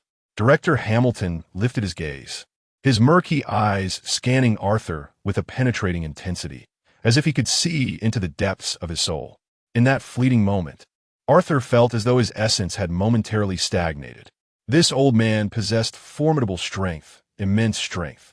"Arthur Fleming, a natural awakened, recommended by Davis," Hamilton rasped. "It states here that you have been promoted to a level 2 path seeker for less than a month?" "Indeed, Director," Arthur replied, maintaining a respectful yet assertive demeanor. Quite the talent." Hamilton nodded, retrieving a crystal orb from the table. "Place your hand upon it and release your essence. I wish to assess its quality." Arthur complied, pressing his palm against the cold surface of the orb, channeling his inner essence into it. A soft, silver light emanated from within the orb, pure and concentrated, imbued with an essence of resilience and stability, locking the pathway. "And the purity of your essence is commendably high. You possess a solid foundation," Hamilton remarked, a glimmer of approval flickering in his eyes, acknowledging that Davis had not erred this time. He set the orb aside and gestured toward the humanoid metal target positioned in the center of the room. "Demonstrate your abilities. Use your most proficient technique." Arthur understood that this was the final test of his induction. He approached the metal target, inhaled deeply, and focused his mental energy into his right hand. "Lock on." An invisible force enveloped the half-human height metal target instantaneously. Hamilton observed with keen interest, signaling to Sophie beside him. Sophie nodded, retrieving a hefty iron hammer from the wall, preparing to strike with all her might. With a resounding clang, the sound reverberated through the expansive room. Sophie felt the shock reverberate through her arms, nearly losing her grip on the hammer. Yet, the metal target remained unmoved, showing no sign of impact, its surface unblemished. "Solid lock?" Hamilton's brow arched, recognizing the classic ability of a locking pathway, yet noting Arthur's adept execution. "Not only have you enhanced its sturdiness, but you've also locked its position and state, rendering the impact ineffective." Such exquisite control. Arthur withdrew his power, restoring the target to its original state. "Well done. Your ability assessment has been approved." Hamilton inscribed his name on the document. "Sophie, take him to complete the remaining formalities. I've already made arrangements with the background check department. There should be no issues." "Yes, Director." As they exited the assessment room, Sophie regarded Arthur with newfound respect. She had guided numerous newcomers, yet few had elicited such explicit commendation from Director Hamilton as Arthur had. "Mr. Fleming, congratulations on officially becoming a member of Division 9, Sophie said, her tone markedly warmer. "Next, we shall proceed to arrange your identity concealment and departmental assignment." They entered another room, a space that resembled an ordinary photography studio. Here, Arthur had his photograph taken, and his fingerprints along with other biometric data were recorded. Soon, a brand new identity document was prepared. "This is your cover identity," Sophie said, handing him a folder. "You are now a mundane clerk at the Royal Taxation Office, with a verified address and background, capable of withstanding any scrutiny. This is your salary card. You will use it to collect your monthly wages, with bonuses and allowances calculated separately." Arthur examined it, finding the details impeccably crafted. He now possessed 2 identities, one as a tax clerk living in the sunlight, and the other as an agent of the 9th Bureau traversing the shadows. As for departmental allocation, Sophie reviewed the documents. Based on your capabilities and assessment results, the higher-ups have decided to assign you to the 7th Task Force under the Investigation Department. This newly established unit specializes in handling urgent and particularly sensitive cases. Task Force? Arthur was somewhat taken aback. He had anticipated being allocated to the Research Department or the Investigation Department for analytical work. Indeed, your solid lockability is exceedingly valuable in practical applications, serving both defensive and controlling purposes with remarkable versatility. The higher-ups believe that placing you on the front line will maximize your potential, Sophie elaborated. Your team currently comprises 3 individuals, including yourself. Your direct supervisor is the leader of the 7th group, who will meet you personally shortly. At that moment, the office door swung open. A tall, muscular man entered, his short hair neatly styled, with rugged facial features and eyes as sharp as an eagle's. He donned a black operational uniform, emanating a formidable aura that discouraged approach. Arthur sensed that the man's core essence simmered like molten lava, brimming with explosive power. "You must be Arthur Fleming?" the man inquired, his voice deep and resonant. "Yes, I am Leon, the leader of the 7th Task Force within the Investigation Department, and I shall be your superior henceforth." Leon extended his hand, briefly shaking Arthur's with considerable strength. "Welcome aboard." Chapter 52. Books and Blades. Leon's palm was rough and powerful, akin to a vice, exuding an undeniable sense of pressure during their handshake. Arthur sensed this as a test, a silent contest between formidable individuals. He did not flinch, reciprocating with equal force, allowing the energy within him to flow gently, counterbalancing that pressure. A flicker of surprise crossed Leon's eyes before he released his grip. His physical prowess was commendable, unlike those who merely cowered behind incantations. "Is everything in order, Sophie?" "Yes, team leader," Sophie replied respectfully. "Arthur's file has been officially recorded, and his cover identity and salary card have been issued." "Excellent," Leon nodded, then turned to Arthur. "Follow me. I will introduce you to another team member and familiarize you with our workspace." Arthur trailed behind Leon as they exited the Human Resources office. Leon's strides were long and commanding, compelling Arthur to concentrate in order to keep pace. They traversed several metallic corridors, and whenever members of the 9th Bureau spotted Leon, they would pause to greet him with respect. It appeared that team leader Leon held a significant and renowned position within the Bureau.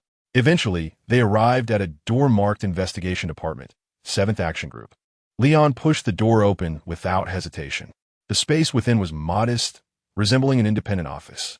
Against the wall were 3 desks cluttered with documents and an array of peculiar instruments. A large corkboard hung on the wall, adorned with a map of London, photographs of various cases, and hasty notes. The room exuded a chaotic yet tense and orderly work atmosphere. A woman stood before the map, her back to them, holding a pen as she appeared to analyze something. She wore a skirt suit similar to Sophie's, her long brown hair pinned up with a hairpin, and her slender figure exuded an air of quiet intellect. "Anna, our new team member has arrived," Leon announced. The woman turned at the sound of his voice.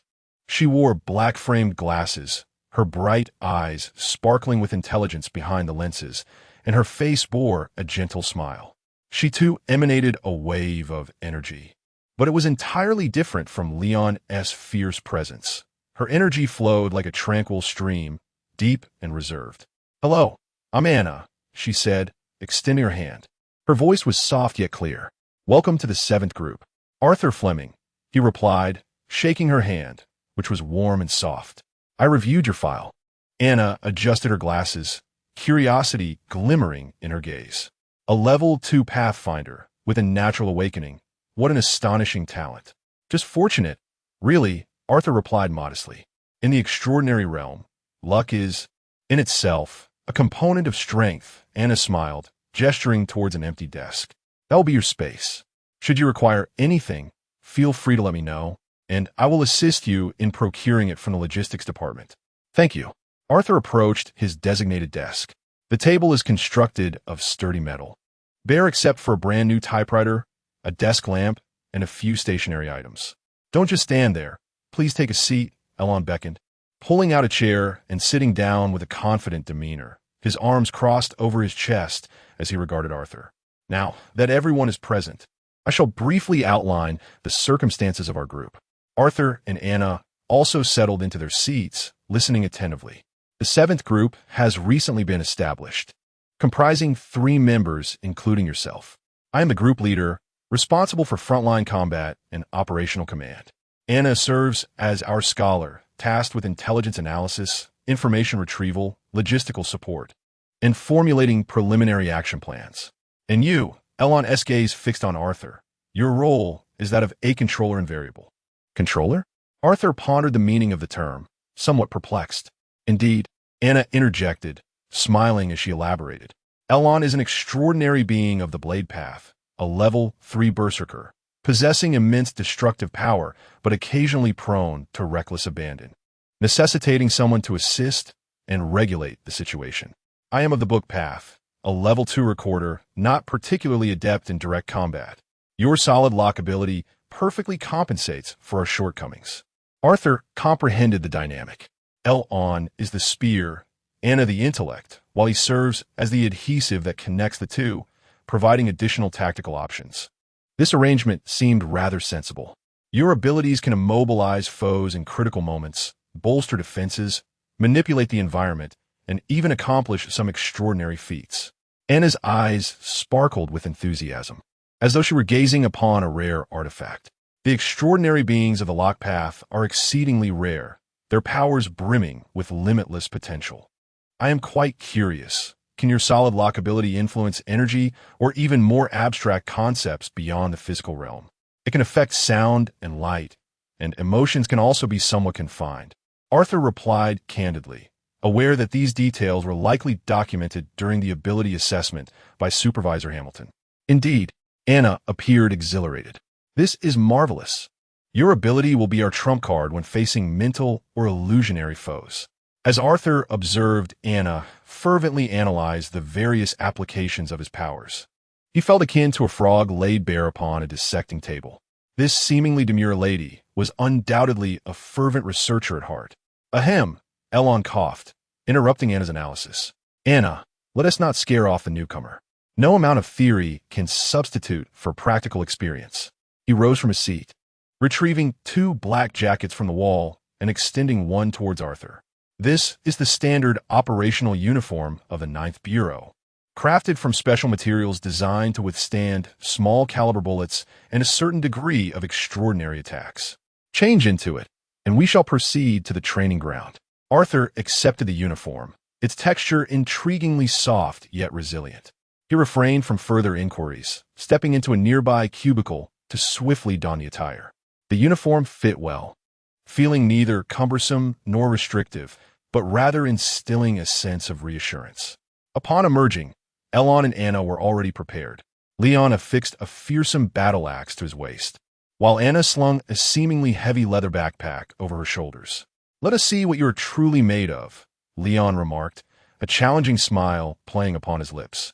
The training ground lay deeper within the headquarters, a vast subterranean expanse divided into various zones, including shooting ranges, combat arenas, and specialized training rooms simulating extreme environments. Leon guided them to the door marked C3 Dynamic Simulation Room. This is our most frequently utilized training facility, Anna explained to Arthur. It can simulate a variety of combat scenarios and adversaries based on specific settings, closely mirroring real combat. Leon manipulated the control panel at the entrance, finalizing the mission parameters. He turned, his expression now grave.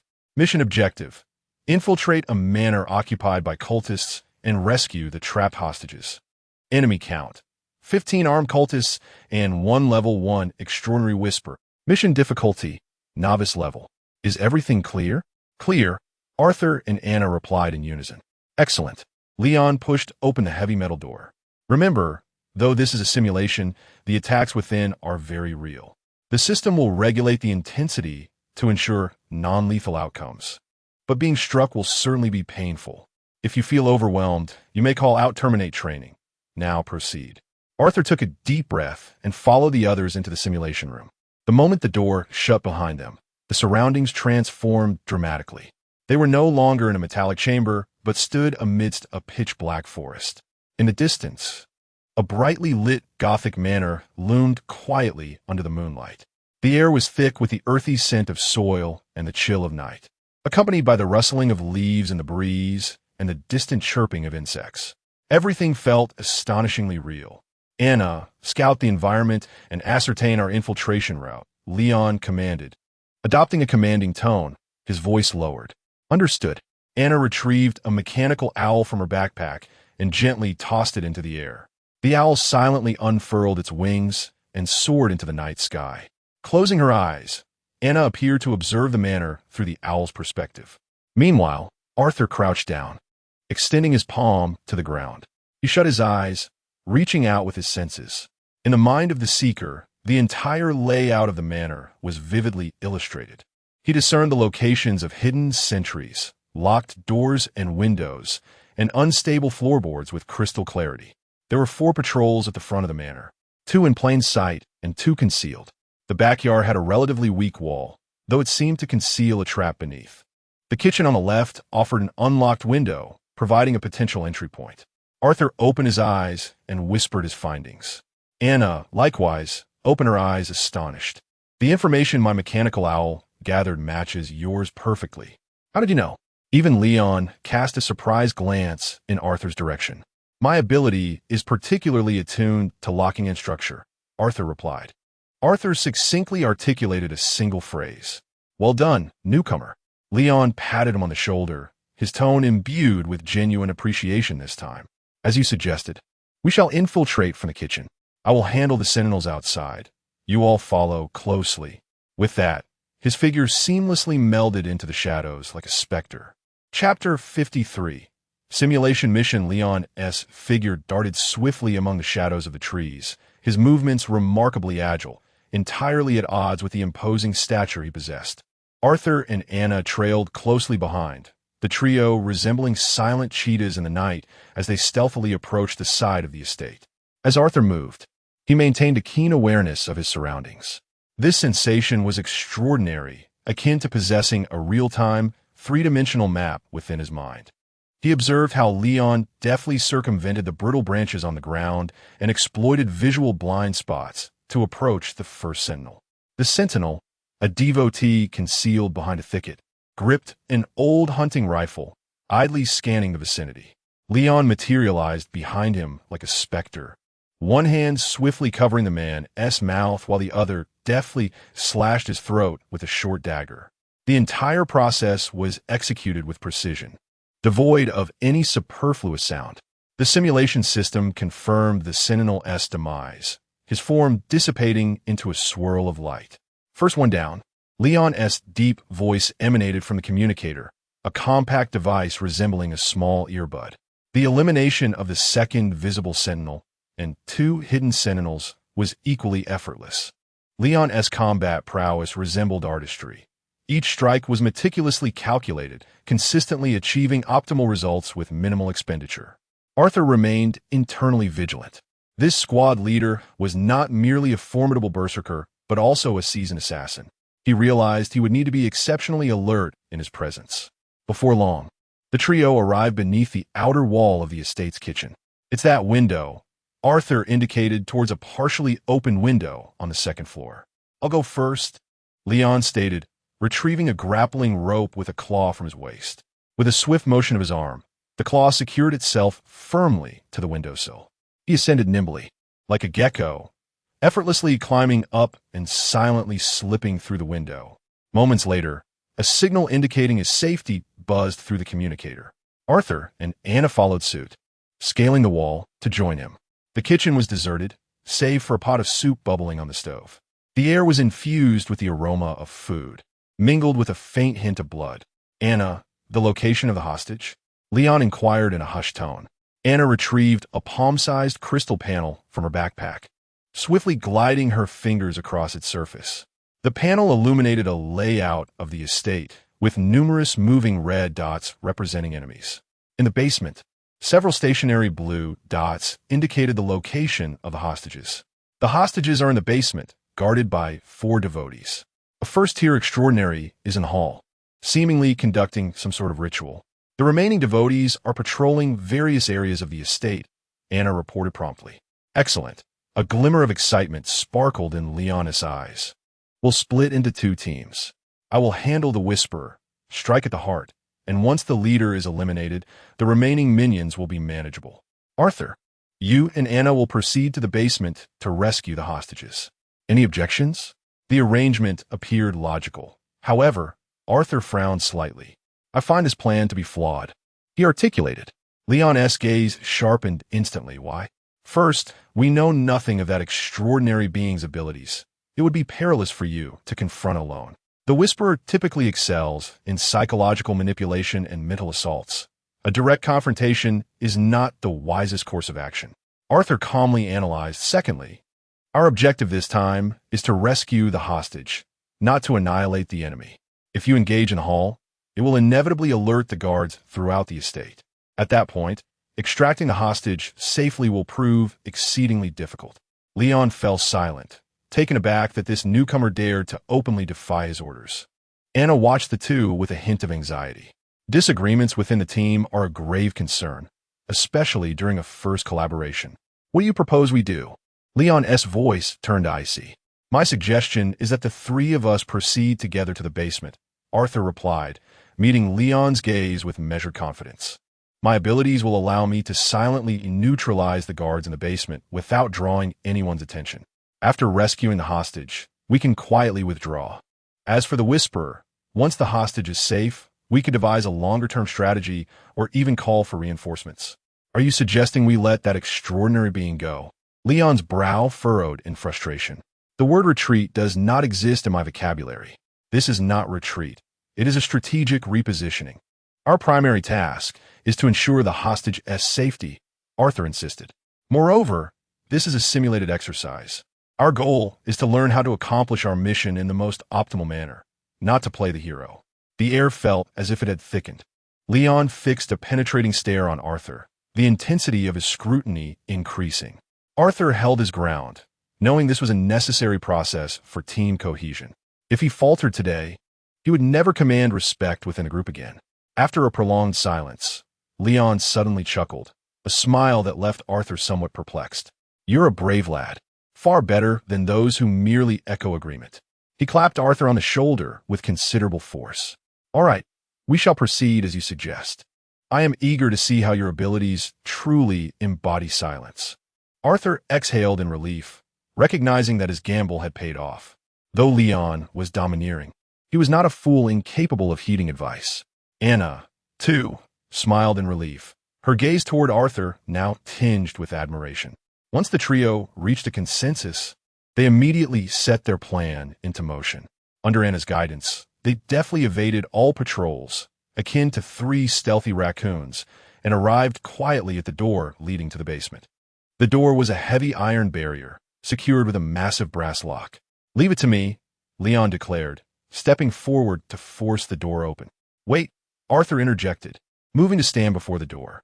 He extended his right hand, hovering over the brass lock.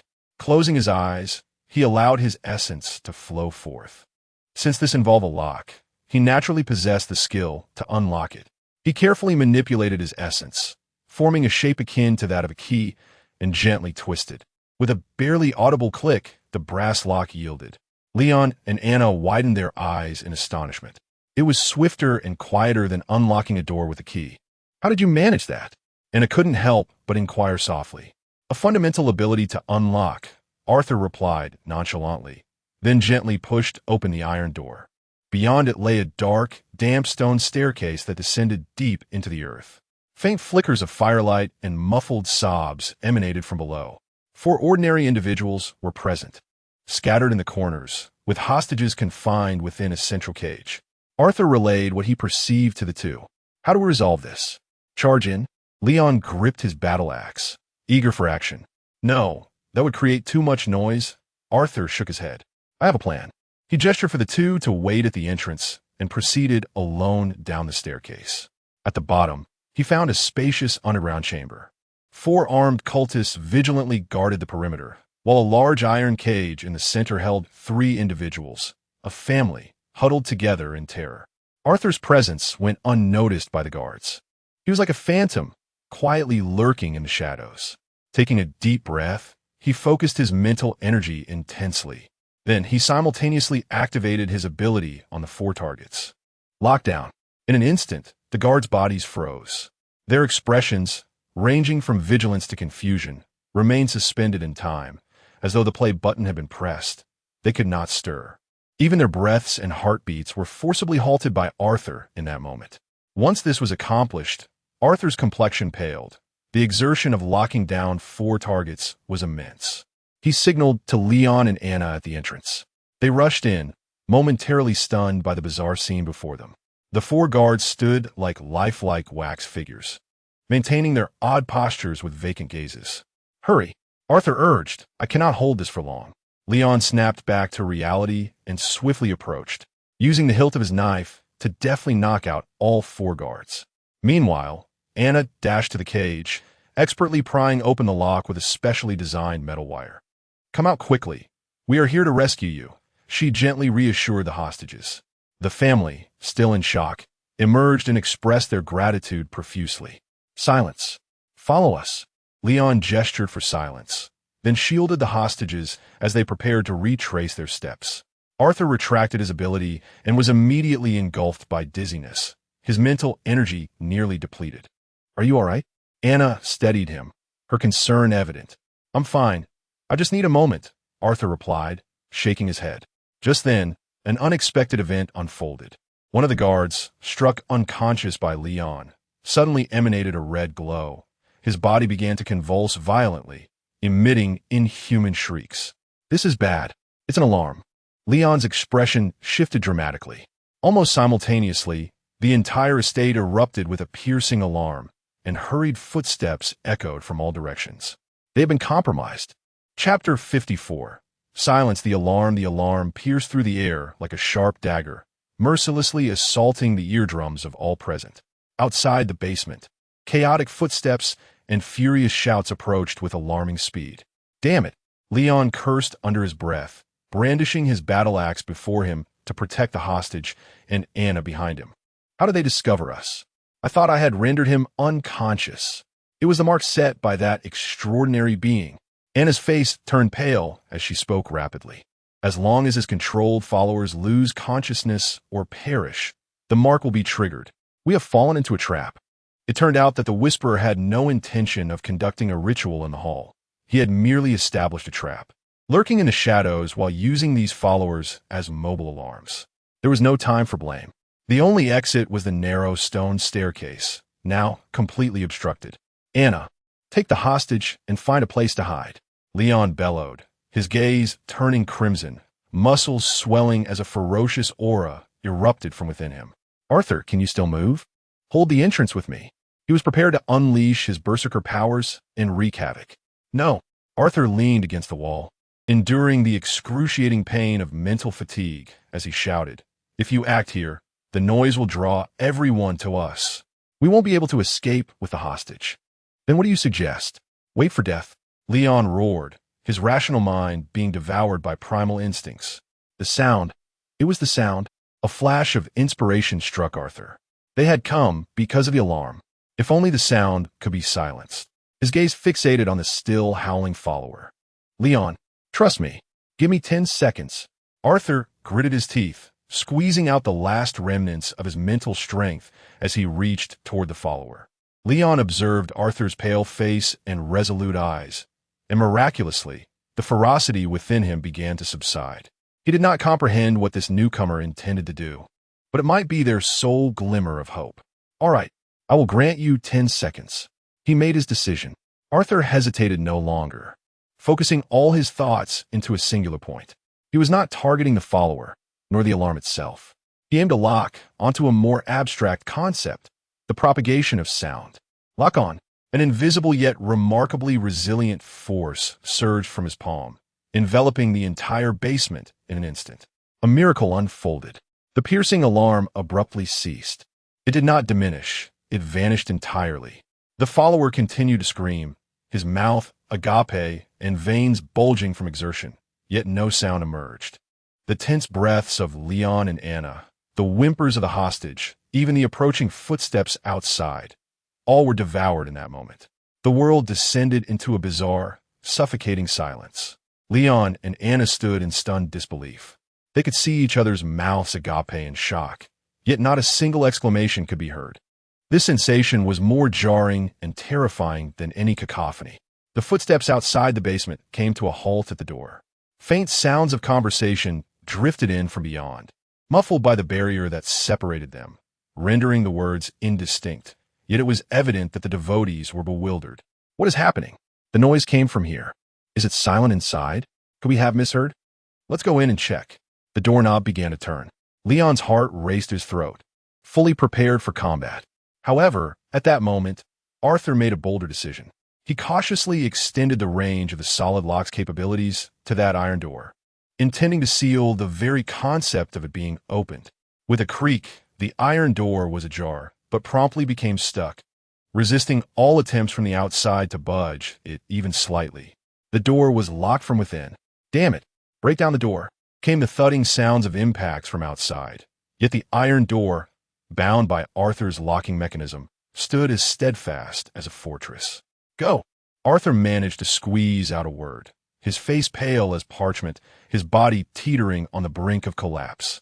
Maintaining such an extensive and intense locking capability had nearly drained his mental strength. Leon and Anna immediately responded. Anna supported the faltering Arthur, while Leon shielded the hostage, swiftly retreating through a nondescript vent at the opposite end of the basement. It was an alternative escape route that Arthur had previously detected. As they emerged from a thicket at the rear of the estate, Arthur could no longer hold on. Darkness enveloped him, and he succumbed to unconsciousness. Arthur awoke to the embrace of a soft light. He opened his eyes to find himself lying on a comfortable bed. This was neither his home nor the training facility of the 9th Division, but rather a sterile white room imbued with the scent of antiseptic. "You're awake?" Anna, seated by the bedside engrossed in a book, looked up upon his awakening, her concern evident as she placed the book aside. "Is this the infirmary?" Arthur's voice was hoarse. "Indeed, it is the infirmary at the 9th Division headquarters," Anna replied, offering him a glass of warm water. "You severely overexerted your mental energy and were unconscious for 5 hours. The doctor said you need at least 2 days of rest to fully recover." Arthur sipped the water, feeling some relief in his throat. Recalling the events leading to his unconsciousness, he urgently inquired, "What about the mission? How is a hostage?" "The mission was successful," Anna said with a smile. "We safely extracted the hostage." A sigh of relief escaped Arthur. "This time, it was all thanks to you." Anna's gaze was filled with sincere admiration. "To risk so much for what was merely a simulation. Furthermore, I never anticipated your ability could be utilized in such a manner." Arthur offered a wry smile. "It was merely a clever trick, albeit at a significant cost. But you succeeded." A deep voice resonated from the doorway. Leon entered, now clad in his regular uniform. Yet Arthur could sense that Leon's gaze upon him had shifted entirely from before. In that moment, there was no longer scrutiny or challenge. Instead, there blossomed a heartfelt acknowledgement and respect. "My dear boy, I retract all prior judgments I held against you." Leon approached the bedside, his expression grave. "You are a true warrior, not merely a clever trickster. I apologize for my earlier demeanor." With that, he bowed solemnly to Arthur. Startled, Arthur hastily attempted to rise, only to be gently restrained by Anna. "This is what you deserve," she whispered. As Arthur gazed at these two individuals, a warm surge of emotion welled within him. It was the first time he felt the profound sentiment of camaraderie since his arrival in this world. "I have submitted the report on this simulation task to the higher-ups," Leon continued, straightening himself. "I meticulously documented your final performance. Supervisor Hamilton has expressed significant interest in you. He wishes to meet you personally once you recover." "The supervisor wants to see me?" Arthur was taken aback. "Indeed, your performance has transcended the boundaries of a novice," Leon remarked, a rare smile gracing his lips. "Our 7th team has struck gold this time." Arthur smiled in return, choosing not to say more. Although the simulation task had been perilous, the rewards were substantial. He had attained a deeper understanding of his own abilities, but more importantly, he had earned the trust of his teammates. He realized that from this day forth, he had truly integrated into the Secret Office 9, becoming a part of the 7th operational team. A brand new world, replete with challenges and opportunities, was gradually unfolding before him. Chapter 55. The silent library. Arthur had recuperated in the infirmary for 2 days. During this time, Leon and Anna visited him almost whenever they had a moment to spare, occasionally sharing amusing anecdotes from headquarters or discussing past cases. Through their conversations, Arthur gained a deeper understanding of his two teammates. Leon Bell, hailing from a military family, was a natural warrior with a straightforward demeanor, firmly believing in the supremacy of strength. Yet, beneath this exterior, he held a profound sense of loyalty, making him someone one could trust with their back. He belonged to the Blade Path, one of the primary combat paths in the 9th Division, renowned for its ferocious offensive capabilities and formidable physique. Anna Copley, on the other hand, came from a scholarly background, having been captivated by various esoteric knowledge since childhood. She was an extraordinary practitioner of the book path, a realm not particularly known for combat prowess, but rather for its possessors' extensive knowledge and analytical skills. Anna functioned as the team's living database and tactical analyst, consistently providing invaluable information at critical moments. Arthur, in turn, shared some details about himself, though he remained tight-lipped about the secrets of his journey in the collection, merely stating that he had awakened to the extraordinary world following an accident and was still unfamiliar with it. This candid exchange swiftly bridged the gap between the three, forming the foundation of a solid team. On the morning of the 3rd day, the doctor confirmed that Arthur had fully recovered and authorized his discharge. Upon returning to the office of Team 7, he sensed an unusual atmosphere. Leon was solemnly polishing his cherished battle axe, while Anna furrowed her brows, intently studying a map of London on the wall, her fingers swiftly tracing its lines as she muttered to herself. "What's going on?" Arthur inquired.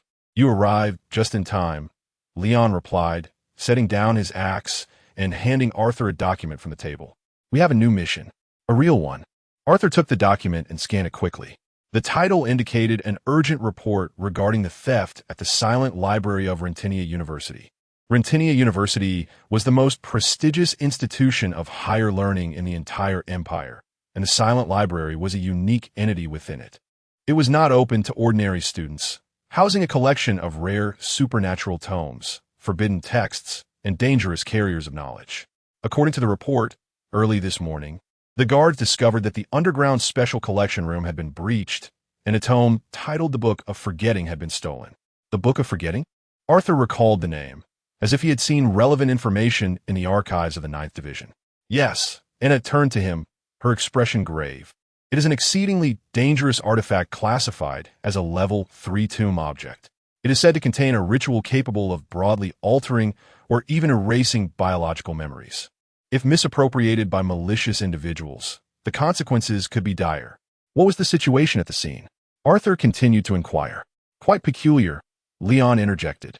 "The Special Collection Room's defense system is extremely tight, featuring both physical and supernatural protections. Yet the thief was akin to a phantom, triggering no alarms and leaving no traces of forced entry. The sole clue consisted of 2 peculiar residues of energy discovered at the scene." Anna approached a whiteboard adjacent to the map, grasped a pen, and inscribed 2 symbols upon it. One resembled a dissipating mist, while the other appeared as a shattered mirror.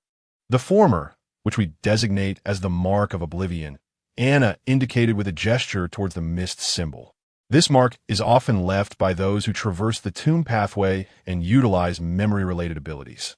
The 2 guards of the library were affected, having completely forgotten the events of the previous night, as if a portion of their memory had been excised. And what a second! The second is even more troubling. Anna's expression grew grave. This is the residual energy of the mirror pathway. The mirror pathway is among the most enigmatic and troublesome of all extraordinary pathways. Practitioners excel at crafting illusions, distorting space, and mimicking others, making them natural infiltrators and deceivers. It is highly probable that the thief is an extraordinary being of the mirror pathway. An adept at stealth and deception has pilfered a relic from the tomb pathway capable of erasing memories. The combination of these 2 elements sent a shiver through Arthur. This was undoubtedly no mere case of theft. "So, our mission is to investigate this incident," Recover the Book of Oblivion and apprehend the thief? Arthur inquired. Precisely. Leon resumed his grip on his battle axe, his eyes ablaze with determination.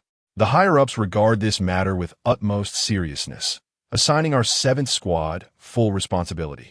This marks our Group's inaugural official mission. Success is imperative. Failure is not an option. The intelligence is scant. Arthur furrowed his brow, gazing at the 2 symbols on the whiteboard. With only energy residues to go by, there was no information on the thief's gender or stature. How are we to proceed? Thus, we must head to the scene immediately.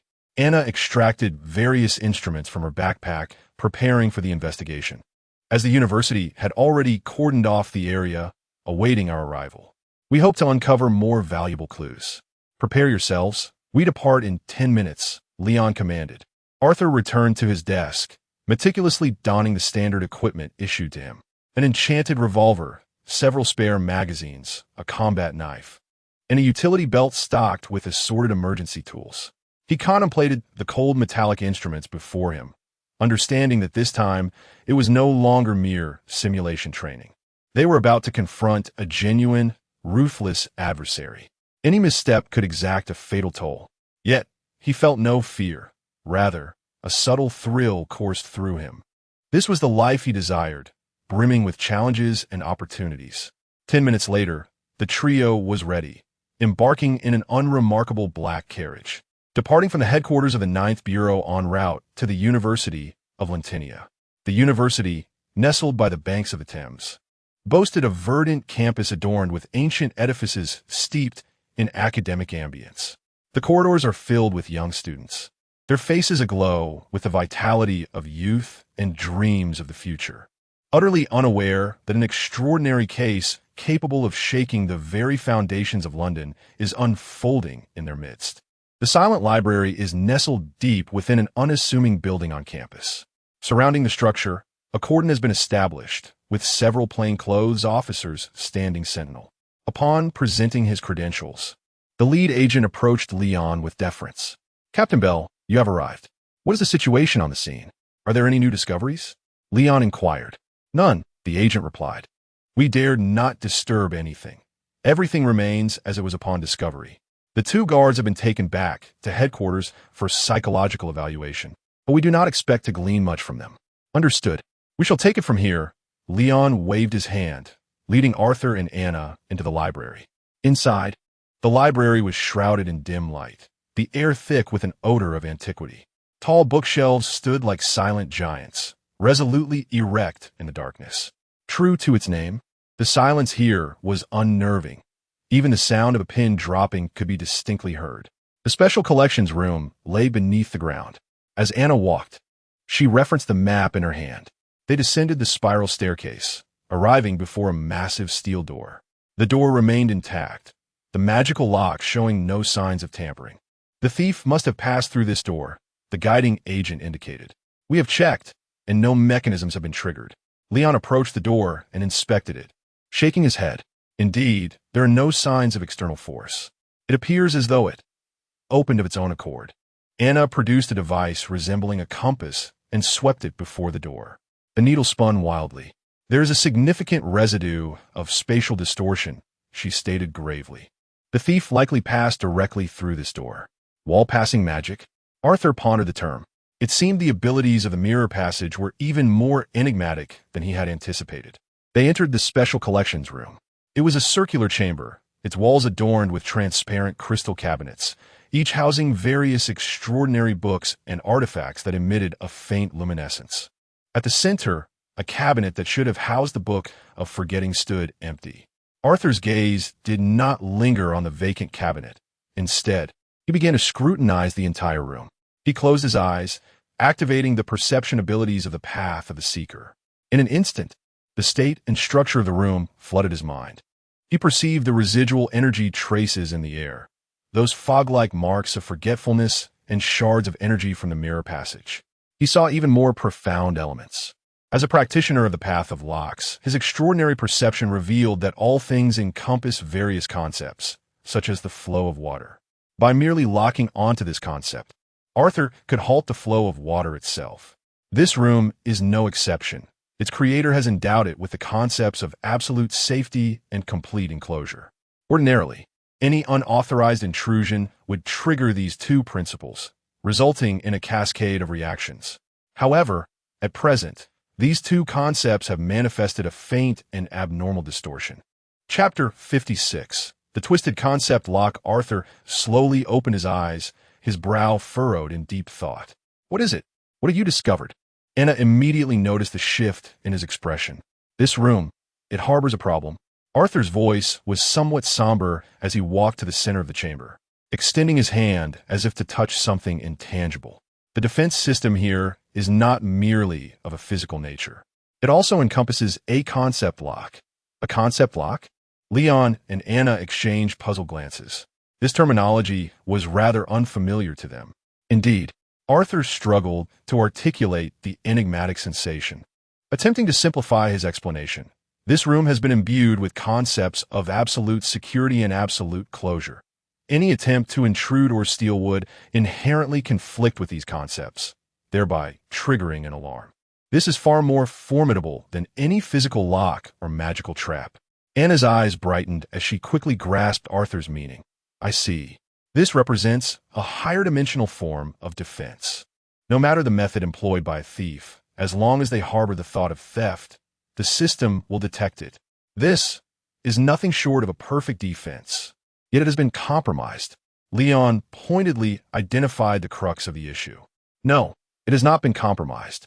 Arthur shook his head, his fingers tracing an unusual trajectory in the air, as though sketching an invisible fissure.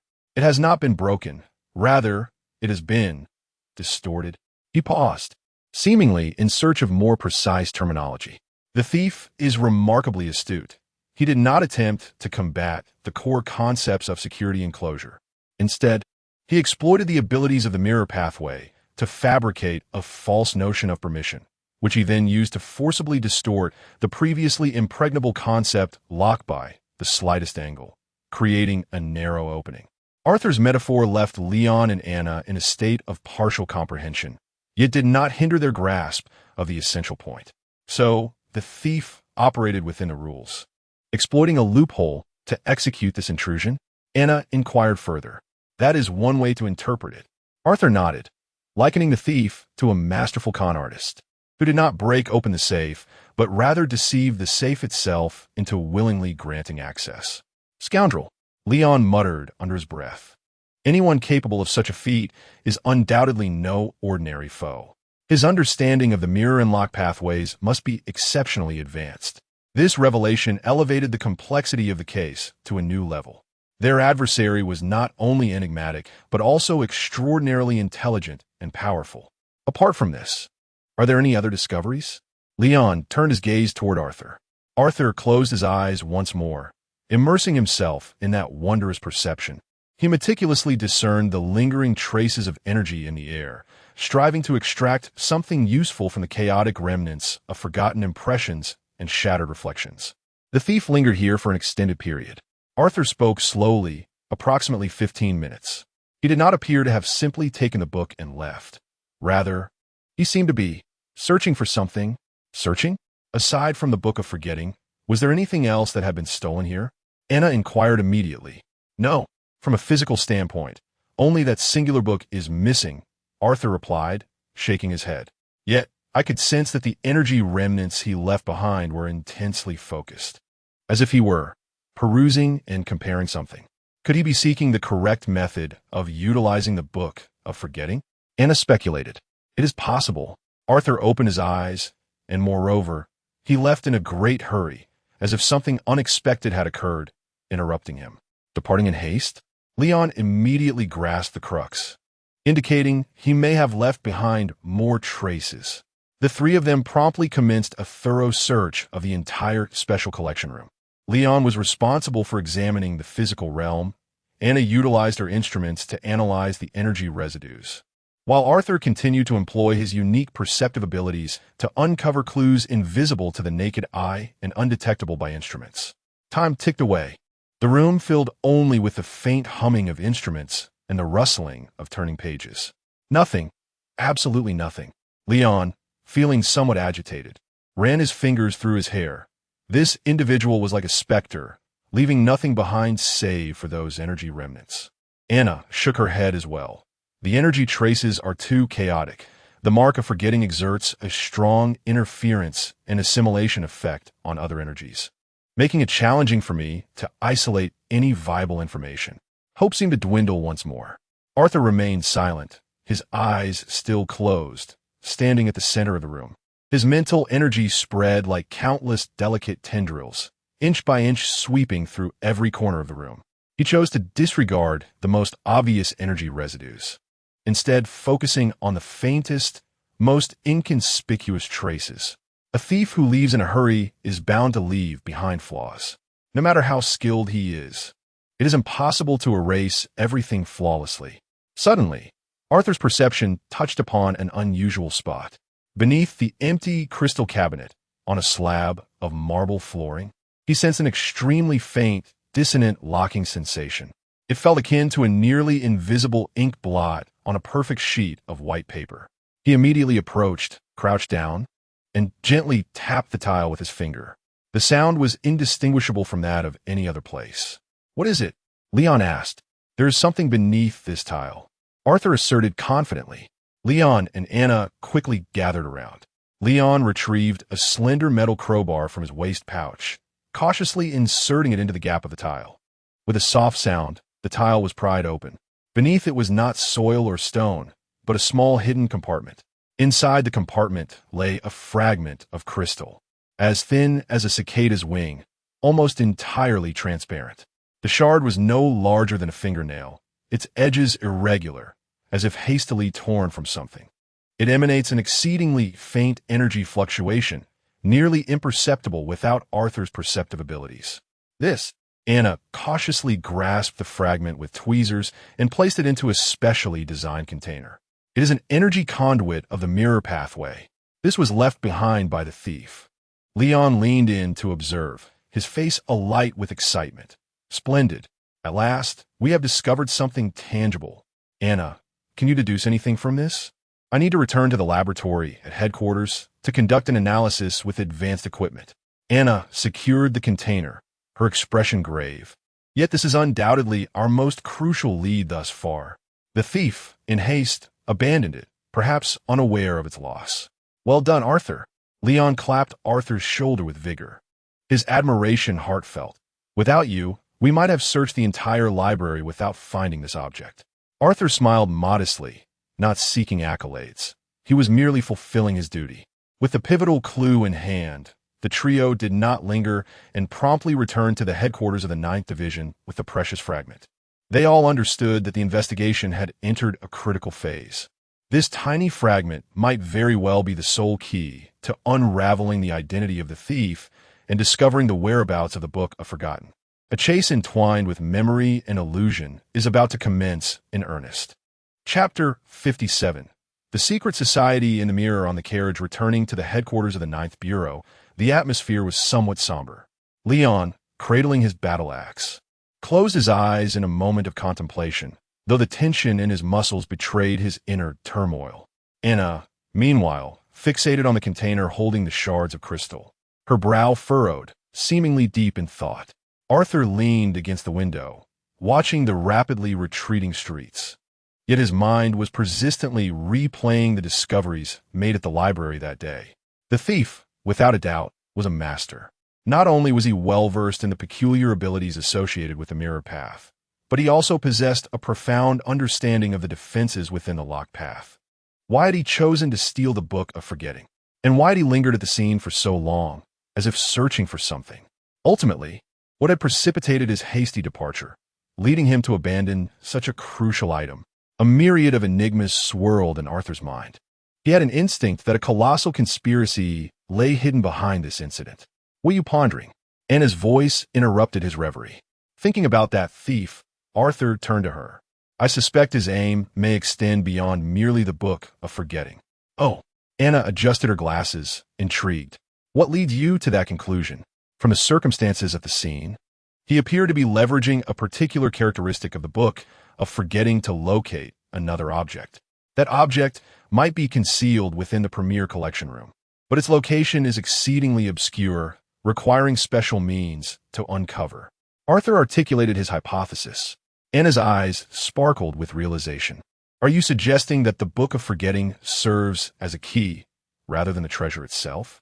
That is indeed a possibility, Arthur nodded, which also elucidated why he had left in such haste. Perhaps a timed defense mechanism at the library had been activated, or other individuals had approached, interrupting his plans. That makes sense, Anna concurred. If that is the case, we must hasten our pace.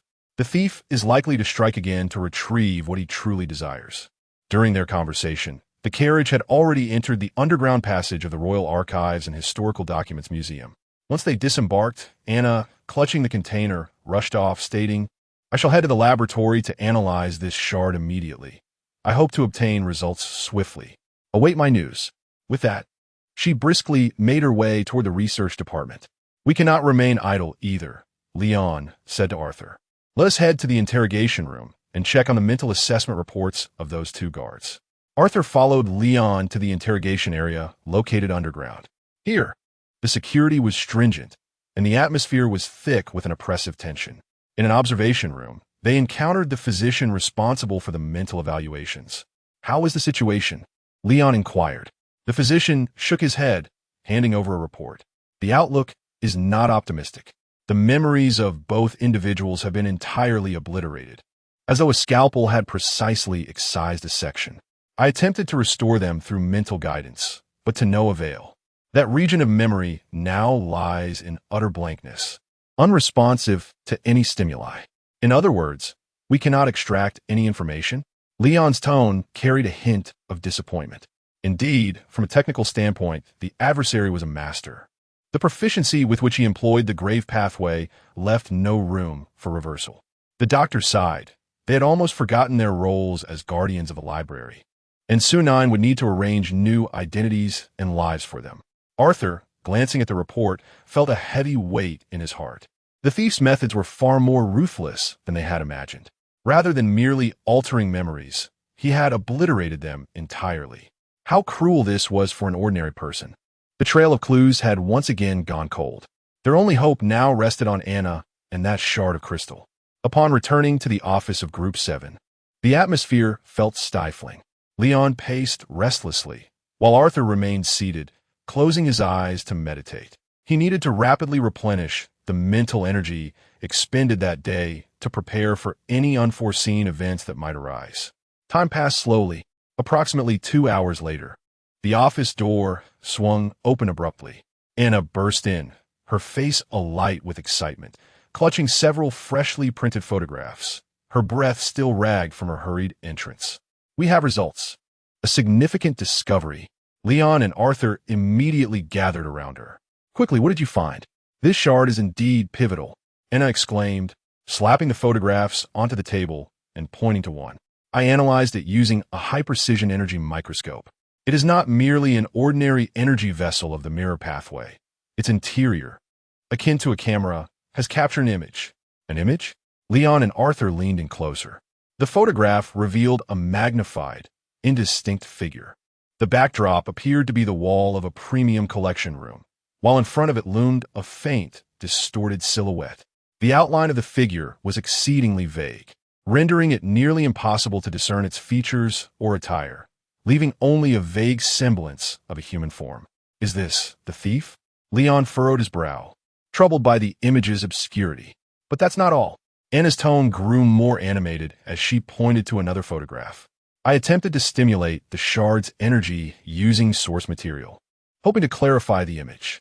As a result, in that instant of activation, a symbol emerged upon the shard. The second photograph displayed a much clearer design.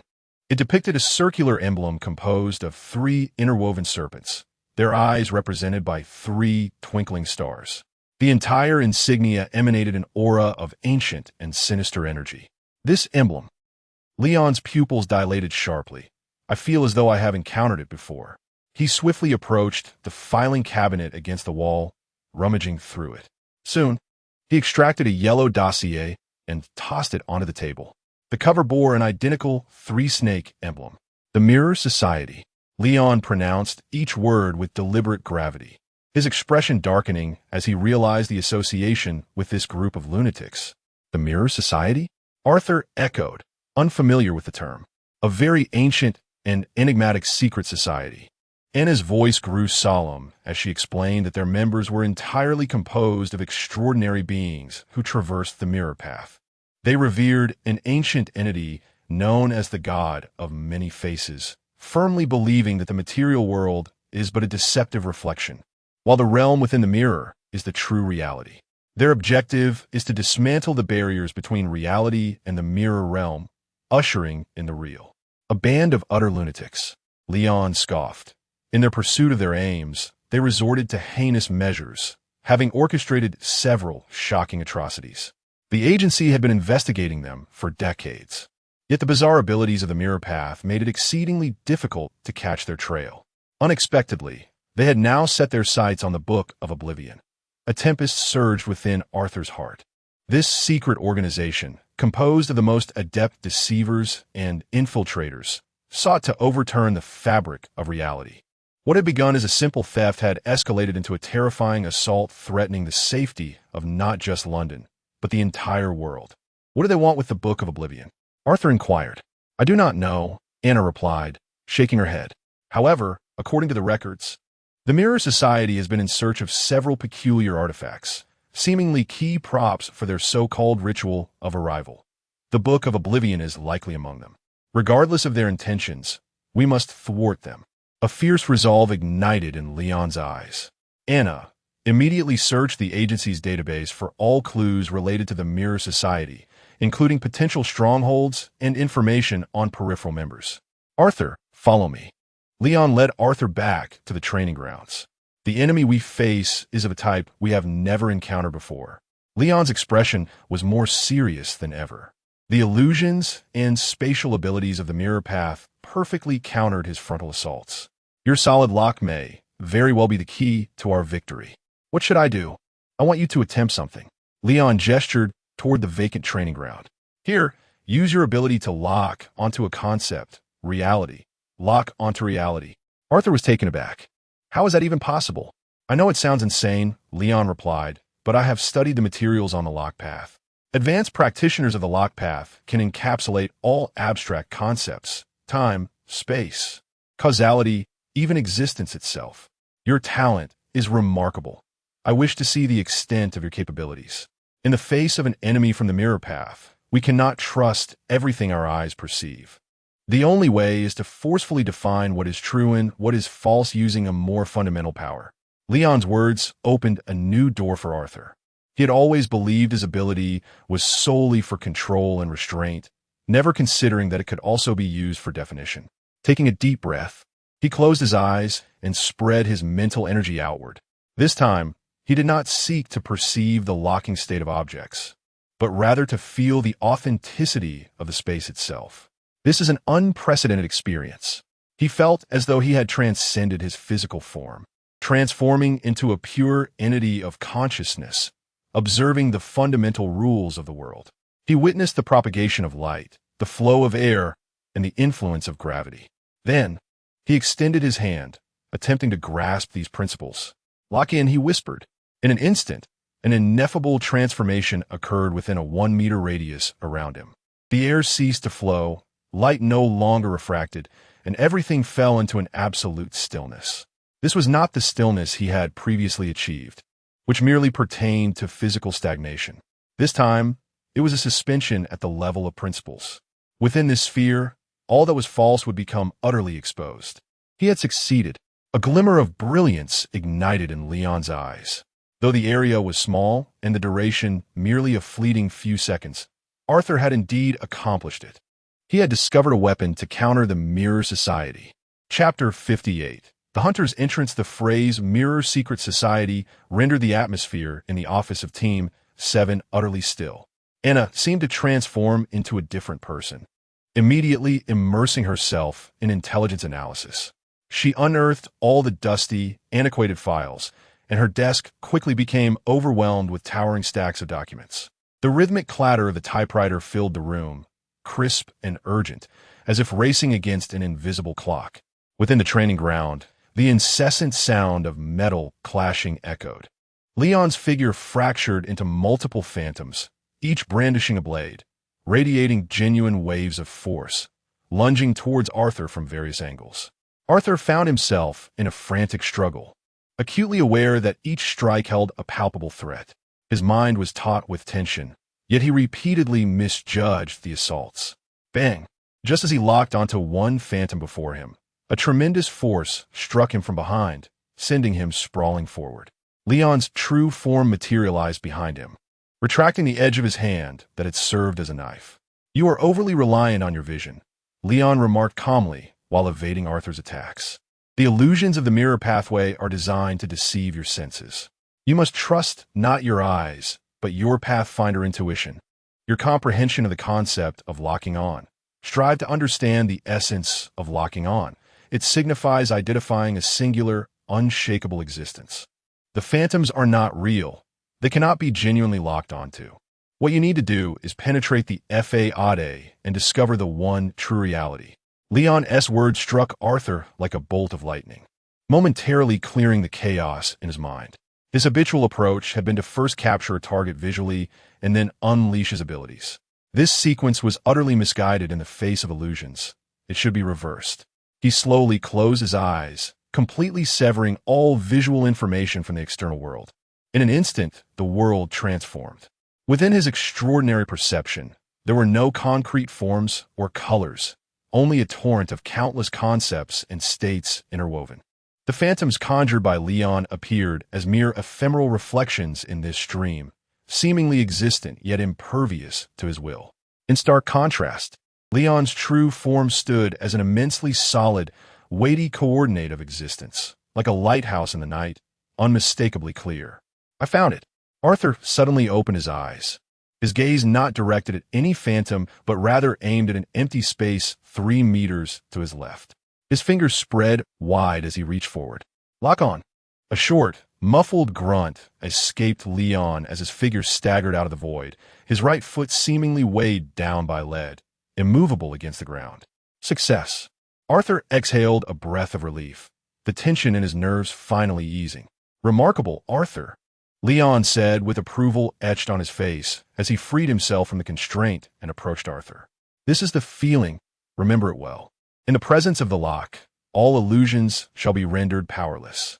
In the following 2 days, Arthur's progress was nothing short of extraordinary. He has adeptly mastered the technique of seeing the essence before the illusion, and regardless of how lifelike Leon's phantoms may appear, he consistently identifies the true form at the first opportunity. His application of this ability has become increasingly ingenious, no longer merely confining. He has begun to target more abstract concepts. During a sparring session, just as Leon opened his mouth to unleash a battle cry to bolster his spirit, he found that no sound emerged from his throat. Glancing down, he noticed Arthur's hand pointed at him, a sly grin adorning his face. This rascal has managed to silence him. Even Leon couldn't help but mutter a curse under his breath, for Arthur's talent in the realm of confinement had surpassed his comprehension. On the 3rd morning, after Arthur and Leon concluded their training, drenched in sweat, they returned to the office, only to find Anna, sporting dark circles under her eyes, yet with a gleam of excitement, standing before a large map of London. "I found it," she exclaimed, waving a piece of parchment in her hand. "The Mirror Society has a hideout in London, a veritable rat hole." The 2 men immediately gathered around. Using a cross-analysis method, Anna pointed at the densely packed red dots on the map, her words tumbling out at a rapid pace. "I've marked every suspected crime scene related to the Society over the past 50 years, alongside all locations in the city associated with mirrors, such as antique mirror shops, glass factories, and scenic lakes." She picked up a transparent overlay adorned with a 3-snake emblem and placed it over the map. A miracle unfolded. The chaotic red dots on the map, precisely 7 in number, aligned perfectly with the critical nodes of the emblem's serpentine eyes and twisting bodies. They were constructing a colossal, ritualistic array using the entirety of London. Anna's voice quivered with excitement. "These 7 points are the focal nodes. The final point." Her finger landed heavily on the eastern center of the map. "The Serpent's Eye thrift shop." "Serpent's Eye?" Leon raised an eyebrow. I've heard of that place. It's a black market trading spot in the East End, teeming with all sorts of characters. They say the owner mysteriously vanished 3 years ago, replaced by an even more enigmatic figure. That's the very place, Anna asserted confidently. The thief is likely hiding there. Target locked. The atmosphere in the office suddenly turned cold and foreboding. Anna, devise an action plan, Leon commanded. Arthur, come with me to procure some essentials. In the armory of the 9th Precinct, the air was thick with the scent of gun oil mingled with metal. Conventional weapons would prove inadequate against these mirror-wielding lunatics. Leon grabbed a handful of metallic spheres from the shelf and tossed them to Arthur. These are phantom-breaking shock grenades. They disrupt illusions, but be warned, they're indiscriminate. So cover your ears when you use them. He also picked up several vials of potions. This is the Awakening Elixir. It can withstand mental assaults, but the aftermath will leave you with a headache that feels like a wall begging to be smashed. Finally, he unlocked a silver briefcase. Within lay 3 items. A silver short sword that reflected no light, as if it absorbed illumination, a pair of black leather gloves etched with runes, and a brass compass shaped like a serpent. The highest tier equipment we can acquire. Leon handed Arthur the black gloves, known as the grip of sealing, capable of temporarily binding the extraordinary abilities of its target. When combined with your solid lock, it should deliver quite a surprise to those serpentine adversaries.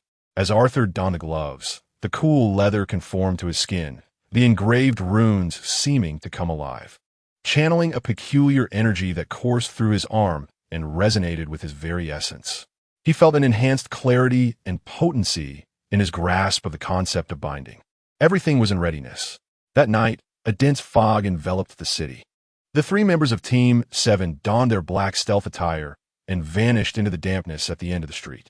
Their objective lay squarely within the East District Serpent's Eye thrift store. Tonight, the hunters were set to enter. Chapter 59.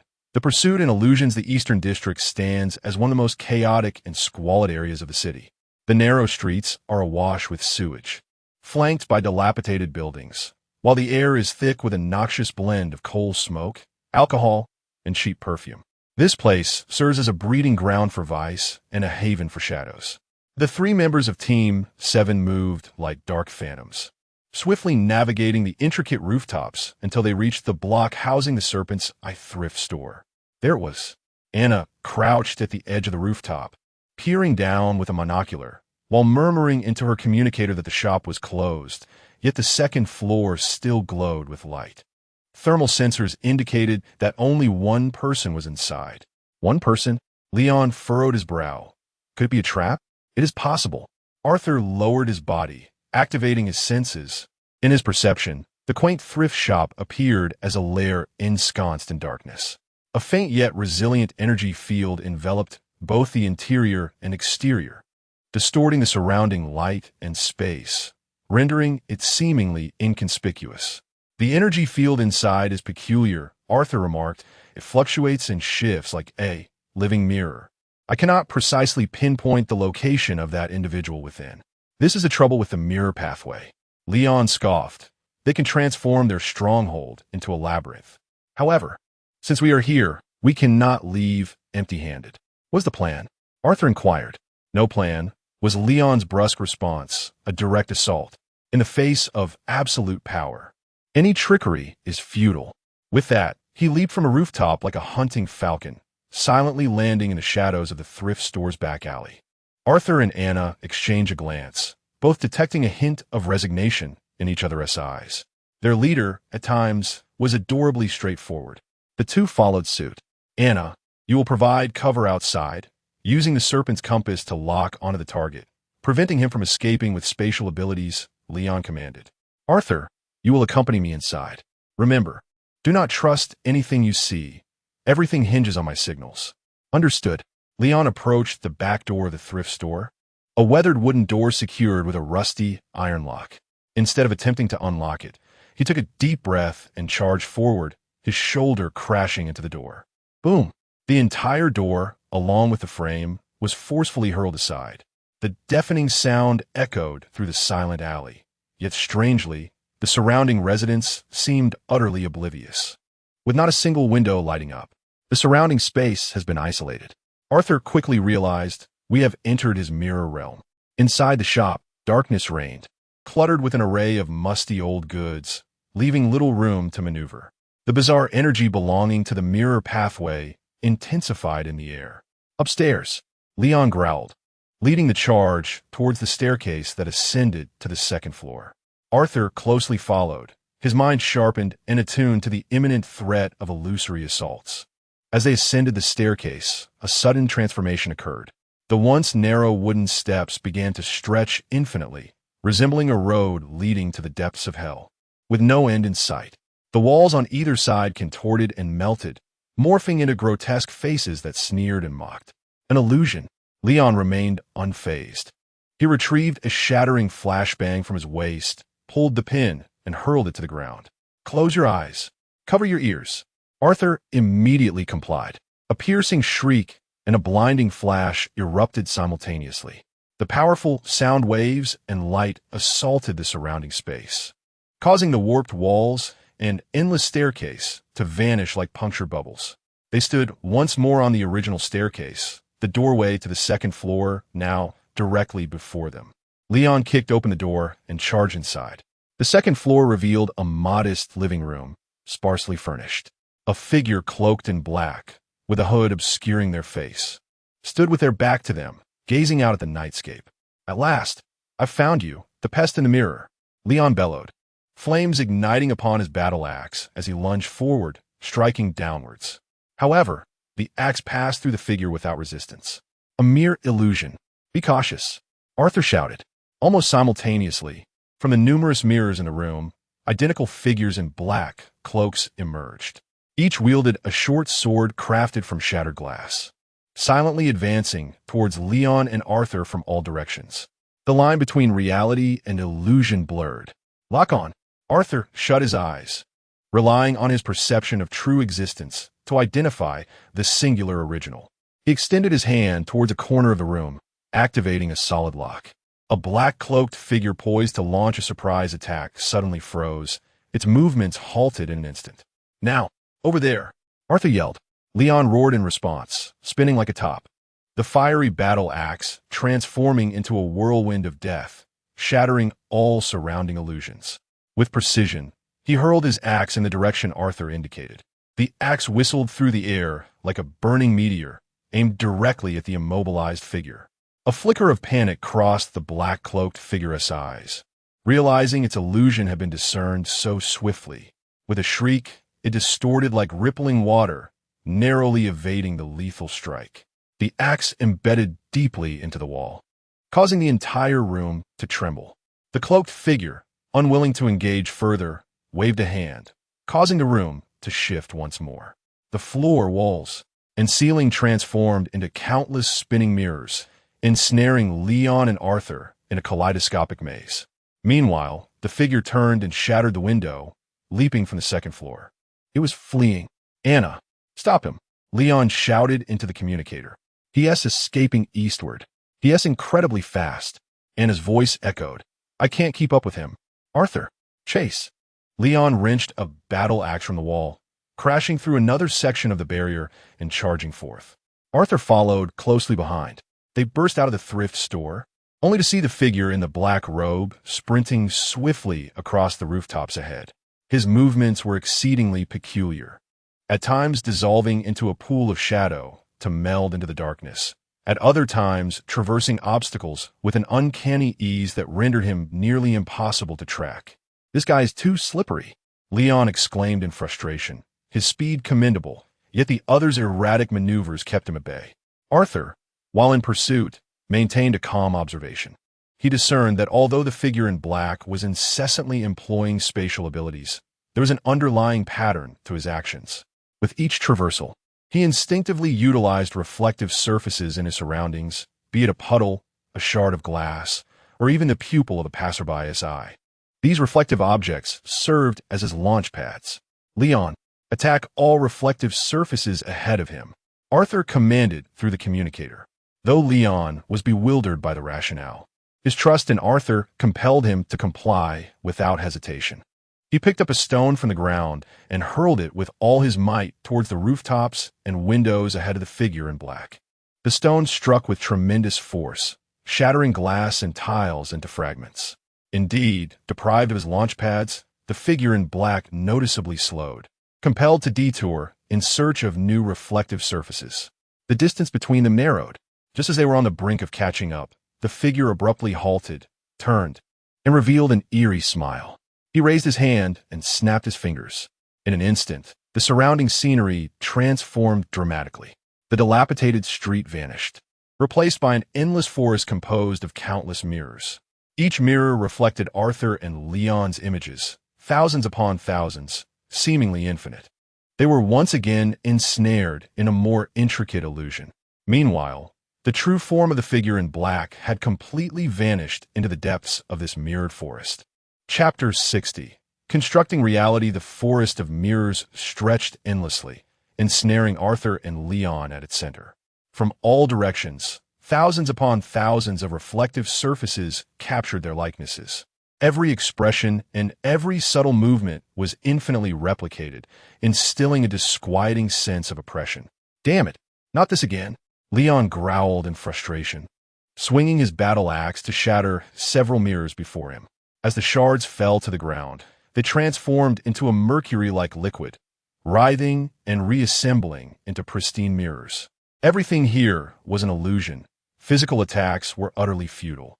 "Don't waste your energy," Arthur interjected calmly. "We must locate the core of this illusion or uncover the true form of that entity. How we find it? There are mirrors everywhere, and my perception is completely disrupted." Leon surveyed the surroundings, feeling a sense of helplessness for the first time. Arthur closed his eyes, attempting once more to utilize the intuition of a pathfinder to seek out the singular reality amidst the chaos. However, this time, the situation was markedly different. This illusion was far more intricate and stable than the previous small room. The figure in the black cloak seemed to have perfectly melded his essence into this forest of mirrors. Arthur sensed his presence, but could not pinpoint his exact location. It was as if he had become one with the forest itself, omnipresent yet elusive. "I cannot find him." Arthur opened his eyes and shook his head. "He has integrated himself with the illusion. What then? Are we to be trapped here indefinitely?" Leon asked, a hint of despair in his voice. "No." A determined glint flickered in Arthur's eyes. "Since we cannot locate him, I shall compel him to reveal himself." Taking a deep breath, he slowly raised his hands. He recalled Leon's words from the training grounds. "Before the lock, all illusions shall have nowhere to hide." In confronting an enemy who traverses the path of the mirror, the sole recourse is to employ a more fundamental force to forcibly define what is true and what is false. If previously, the act of locking onto reality merely crystallized the rules within a limited scope, now he intended to undertake a more audacious endeavor. He aimed to forcibly lock the reality of an entire region centered around himself. He sought to manifest a realm of unwavering truth within this deceptive illusion through the sheer force of his will. "Leon, come closer." Arthur's voice trembled. This was an unprecedented trial for him, and he was uncertain of the outcome. Leon immediately positioned himself behind Arthur, battle axe at the ready, vigilantly scanning their surroundings. Arthur summoned all of his mental energy, all of his source material, without reservation. The silver energy within him surged with unprecedented speed, causing faint silver patterns to emerge upon his skin. He felt his consciousness elevating infinitely, transcending the illusion and ascending to a higher dimensional plane. Here, he discerned the true essence of the mirror forest. It was a vast, illusory web woven from the mental energy and primal essence of that figure in the black robe. His task was to imprint a mark of authenticity upon this web with his own lock. Solid. Form, lock. Arthur summoned every ounce of his strength and forcefully pressed his palms against the ground. Reality domain. A profound and indescribable wave surged forth, radiating from Arthur's center. It was neither sound nor light, but a more fundamental force that acted upon the very fabric of reality. Under the impact of this power, the scene within a 5-meter radius of Arthur underwent a dramatic transformation. The shimmering mirrors melted away as if exposed to a blazing sun, evaporating into nothingness. The ground ceased to be a smooth mirror and reverted to a roof covered in dust and cracks. The bizarre energy fluctuations in the air were violently dispelled by an overwhelming force. In mere seconds, an absolutely real circular area, 5 meters in radius, was forcibly extracted from this illusion. Outside this circular realm lay the endless expanse of the mirror forest, while within it was the original, dilapidated rooftop of London. At this moment, reality and illusion stood in stark contrast. A distant, muffled groan of agony echoed from the depths of the mirror forest. A figure in a black robe stumbled out from one of the mirrors, a trickle of blood at the corner of his mouth, his gaze towards Arthur filled with horror. He could hardly fathom that a mere second-tier seeker could achieve such a feat. To forcibly tear apart his mirror realm was a domain accessible only to third-tier dreamweavers. "I have found you." A bloodthirsty light ignited in Leon's eyes. Without a moment's hesitation, he propelled himself forward with tremendous force, like a cannonball. Leaping from the realm of reality across the boundary between the real and the illusory, charging directly at the figure in black. The black-robed man, having been rebounded by Arthur's ability, suffered severe internal injuries, causing him to react a fraction too late. In a panic, he attempted to merge back into the mirror, but Leon was swifter. "Leave him to me." The battle axe, ablaze with flames and exuding an aura capable of severing all, struck fiercely against the back of the black-robed figure. "Ah!" The black-robed man let out a piercing scream, his body soaring like a kite with severed strings, crashing heavily against a mirror. The mirror did not shatter. Instead, it rippled like water, swallowing him whole. The next moment, all the mirrors began to tremble violently, then shattered simultaneously like glass. The illusion vanished. Arthur blinked and found himself still standing upon the crumbling rooftop. Leon landed beside him, panting heavily.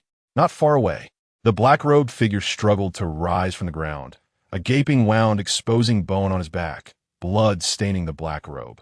He glared at Arthur and Leon with venomous disdain, his voice hoarse, proclaiming that the Mirror Society would not spare them. With that, he withdrew a small antique mirror from his cloak and shattered it. The shards transformed into a swirling mist of silver light, enveloping him entirely. "Not good." He asked about a teleport, and his voice crackled urgently through the communicator. "I can't lock onto him. The energy fluctuations are too intense." At that moment, Arthur had reached his limits. The previous exertion had nearly drained him of all his strength. He found it arduous even to stand, let alone unleash his powers once more. Just as the cloaked figure was on the verge of disappearing into the mist, Arthur instinctively raised his left hand, aiming at the swirling light. On his hand was the binding grasp he had retrieved from the armory. He concentrated all the remaining essence within him into the gloves. The runes glowed fiercely, and a shadowy chain shot forth from the gloves, traversing the space to ensnare the mist with precision. The teleportation process of the mist abruptly faltered, and the figure, on the brink of vanishing, was forcibly yanked halfway back from the spatial conduit. A look of unprecedented fear and despair crossed his face. No, the forces of teleportation and binding clashed violently, culminating in a tumultuous distortion of space. A flash of light erupted, and the figure disappeared entirely. Yet, on the ground lay a bloodied left arm, the wrist tightly bound with a leather pouch. Silence enveloped the scene. Arthur could no longer bear the strain and collapsed onto the ground, gasping for breath. Leon approached, retrieving the severed arm and the pouch, casting a complex glance at Arthur. "You are truly a monster," he remarked in genuine astonishment. He opened the pouch, revealing the very tome that had been stolen from the library, the Book of Oblivion. Chapter 61. The School of Apoptosis. The cold wind sweeping across the rooftop whisked away the last remnants of the illusion. Arthur gasped for breath, feeling a searing pain in his lungs, as if every ounce of strength had been drained from his body, leaving him unable to even stand. The reality he had just experienced had rendered him a mere shell. Leon approached with purposeful strides, clutching the bloodied, severed arm and a leather pouch, regarding Arthur with a gaze that mingled astonishment, admiration, and a peculiar sense of viewing a monster. "You, my friend." Leon finally managed to force out through clenched teeth, "Truly you're a monster." Arthur managed a bitter smile, lacking the energy to retort. All he desired was to lie down and do nothing. "Anna, how is the situation?" Leon shouted into the communicator. "I'm here." Anna's voice resonated from a nearby rooftop, and swiftly, her agile silhouette flipped over to land beside them. She glanced at Arthur on the ground and then at the items in Leon's grasp, her brow furrowing tightly. He escaped, but at a cost. Leon handed over the pouch, stating, "Let us see our target." Anna cautiously opened the leather pouch. Under the dim light of the London sky, an ancient tome lay quietly within, its cover adorned with gilded lettering spelling out an archaic phrase. "The Book of Forgetting." Anna murmured softly, then turned her gaze to Arthur, her expression laced with concern. "How are you?" The energy fluctuations were so intense. "I nearly thought it was a clash between entities of level 3 or above." "I'm still alive," Arthur replied weakly. "Just a bit drained. A moment's rest will suffice." "Let South leave this place." Leon scanned their surroundings with vigilance. Though the assailant had fled, there was no assurance that the Mirror Society lacked reinforcements. Without further ado, he hoisted Arthur from the ground as if he were a mere chick, slinging him over his shoulder. Arthur felt as though his bones were about to splinter, surrendering to Leon's will. Upon returning to the carriage of the Ninth Bureau, the atmosphere was rather somber. Anna meticulously examined the Book of Forgetting, ensuring it had not been tampered with or cursed. Meanwhile, Leon busied himself cleaning his battle axe, still stained with the blood of the cloaked figure. Arthur leaned against the carriage wall, eyes closed, yet his mind was a tumultuous storm. The realm of reality, he had merely taken a bold leap based on Leon's hint, never anticipating it would succeed, and with such overwhelming potency. The sensation was akin to momentarily becoming the architect of rules, where words shaped reality and illusions were forcefully obliterated. Yet, the cost was monumental. Not only was his source depleted, but the mental exhaustion surged within him like a tidal wave, threatening to split his head asunder. What weighed heavily on his mind was the severed arm. Even from a distance, he could sense an energy residue emanating from it, starkly different from that of the cloaked figure, an energy that was cold and lifeless. It was not the power of the mirror path. Upon returning to the Bureau, Leon and Anna immediately proceeded to submit their mission report and spoils, while Arthur was ordered to retire and rest. Ms. Isabella, in an unwavering tone through the communicator, informed him that his bodily data exhibited grave signs of overexertion, prohibiting him from utilizing any extraordinary abilities for the next 24 hours. Arthur, dragging his fatigued body back to his apartment, collapsed onto his bed without even shedding his clothes. As sleep enveloped him, he found himself unable to succumb to slumber. That chilling, deathly energy sensation pricked at the recesses of his mind like a thorn. The echoes of failure reverberated. A mad thought surged from the depths of his being. That severed arm was the most direct clue of this mission. Although the man in the black robe had escaped, his arm remained behind. Surely, it bore the remnants of his failed endeavor. If he could decipher it, perhaps he could unveil more secrets of the Mirror Society, or even locate the whereabouts of that individual. Once this notion emerged, it could no longer be suppressed. Arthur understood the peril he faced. His mental state was dire. Forcibly engaging with the echoes of a failed extraordinary being through the mirror pathway was tantamount to willingly stepping into a psychological trap. Yet, he could not resist.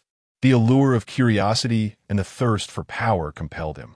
He sat up from his bed, walked into the bathroom, splashed cold water on his face to awaken himself.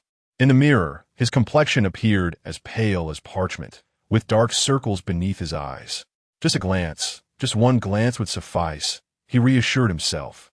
He concentrated, allowing his consciousness to plunge into that familiar torrent composed of countless points of light. He began to search, seeking the nascent echo that represented the black-robed man's dismal defeat. Soon he found it. It was a dim point of light, its surface resembling a shattered mirror, riddled with cracks. Within the light, chaotic energy surged tumultuously. Arthur hesitated for a moment, but ultimately gritted his teeth and extended his consciousness forward. Boom! In an instant, his world spun wildly. He He was no longer in his apartment, but rather immersed in a realm constructed of countless shattered glass shards. All around him were reflections of himself, each bearing a strange, alien expression that did not belong to him, smiling eerily. "Who are you? You're not me. Who am I?" Countless distorted voices screamed in his mind, each one identical to his own. His self-awareness began to unravel, leaving him uncertain whether the eye contemplating this thought was indeed real. This was the mental pollution of the mirror pathway. Through infinite reflection and distortion, it sought to dismantle one's sense of self. "I am Arthur," he roared, striving to stabilize his mind. He forced himself to recall his past, to reminisce about Eleanor, to think of Barton, to remember Leon and Anna, using these authentic memories to reconstruct his existential coordinates. The chaotic visions began to stabilize slightly. He started to perceive fragments of the black-robed man's memories. He saw the black-robed man hiding on the second floor of the Serpent's Eye antique shop, cautiously polishing an antique mirror. He witnessed the black-robed man exchanging something with an indistinct figure, acquiring the tome titled The Book of Oblivion. He witnessed how the figure in the black robe orchestrated illusions and utilized mirrors for escape. This constituted valuable intelligence, yet it remained insufficient. Arthur, enduring the agonizing torment of his psyche being torn asunder, ventured deeper into the reverberations. Suddenly, the scene shifted. No longer was he in the fragmented realm of mirrors, but rather in a chilling, subterranean tomb. The damp stone walls were cloaked in moss, and the air was thick with the sense of earth and decay. At the center of the tomb stood the figure in black, facing another individual. This person, also clad in a robe, wore a color of lifeless gray, adorned with runes that symbolized decay and finality, symbols that Arthur could not comprehend. "Is the item in hand?" the gray-robed figure inquired, his voice rasping like two gravestones grinding against one another. "Indeed," the figure in black replied, raising the leather pouch in his hand. "I have exerted considerable effort for this. The promised benefits of the School of Decay must not be diminished. Rest assured, my friend from the Mirror Society, we never renege on our word." The gray-robed figure slowly lifted his head, revealing a skeletal visage devoid of flesh, with two flickering azure flames dancing within its eye sockets. The School of Decay. Arthur's heart trembled violently. He finally comprehended the source of that chilling, lifeless energy. It became evident that the theft of the Book of Oblivion was not solely the work of the Mirror Society. They were in collusion with the infamous School of Decay, renowned for their studies of death and control over the undead. This revelation was so staggering that it momentarily destabilized Arthur's mind. In that fleeting instant, an unforeseen transformation occurred. The imagery before him warped abruptly, and the skeletal face of the gray-robed figure suddenly turned, its hollow eye sockets fixating intently on Arthur's direction. No, he was not gazing at the figure in black from a memory. He was looking directly at Arthur, who was intruding upon this recollection. "Who is there?" The raspy voice seemed to transcend the boundaries of memory and reality, resonating directly within Arthur's mind. He felt as though his very soul was on the verge of freezing. With a sudden jolt, he severed the connection to the echo of failure, his consciousness scrambling back to his own body in a desperate retreat. With a gasp, he expelled a mouthful of blood, collapsing from his chair and coughing violently. His mind felt as if it were being pierced by countless steel needles, each stab agonizingly intense. Before him, the entire room swayed, and countless shattered mirrors emerged upon the walls, each reflecting a grinning skull face. Hallucinations, the aftermath of mental corruption. He understood that he must regain his composure, lest he truly succumb to madness. Struggling to crawl to the bedside, he fumbled through the nightstand for a vial of awakening potion, which Leon had forcibly given him. He uncorked the bottle and swallowed the acrid concoction in one gulp. A chilling, painfully refreshing surge coursed through his body, forcibly suppressing the hallucinations. The room returned to its former state, yet the sensation of being watched, along with the piercing ache in his mind, showed no signs of abating. He had succeeded. He had acquired the crucial intelligence, but at a grievous cost. He collapsed onto the ground, teetering on the precipice between consciousness and oblivion. Just as he felt on the verge of succumbing, The doorbell of the apartment rang out suddenly. Ding dong, ding dong. The crisp chime resonated like an anchor, drawing his drifting awareness back to the present. Who could be at this late hour? He struggled to rise. Leaning against the wall, inching his way to the door. Peering through the peephole, he beheld Eleanor standing outside, dressed in casual home attire. She held a covered bowl of soup in her hands, concern etched across her face. Arthur was momentarily taken aback. It dawned on him that he had previously arranged with Eleanor to share dinner together that evening, a commitment he had completely forgotten in the chaos of his task. Taking a deep breath, he forced himself to suppress his discomfort, striving to present a more composed appearance before he opened the door. Chapter 62. The Foreseen Dream. Arthur? Are you all right? You look absolutely dreadful. As the door swung open, Eleanor immediately expressed her concern upon seeing Arthur's pallid visage. She noticed the blood at the corner of his mouth and the ghostly hue of his face, causing her heart to race. I'm fine, just had a little mishap. Arthur managed to force a smile, stepping aside to let her in. I apologize. I had an unexpected matter to attend to tonight and forgot to inform you. Is it work-related? Eleanor placed the bowl of soup she was holding onto the table, her eyes still brimming with worry. You truly look unwell. Are you certain you don't need to see a doctor? No need, it's an old ailment. A bit of rest will suffice. Arthur sought to alleviate her anxiety and diverted the topic. Why haven't you gone to bed yet? I was worried since you hadn't returned home. So, I stayed up, Eleanor replied, lifting the lid from the soup bowl, releasing a rich aroma of meat broth that enveloped the room. I made some soup. You've been busy all day and surely haven't eaten well. Drinking something warm will be comforting. The warm fragrance and Eleanor's tender words flowed over Arthur like a warm current, soothing his cold, weary body. The persistent hallucinations and pain that plagued his mind seemed to fade somewhat in the presence of this warmth. Ah, so this is what Leon referred to as an anchor. In the face of the madness and strangeness of the extraordinary world, the ordinary and warm connections to reality serve as the most steadfast anchors pulling one back. Thank you, Eleanor, Arthur said sincerely as he sat at the table and accepted the bowl of soup she offered, sipping it slowly. The warm broth slid down his throat and into his stomach, dispelling the chill in his body and allowing his taut nerves to gradually relax. He refrained from divulging the true nature of his troubles, merely stating that work had been hectic and he faced a few minor difficulties. Eleanor did not press further. She simply sat quietly across from him, watching as he finished the entire bowl of soup. Is it delicious? Yes, it's absolutely delightful. Arthur felt revitalized. That's wonderful to hear. Eleanor smiled, her expression pure, as if capable of washing away the shadows in one's heart. Remember to eat, no matter how busy work gets. Your health is paramount. I understand. Eleanor lingered for a moment, reassuring him to rest well before taking her leave. After bidding Eleanor farewell, Arthur closed the door and leaned against it, releasing a long sigh of relief. He felt significantly better. The sharp pain in his head persisted, yet the grotesque hallucinations had vanished entirely. For the moment, he knew he was safe. However, he was acutely aware that this respite was only temporary.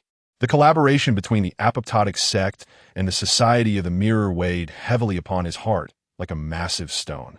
What could these two organizations, one meddling with death and souls, the other adept in illusions and mental corruption, possibly be plotting together? Was there theft of the book of forgetting merely for the sake of collection? Arthur found this hard to believe. He returned to his bedroom, lay down on the bed, and forced himself to sleep. He needed to recuperate both mentally and physically as he prepared for the formidable challenges awaiting him the next day. The following morning, Arthur arrived at the office of the Ninth Bureau, bearing the shadows of two dark circles beneath his eyes. Leon and Anna were already present. Upon seeing him, Leon furrowed his brow. You look even worse than yesterday. Did you not sleep? I did sleep, but not well, Arthur replied as he pulled out a chair and sat down, getting straight to the point. I have made a significant discovery. He recounted his dream from the previous night, detailing the events related to the case and his realization of the involvement of the apoptosis sect, omitting the part about his mental contamination and hallucinations, merely stating that he had expended considerable energy. The so-called precognitive dreams of this world hold substantial credibility, regarded as a communication between one's intrinsic essence and the external realm. After hearing his account, both Leon and Anna's expressions grew exceedingly grave. The apoptosis sect? Leon's fists clenched, cracking ominously, his eyes ignited with fury. These wretches hiding in their graves dare to crawl out. It was evident that he harbored a deep-seated animosity towards this faction. This makes sense now. Anna quickly regained her composure and began her analysis. I have always found it peculiar that the Mirror Society operates in such a clandestine manner, rarely causing such a commotion over a singular extraordinary artifact. If the shadow of the apoptosis sect looms behind it, their motives are likely far more complex than merely acquiring the Book of Oblivion. Indeed, Arthur nodded. In the reverberations, I discerned the location of their transaction. It was within an underground tomb. I suspect that it serves as one of the apoptosis sect's strongholds in London, their current refuge. Can you ascertain its precise location? Leon inquired.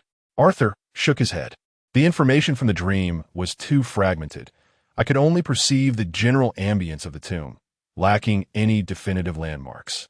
That is sufficient, Anna stood, moving towards the vast map of London. Beneath the city lies an extensive and intricate system of tombs, most of which have fallen into disuse. However, the areas that align with your description and intersect with the historical activities of the apoptosis sect are few. Her finger swiftly glided across the map, finally pausing at several points. By cross-referencing and eliminating improbable locations, we can narrow it down to 3 regions. The glimmer of intellect sparkled in Anna's eyes. Give me 2 hours, and I shall identify the most probable one. Very well. Expedite your efforts, Leon spoke in a low voice. Arthur, follow me. Leon led Arthur to the medical department of the 9th Bureau. A female physician clad in a white coat and donning gold-rimmed glasses greeted them. After glancing at Arthur's mental state report, her brows furrowed into a tight knot. Severe depletion of intrinsic essence, highly unstable mental field, and minor soul damage. She stated bluntly to Leon, Team Leader Leon, regardless of the significance of your 7th Group's mission, if you continue to allow him to push himself, he will inevitably descend into true madness or suffer complete cerebral death. Leon unusually refrained from countering her, merely muttering, provide him with the finest treatment plan and ensure his swift recovery. One can only strive to do their best.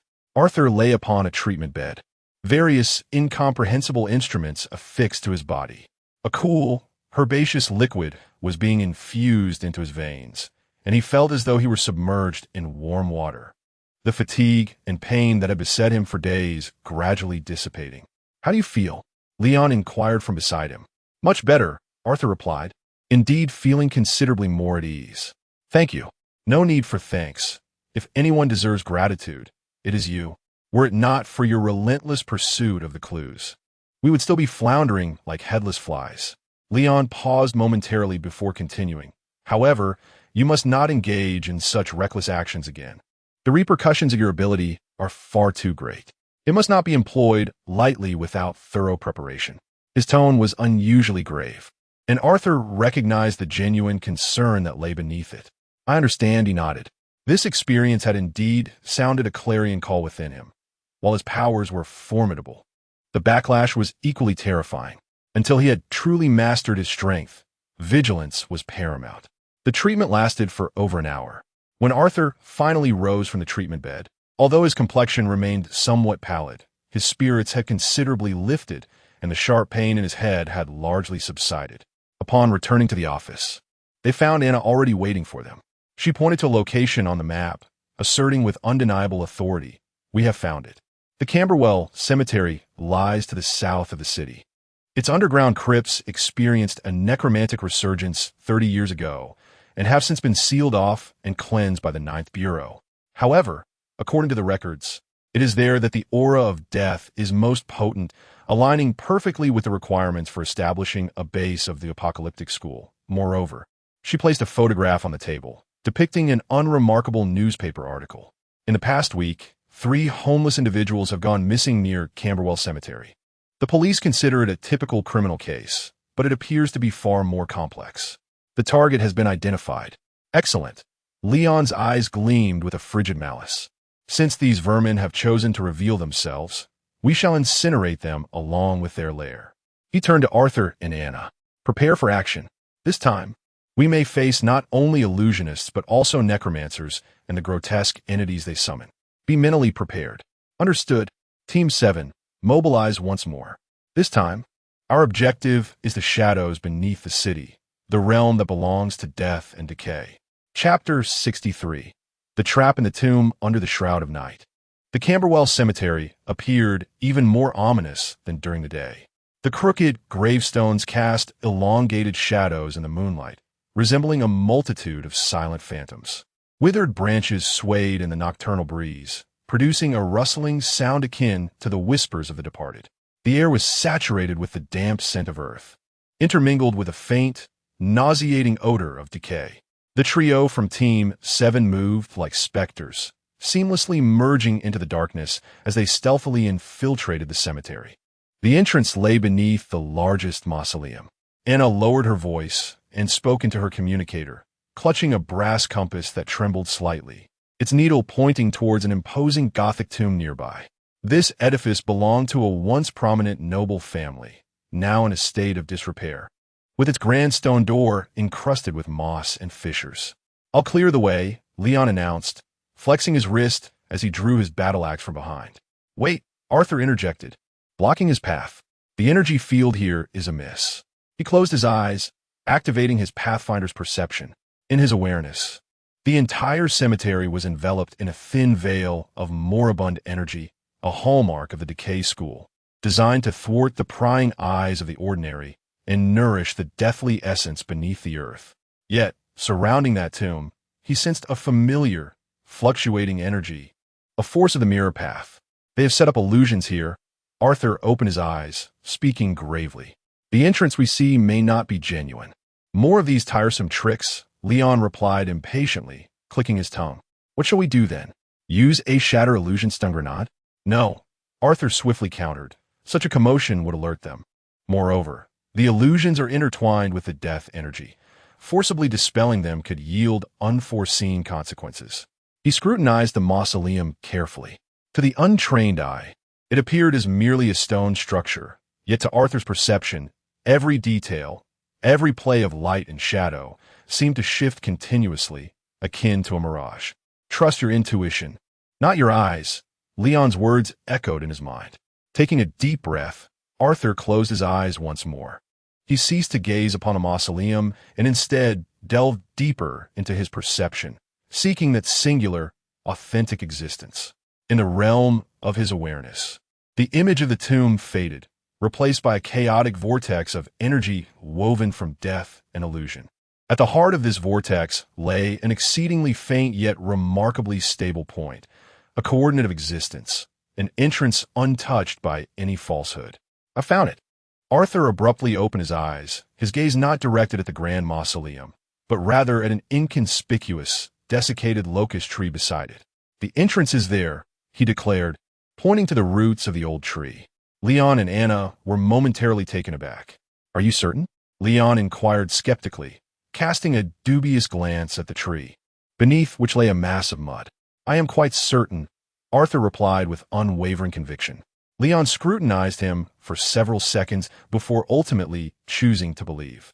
He nodded. "All right, I shall trust you this once." Approaching the ancient locust tree, he swung his battle axe down forcefully at the ground beneath its roots. Boom! Soil flew in all directions. Yet the sensation of the axe striking felt akin to cleaving through solid rock. With a muffled thud, a fissure indeed opened up in the earth. Immediately, the surrounding scenery began to distort. The grand tomb wavered like a reflection in water before vanishing quietly. In its place emerged an expanse of open ground. Beneath the old locust tree before them, a dark staircase leading underground was revealed.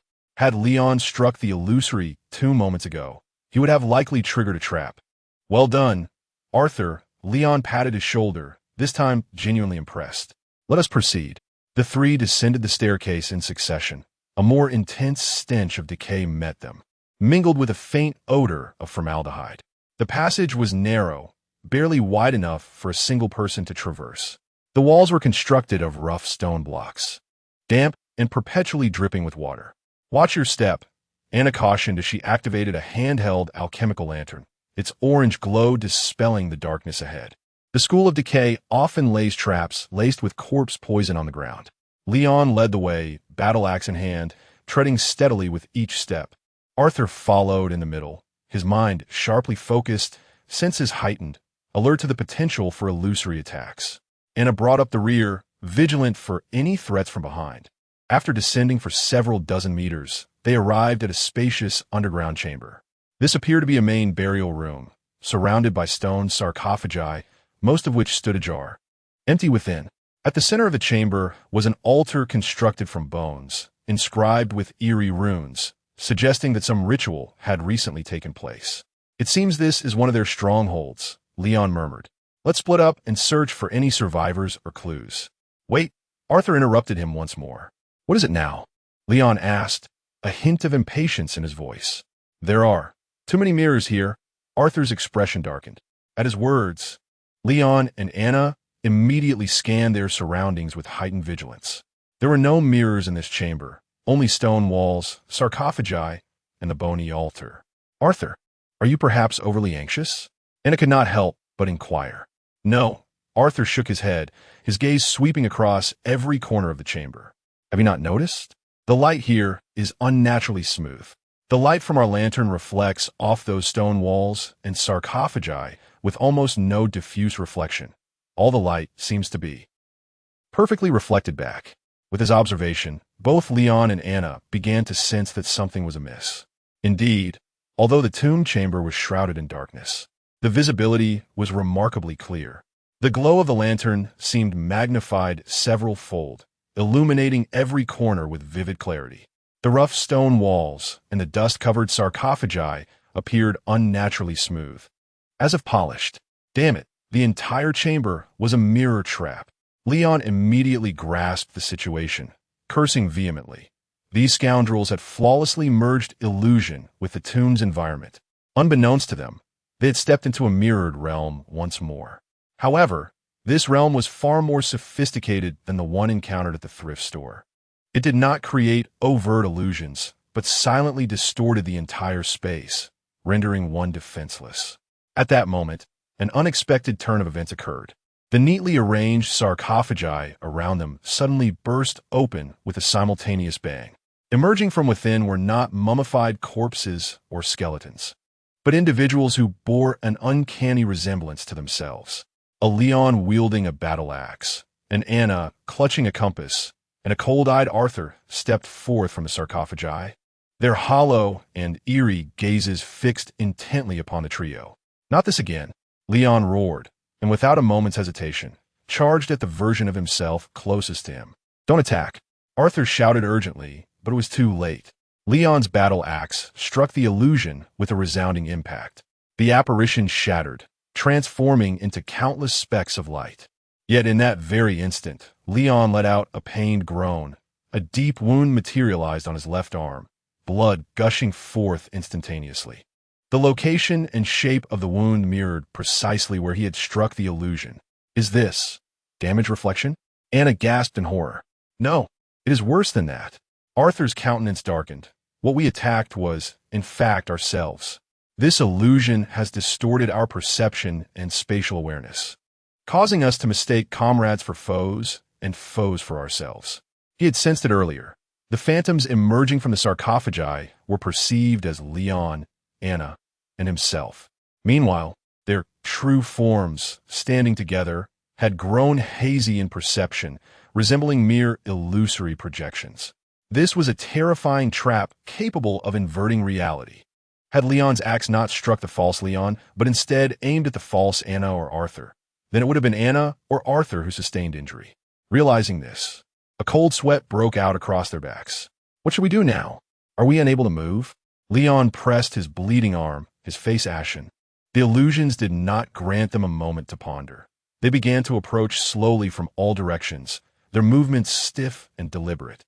Chapter 64. The Guardian of the Dead. "Everyone, stay still. Do not trust your eyes, nor your senses," Arthur shouted, his voice trembling with tension. The situation was more dire than he had anticipated. This mirror trap not only reflected harm, but also distorted perception. They were like three blind men, their eyes covered, trapped in a room filled with blades. Any misstep could injure a companion or themselves. The illusions identical to them drew ever closer. Their movements were slow, yet each step bore an overwhelming sense of pressure. Damn it! Are we just to stand here and await our doom? Leon's forehead throbbed with tension. He would rather face 100 undead in battle than endure such a suffocating predicament. Calm down, Leon, Anna admonished. Arthur is devising a plan. Indeed, Arthur was deep in thought. He forced himself to remain composed as his mind raced. Physical attacks were futile. They would only harm their own. The illusion-shattering bomb was useless in this distorted space. Who knew where it might detonate? The only viable approach was to focus on the ability of locking. He needed to locate the core of this illusion, the sole true conjurer, or the focal point. Once he pinpointed it, he could shatter this cursed cycle. He closed his eyes once more. Within the realm of perception, chaos reigned. Three solid coordinates representing themselves mingled with three illusory coordinates, constantly shifting, making it impossible to discern reality from illusion. The conjurer of this illusion had concealed himself well. He was like a master puppeteer, hidden behind the scenes, orchestrating everything without revealing even a hint of his own essence. Unable to locate the conjurer, Arthur felt his heart sink gradually. Was there truly no way out? No, there must be a solution. Before the lock, all illusions would be laid bare. By employing a more fundamental force, one could forcibly define what is true and what is false. Leon's words resonated like a clarion call in his mind. Forcibly defining. A bolder, more audacious thought emerged. If I cannot discern the true from the false, then I shall imprison all that is false. He was uncertain of the consequences of such an act, but he recognized it as the sole path to resolution. Leon, Anna, no matter what occurs next, stay put and do not move. Arthur shouted with all his might. Upon finishing, he concentrated all his mental energy. He ceased attempting to differentiate between the indistinguishable coordinates and instead cast his will like a vast net over the entire perceptual space. Then, he began to issue a simple yet forceful definition. Any existence not belonging to Arthur Clift, Leon von Edgar, or Anna Porter shall have its concept of action locked. Solid. Lock. A low hum reverberated through the air, an invisible wave emanating from Arthur's being, sweeping across the entire tomb chamber in an instant. The phantoms that had been closing and abruptly froze. Their motions abruptly halted, as if time itself had been momentarily suspended. Leon, who had been at the forefront, held his battle axe aloft, suspended mid-air, while Anna, poised to cast a spell, found the energy coursing through her fingers crystallized in place. A surge of triumph welled up within Arthur. He had succeeded, yet, almost immediately, a tremendous mental backlash surged forth, rendering his vision dark and threatening to plunge him into unconsciousness. The exertion of locking onto three illusory, yet tangibly real targets was far more draining than he had anticipated. Arthur. Anna sensed his distress and rushed to support him. I'm Fine. Arthur gasped, his pallor deepening. But I can't hold on much longer. We must find an exit swiftly. Though the phantoms were immobilized, the distorted space remained unrelieved, and they were still in peril. Where's the exit? Leon inquired. Arthur's gaze shifted to the center of the tomb, where a sacrificial altar, constructed from bones, loomed ominously. In his previous perception, he had discerned that all the illusory energies were faintly intertwined with that altar. It was highly likely that this altar was the nexus of the trap. Destroy that altar, Arthur commanded, pointing decisively. Leave it to me. Without hesitation, Leon charged forth, axe in hand. However, as he took but a few strides, a sudden change occurred. From the bone altar, a thick plume of black mist erupted. Within the darkness, a towering figure slowly emerged, rising from behind the altar, clad in tattered ancient armor. The knight's form exuded a relentless aura of death, with dark energies seeping from the crevices of its armor. It bore no head. Instead, a hollow void occupied its neck, while in its grasp was a massive, rusted sword, emanating a palpable sense of malevolence. A spectral guardian, judging by the energy emanating from it. This creature's level was at least tier 3 or above. Damn it! There's such a creature here. Leon's expression shifted as he immediately halted, adopting a defensive stance. The hollow neck of the spectral guardian turned towards Leon, seemingly locking onto him as its primary target. It emitted a silent roar that struck directly at their souls, leaving both Arthur and Anna momentarily dazed. In the next heartbeat, the guardian surged forward. Its speed was astonishing, defying the expectations of its heavy, armored form as it swiftly closed the distance to Leon. Its sword imbued with a chilling aura that threatened to sever the very essence of existence. Clang! Leon raised his axe just in time to intercept the blow. The force of the impact was tremendous, shattering the stones beneath his feet and forcing him down to a crouch. What immense strength! Leon gritted his teeth, the muscles in his arms straining as he fought to push the massive sword aside.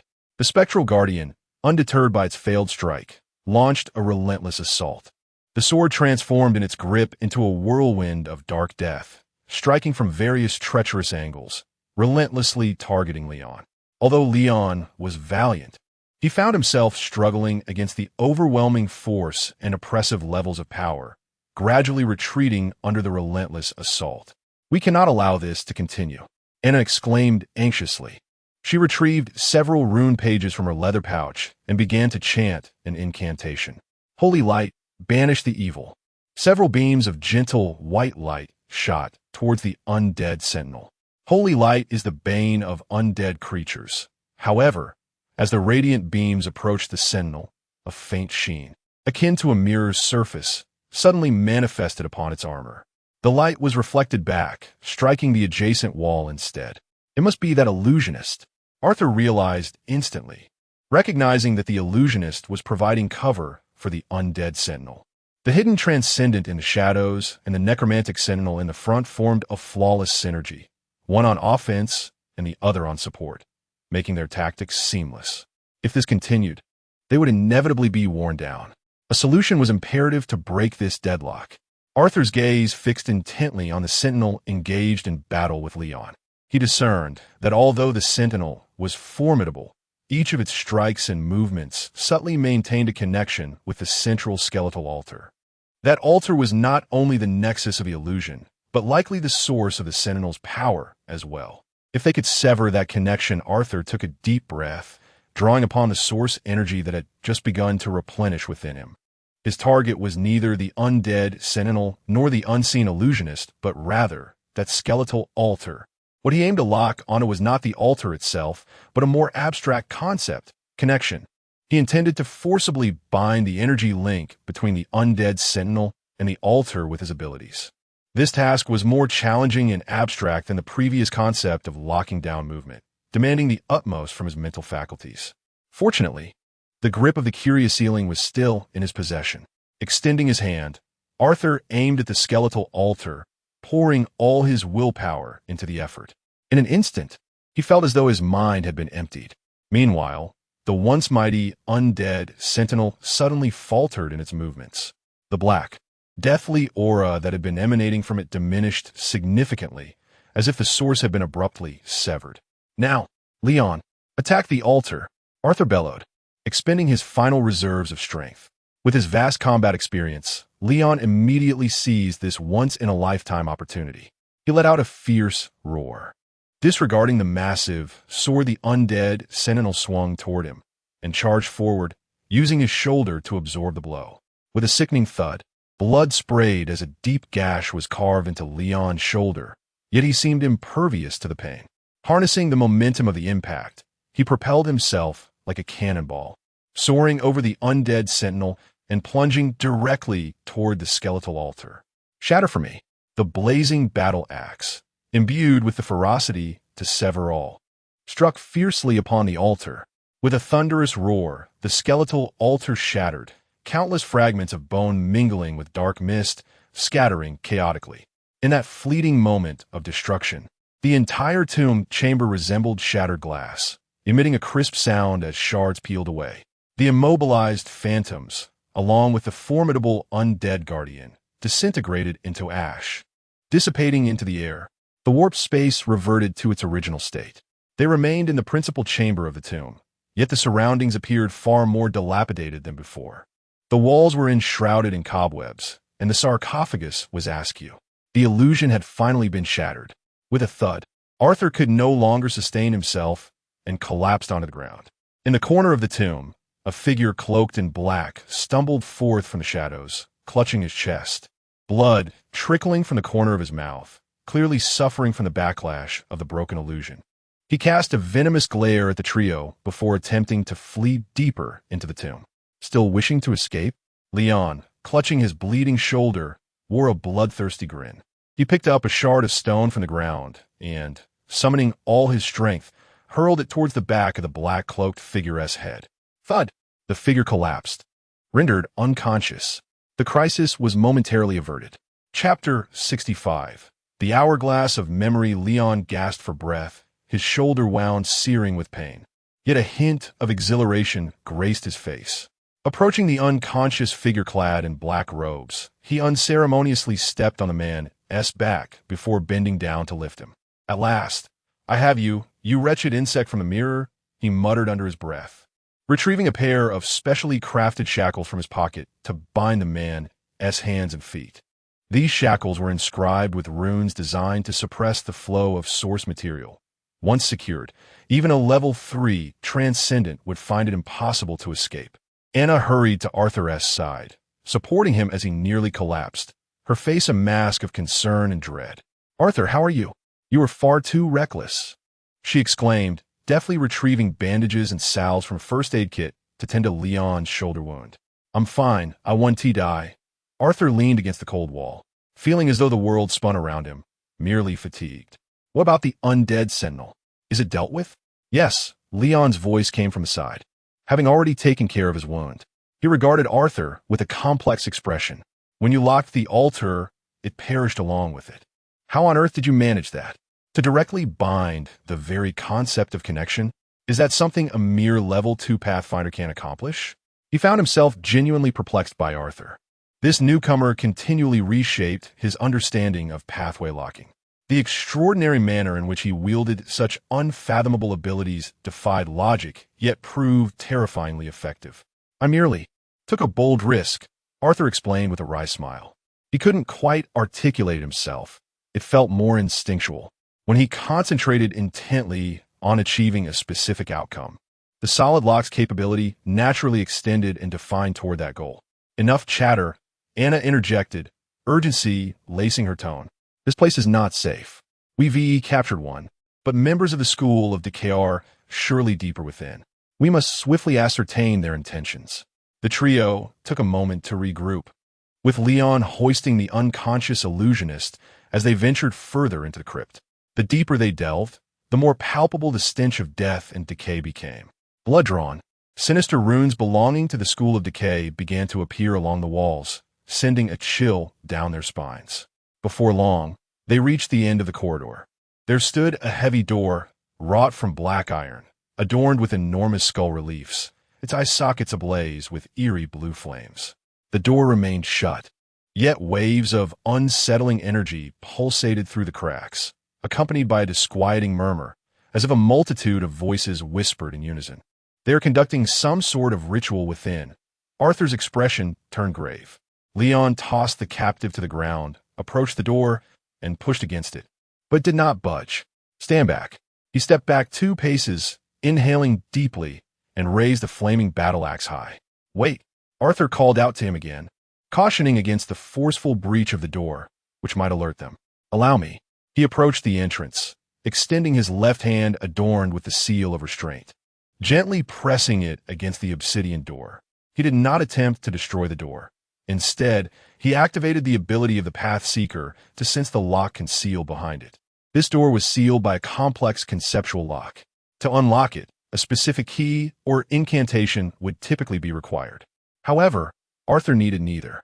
He closed his eyes, immersing his consciousness within, beginning to dissect the structure of this conceptual lock. Within his perception, the lock resembled a precision mechanism composed of countless minuscule interlocking gears.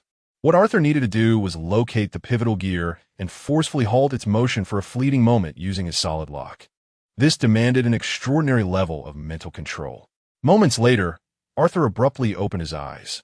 "Now," he whispered fiercely, activating the solid lock. A faint crack echoed, as if something had shattered. The seemingly indestructible obsidian door began to creak open, revealing a narrow gap. The three exchanged glances and swiftly concealed themselves beside the door, cautiously peering inside. The sight beyond the door caused their pupils to constrict sharply. It was a cavern vastly larger than the previous main tomb chamber. At the center of the cavern, a grand ritual array was in motion, with countless crimson runes flowing across the ground, exuding an ominous glow. A member of the Decay sect, draped in a tattered gray robe, stood at the heart of the array, raising his hands skyward while chanting a hoarse and malevolent incantation. He was the skeletal visage Arthur had encountered in the echoes of his failure. Floating before him was a colossal energy sphere composed of myriad twisted human faces, all silently screaming in expressions of pain and despair. Transparent, thread-like tendrils of energy descended from the cavernous ceiling, connecting to this energy sphere. It appeared that the cavern was siphoning the memories of the innocent, en masse and indiscriminately. On the opposite side of the array, an unexpected object hovered silently. It was a magnificent hourglass, approximately half a meter tall. Its frame was crafted from gold and obsidian, and within it flowed not sand, but a shimmering silver powder reminiscent of stardust. The memory hourglass, an artifact of level 3, stolen for many years, recorded in the archives of the Nine. Its power lay in the storage, retrieval, and even distortion of biological memories. In an instant, Arthur comprehended the truth. The Book of Forgetting was merely a facade, a bait to capture the attention of the Nine. Their true objective was to utilize this memory hourglass, in conjunction with the rituals of the Decay sect, to achieve some far more sinister purpose. The colossal sphere of energy, composed of anguished memories, was gradually being absorbed into the memory hourglass under the influence of the ritual. With each fragment of memory consumed, the silver stardust within the hourglass dimmed, as if tainted. They were distorting these stolen memories, transforming them into some form of weapon, or perhaps a sacrificial offering. Those damned lunatics! Leon's teeth ground together, the fury boiling within him nearly palpable as he pondered their intentions. Were they attempting to unleash a plague of memories upon the entire city? They must be stopped. Anna's voice trembled slightly. The scene before them surpassed their initial expectations. This was no mere case of stolen extraordinary artifacts. It was a vast conspiracy aimed at the very heart of London. At that moment, the skeletal mage presiding over the ritual seemed to sense something amiss. He abruptly turned his head, his hollow eye sockets fixating on the doorway. Who? Discovered. Strike! Leon roared, abandoning all notions of stealth as he surged forth, the first to burst through the door. He resembled a furious lion, his sights set squarely on the skeletal mage. Foolish intruder! The skeletal mage rasped, a sinister laugh escaping his lips. With a wave of his hand, several skeletal warriors armed with rusted swords emerged from the open coffins, charging relentlessly towards Leon. Anna, find a way to disrupt that formation. Arthur, the hourglass. We cannot allow them to complete the ritual. As Leon swung his battle axe, cleaving the advancing skeletal soldiers asunder, he issued commands with conviction. He understood that his mission was to hold off these minions and the skeletal mage, creating opportunities for his comrades. The fate of their endeavor rested upon Arthur and Anna. Chapter 66. Lockdown, the flow of memories understood. Anna and Arthur responded in unison, swiftly dispersing to either side. Anna refrained from charging directly towards the magical array, fully aware that, given her abilities, to forcibly oppose an operation led by a level 3 necromancer would be tantamount to throwing oneself against a stone wall. She hastened to the edge of the cavern, retrieving 3 silver stakes inscribed with runes from her pocket, which she forcefully drove into the ground in a triangular formation. Source disturbance field, activate. The 3 metal stakes illuminated simultaneously, arcs of blue electricity leaping between them to form an unstable energy field. While this energy field could not destroy the ritual array, it effectively disrupted the flow of source energy surrounding it, rendering the array's operation less smooth. Indeed, At the moment the field was activated, the blood-red runes swirling within the massive ritual array dimmed noticeably, and their pace slowed. A clever trick, yet utterly futile.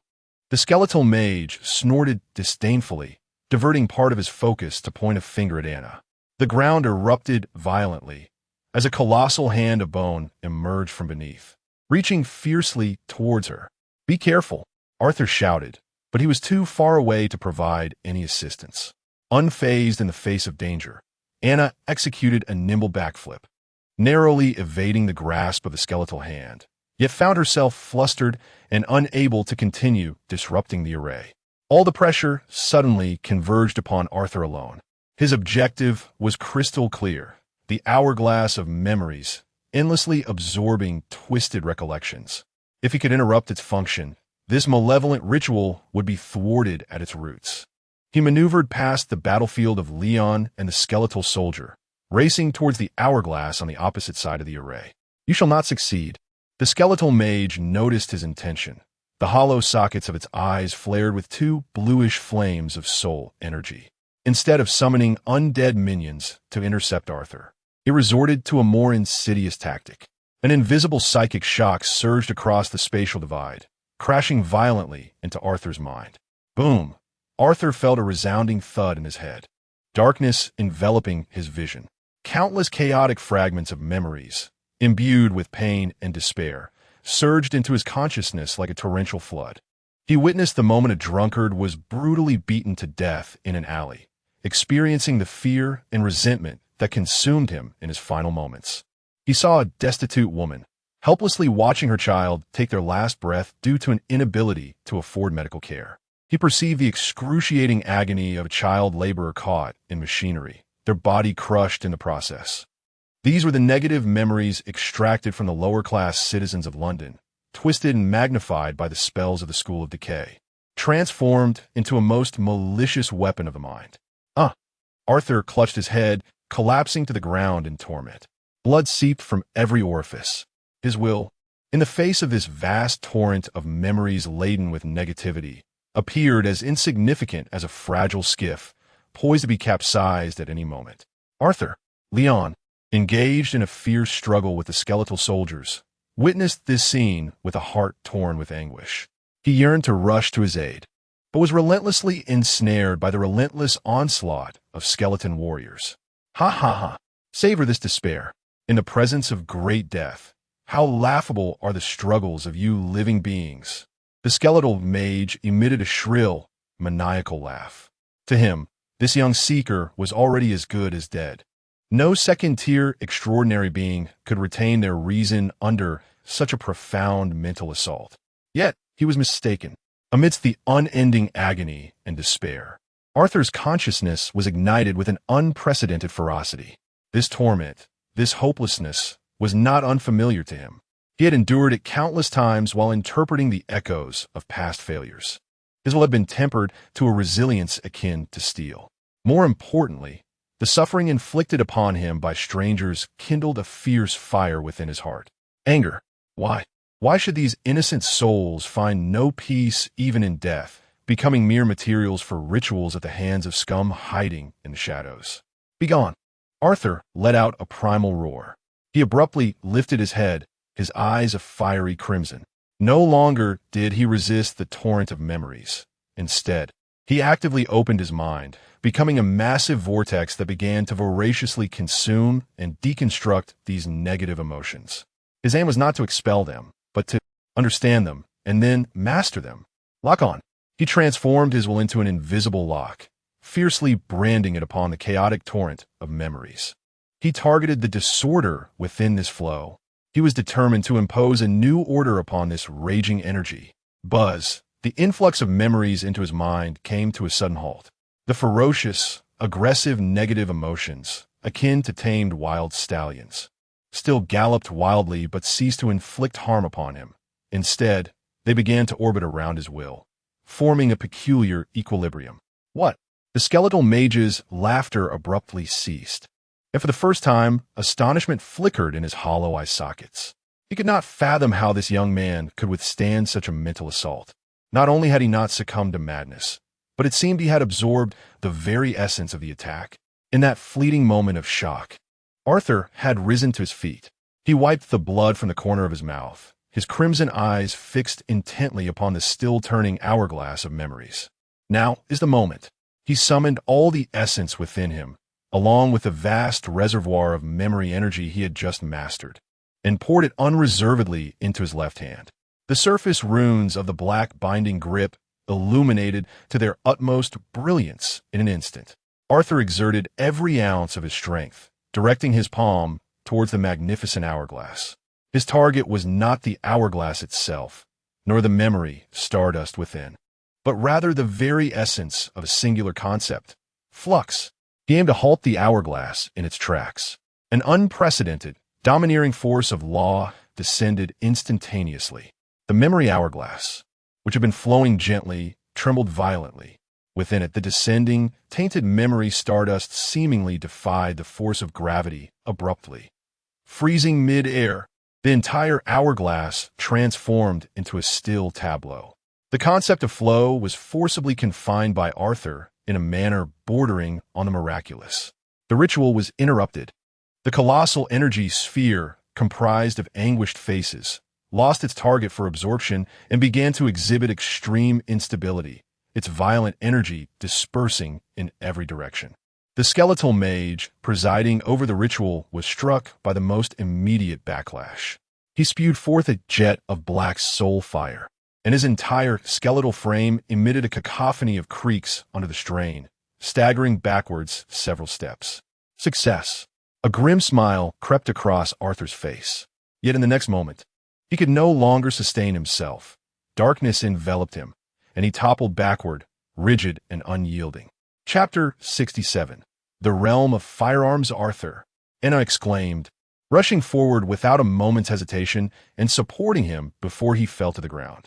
She could feel that Arthur's body was chillingly cold, his life force dwindling to a mere flicker, akin to a lamp that could extinguish at any moment. That last blow had nearly depleted all his vitality. No, my ritual. On the other side, the skeletal mage let out a roar of despair and fury. Months of meticulous planning were on the verge of fruition, only to be utterly thwarted by an obscure youth. He could not accept this reality. I will make you pay with your lives. Your souls shall become my latest collection. Enraged, he relinquished all control over the ritual's formation. With bony hands outstretched, he madly absorbed the energy of the entire array into his being. Boom! His already towering skeletal frame began to swell dramatically, crimson runes crawling across his bones. A far more terrifying and malevolent aura than that of the undead guardians erupted from him. He was preparing for a final counterattack. Leon, hurry! Stop him! Anna shouted desperately while cradling the unconscious Arthur. Leon was acutely aware of the gravity of the situation. With a furious roar, he summoned flames that surged from his battle axe, shattering the last of the skeletal minions that clung to him. Then, he transformed into a streak of crimson light, racing towards the morphing skeletal mage. The burning axe, propelled by an indomitable force, struck fiercely towards the mage's skull. Yet this time, the skeletal mage did not flinch or evade. He raised an exceedingly grotesque bone claw, and astonishingly, he grasped Leon's axe directly. Clang!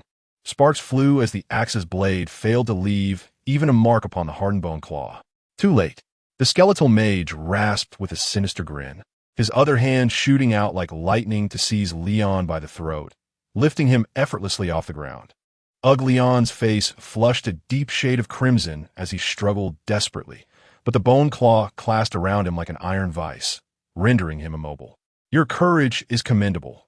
Thus, I shall allow you to be the first to taste death, the skeletal mage declared, tightening his grip. In that critical moment, a new upheaval occurred. The energy sphere, composed of countless agonizing memories and rendered unstable by the interruption of the ritual, finally broke free from its confines. It exploded violently, akin to a burst balloon. Boom! The tumultuous psychic energy surged throughout the cave. The first to be engulfed were the skeletal mage and the unfortunate Leon, whom he had ensnared. The mage was struck head-on by this torrent of energy, letting out a piercing scream and the claw that held Leon slackened. Seizing the opportunity, Leon rolled backward in disarray, narrowly avoiding the ensuing shockwave. Yet, he too felt the aftermath keenly, as if his mind were being pierced by 1,000 needles. His head throbbing agonizingly. Anna clutched Arthur tightly, seeking refuge behind a colossal stone pillar, barely escaping the violent surge of the mental storm that threatened to hurl them away. The entire cavern trembled violently, debris cascading from the ceiling, poised to collapse at any moment. Once the storm subsided, the cave lay in utter disarray. The skeletal mage was reduced to a mere fragment of his former self. His once bloated frame had withered away, and the soul fire in his eye sockets flickered dimly, akin to a candle struggling against the wind. He had been utterly defeated, yet an eerie, frenzied smile crept upon his face. Cough, cough, even in failure. You shall not escape alive, he rasped, struggling to crawl towards the memory hourglass ensnared by Arthur. I shall. Detonate it. Let the memories of the entire city descend into chaos. Accompany me to the grave. Ha ha! With a skeletal claw, he lunged towards the hourglass. Panic surged through Leon and Anna, their faces turned ashen. To detonate a level 3 sealed object? The devastation could level the surrounding kilometers. More terrifying was the warped memory energy contained within. Its release would plunge the entire city into an unprecedented catastrophe. Leon attempted to rush forward to intervene, but the mental storm had left him dizzy and disoriented, barely able to stand. Anna, holding Arthur, found herself paralyzed. All seemed irretrievable. Just as the skeletal mage's claw was about to make contact with the hourglass, a hand suddenly emerged from the side, grasping his wrist. It was Arthur. Unbeknownst to them, he had awakened. His face was as pale as parchment, blood trickling from the corner of his mouth, yet his eyes burned with an indomitable spirit. At the brink of death, he had summoned the last vestiges of his essence, forcing himself back from the abyss of unconsciousness. You damned wretch! The skeletal mage glared at him, struggling to break free from Arthur's grip. However, Arthur had no time for idle chatter. With lightning speed, his other hand dove into his coat, retrieving a standard revolver. The dark muzzle pointed directly at the mage's skull. You bang! The gunshot shattered the air, silencing the skeletal mage's words. The specially crafted exorcism bullet obliterated his remaining cranium, extinguishing the last flicker of soul fire. This mage, who had orchestrated a malevolent scheme for months, met a pitiful end at the hands of an ordinary bullet. Sometimes, the simplest solutions are indeed the most effective. The skeletal mage's remnants crumpled to the ground, lifeless and still. Arthur released his grip, collapsing onto the floor, utterly spent. He had truly reached the end of his strength. That last act had drained his final reserves. It is over, he murmured weakly. Anna and Leon exchanged glances, their faces revealing the relief of having survived. We succeeded, Anna whispered, her voice tinged with disbelief. This battle had been fraught with peril, each step taken as if walking a tightrope. Had it not been for Arthur's timely stroke of genius, it is likely that the three of them, along with the entire city, would have perished at the hands of this madman. Chapter 68. The accolade of Lady Pendulum when Arthur opened his eyes once more. The first sight that greeted him was the familiar white ceiling. The air was infused with a subtle blend of antiseptic and herbal scents. This is the medical department of the 9th Bureau. He attempted to move his fingers, feeling a pervasive ache throughout his body, as if he had been trampled by a dozen carts. Yet the soul-sapping weakness had dissipated. Are you awake? A gentle voice floated from nearby. Arthur turned his head and beheld Lady Isabella Pendulum, seated in a chair beside him, cradling a steaming cup of red tea, her face adorned with a soft smile. Today, she was not clad in the austere uniform of the 9th Bureau. Instead, she wore an elegant beige gown, which rendered her less an imposing figure and more akin to a warm-hearted older sister. Lady Isabella. Arthur struggled to sit up. Stay still, Isabella urged, pressing down on his shoulder and placing a cushion behind his back to ensure his comfort. Your body has endured severe strain. The physicians have advised that you remain in bed for at least 3 days. The mission was successfully completed. A gleam of unabashed admiration flickered in Isabella's eyes. Not only did you apprehend a core member of the Mirror Society, but you also dismantled a significant stronghold of the apoptosis sect, thwarting a colossal conspiracy that could have shaken the very foundations of the city. Leon and Anna have reported all the details to me. She paused, gazing at Arthur, and softly continued, especially you, Arthur Fleming. Your performance can no longer be described as merely excellent. It is rather stunning. Faced with such unreserved praise from a superior, Arthur felt a twinge of embarrassment. I merely did what was required of me. No, Isabella shook her head, her gaze deepening. What you accomplished far exceeds what was expected. The forceful tearing of the mirror realm, the precise locking of the false illusions within the concept of action, severing the energy connection between the undead sentinels and the altar, and ultimately resolving the issue of the sealing object-s explosion. Arthur, do you comprehend what this signifies? Arthur remained silent. This signifies that your understanding and application of the lock pathway have transcended the realm of mere Pathfinder. You are beginning to touch upon the very essence of this pathway, defining the rules. She rose and approached the window, observing the members of the Ninth Bureau diligently training outside. The extraordinary world is, at its core, a war over rules. High-level extraordinary beings can, within a certain scope, distort, rewrite, and even create their own rules based upon their pathways. The apoptosis sect defines death. The Mirror Society defines truth and falsehood, while your lock pathway defines existence and order. Turning to face Arthur, her eyes gleamed with intensity. You, Arthur, are inherently destined to walk this path. The talent you have demonstrated in the lock pathway is unparalleled in my experience, even evoking a tinge of envy within me. These words made Arthur's heart race with excitement. Lady Isabella, as a senior member of the Secret Affairs Division and an expert in the pathway of locks, carries considerable weight in her appraisal. This time, your seventh team has achieved monumental success. Isabella's tone regained its usual composure as she continued. I've already requested the highest level of reward from headquarters. The merit points will soon be credited to your accounts. Moreover, the memory hourglass will be entrusted to us for safekeeping, which is also a significant accomplishment. As for you, she approached Arthur's bedside, handing him a glass of warm water. Once you have recovered, I will personally grant you the authority for a level 3 promotion. The ritual knowledge and rare materials you require will be provided by the division. A level 3 promotion. Arthur's breath caught in his throat. He had only recently attained a level 2 rank, and now he was being promised a level 3 promotion. This was unprecedented within the Secret Affairs Division. Lady Isabella, is this not too swift? Arthur couldn't help but interject my qualifications. Qualifications are earned through strength and achievement, not merely through the passage of time. Isabella interrupted. In the realm of the extraordinary, longevity does not equate to strength. Those who seize opportunities and create miracles are the ones worthy of investment. A glimmer of expectation shone in her eyes. Arthur, I have high hopes for you. I wish for you to mature swiftly, becoming the most formidable lock within the division, and indeed, throughout the entire empire. Having said this, she did not linger, merely reminding Arthur to rest well before departing from the hospital room. Arthur lay in bed, staring at the ceiling, his emotions tumultuous.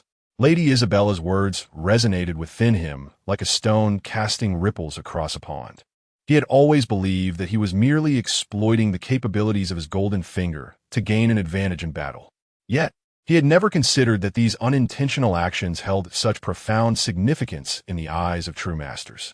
Defining the rules, he mulled over these 4 words, sensing a new door slowly opening before him. Indeed, the true application of the solid lock was not merely to confine and restrain, but rather to define at a higher level. He could define what is true and what is false. He could define what constitutes a connection and what signifies a disconnection.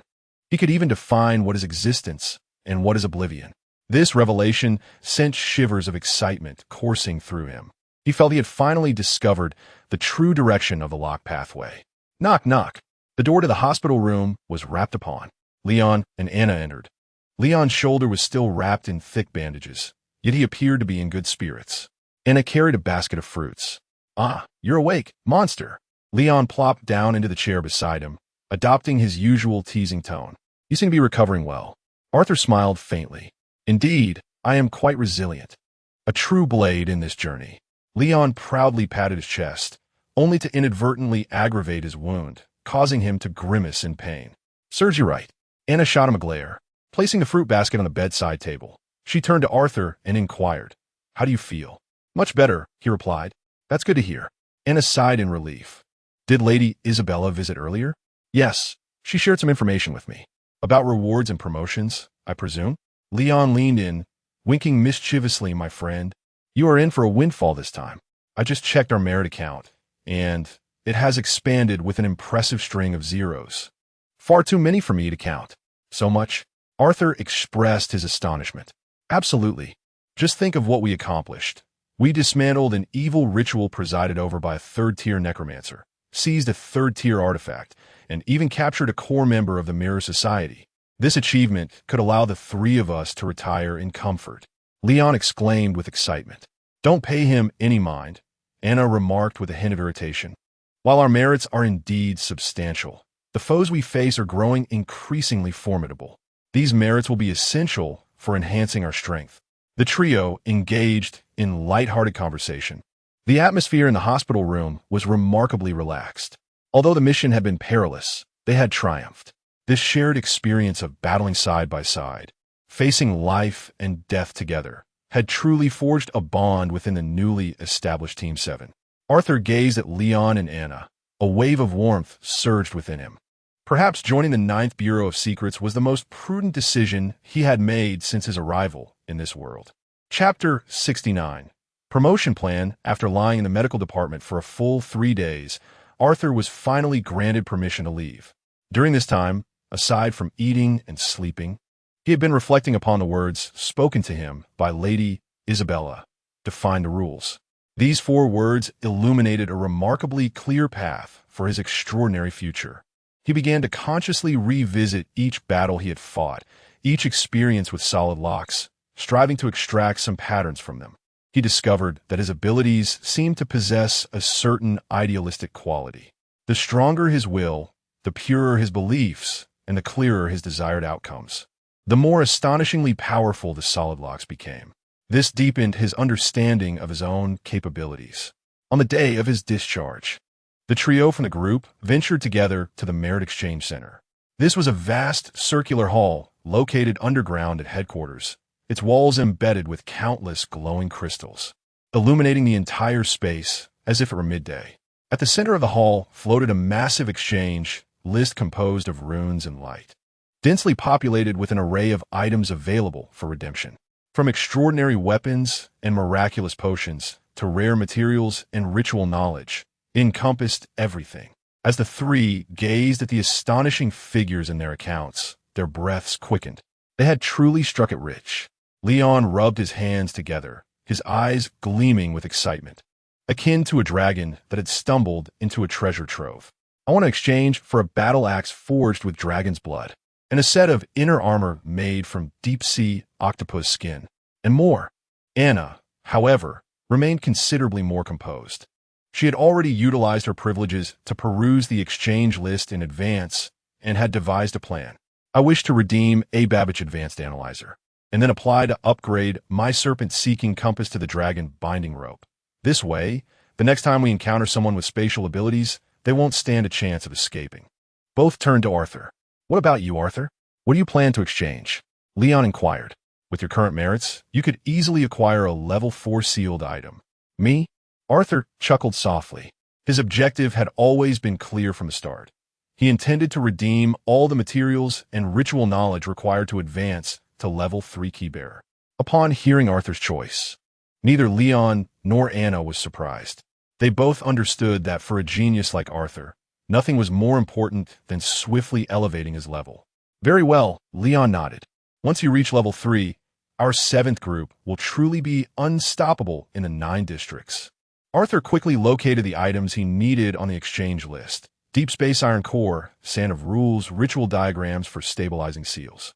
Each of these items was worth its weight in gold, treasures that would fetch a fortune on the black market. Yet now, with his substantial merits, Arthur exchanged them without hesitation. At the moment of confirmation, A significant portion of his merit points vanished in an instant, causing Leon to wince at the loss. "You certainly spend your money swiftly," remarked Arthur with a smile.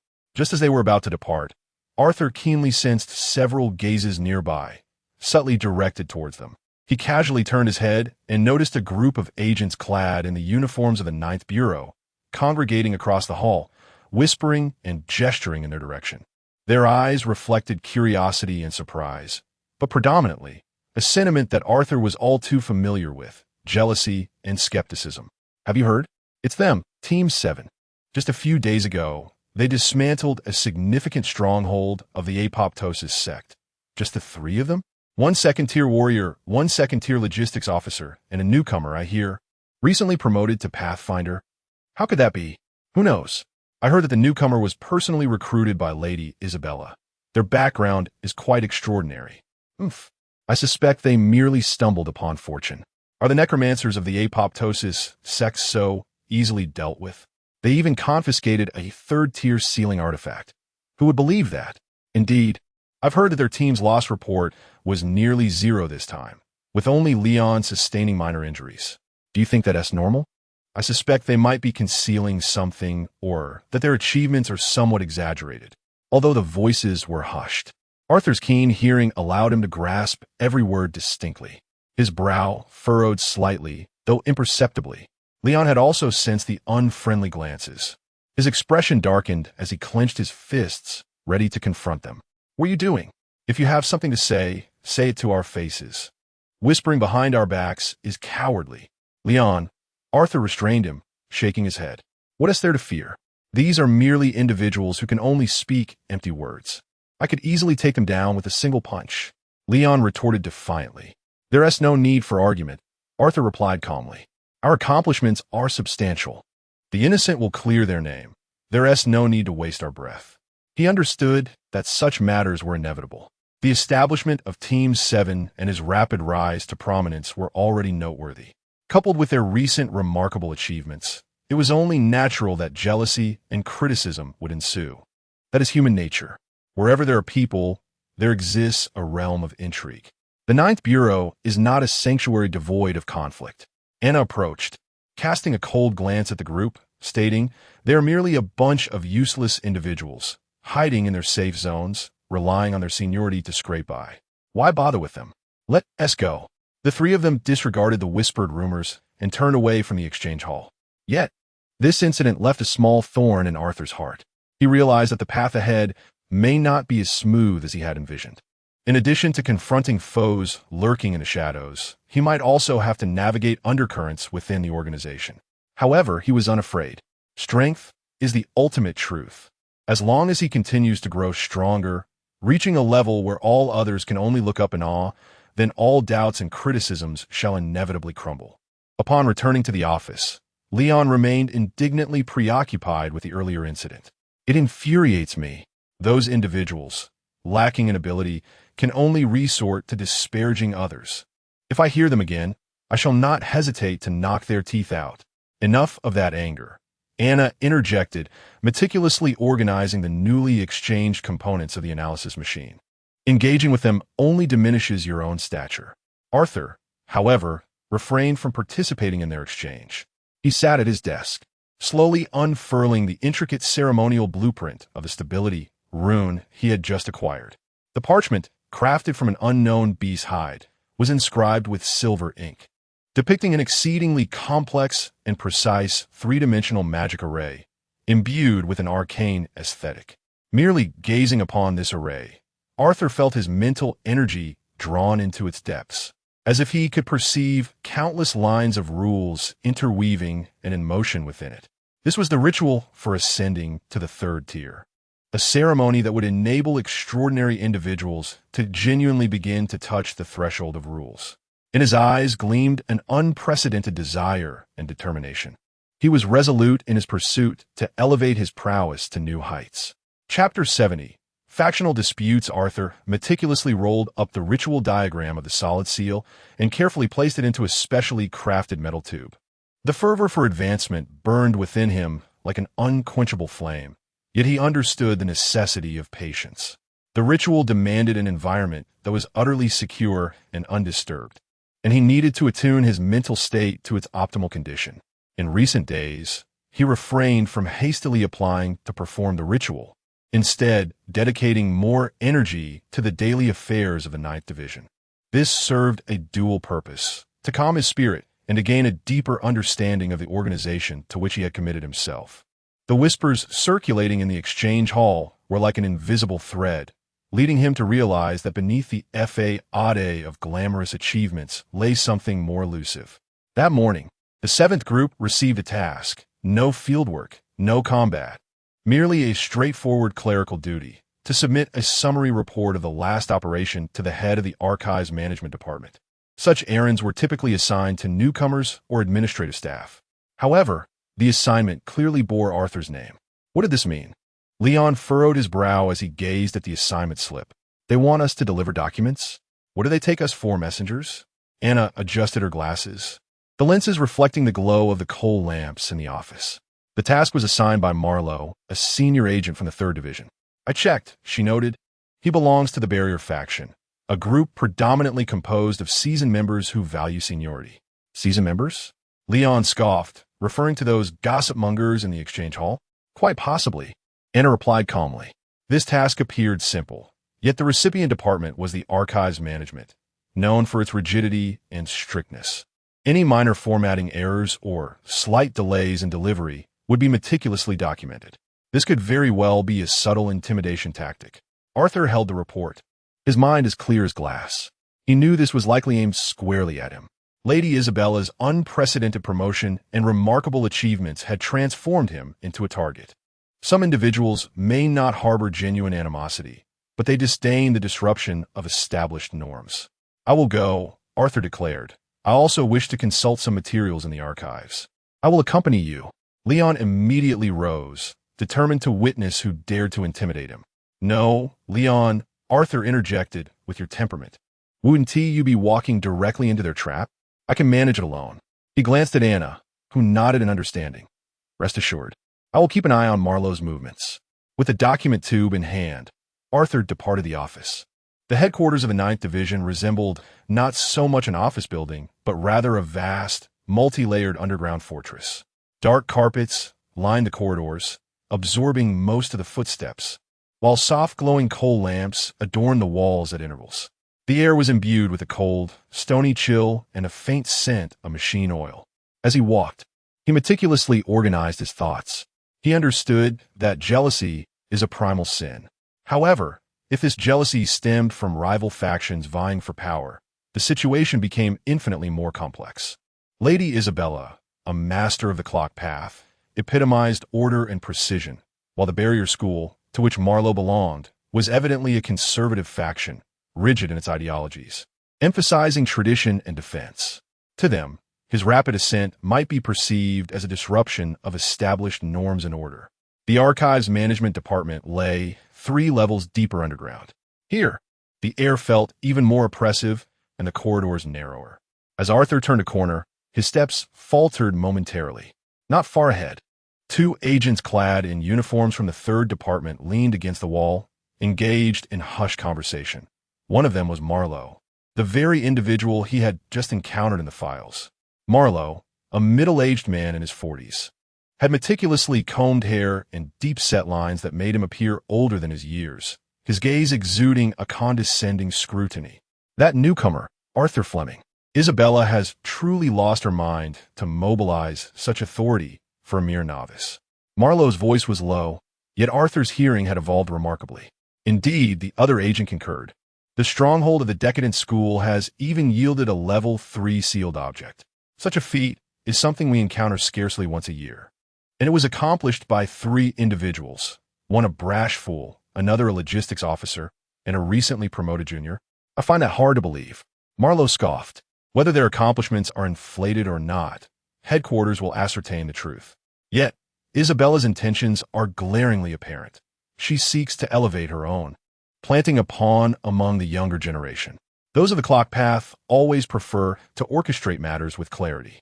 Unfortunately for her, the 9th Department is not her timepiece. Not all components will comply obediently. What about your warning this time? Just a mild caution. Marlowe's voice dripped with disdain, underscoring the depths of the Ninth Department. A place where mere accomplishments do not grant one the freedom to act with impunity. Old Hawk of the Archives Department detested unruly youths. He intended for Arthur to face challenges to temper his character, which would ultimately serve him well. As their voices faded, Arthur stood frozen, a chill enveloping him. The rumors from the exchange hall, the task assignments of the day, none of it was coincidental. This was a silent confrontation directed at him, or rather, at Lady Isabella. He was merely the pawn thrust into the limelight. Suddenly, a wave of concern for Isabella washed over him. She had invested so much in him, enduring considerable pressure from within the organization. If he faltered or provoked trouble, it would not only reflect poorly on him, but also provide ammunition for others to attack her. He could not afford to disappoint her. Even more so, he must not allow himself to become a soft target for others to manipulate at will. Taking a deep breath, he quelled the tumult within, straightened his uniform, and proceeded towards the Archives Management Department, his steps now more resolute than before. The entrance to the Archive Management Department was a formidable structure forged from heavy steel, adorned with arcane runes that emanated an aura of forbidding.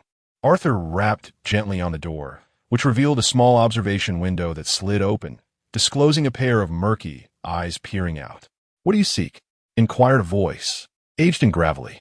"Greetings, I'm Arthur Fleming from Team 7, here to submit the summary report on the Blackwood Town incident," Arthur replied, presenting his identification badge and assignment slip. The observation window closed, and after a prolonged interval, the heavy iron door creaked open with a harsh screech. Standing behind the door was a stooped figure, an elderly man with thinning hair, known as Old Hawk by Marlowe. He accepted the document tube from Arthur without immediate inspection, instead scrutinizing Arthur with his bleary gaze from head to toe. "So, you are the Arthur Fleming?" Old Hawk's voice resembled the grinding of rusted gears. "Indeed, sir," Arthur affirmed. Old Hawk uttered no further words, turning instead toward the massive workbench where he extracted the report from a tube. Donning spectacles with lenses as thick as the bottom of a bottle, he began to peruse the pages one by one. His movements were deliberate, as he meticulously examined each word, punctuation mark, and even the width of the margins. Arthur stood silently, not uttering a word. Time trickled by, the air itself seemingly suspended. It was a silent trial, testing his patience. At last, Old Hawk set the report down, lifting his gaze to Arthur once more, his voice still hoarse. "I have no interest in the content of the report. That is a matter for the operations department. However, there are 3 errors in the format. First, the page number should be positioned in the bottom right corner, rather than directly at the bottom. Second, the font size for the attachment list must be 1 size smaller. Third, the 9 emblems on the report cover are misaligned by approximately 2 millimeters. He pushed the report back toward Arthur. "Take it back, amend the errors, and return. The Archive Department's regulations allow for no mistakes, not a single word or punctuation mark." Chapter 71. The silent struggle in the face of Mr. Hawk's almost relentless scrutiny. Arthur exhibited neither surprise nor dissatisfaction. He merely extended his hand calmly to accept the report. "Understood, sir. I shall rectify it immediately." His composed response elicited a barely perceptible astonishment in the murky eyes of Mr. Hawk, who had anticipated a spirited debate or, at the very least, a hint of youthful impatience. This young man was unervingly composed. With the report in hand, Arthur turned and departed from the Archives Department. He did not return his office right away, but instead made his way directly to the printing room on the 9th floor. Inside, several enormous steam-powered printing presses emitted a rhythmic clattering sound. He requested a standard report template and settled into a corner, meticulously revising his document in accordance with the template. He recognized that the faults Mr. Hawk had pointed out were merely nitpicking. The so-called rules were nothing more than an excuse to inconvenience him. Had he displayed even a modicum of resistance earlier, he would likely have been branded as arrogant and disrespectful to his elders. And this incident would have been exaggerated by Marlowe and his associates. Since it was a show of force, he would meet it head-on. As he revised, he contemplated the encounter. This silent confrontation was akin to striking cotton. There was no need for force. A temperamental individual like Leon would only exacerbate the situation. All he could do was remain impeccable, allowing no opportunity for his adversaries to seize upon. He approached the task with utmost seriousness, measuring each letter and line with a ruler to ensure it matched the template flawlessly.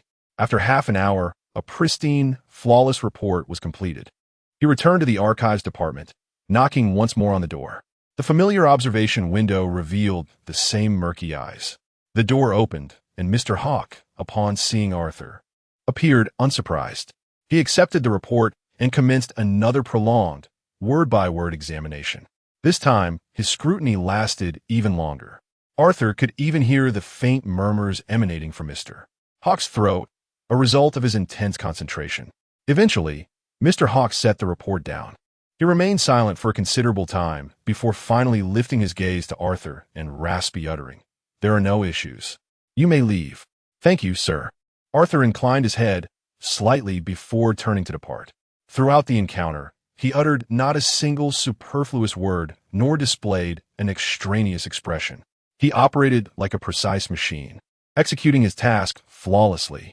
As he exited the archives department and retraced his steps down the corridor, he keenly sensed a gaze observing him from the shadows. He did not turn back, but maintained a steady pace. He understood that in this modest skirmish, he had emerged victorious. His adversaries had sought to provoke him, to catch him in error, yet he had afforded them no opportunity. This impeccable response rendered any fierce resistance unnecessary, leaving his opponents feeling utterly powerless and frustrated. Upon returning to his office, Leon and Anna immediately converge around him. "How'd it go? That old codger didn't he give you a hard time, did he?" Leon inquired eagerly. Arthur smiled and briefly recounted the sequence of events. Upon hearing this, Leon, infuriated, slammed his fist on the table, exclaiming, "What nonsense is this? The page is misaligned? The emblem is askew? What kind of absurd justification is that? These old geezers are deliberately looking for trouble." "Calm down, Leon," Anna interjected, her tone laced with admiration. Arthur had handled the situation remarkably well. This was a psychological battle. Their adversaries aimed to provoke us into making mistakes. The more composed we remained, the more helpless they would become. She turned her gaze towards Arthur, adding, "However, this incident serves as a reminder. Marlowe and his associates represent a conservative faction within the Ninth Bureau. Their attack on you is essentially a means of exerting pressure on Lady Isabella. We have unwittingly become entangled in this internal power struggle." "Struggle?" Leon paused, bewildered. "What do we have to fight with them about? We do our work, they do theirs. We are not in each other's way. Nave, Anna Shukadhit. Wherever there are people, there are factions. Lady Isabella is young and capable, a formidable force in the Bell Pathway. Her rise will inevitably encroach upon the interests of some entrenched powers. We were personally elevated by her, and thus we bear a mark. The greater our contributions and the more dazzling our performances, the more we become targets for her adversaries." Arthur nodded in agreement. Anna's analysis resonated with his own thoughts. He had previously underestimated the complexities of the Ninth Bureau, believing it to be a realm solely governed by merit and strength. It now appeared that it was fundamentally no different from the bureaucratic institutions outside. "What should we do then?" Leon asked, somewhat agitated, raking his fingers through his hair. "We can't keep enduring this, can we?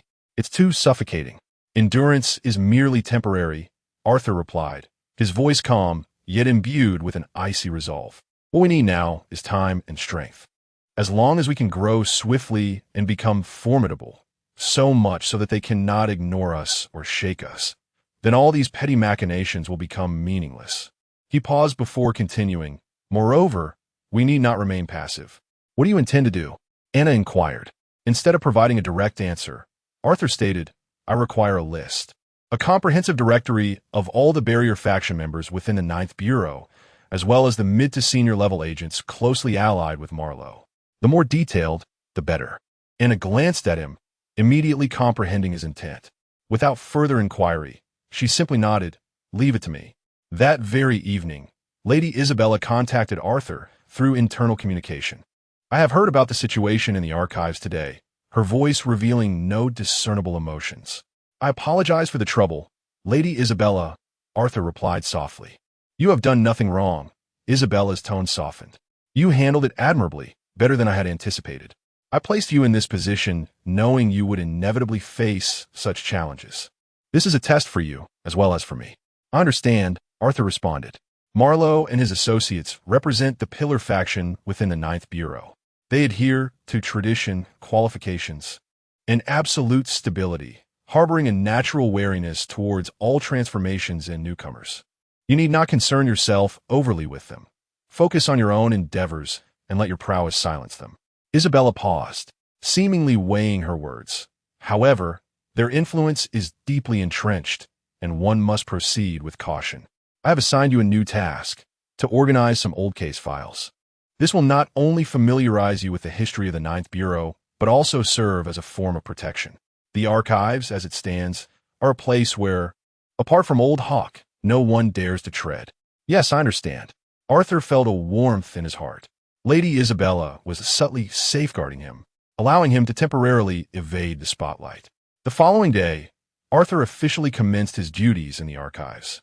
Indeed, the place was as Isabella had described, cold, oppressive, filled with dust-laden documents, exuding the scent of decaying paper. Old Hawk paid him little mind, merely delineating an area for him to manage. Arthur did not take offense.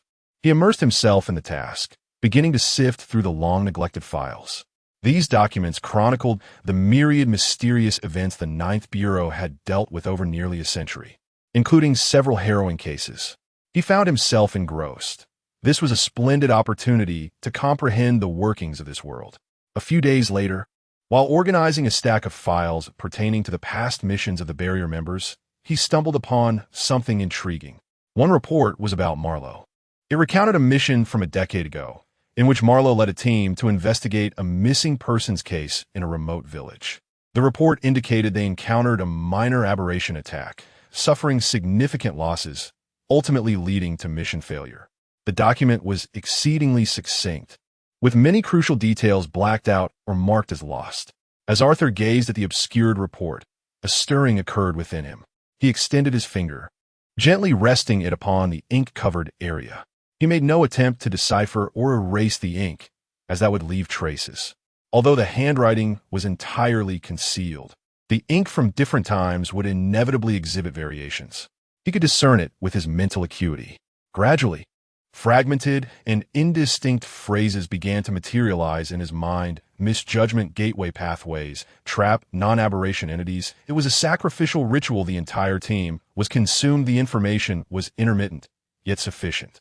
Arthur suddenly opened his eyes, his heart racing. It dawned upon him that Marlowe's report was a fabrication. They had not encountered a minor aberration, but rather a sacrificial trap set by an extraordinary being utilizing gateway pathways. His team had nearly been annihilated while he, as the captain, shifted the blame onto faulty intelligence and unforeseen circumstances. This was a monumental scandal. Arthur did not raise an alarm. He merely returned the document to its place in silence. He gazed at his slightly trembling fingers, a faint smile curving his lips. He was no longer the mere pawn who could only passively endure. Now he held a small but significant trump card in his hand. Chapter 72. The Iron Behemoth. The tranquil days within the archives did not endure for long. Merely a fortnight later, a series of urgent alarms shattered the peace of the secret department's headquarters. This siren, indicative of the utmost emergency, had not sounded for several years. Arthur, engaged in the meticulous organization of documents, immediately set aside his work upon hearing the alarm and swiftly made his way towards the office. In the corridor, agents hurried past, their expressions grave and focused. In the office of Team 7, Leon and Anna had already donned their tactical gear. "What has happened?" Arthur inquired. "Emergency mission," Leon replied in a subdued tone as he inspected his battle axe. The largest facility in the Blackwall industrial zone of Lentinia, the United Steam Power Plant, has encountered crisis. Reports indicate that the steam machinery has undergone activation, indiscriminately attacking everything within the plant. Activation? Arthur furrowed his brow. It was an uncommon term. Anna's demeanor was serious as she rapidly operated her Babbage analyzer, the brass gears whirring with fervor while the punch tape was continuously fed in and out. The preliminary energy readings were chaotic. This was not merely a mechanical malfunction, nor a typical incursion by extraordinary entities. The reports relayed from the scene were vague, merely stating that the machines seemed to have come to life, infused with malevolence. At that moment, the office door swung open, and Ms. Isabella strode in. Clad in a fitted black tactical suit, her long hair was tied up high, and her face bore none of the usual gentleness. Instead, it radiated the authority and decisiveness of a leader. Team 7, deploy immediately. Her command was concise and powerful. The heart of the Blackwall factory, the central steam core boiler, served as the most vital power source for the eastern district of the Empire. Should it be utterly destroyed, half of Lentinia's industrial production would come to a standstill. Your mission is to enter the core area of the plant, ascertain the cause of the activation, and terminate its operation. At all costs. Yes, the three responded in unison. 15 minutes later, an unmarked black steam carriage sped through the streets of Lentinia, carrying the three members of Team 7. Outside the windows, the city's splendor swiftly receded, and the air grew increasingly thick with the scent of coal smoke. The Blackwall Industrial Zone was the heart of this steam metropolis. It also bore the scars of its existence. It was perpetually shrouded in a pall of dark smoke, towering chimneys resembling the fangs of a monstrous beast. Piercing the sky, enormous factories stood shoulder to shoulder, the cacophony of machinery deafening. However, as they approached the United Steam Power Plant, an eerie silence enveloped the surroundings. The once bustling streets lay deserted, with only newspapers tumbling across the filthy ground, propelled by the wind. The factory's entrance gaped open, a dark maw reminiscent of a colossal beast. A wave of heat, mingled with the scents of boiling oil, charred coal, and blood, surged forth to greet them. This is not right. Leon tightened his grip on the battle axe, leading the way. They cautiously stepped into the factory. The scene that unfolded before them elicited a sharp intake of breath. Inside the vast factory, chaos reigned. The ground was strewn with twisted metal fragments and shattered flesh, while the walls bore the scars of immense impact craters and claw marks. The machines, which were once harmoniously functioning on the assembly line, had morphed into grotesque monstrosities. A colossal conveyor belt coiled like a steel serpent upon the beams, relentlessly tearing apart everything in its vicinity with its jagged chains. Several steam hammers, designed for forging, were frantically pounding the ground with their massive heads, sending tremors through the entire factory with each strike. Countless thick metal pipes writhed in the air like the tentacles of an octopus, intermittently unleashing deadly jets of high-pressure steam. These frigid steel entities seemed to have been infused with a savage and bloodthirsty spirit. My heavens, Leon murmured, what on earth is this? It is conceptual pollution, Anna replied, her complexion paling. Her analysis device emitted a sharp beeping sound, indicating that the operation concept of these machines had been twisted by some unseen force. Production had devolved into destruction, and collaboration had transformed into attack. They were no longer mere machines, but rather a unified, hostile entity. Arthur's perception was even more visceral. In his mind, the entire factory was enveloped in a frenzied, wrathful crimson energy. This energy emanated from the depths of the factory, resembling a vast web that interconnected all the machines, akin to a pulsating heart providing power to these steel monstrosities. This energy evoked a sensation within him that was both familiar and alien, akin to the fury of a raging fire, yet intertwined with a mechanical, cold, and incessantly repeating madness. Reminiscent of a clock gone awry. Suddenly, a steel track coiled above them detected their presence. It emitted a piercing metallic screech and lunged down from the beams, opening its maw constructed of countless chains, aiming to bite down on Leon, who was at the forefront. Seeking death, Leon roared, charging forward instead of retreating. He propelled himself with force, akin to a cannonball, rushing towards the steel serpent. His battle axe traced a bright silver arc in the dimly lit factory. Edge Pathway's ability. Sharp Intent, activate. In an instant, an imperceptible layer of energy enveloped the blade of his axe.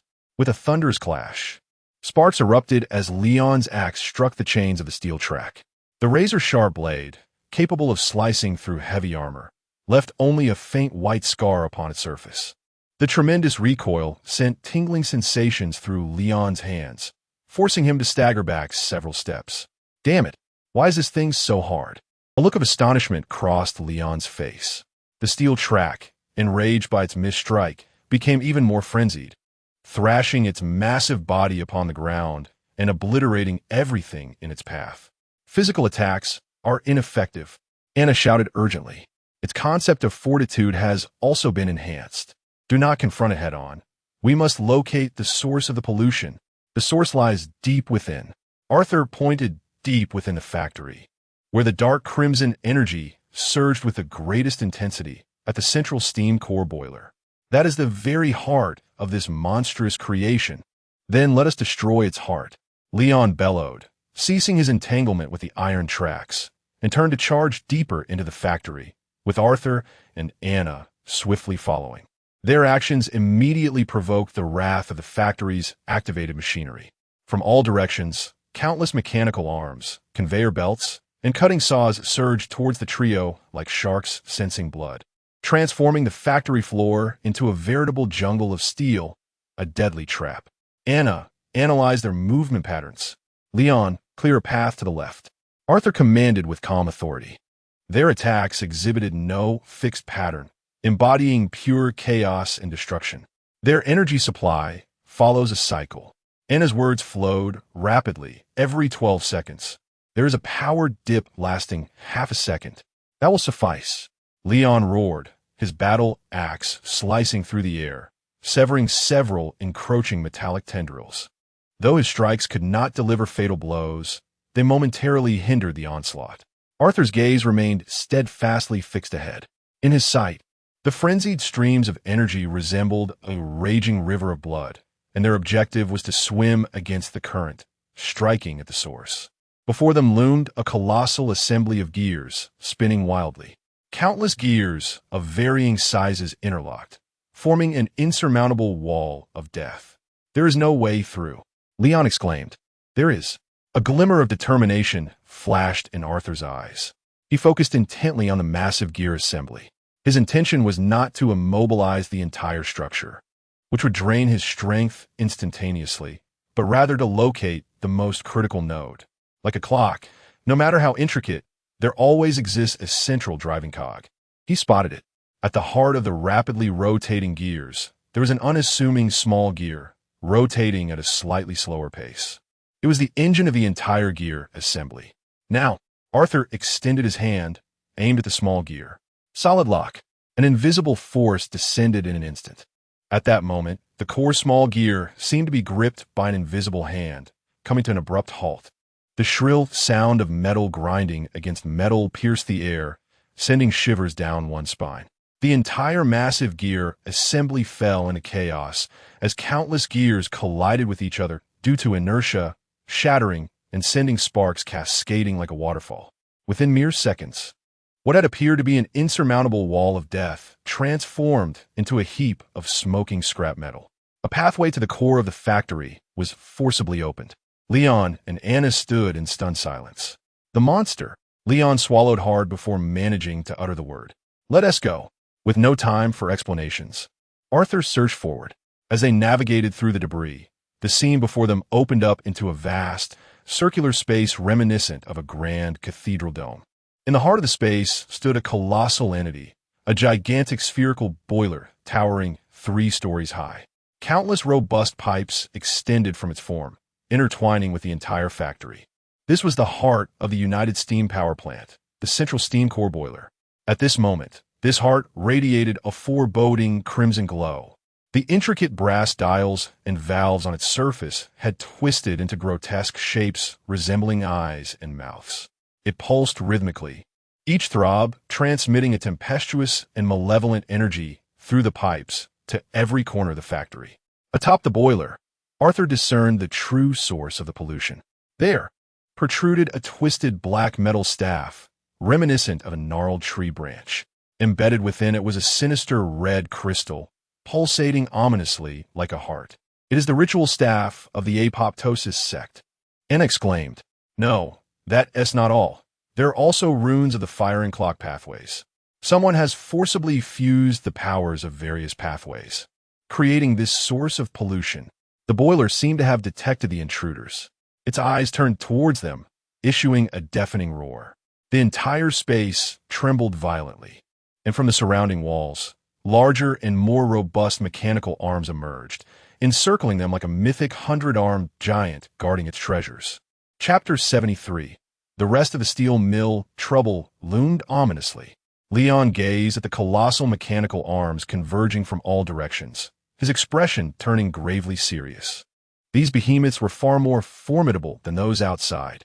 Each mechanical arm, as thick as a water bucket, bore menacing drill bits, saw blades, and iron claws at their tips, descending with a howling wind, sealing off all their avenues of escape.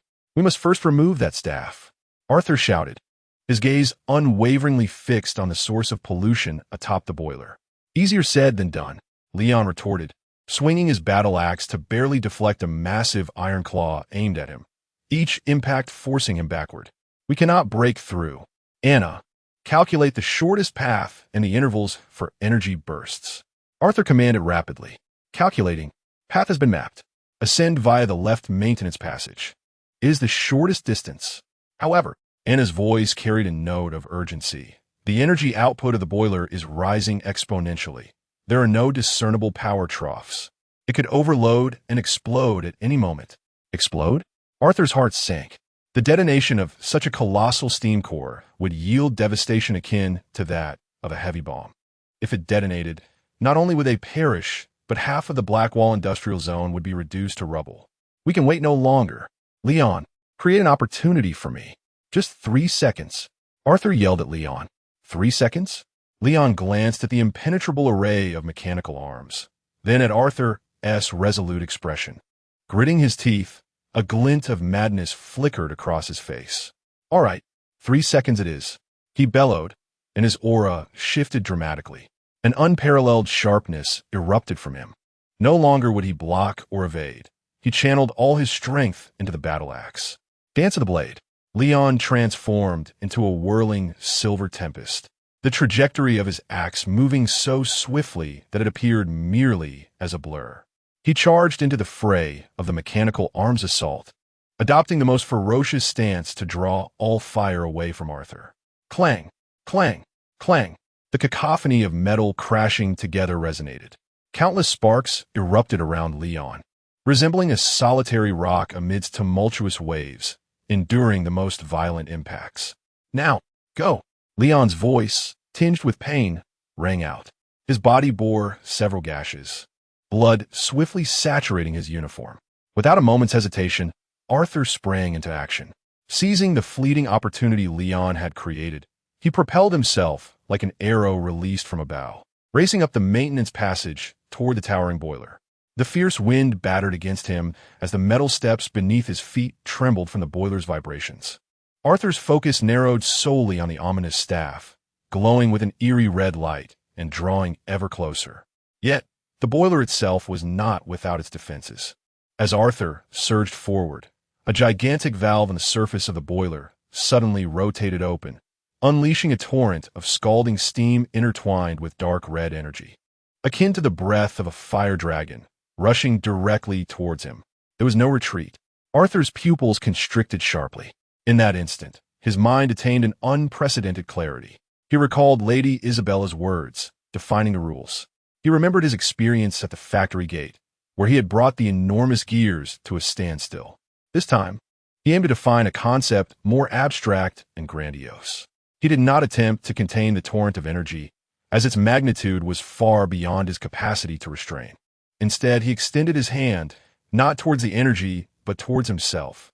His will crystallized at this moment to its zenith. A remarkably clear and indisputable thought took shape in his mind.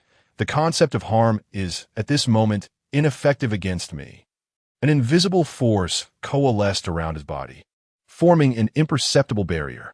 This was neither a shield nor a physical or energetic block. It was a definition at the level of rules.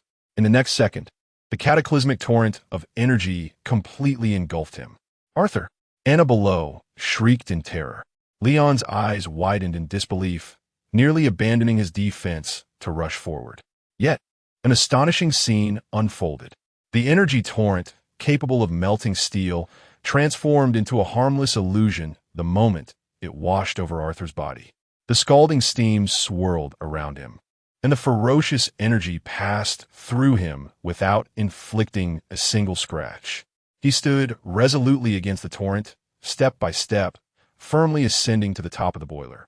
This is...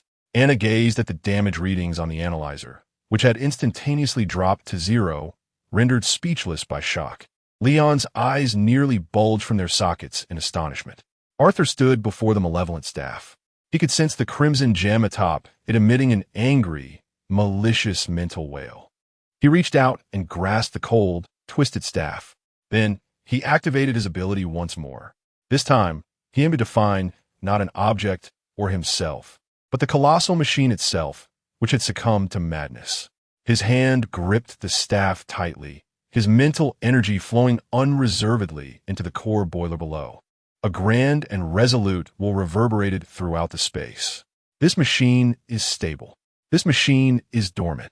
The concept of going berserk is hereby locked. Boom!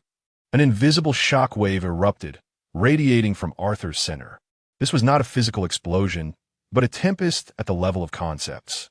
The immense core boiler, emanating an ominous red glow, began to flicker violently. Its dashboard and valves, twisted into grotesque shapes, emitted a mournful wail of defiance. The entire boiler convulsed like a giant suffering a heart attack. The enormous mechanical arms besieging Leon abruptly froze, as if all their strength had been siphoned away, and they fell powerless to the ground, producing a series of resounding thuds. The entire factory, once filled with deafening roars and piercing shrieks, fell silent in that moment. An eerie stillness enveloped the surroundings. The dark red glow emanating from the boiler's surface dissipated swiftly, retreating like a receding tide, restoring its original brass luster. The ominous pulsation ceased. All returned to tranquility. Arthur released his grip on the malevolent staff, which, deprived of its energy, saw the crimson gem atop it dim rapidly, fissures appearing and ultimately shattering into dust with a sharp crack. The staff itself transformed into a heap of black ashes, swept away by a wave of heat into the air. Gasping for breath, Arthur knelt on one knee, his lungs heaving with exertion. The intense strain of invoking the defining rules twice in quick succession had nearly drained his mental fortitude. He felt as though countless needles were piercing his skull, the world spinning around him. Yet he had succeeded. With his own power, he had quelled a catastrophe potent enough to devastate half a district. Leon, having dispelled the dance of blades, was bloodied and half-kneeling, propped up by his battle axe. Yet his expression was a complex amalgamation of shock, admiration, and euphoric disbelief. You truly are a monster. Anna rushed to Arthur's side, steadying his faltering form. Are you all right? Are you hurt? I'm fine. Just a bit drained. Arthur managed a strained smile. Just then, hurried footsteps echoed from the entrance of the factory. A squad of individuals clad in the uniforms of high-ranking agents burst in, led by the seasoned investigator Marlowe, who harbored a bias against Arthur. They had evidently arrived as reinforcements.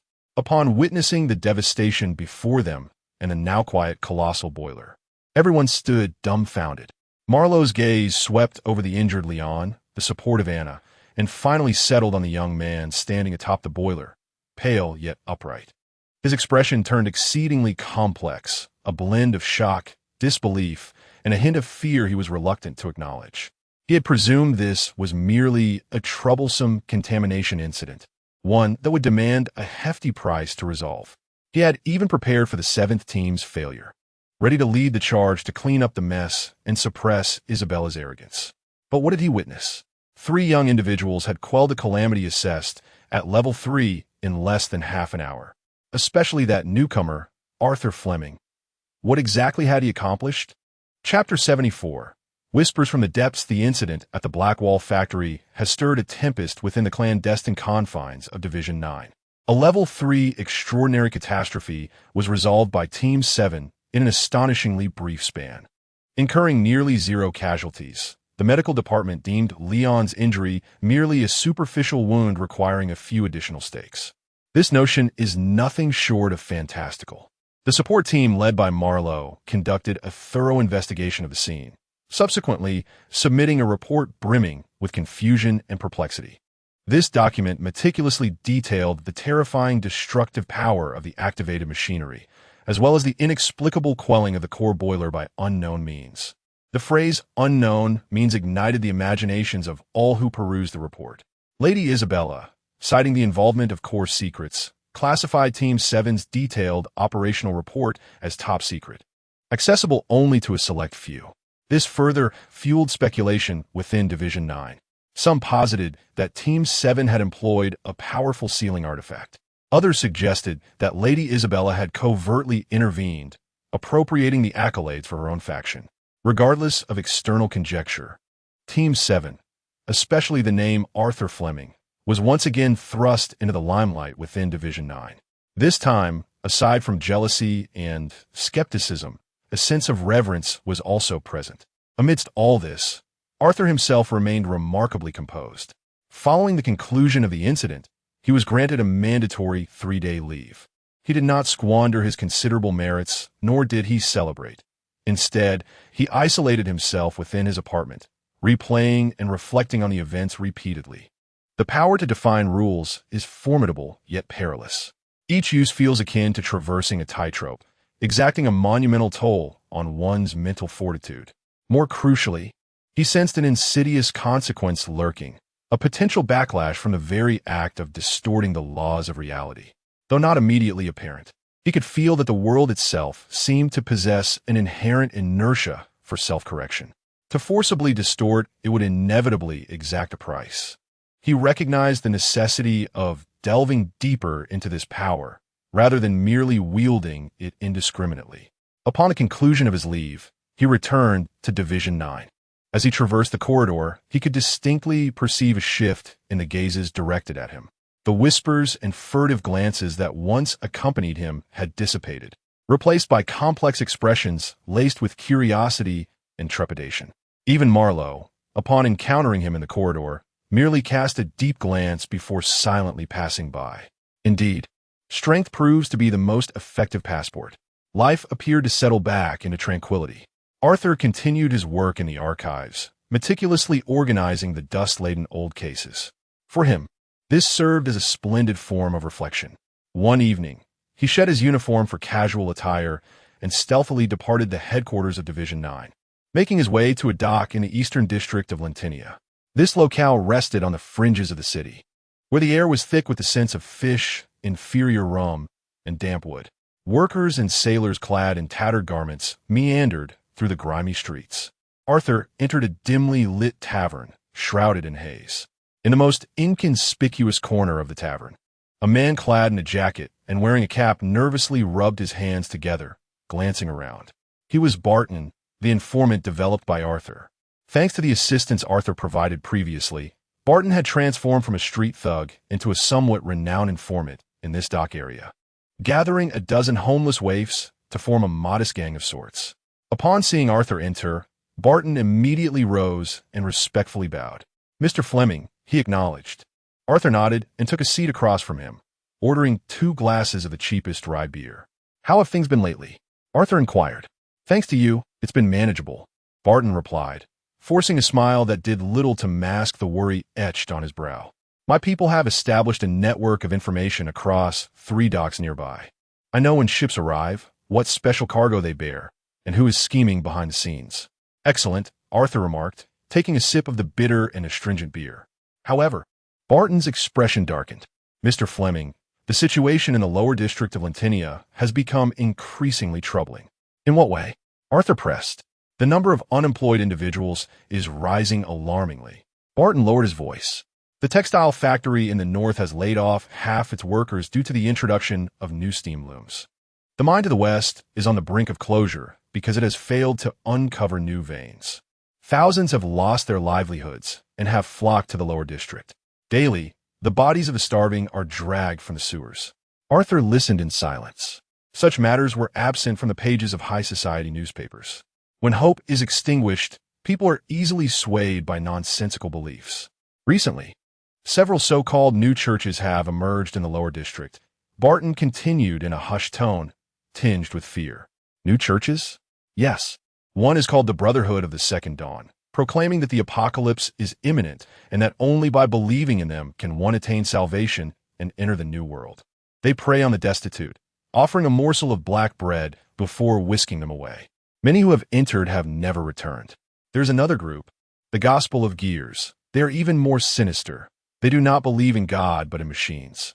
They assert that steam engines represent the future of the world, deeming the flesh a filthy, flawed prison.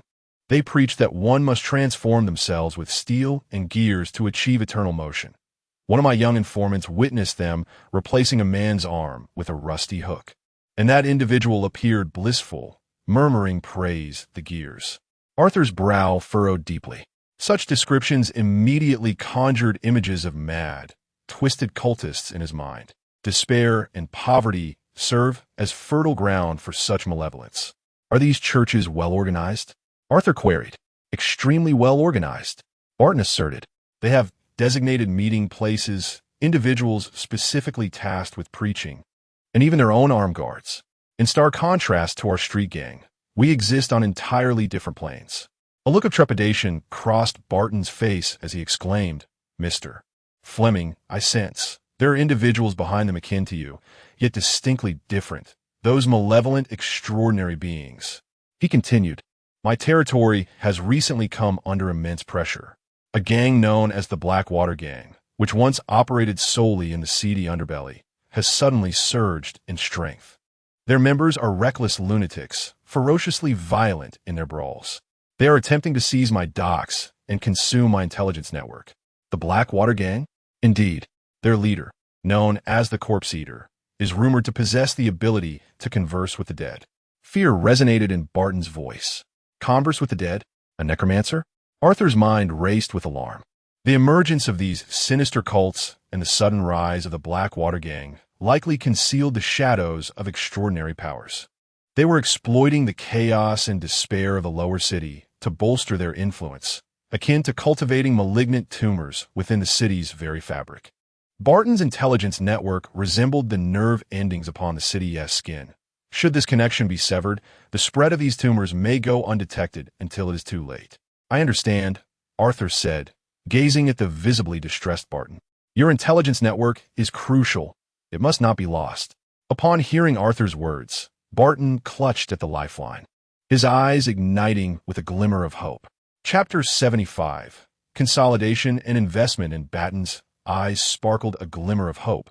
He understood that the enigmatic and formidable Mr. Fleming was his sole ally. "Mr. Fleming, would you be willing to assist me?" His voice trembled slightly. Arthur gazed at him and nodded slowly. "I cannot intervene directly. Agents from the Ninth Bureau, if they were to openly engage in the gang conflicts of the lower city, would incite a plethora of unnecessary complications." The radiance in Barton's expression dimmed. However, Arthur shifted his tone. "I can provide you with some tools and advice." With that, he retrieved an unremarkable object from his pocket and placed it upon the table. It was a crow statue, forged from black iron, no larger than a thumb. Its craftsmanship crude, resembling a cheap talisman one might find at a street market. "What is this?" Barton inquired with curiosity. "Call it the Silent Crow," Arthur replied nonchalantly. "It is a low-tier, extraordinary item I acquired through merit. It possesses no offensive or defensive capabilities, but serves a singular purpose, detecting and suppressing the undead aura within a limited vicinity." He regarded Barton and elucidated. "The ghoul you mentioned, if indeed he is an extraordinary being of the tomb pathway, will surely emanate the essence of the undead, as well as core subordinates. As you approach them, this crow statue will become frigid. The closer you draw, the colder it will become.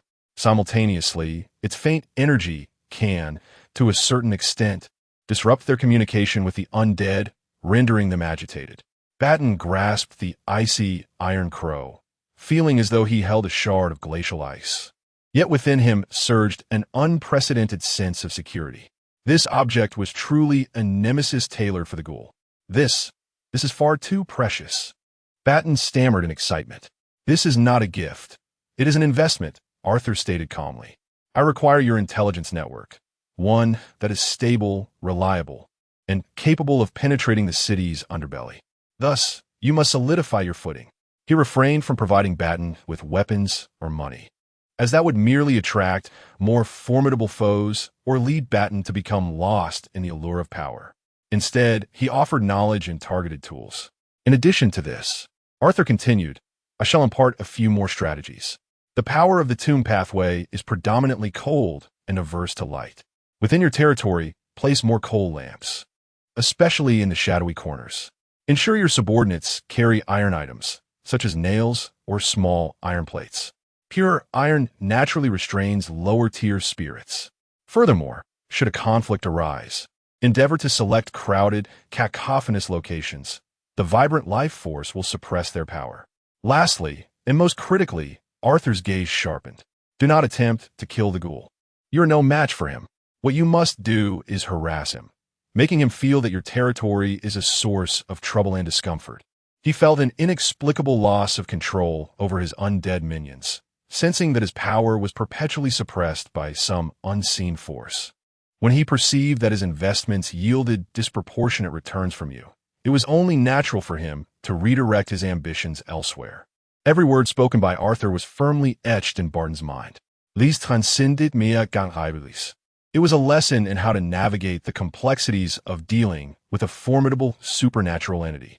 Such knowledge was invaluable, beyond any monetary measure. I understand now, Mr. Fleming. I comprehend it all, Barton exclaimed, clutching the iron raven tightly, nodding vigorously. I know what I must do. Arthur nodded in acknowledgement and drained the last remnants of his bitter beer. Remember, Barton, your worth lies in your eyes and ears, not in your fists. Spread your network of intelligence throughout the lower district like a spider's web. I want to be informed of every emerging cult, every rising gang, every unusual rumor. The better you perform, the greater your investment value will be, and thus, your safety will increase. With that, Arthur rose, leaving a few pennies on the table, and stepped into the enveloping darkness of the night. Barton watched his retreating figure until it vanished entirely, releasing a long sigh of relief. He gazed at the cold iron raven in his hand, his eyes shimmering with a newfound ambition. He understood that from this day forth, his life would be irrevocably altered. As Arthur walked back, a weight settled upon him. Lindinia, this colossal beast of the steam age, concealed beneath its glittering ade, immense shadows. Poverty, despair, madness, these negative emotions served as a breeding ground for various twisted supernatural powers. The activated mechanisms of the Black Wall Factory, the cults, and undead gangs of the lower district. These were likely just the tip of the iceberg. Lady Isabella valued herself, seeking merit and status not solely due to her prowess, but in the hope of becoming a key capable of unlocking certain situations. He realized that his responsibilities might be far greater than he had previously imagined. Upon returning to his apartment, Arthur did not immediately seek rest. From a locked drawer, he retrieved a list detailing the materials required for the Ascension ceremony. Core of deep space iron, ore, exchanged. Sand of rules, unacquired. Ritual blueprint for stabilizing seals, exchanged. Brain fluid of the stellar whale, exchanged. Crystals of rootless water, exchanged. The list contained a dozen items, most of which he had procured through the merit exchange system. Yet, the most crucial component, the sand of rules, remained elusive. This item was entirely absent from the exchange list of the 9 districts. Anna had scoured the highest tier databases, uncovering only a few vague descriptions indicating that this material was a sediment of rules, with an unknown origin and indeterminate properties. Without it, the Ascension ritual could not stabilize, and the failure rate would surge above 90%. For those who are extraordinary, the failure to ascend often heralds madness or death. He could not afford such a risk. With official channels proving futile, he was left to contemplate alternative methods. The black market? The cultists in the lower districts? Arthur shook his head. These avenues were fraught with peril and would easily compromise his identity. After a moment's reflection, a name emerged in his mind. Mr. Jackson, a scholar from the General Studies Society. This erudite individual, a pathway to the extraordinary, might possess invaluable insights regarding the sands of regulation. Resolute in his decision, Arthur carefully tucked away his list. He cast a glance out the window, The night sky of Lentinia was tainted a dark crimson by industrial smoke, obscuring any stars. An unprecedented sense of urgency washed over him. The currents of this world were tumultuous. He must hasten to strengthen himself, to secure his footing amidst this vast vortex, to protect those he cherished, and to uphold the order that resided within his heart. Ascending to the third tier of keybearers was imperative. Chapter 76, The Threshold of the Keymaster. The following day, Arthur, taking advantage of his position, visited the Royal Library of Lendinia University under the pretext of researching ancient runes. There, he once again encountered the erudite member of the General Studies Society, Mr. Jashu. Clad in an ill-fitting tweed suit and adorned with thick round spectacles perched upon his nose, Mr. Jashu appeared quite pleased to see Arthur. "Mr. Fleming, what a delight to meet you again. Your previous discussion regarding the conceptual applications of solid locks has greatly inspired me. I am currently penning a paper on the early variability of abilities concerning locks, and your case has proven invaluable." With enthusiasm, Mr. Jashu ushered Arthur to his vast desk, cluttered with books and parchments. "It is my honor to assist in your research, Mr. Jashu," Arthur humbly replied. After exchanging a few pleasantries, Arthur steered the conversation towards his true purpose. Instead of directly stating his need for the sand of rules to ascend, he opted for a more scholarly inquiry. "Mr. Jashu, I have been delving into some advanced rituals, wherein a material known as the sand of rules is frequently mentioned. However, I have scoured all available resources in the 9 places, yet found no detailed information regarding it. As an expert in your field, might you have heard of such a substance?" Upon hearing the term sand of rules, Mr. Jashu's demeanor abruptly shifted to one of gravity. He set down his quill, interlacing his fingers upon the table. "The sand of rules," he mused, pausing momentarily as if to collect his thoughts. "Mr. Fleming, what you inquire about transcends mere material. It is, in fact, a concept." "A concept?" Arthur echoed. "Indeed, Mr. Jashu adjusted his spectacles. "We are all aware that the world is composed of countless rules. High-level transcendents possess the capability to distort or even create rules to a certain extent.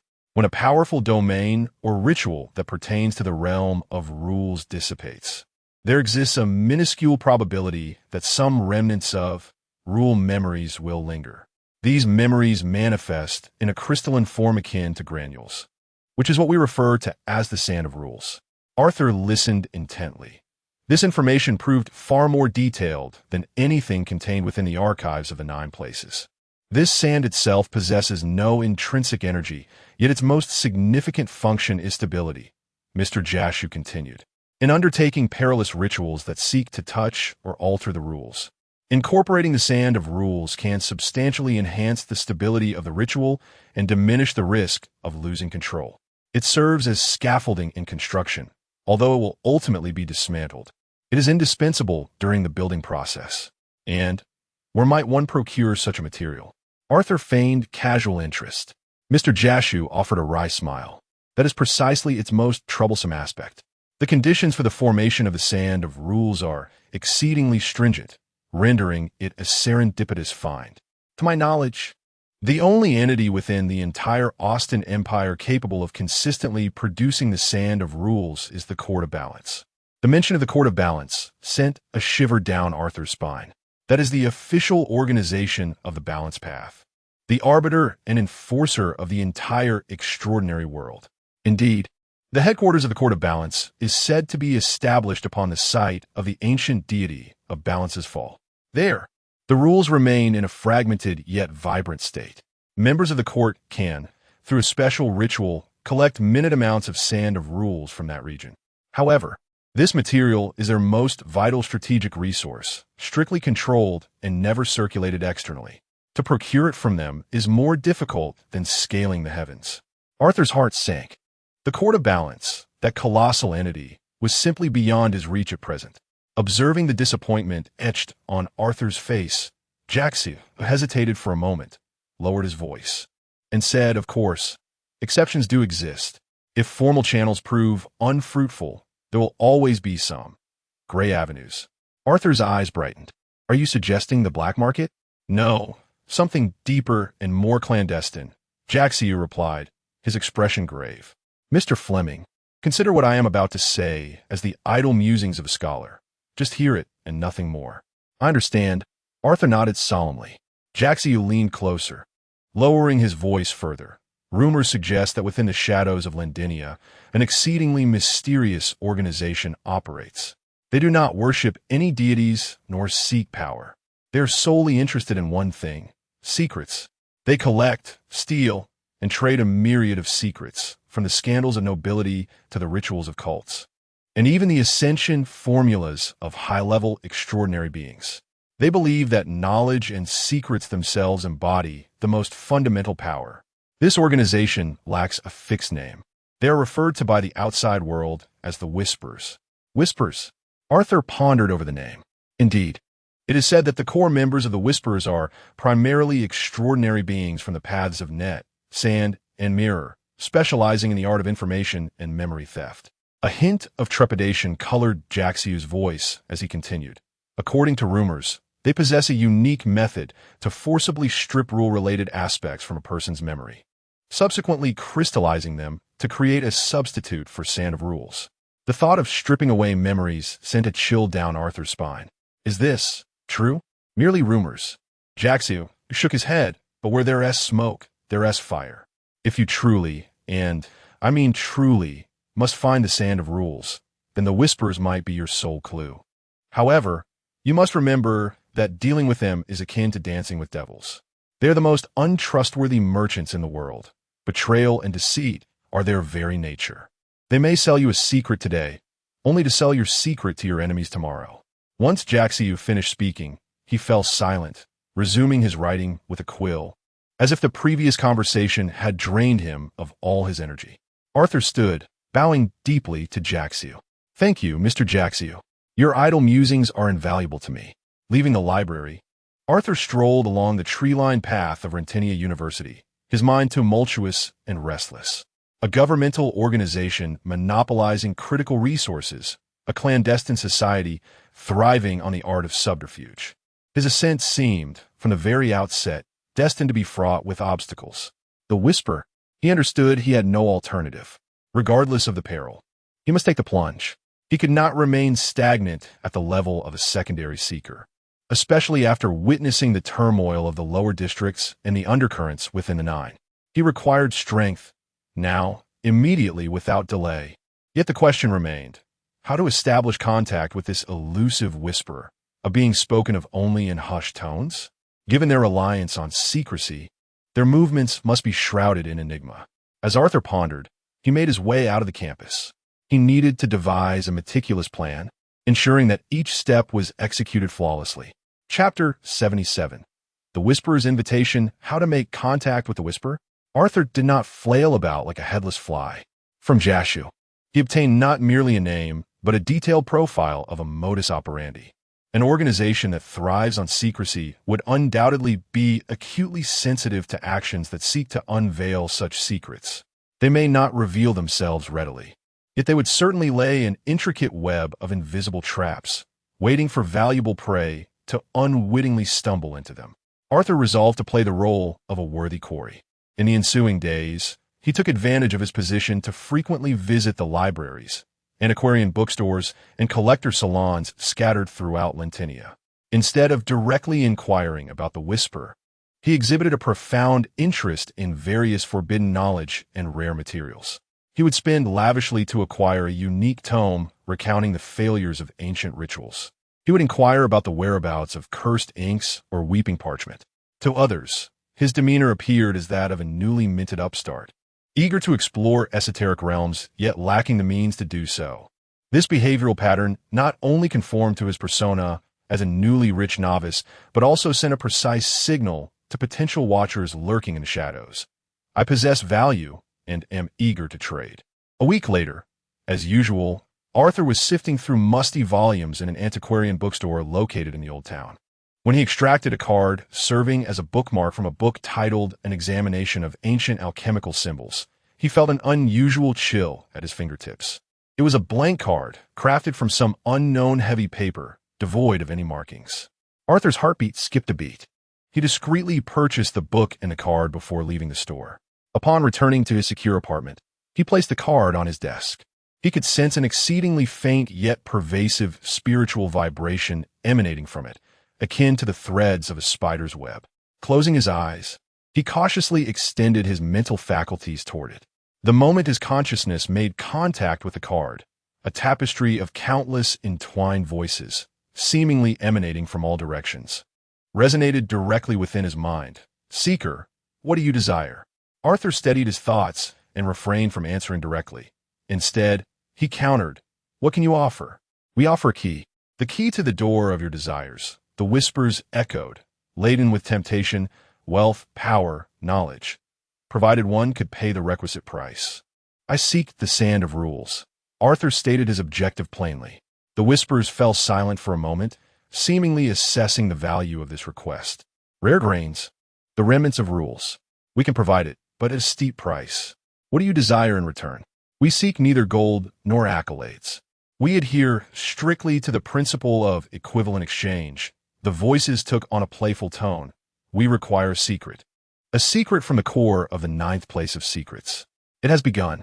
Arthur pondered. This is precisely what Jaxiu had described. What secret? The Blackwall Industrial Zone.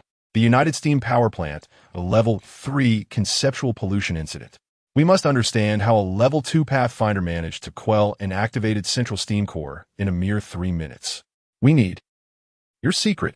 A chill of cold sweat instantly broke out on Arthur's back. They were aware. Not only did they know about this matter, but they had also pinpointed him with astonishing precision, even comprehending the intricate details. The extraordinary beings of the network truly lived up to their reputation. Their intelligence capabilities were terrifyingly formidable. This secret was his core competency, his greatest trump card, one he could never relinquish. Arthur's mind raced.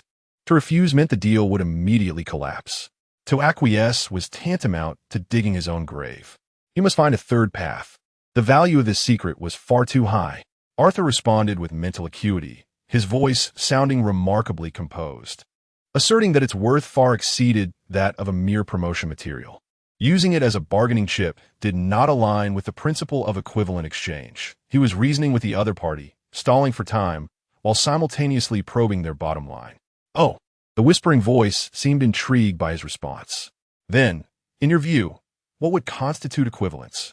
"I can offer you another secret." Arthur unveiled a carefully prepared card, equally originating from the Bureau of Secrets, also involving high-level extraordinary beings and similarly. A scandal. Do tell. A decade ago, a senior agent of the rock-solid faction, Marlowe, while executing the Valleytown disappearance case, made a grave misjudgment, leading his team into a sacrificial trap orchestrated by Gate Pathway extraordinary beings, resulting in near-total annihilation of his squad. In the aftermath, he falsified military intelligence, shifting the blame onto intelligence errors. This tampered original report remains sealed in the archives of the Bureau to this day. Arthur recounted the information he had gleaned from that redacted report. This secret was sufficiently explosive, entangled in the internal factional struggles and high-level scandals of the Bureau, making it undeniably attractive to the Whisperer, a purveyor of intelligence. Furthermore, it would serve to undermine his rival Marlowe, achieving a twofold victory. Most importantly, it bore no relation to his core competency. The whispering voice fell silent once more, this time for an extended duration. Arthur could sense the web-like spiritual vibrations surging intensely, as if engaged in rapid information processing and evaluation. After a prolonged interval, the whispering voice finally resumed. A concealed failure, a stain on faction, an intriguing secret. Its value is marginally acceptable. Arthur breathed a sigh of relief internally. He had wagered correctly. The deal was struck. The whispering voice continued. 3 days hence, at midnight, when the silver moon reaches its zenith, proceed to the silent Grove Observatory in the west of the city. One person shall come. Upon finishing, the web-like spiritual vibrations vanished without a trace. The card on the table disintegrated into a puff of black ash. Arthur leaned back in his chair, exhaling a long breath. It was merely a brief exchange on a spiritual level, yet left him feeling more exhausted than after a fierce battle. The Whisperer exerted an overwhelming pressure upon him. 3 days later, at the Silent Forest Observatory, Arthur understood that it would be a treacherous banquet. Given the other party's notorious reputation for treachery, it was impossible for them to engage in honest negotiations. A trap was inevitable. He had to prepare meticulously. He shared this matter with Anna and Leon. Are you going alone? Absolutely not. That is far too perilous. Leon was the first to protest. Those shadowy figures surely harbor ill intentions. I will accompany you and unearth them all. No, Leon. Arthur shook his head. Since they specifically requested my solitary presence, it indicates their confidence in their position. If the three of us go together, we would be too conspicuous. They might not even reveal themselves. Moreover, their capabilities are rather enigmatic. Having more people may not necessarily be advantageous. Anna's expression was equally grave. Arthur is correct. Conventional combat methods are unlikely to succeed against enemies that utilize web tactics. They excel in mental assaults and trap-laying. This confrontation must be faced by you alone. However, we must devise an infallible contingency plan. In the end, they agreed upon a strategy. Arthur would attend the meeting alone, while Leon and Anna would remain on standby 5 kilometers outside the observatory, equipped with a signal receiving device. This device was connected to a unique rune on Arthur's person. Should Arthur crush the rune, or if the signal were to be interrupted for over 10 minutes, they would immediately activate the highest emergency protocol, not to rush in and rescue him, but to contact Lady Isabella, reporting Arthur's disappearance and providing all intelligence concerning the Whisperer. This was the most rational and, regrettably, the only option. Faced with an organization of such a mysterious caliber, should Arthur fall into their grasp, Leon and Anna would only be sacrificing themselves in vain. Only Lady Isabella possessed the capacity to navigate such a situation. 3 days swiftly passed. At midnight, a silver moon hung high in the night sky of Lentinia. Clad in a black coat conducive to movement, Arthur stepped alone into the long-abandoned Silent Forest Observatory, resembling the skeletal remains of some colossal beast. Chapter 78. The Trap. The Silent Forest Astronomical Observatory, a desolate ruin perched upon the hills west of Lentinia. A colossal dome is breached by a gaping, obsidian void, through which the silvery light of the moon filters down, yet fails to illuminate the depths of the surrounding darkness. The walls are ensnared by entwined vines, and the stagnant air is thick with the pungent scent of damp earth mingled with metallic rust. The moment Arthur stepped inside, the world transformed. The sense of space twisted, sounds were devoured, and light was contorted. It was as though he had willingly walked into the very center of a spider's web, a viscous malevolence surging towards him from all directions. Countless invisible eyes opened in the darkness, greedily fixating upon him, the prey. You are quite punctual, seeker. A whisper, woven from the voices of countless souls, echoed throughout the observatory, its source indistinguishable. Arthur halted, his gaze icy, scanning the vast hall. I bring you the secrets you desire. His voice was calm. Where is my sand of rules? Do not be hasty. A hint of mockery surfaced in the whispers. Before any transaction, one must verify the goods. No sooner had the words left the air than the shadows in the center of the hall began to writhe, and a figure emerged from their depths. Clad in a deep gray robe, the figure wore a smooth, featureless white mask, resembling a blank canvas. In his hands, he cradled an ancient wooden box. The sand of rules you seek is right here, the masked figure intoned, his voice the convergence of those myriad whispers. Arthur retrieved the report, wrapped in oilcloth, from within his garment. He had painstakingly rewritten the scandal concerning the Marlowe family from memory. The secrets you desire are here as well. Excellent. The masked man nodded. Then let us exchange simultaneously. He gently placed the wooden box upon the ground, retreated several steps, and melted back into the shadows. Arthur too advanced, depositing the dossier before stepping back in kind. Throughout the entire process, his mind was taut with anticipation. He understood that the most perilous moment was not before the exchange, nor after, but precisely now. He leaned forward, bending at the waist, extending his hand, fingertips reaching towards the wooden box.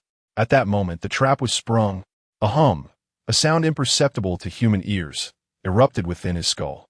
The invisible net encompassing the entire observatory abruptly constricted. An indescribable, irresistible torrent of psychic energy surged through his outstretched fingertips, flooding into the ocean of his consciousness like a dam bursting. In that fleeting instant, Arthur felt not as if he were spiraling into a vortex, but rather as if he had been cast into a cesspool formed from the detritus of billions of human minds. Thousands of voices screamed, wept, laughed depravedly, and cursed in his ears. Countless twisted and shattered unfamiliar faces detonated before his eyes. Memories not his own coalesced into the foulest of deluges, threatening to completely submerge and assimilate his very soul. The exhilaration and terror of a merchant dismembering his partner in a hidden chamber. The gasps of an aristocrat in a stable hand committing adultery in a filthy stable. The ecstasy of a scholar consuming his own fingers, one by one, after unraveling forbidden knowledge. As the beggar perished from hunger on the street corner, he uttered the most malevolent curse against the entire world. This is the domain of the whisperer, a web that pilfers and collects the darkest recesses of countless souls. At this very moment, this database is undergoing a formatting process. Their intent is not to shatter, but to corrupt and assimilate. Once Arthur's self-awareness is utterly dissolved in this filth, transforming him into a new, muddled node within their network, they will be able to peruse his very essence as effortlessly as one would sift through a hard drive. This is the transaction of the whisperer. They place their trust in nothing but that which they can seize with their own hands. Ugh! Arthur emitted a suppressed groan, collapsing to one knee, his hands clutching his head in desperation. His persona, his memories, his existence as Arthur Fleming began to erode and peel away under the onslaught of this torrent. He could vividly perceive countless slimy, cold, and minutely suctioned mental tendrils breaching his defenses, rummaging through the depths of his consciousness. They were drawing closer, closer to the secrets he traversed through, closer to the source of his solid-locking ability. Welcome to our world, Seeker. The voice of the masked one resonated not from the outside, but directly within his mind, lofty and laden with a mocking benevolence. Now, let us unveil your intriguing secrets, shall we? A fair exchange, your every secret in return for our sand. Surely, the devotees of the balance path would find this equivalence agreeable. Arthur's consciousness was plummeting at an alarming rate. He felt akin to a drowning man, being dragged into an endless abyss of darkness. No, it cannot end like this.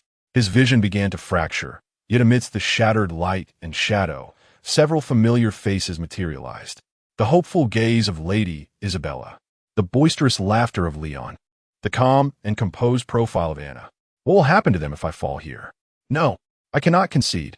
The instinct for survival, in the final moments before his consciousness was completely devoured, erupted into a primal frenzy. Arthur relinquished all futile resistance.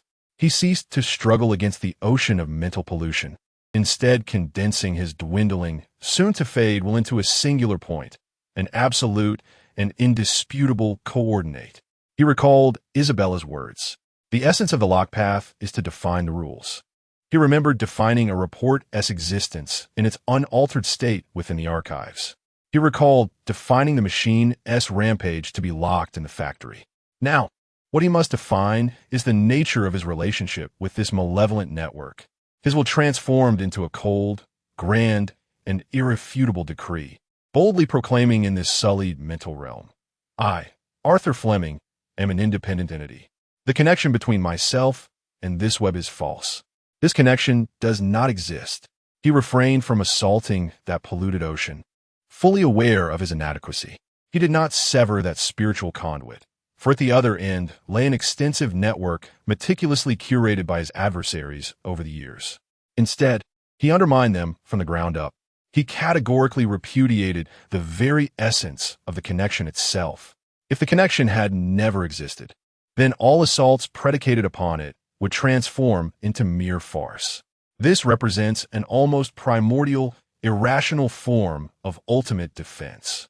It embodies the most fundamental and tyrannical force at the conceptual level of severing pathways. Boom! The moment this definition took effect, the tainted ocean, a monstrous amalgamation of countless bits of informational refuse, let out a silent yet profoundly terrified roar. The spiritual channel between Arthur and the entity, that fine thread of connection woven from the power of the network, was severed with a resounding snip by an invisible pair of scissors from a higher dimension, utterly obliterating it at the conceptual level. Not merely a temporary disconnection, but forcibly erased from the realm of existence. In the real world, the Whisperer, donning a white mask, emitted a piercing scream, so harrowing it scarcely resembled human sound. It was no longer the harmonious chorus of myriad voices, but a singular, agonizing wail belonging to an individual, filled with a pain akin to being torn asunder. He staggered back a dozen steps, hands clamped tightly over his mask, blood seeping between his fingers. The violent rupture of the mental network, coupled with the horrific backlash of the defined rules, inflicted catastrophic harm upon him. A fragment of his psyche was lost forever with that erased connection. Arthur's eyes snapped open. His complexion was as pale as parchment, drenched in cold sweat, gasping for breath. Yet his dark eyes shone with an alarming intensity, ablaze with the gratitude of survival and an overwhelming fury at the affront. Without the slightest hesitation, he lunged forward. In that fleeting moment, when the Whisperer still grappled with his mental anguish, Arthur seized the wooden box from the ground. Without a backward glance, he dashed toward the gaping dome of the observatory. "What have you done?" The masked figure shrieked in terror and rage, one hand clutching his head, the other pointing at Arthur. "Stop! You cannot leave." In response, only Arthur's resolute silhouette remained. "Block him!" The masked figure bellowed frantically. From the shadows of the observatory emerged 7 or 8 other figures, similarly cloaked in gray robes and masks. They were the second line of defense in this trap. They converged upon Arthur from all directions. Arthur paid them no heed as he sprinted to a high platform beneath the dome, the closest point to the breach. He spotted a robust vine dangling from the dome and leaped, seizing it and using the momentum to swing upward. Just as he was about to burst through the opening, he glanced back. He cast a cold glance at the murmuring leader below, who clutched his head in a frenzy. The leader's lips moved soundlessly, although no words were uttered. He perceived through lingering mental echoes the message left by Arthur. The transaction has concluded. In the next moment, Arthur's figure vanished into the night. A cacophony of anguished roars filled the observatory, reverberating with the leader's humiliation and fury. He, a seasoned master of the web, a whisperer who reveled in manipulating hearts and stealing secrets, had today suffered a monumental setback at the hands of a mere secondary seeker. This was a disgrace, a stain upon his honor that could never be erased. "Capture him, alive if possible, or bring me his corpse. I will extract every last secret from his mind," he commanded his subordinates in a frenzy. The 7 or 8 figures clad in gray robes immediately scurried up the walls like geckos, hastening towards the gaping hole in the dome to pursue him. Thus began the midnight chase in the depths of Lentinia. Within a wooden box lay the hopes of his ascension. This experience had ignited within him a greater thirst for power than ever before. The sensation of having his thoughts, memories, and everything he held dear laid bare to prying eyes. The impending loss of autonomy filled him with an overwhelming dread he could not bear to endure again. Ascension was imperative. He must become a planner, wielding greater power to define the rules. He would ensure that all who dared to invade his secrets would pay a heavy price. Chapter 79. The eve of promotion in the twilight of the forest. A labyrinth devouring light unfolds. The silhouettes of towering trees twist and contort, transforming into silent phantoms. Arthur traverses the woods with urgency, his breath steady and powerful. With each step, he precisely lands on the most efficient footholds. Yet, the presence behind him clings tenaciously, an insidious specter that refuses to dissipate.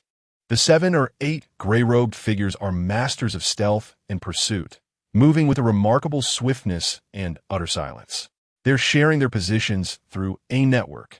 At this rate, I shall inevitably be surrounded. Thoughts flicker through Arthur's mind. In the recent mental confrontation, he severed the connection aimed at him, yet it also granted him a glimpse into the true nature of the power coursing through the network, an intricate system based on connections and information sharing. With this realization, a glint of cold light flickers in Arthur's eyes. He abruptly halts at a fork in the path, turning to face the oncoming pursuers. He stands quietly in the shadow of a massive tree, neither hiding nor fleeing, as if awaiting something. Soon, two gray-robed figures converge from opposite directions. Upon seeing Arthur's unexpected stillness, both momentarily pause, then their mouths curl into silent, sinister smiles beneath their masks, accelerating their pace. Just as they are about to enter the range of attack, Arthur makes his move. Instead of charging at either one, he extends his hands, pointing towards the two gray-robed figures. Once more, his mental energy surges. This time, his focus shifts from grand concepts to the invisible thread of connection between two individuals. You two's connection sever. This definition demands far less energy than erasing a connection entirely. The effect manifests instantaneously. The two gray-robed figures, poised for a coordinated assault, suddenly freeze. Their eyes, concealed beneath their masks, betray unmistakable confusion and disbelief. In that fleeting moment, they simultaneously lose contact with each other and with the broader network. What was once a crystal-clear coordinate of their companion morphs into a vague, indistinct signal. This sudden disconnection creates a fatal flaw in their previously seamless assault rhythm. The gray-robed figure on the left continues to execute the plan, lunging with a dagger towards Arthur's left rib. However, the one on the right, tasked with sealing Arthur's escape from another angle, falters, having lost track of his comrade's position. Just this moment of hesitation, Arthur's figure flickers, moving as though not of this world, slipping through the gap created by their misalignment. In that fleeting instant, his military dagger, acquired from the exchange, glides silently across the throat of the gray-robed figure on the right, its faint sound barely audible as it cleaves flesh. The figure clutches at his neck, disbelief etched on his face as he slowly collapses. The other gray-robed figure only reacts with a mix of shock and fury once he sees his companion fall. He turned to pursue, yet Arthur had already darted several meters away, his figure vanishing once more into the dark depths of the dense forest. A single strike, and he vanished. Arthur had no desire to linger in battle. His aim was not to annihilate them, but to escape, to instill fear. With this approach, he conveyed a chilling and unequivocal message to the Whisperers. Your net is ineffective against me. I can even turn your net against you, to slay you yourselves. Indeed, after he employed the same tactic to bring down another solitary pursuer, the remaining gray-robed figures noticeably slowed their pursuit. They became hesitant, no longer daring to disperse for a flanking maneuver, instead clustering together, cautiously advancing. This granted Arthur ample respite, allowing him to widen the distance. He sprinted furiously, finally breaking free from the forest. At the foot of the mountain, a nondescript black steam carriage stood quietly by the roadside, its lights extinguished, blending seamlessly with the night. As Arthur's silhouette appeared, the carriage door swung open.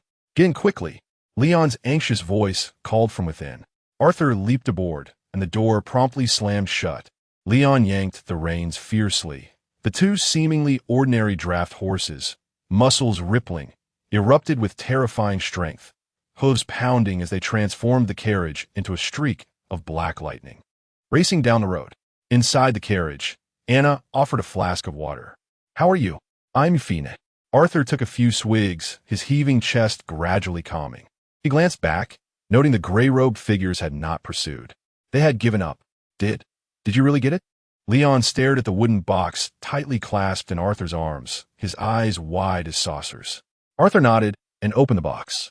Inside lay a small handful of sand, quietly nestled, emitting a faint glimmer akin to stardust. Simply gazing upon it brought clarity and stability to one's thoughts. The sand of rules. Well done, Leon exclaimed, striking the carriage wall in excitement. I knew you could do it, you monster. Anna sighed in relief, though her eyes reflected more apprehension and concern. That was too risky. Arthur, the Whisperers are not ordinary cultists. They are experts in secrets in the mind. Your ability allowed you to escape this time, but they will not relent. I know. Arthur's gaze held unwavering resolve. That is precisely why I need strength. Tonight's experience seared a profound mark upon his soul, like a branding iron glowing red.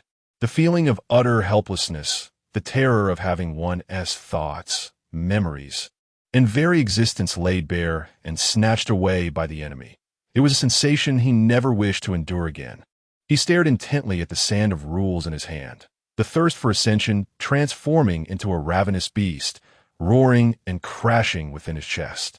He must ascend. He must become a level 3 key-bearer. He must possess the true power to devise and design the rules. He sought to render all his adversaries powerless and engulfed in despair upon encountering him, akin to the sensation he experienced within the mental nexus that very night. The carriage sped forth, ultimately halting before a secure haven nestled within the city, a sanctuary meticulously arranged by Lady Isabella herself, ensuring utmost safety. Arthur wasted no time. He instructed Leon and Anna to stand guard outside, while he ventured alone into the sanctum's innermost chamber. He meticulously laid out the collection of promotion materials he had exchanged from the 9 realms. The core of deep space, iron, or emanated a cold metallic glow. Encased in a crystal vial was the brain fluid of a stellar whale, resembling liquid starlight. A translucent crystal, seemingly unbound by this world, mirrored the essence of rootless water. At last, he unfurled the intricately designed ritual diagram of the steadfast sigil in the center of the silent chamber. All was prepared. Arthur settled into a meditative posture, gently placing the hard-won grains of rule sand into the palm of his hand. He closed his eyes, regulating his breath, allowing the tumult of anger, fear, and exhilaration from that night to gradually subside, compress, and ultimately transform into an unwavering determination of purest essence. The gateway to the 3rd-level key bearer lay before him. All he needed to do was extend his hand and push it open. Chapter 80. The ritual commences within the silent chamber. A solitary light flickered weakly, its brass shade casting a feeble halo that barely dispelled a small patch of darkness in the center of the room. This sanctuary, one of the most secure in existence, was fortified by protective runes meticulously inscribed by Lady Isabella herself, shielding it from all external prying eyes. Arthur sat cross-legged upon the frigid floor, carefully placing the wooden box containing the sands of regulation before him. He did not commence immediately. Instead, he closed his eyes, regulating his breath, allowing each inhalation to be deep and prolonged, while each exhalation carried away the impurities and distractions from his chest. The experiences of the night played out in his mind like a fast-forwarded black-and-white film. The suffocating sensation as the invisible net in the observatory tightened unexpectedly. The filth and anguish of the sea of consciousness tainted by the remnants of countless minds. His persona, memories, and very essence felt as if they were being cast into a meat grinder on the brink of being pulverized and assimilated in terror. Furthermore, the life and death chase through the dense forest, pursued by 7 or 8 figures clad in gray robes. These sensations were overwhelmingly vivid, so much so that even in recollection, a shiver crept across his skin. Anger, fear, humiliation, relief, an array of emotions surged within him like boiling magma. He did not suppress these feelings. Rather, he allowed them to flow freely. He needed to remember this sensation, to imprint the profound helplessness of being violated and slaughtered deep within the core of his soul. For this was the fundamental impetus behind his yearning for power. He did not wish to endure such an ordeal again, absolutely not. As all the tumultuous emotions eventually settled into an unwavering and pure resolve, Arthur opened his eyes. His gaze was as tranquil as an unfathomable, cold abyss. The moment had arrived. He extended his hand, retrieving each promotional material exchanged from the 9, arranging them around him. The deep space iron core emanated a metallic cold light, resembling a solidified star, with a gentle glow flowing within, imparting a sense of weight and stability when held. In a crystal vial, the cerebral fluid of the stellar whale, akin to liquid starlight, lay encased. The vial felt frigid, yet the liquid emitted a soft warmth that soothed the spirit merely by sight. A crystalline fragment of rootless water, seemingly out of this world, appeared like a flawless piece of ice devoid of chill, exuding a purity that embraced all. Additionally, there were 7 or 8 other auxiliary materials, each radiating unique spiritual vibrations, resonating subtly with one another. Finally, Arthur unfurled the intricately designed ritual blueprint, crafted on special parchment, in the center of the silent chamber. As the diagram spread wide, it seemed to draw the very light of the room towards it. Above lies a rune intricately crafted with a mixture of cinnabar and the blood of a certain extraordinary being. The lines are so complex and layered that they form a three-dimensional and profound mysterious pattern, which, upon prolonged observation, could induce a sense of dizziness. This ritual marks the ascent to the third tier of keybearer. It is a perilous ceremony designed to allow the extraordinary to manipulate a fragment of the world's fundamental rules and forge their own key. Arthur took a deep breath, meticulously comparing each node and every path of energy flow on the diagram with the memories in his mind. Once he confirmed everything was accurate, he extended his finger, concentrating his mental energy at the tip, and began to replicate the ritual diagram upon the floor. This was an exceedingly taxing endeavor. His mental energy transformed into an invisible chisel, precisely imprinting each rune from the diagram onto the floor of the safe house. Any deviation in the lines was impermissible. The infusion of energy must be both uniform and stable. Even the slightest error could lead to the failure of the ritual, or worse, a terrifying backlash. Time passed second by second. Beads of sweat emerged from Arthur's forehead, trailing down his cheek. His complexion paled visibly. The exertion of mental energy was far more intense than he had anticipated. This was no mere act of drawing. It was an endeavor to construct a bridge of communication with the laws of the world using his own will. Meanwhile, in the outer compartment, Leon and Anna anxiously awaited his return. "Hey, Anna, how long has Arthur been in there? Why is there no sign of him?" Leon paced back and forth in the compartment, the floor creaking beneath his steps. He craned his neck, attempting to glimpse into the safe house, but could only see a cold wall. It had already been an hour and 7 minutes. Anna, glancing at the timer in her hands, spoke in a voice that remained relatively calm, though her grip on the water bottle betrayed her inner tension. "Over an hour? Does it really take this long for an ascent?" Leon scratched his head. "When I ascended to the second tier, it felt like downing a bottle of strong liquor. My head heated up, and in a flash it was done. It took only about 10 minutes. That was the second tier, Leon." Anna shot him a look. "Ascending to the third tier is a qualitative transformation. Especially for the lock pathway, this is akin to a small-scale remaking of reality. Any misstep could lead to unimaginable consequences."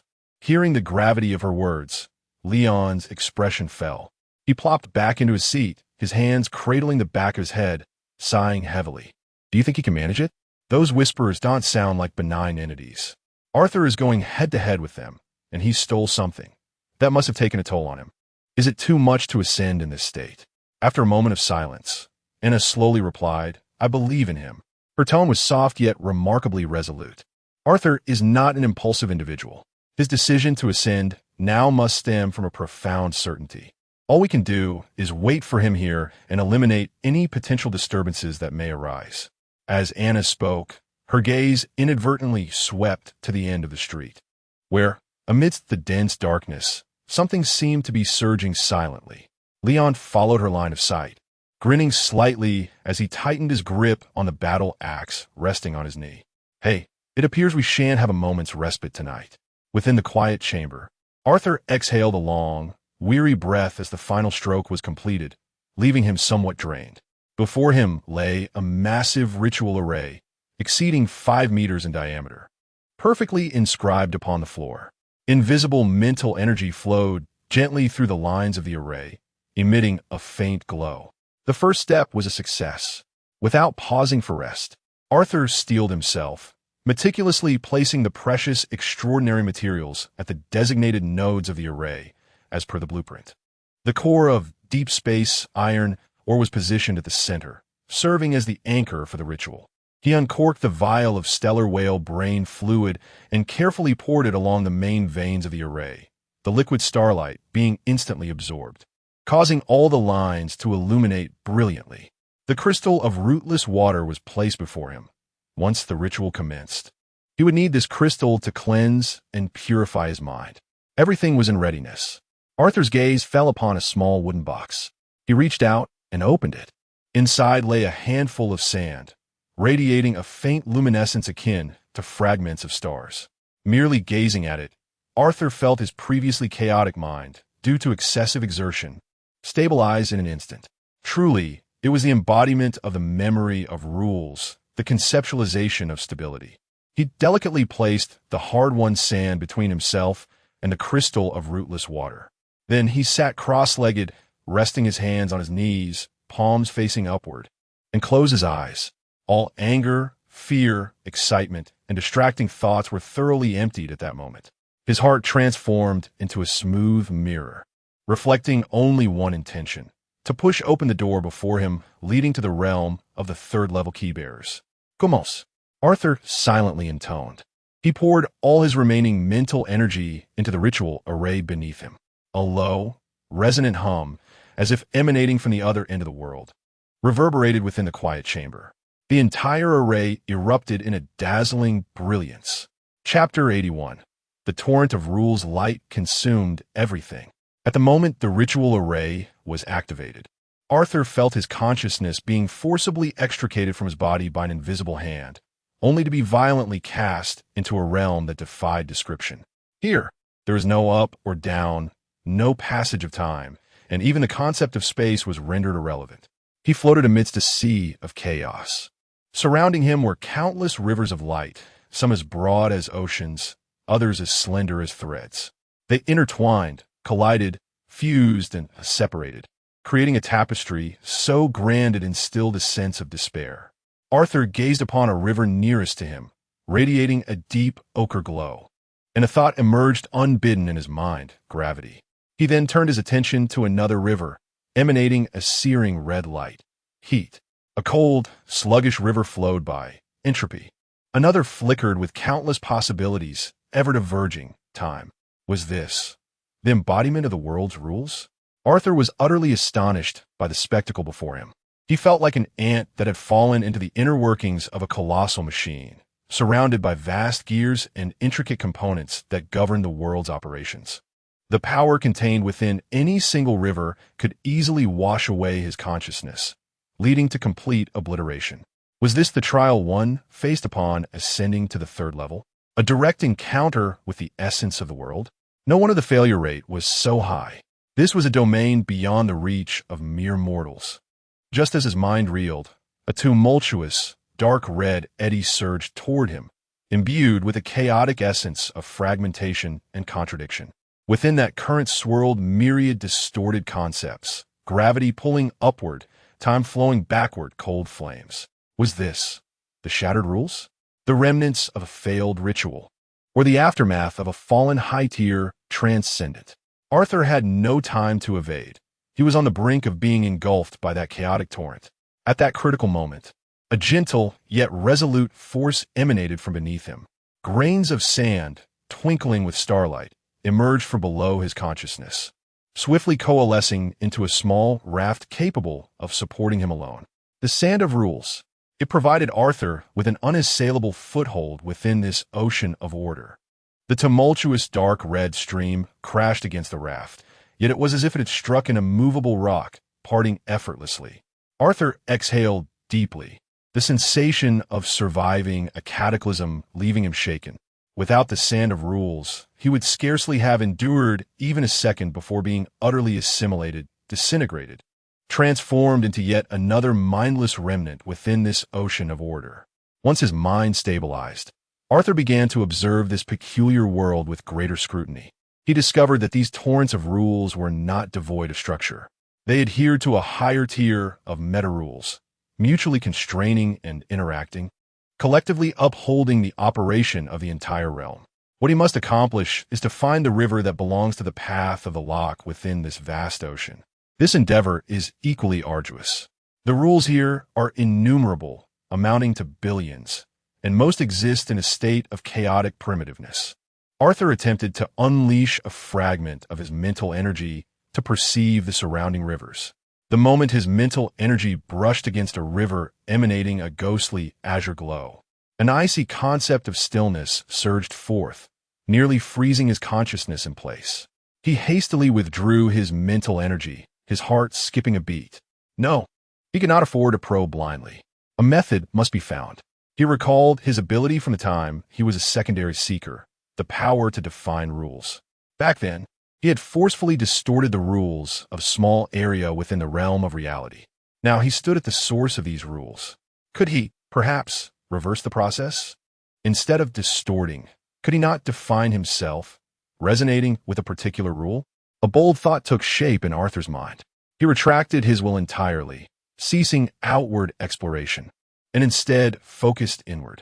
He began to construct a concept within his consciousness, a concept of the lock. He reflected on all the sensations he had experienced while wielding his abilities. In the archives, the defined report existed in a state prior to alteration. In the factory, the definition of a runaway machine was locked. In the observatory, the definition of a non-existent connection was established. Each instance of definition, every act of locking, these experiences coalesced into his most treasured wealth. His consciousness began to emit a unique resonance. This resonance was faint yet imbued with qualities of definition, limitation, closure, and stability. It was as though, amidst this cacophonous ocean, he had ignited a singular lighthouse of his own. Indeed, as this resonance radiated outward, deep within the distant chaos, a river, narrow yet profoundly deep, glimmering with an ancient brass hue, seemed to respond to his call. This river began to draw closer to him. A surge of joy filled Arthur's heart. He had found it. That was the primordial rule of the path of the lock. However, before he could revel in his triumph, an unexpected turn of events occurred. Between him and the brass river lay countless other torrents of rules. As the brass river approached him, it inevitably stirred the surrounding currents. In an instant, it was as if he had disturbed a hornet's nest. Dozens, even hundreds, of frenzied torrents of rules, startled by this sudden change, redirected their course like a pack of sharks drawn by the scent of blood, surging madly toward Arthur, the intruder. Time, space, energy, matter. A myriad of the most fundamental and potent rules converged into a cataclysmic wave capable of obliterating everything, crashing down upon his fragile raft with ferocious intensity. Arthur's pupils constricted sharply. He felt as though he stood before the wrath of the entire world. Escape? Here, there was nowhere to flee. To withstand it? He was merely a formless consciousness. Even if he summoned his corporeal self, he would be instantaneously ground to dust. What to do? The shadow of death loomed over him with unprecedented weight. At that moment, his mind surged into hyperdrive. Resistance was a dead end. Then, could he not oppose them? A nearly frenzied thought detonated within his mind. He gazed at the cataclysmic wave of rules, and instead of succumbing to fear, he concentrated his dwindling will to its zenith. He extended his hand, not towards the monstrous wave, but towards the sands of rules beneath his feet. A grand, unwavering, and irrefutable decree boldly declared within his consciousness. I, Arthur Fleming, hereby declare my independence from all rules of this world at this moment. My existence shall not be interfered with by any rules. I am the absolute observer. He refrained from defining those rules, for he deemed himself unworthy. He also abstained from claiming invincibility, for that would be a falsehood. He found a clever maneuver. He temporarily extracted himself from this system of rules. He defined himself as a ghost, one who does not partake in the world's workings, solely responsible for observation. This was a definition more tyrannical and perilous than mere inefficacy and harm.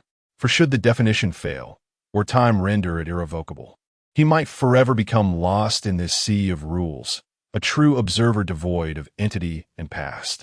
Boom! The instant this definition took effect, the colossal wave, formed by 100 torrents of rules, crashed down upon his position.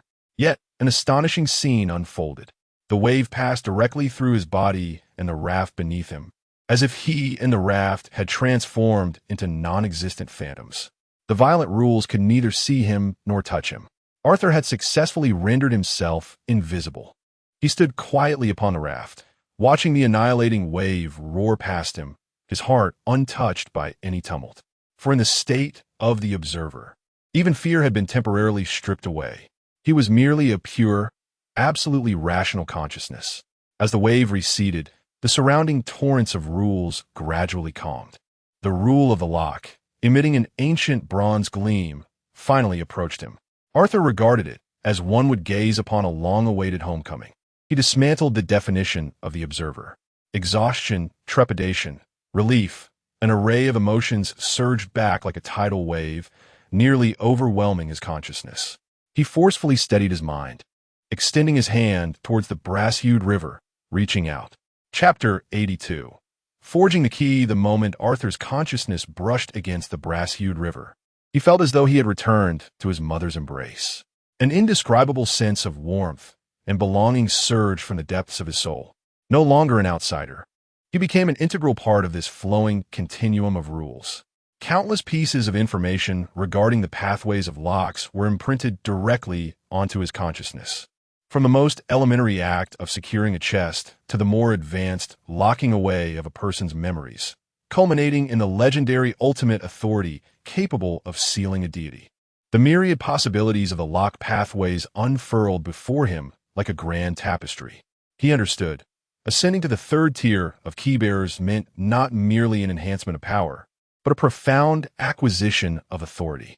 If the second-tier seekers stood at the threshold of rules, struggling to pry open a sliver of insight, then the third-tier keybearers were tasked with forging a key that could unbar the door itself. The very material for this key lay within the ceaseless flow of the rules of locks. Arthur's consciousness transformed into a pair of invisible hands, cautiously probing into the brass river. He sought to extract his own portion of the essential material. This endeavor was fraught with peril. The river of rules was vast, encompassing all concepts of lock pathways from antiquity to the present.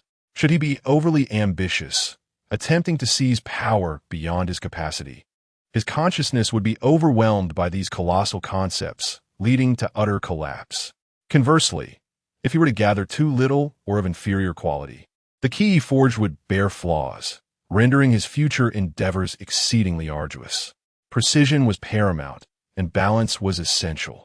Arthur cast aside all distractions, sharpening his focus to its utmost limit. What did he truly need?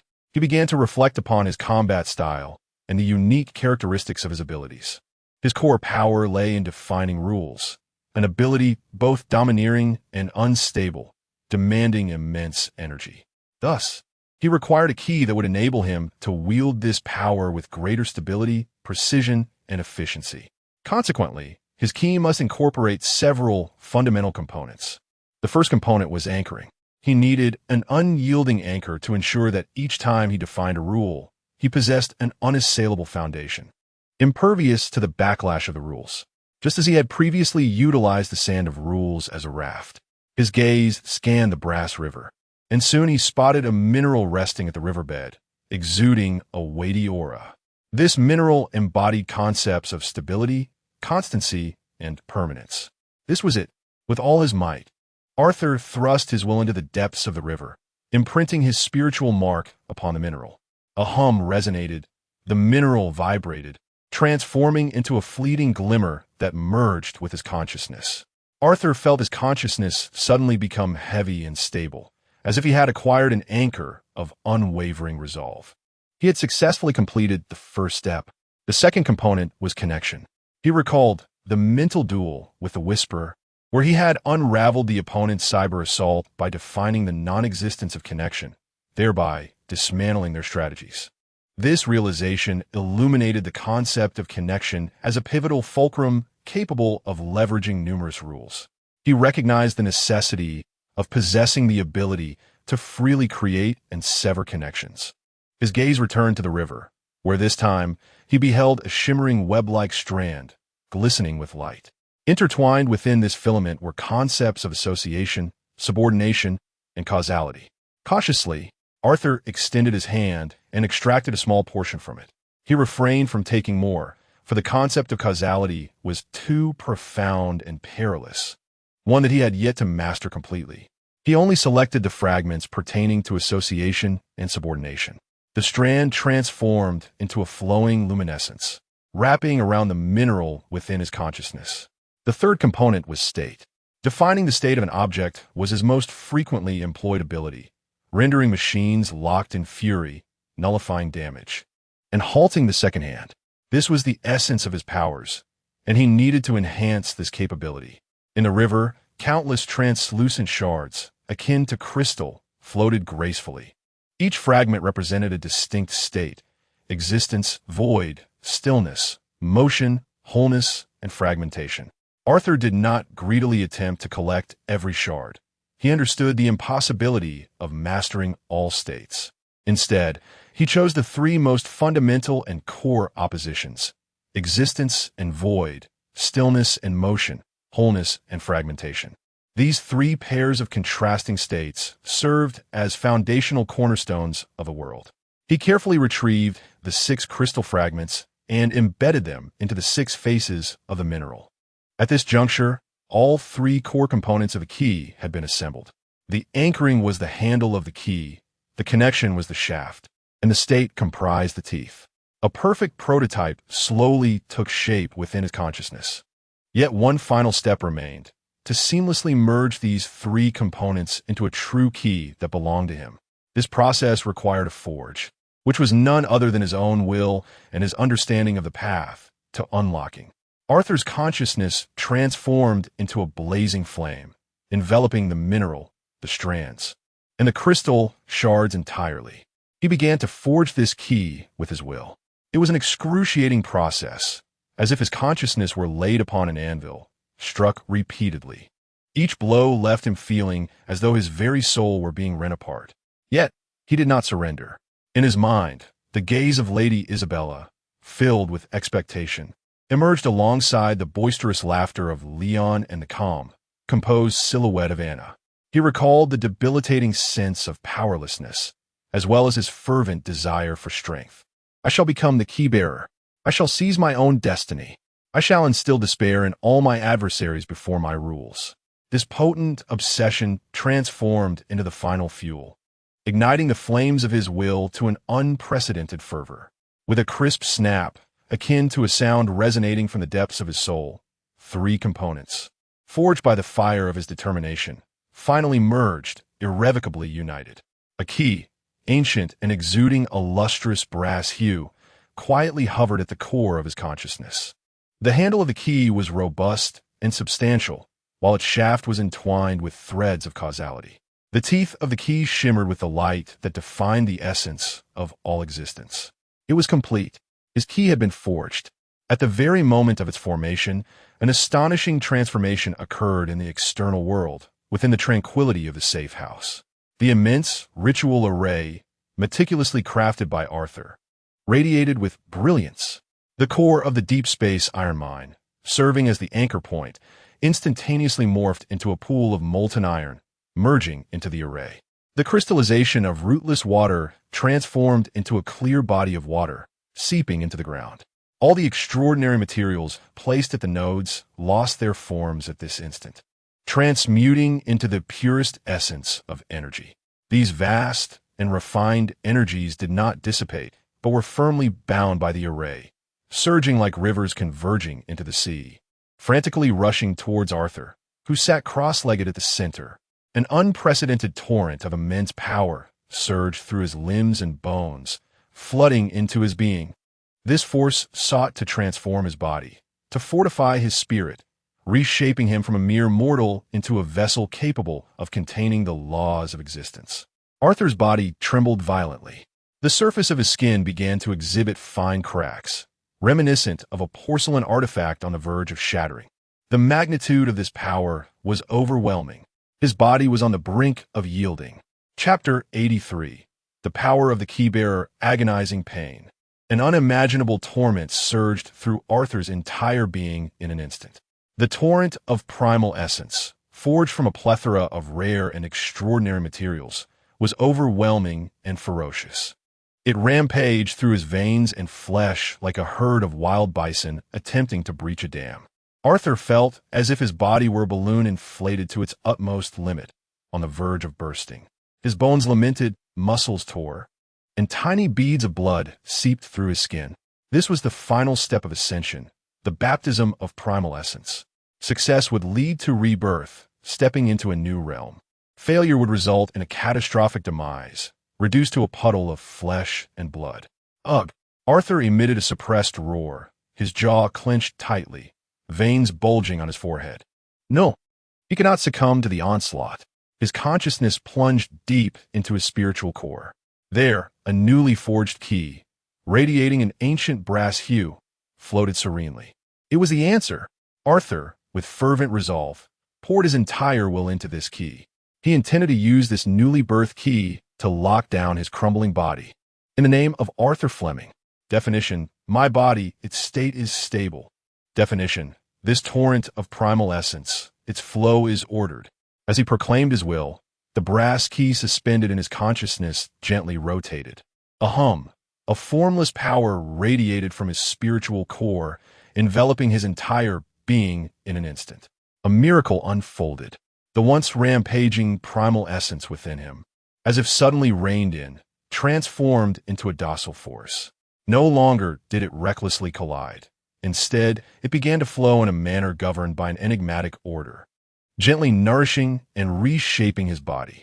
The muscles on the brink of tearing swiftly repaired under the nurturing essence, growing more resilient. The lamenting bones were repeatedly washed by the primal essence, increasing in density and even shimmering with a faint metallic luster. His internal organs and blood were undergoing revolutionary changes as well. Arthur's face, once contorted in agony, gradually relaxed. He could distinctly feel himself undergoing a profound transformation. This was the authority of the key-bearer. No longer was he a mere second-tier seeker, defining the external world in a crude and unreasonable manner. As a key-bearer, he could now refine and guide the rules with precision, akin to meticulous planning and design. He was no longer a brute who could only smash locks. He had become a locksmith who understood the intricacies of the lock mechanism and could gracefully unlock it with a key. This was a qualitative leap. As the transformation of his body neared completion, Arthur's consciousness ascended to a new height. He opened his eyes. The world had changed. In his vision, the tranquil chamber before him transcended mere walls, floors, and illumination. He perceived the brass oil lamp, its flame dancing with a rhythmic consistency. The air, imbued with floating particles, adhered to its own order. The walls, adorned with runes, maintained a sacred separation. The entire world, in his eyes, metamorphosed into a weighty codex inscribed with innumerable statutes. And he, the one who held the key, had gained a measure of access to its reading and annotations. He could even discern the invisible ripples emanating from his body, a result of his recent ascension. These ripples engaged in a subtle collision with a vast sea of worldly rules, generating a faint repulsion. Was this what Lady Isabella had alluded to as backlash?